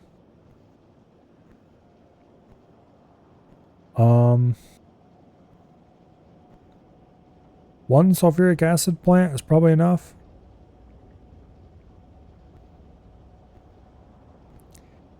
If I had to guess.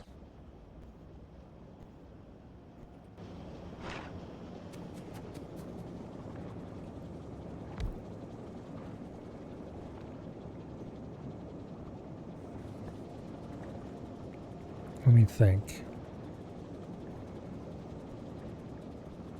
Generally when I produce sulfuric acid,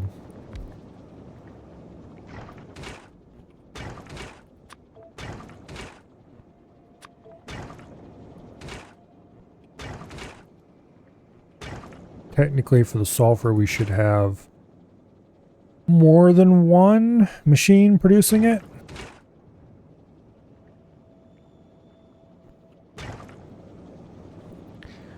But I don't know if I care.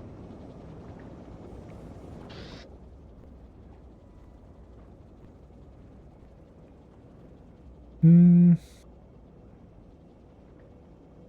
me think. So 50 sulfuric acid every second. And we're consuming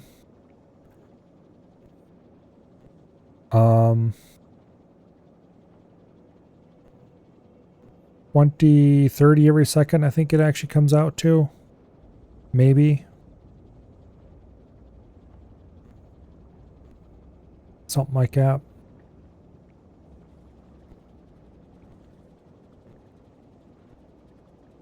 I almost wish I could slow chemical plants down. At the same rate as the assembly machine too. So that I could keep the ratios nice and smooth in my brain. But anyway. And this requires 5 sulfur. This produces 2 every second. This consumes 5 every second. Yeah, we probably need 2 sulfur machines. So actually,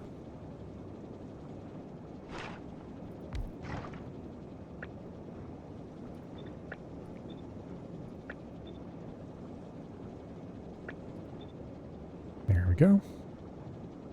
And then horizontal flip. Boom.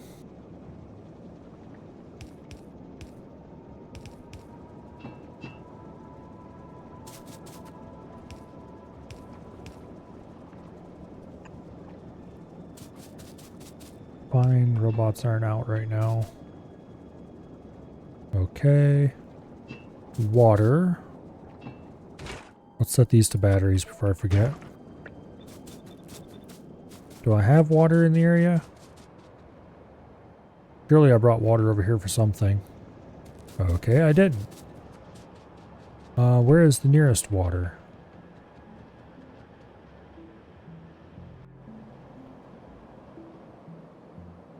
We've got liquid water all the way over there.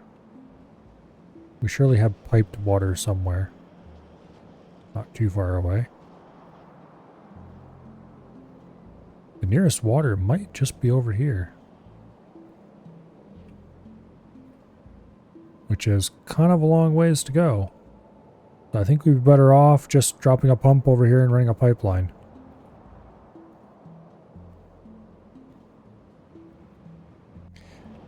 How many underground pipes do I have? Not nearly enough. Okay.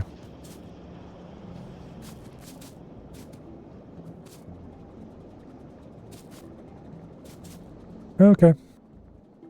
Let's go get some more pipes after I plumb this section.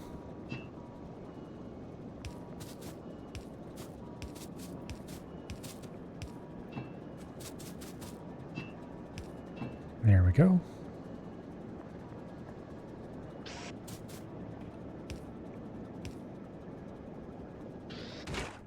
This is going to need iron plates. These aren't going to need anything except water.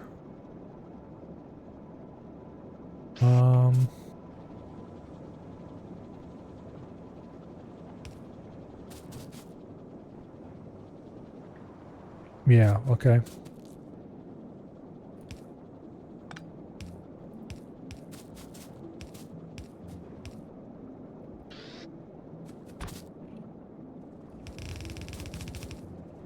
Iron and copper.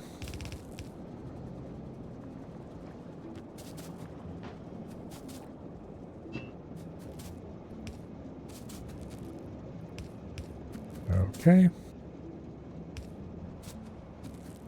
This way to the future water supply.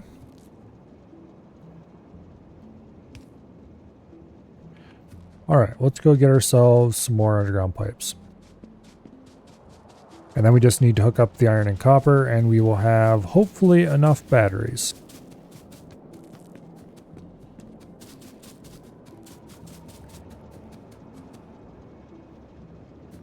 I could have a train of sulfuric acid deliver some, but that wouldn't actually save me any real amount of time. The other solution would be deliver trains of water, which is also probably a dumb idea.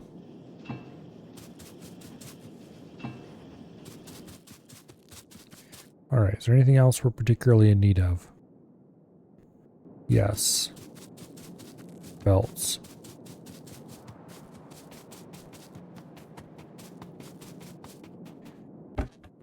Grab a stack of that.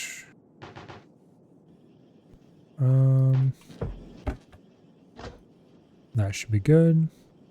We're okay on inserters. We're okay on the rest of our power poles. We got enough rails. We got plenty of rail signals. Personal train. Roboports.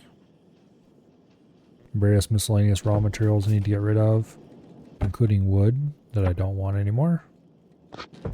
And coal. That I might as well donate to our friendly remaining steel furnaces.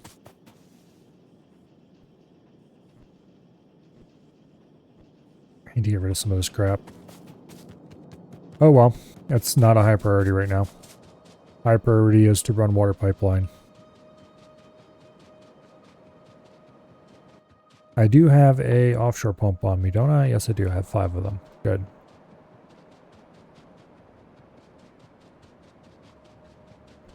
Okay. Ugh.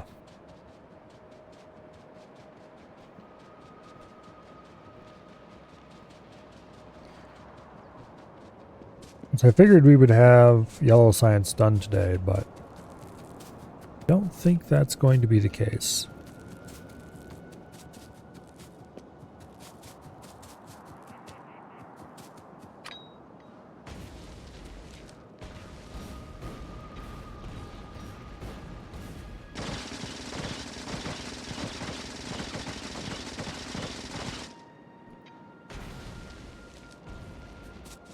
Okay.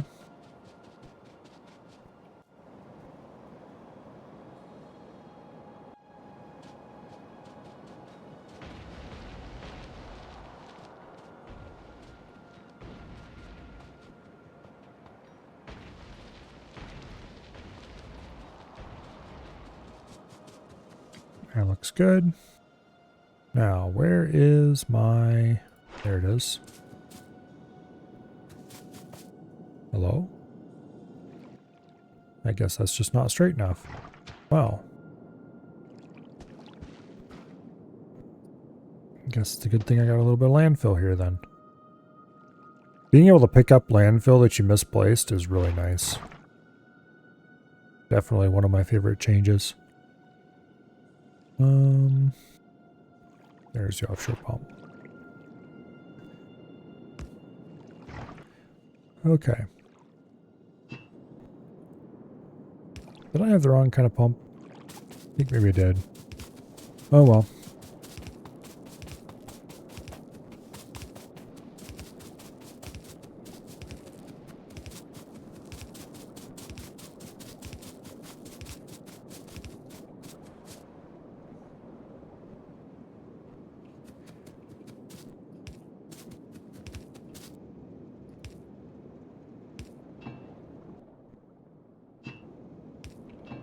Okay. Water connected. Now I just need to provide some power. And then we need to bring in the iron and copper. And this place will be ready to start producing batteries.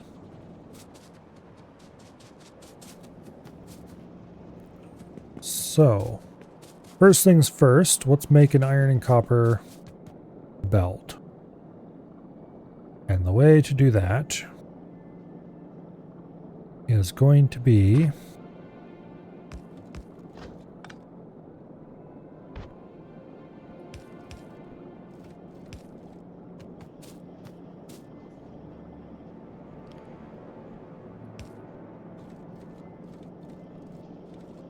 Let me think about this for a second. We still don't have enough space here.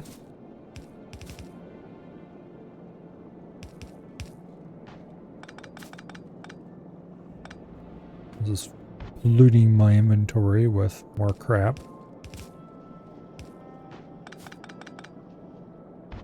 Okay.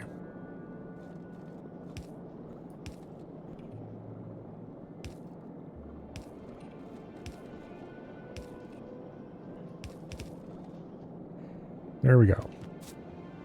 Now, how am I going to run this in?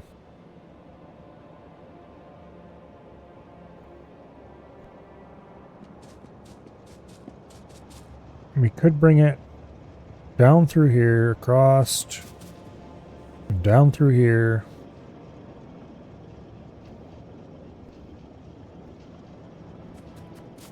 Through there. Something, something, wiggle, wiggle through here and over there. Don't worry, it's not spaghetti.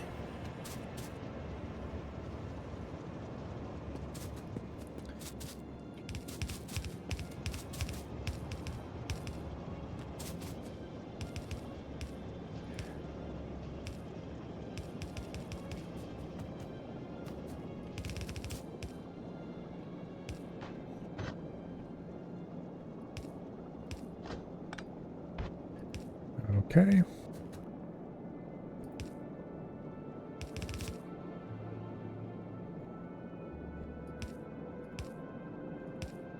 Here we go.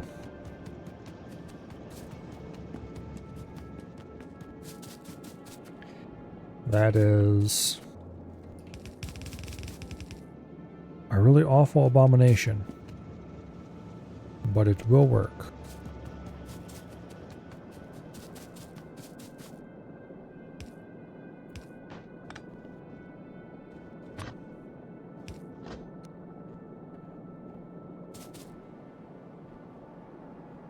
Okay.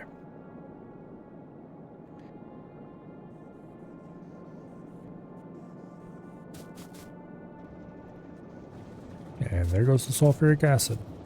Now we just have to put the battery output into the space already designated for it.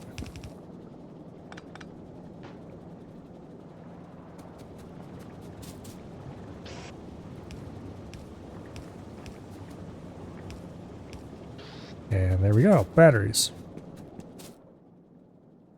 Okay, now we're done with everything except the electric engine units, which will be pain and suffering.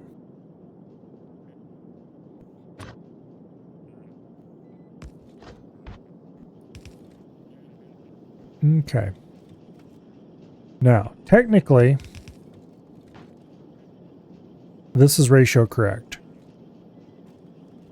Now, this side of the belt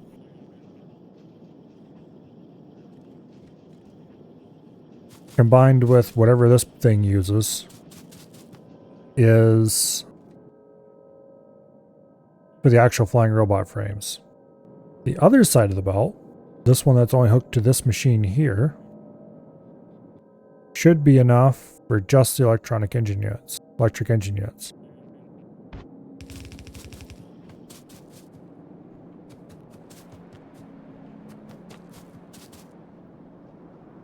But I don't know if I'm just going to stick a balancer on the end and call it a day, or if I'm actually going to worry about that.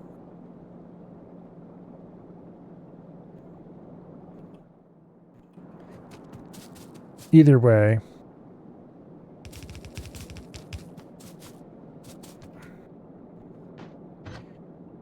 piece of crap.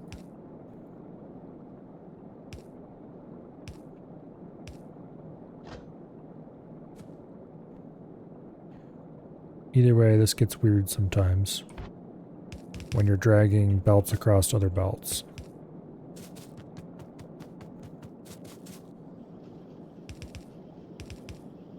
Okay. Now, what other components do we need down here?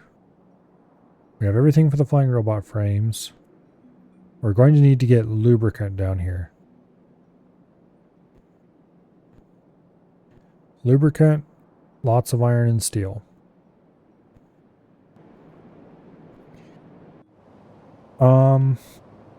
We are making lubricant already. Here.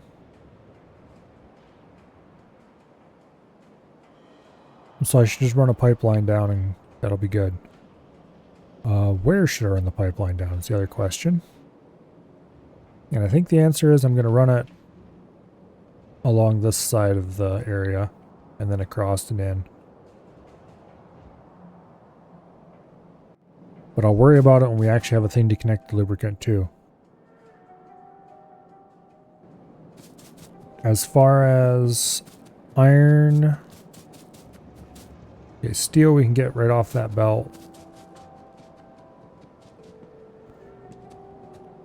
Iron, I now have regrets that I didn't just bring a whole belt of iron down and source the copper locally. You know what? Screw this.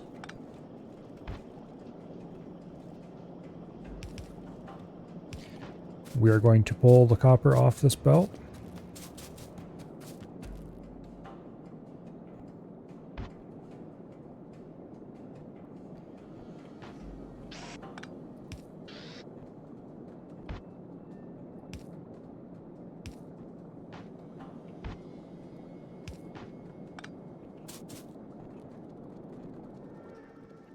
That's going to be a lot of copper, and I'm going to have to ditch it somewhere, but that is a problem for, well, current Milo.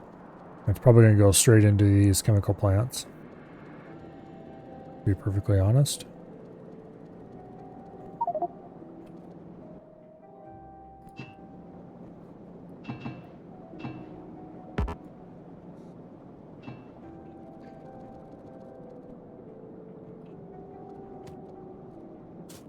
Okay. I don't actually want to get rid of all of the copper, because having a little bit on hand is useful occasionally.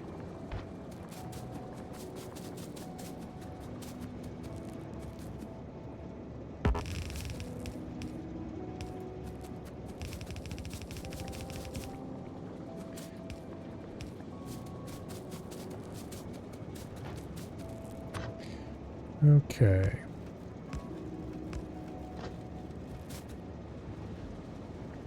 Let's get some kind of balance going there.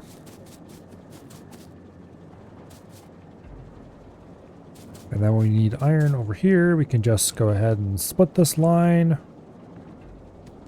and send it on through. And I make that sound very easy despite the fact that I'm going to have to figure out how to split that line in the limited space that is available to me.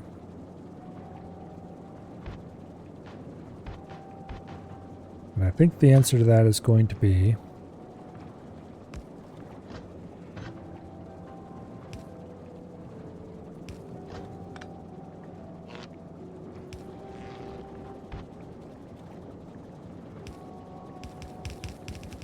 by messing things up further. Okay, there's iron. And then steel.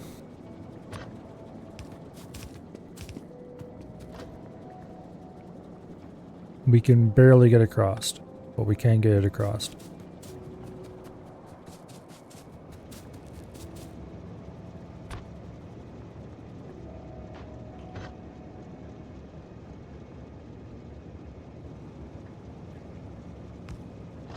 Okay.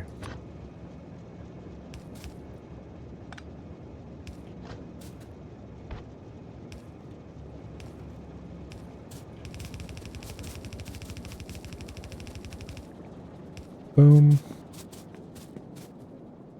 Iron, steel, batteries, all the fun stuff. That is everything we need, right? Except the lube.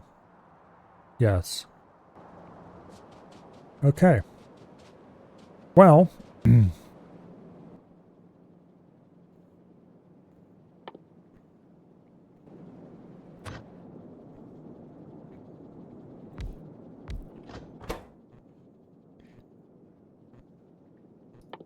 let's go ahead and define a couple of things here. There. To remind me what I am doing next time I get back here, I'm going to put these two assembly machines here as kind of a, this is where you are assembling the electric engine units, doofus. Don't forget. Don't worry. I will forget. But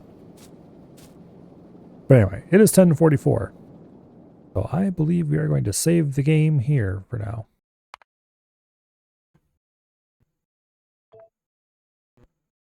And we'll continue this next week. Although I guess technically it is later this week. Because some people declared that the weekend shall be the weekends. But anyway, tomorrow, and I need to remember to go change the shrimp light so it stays on until 11 instead of turning off at 10. Thank you, Daylight Savings Time. I love you too. Anyway, tomorrow, I believe we'll probably have some crab champions. A little bit of jumping around and shooting at things. And then Tuesday, we'll continue with questing on the Ultimate Iron Man.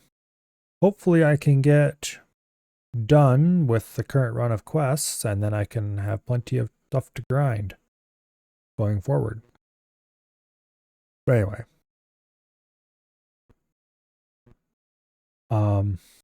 Wednesday, we'll see. If I still have RuneScape questing to do, we'll do some more RuneScape. And if I'm done with that by then, at least until the next time I'm ready to do more questing, then we will maybe have some more Factorio. I wouldn't hold my breath, though. Even if I don't have questing on the Ultimate, I do have some I need to do on the main as well. But anyway. And then, of course, Thursday, we will continue with our Fallout Tactics run. And Friday, we'll have some EDF before returning to Factorio for sure on Saturday for another fine weekend of factory building. And yes, I just said I needed to adjust the shrimp light survey. It shows that you were listening. Or not. Anyway. Yes, I figured you probably were. Anyway. So, we have a fun-filled week of stuff to do. And unfortunately, too much of it isn't Factorio, because I would really like to play more Factorio, but schedules declare that things must be different. Yeah, it is a Sunday. There is nobody streaming on my follow list.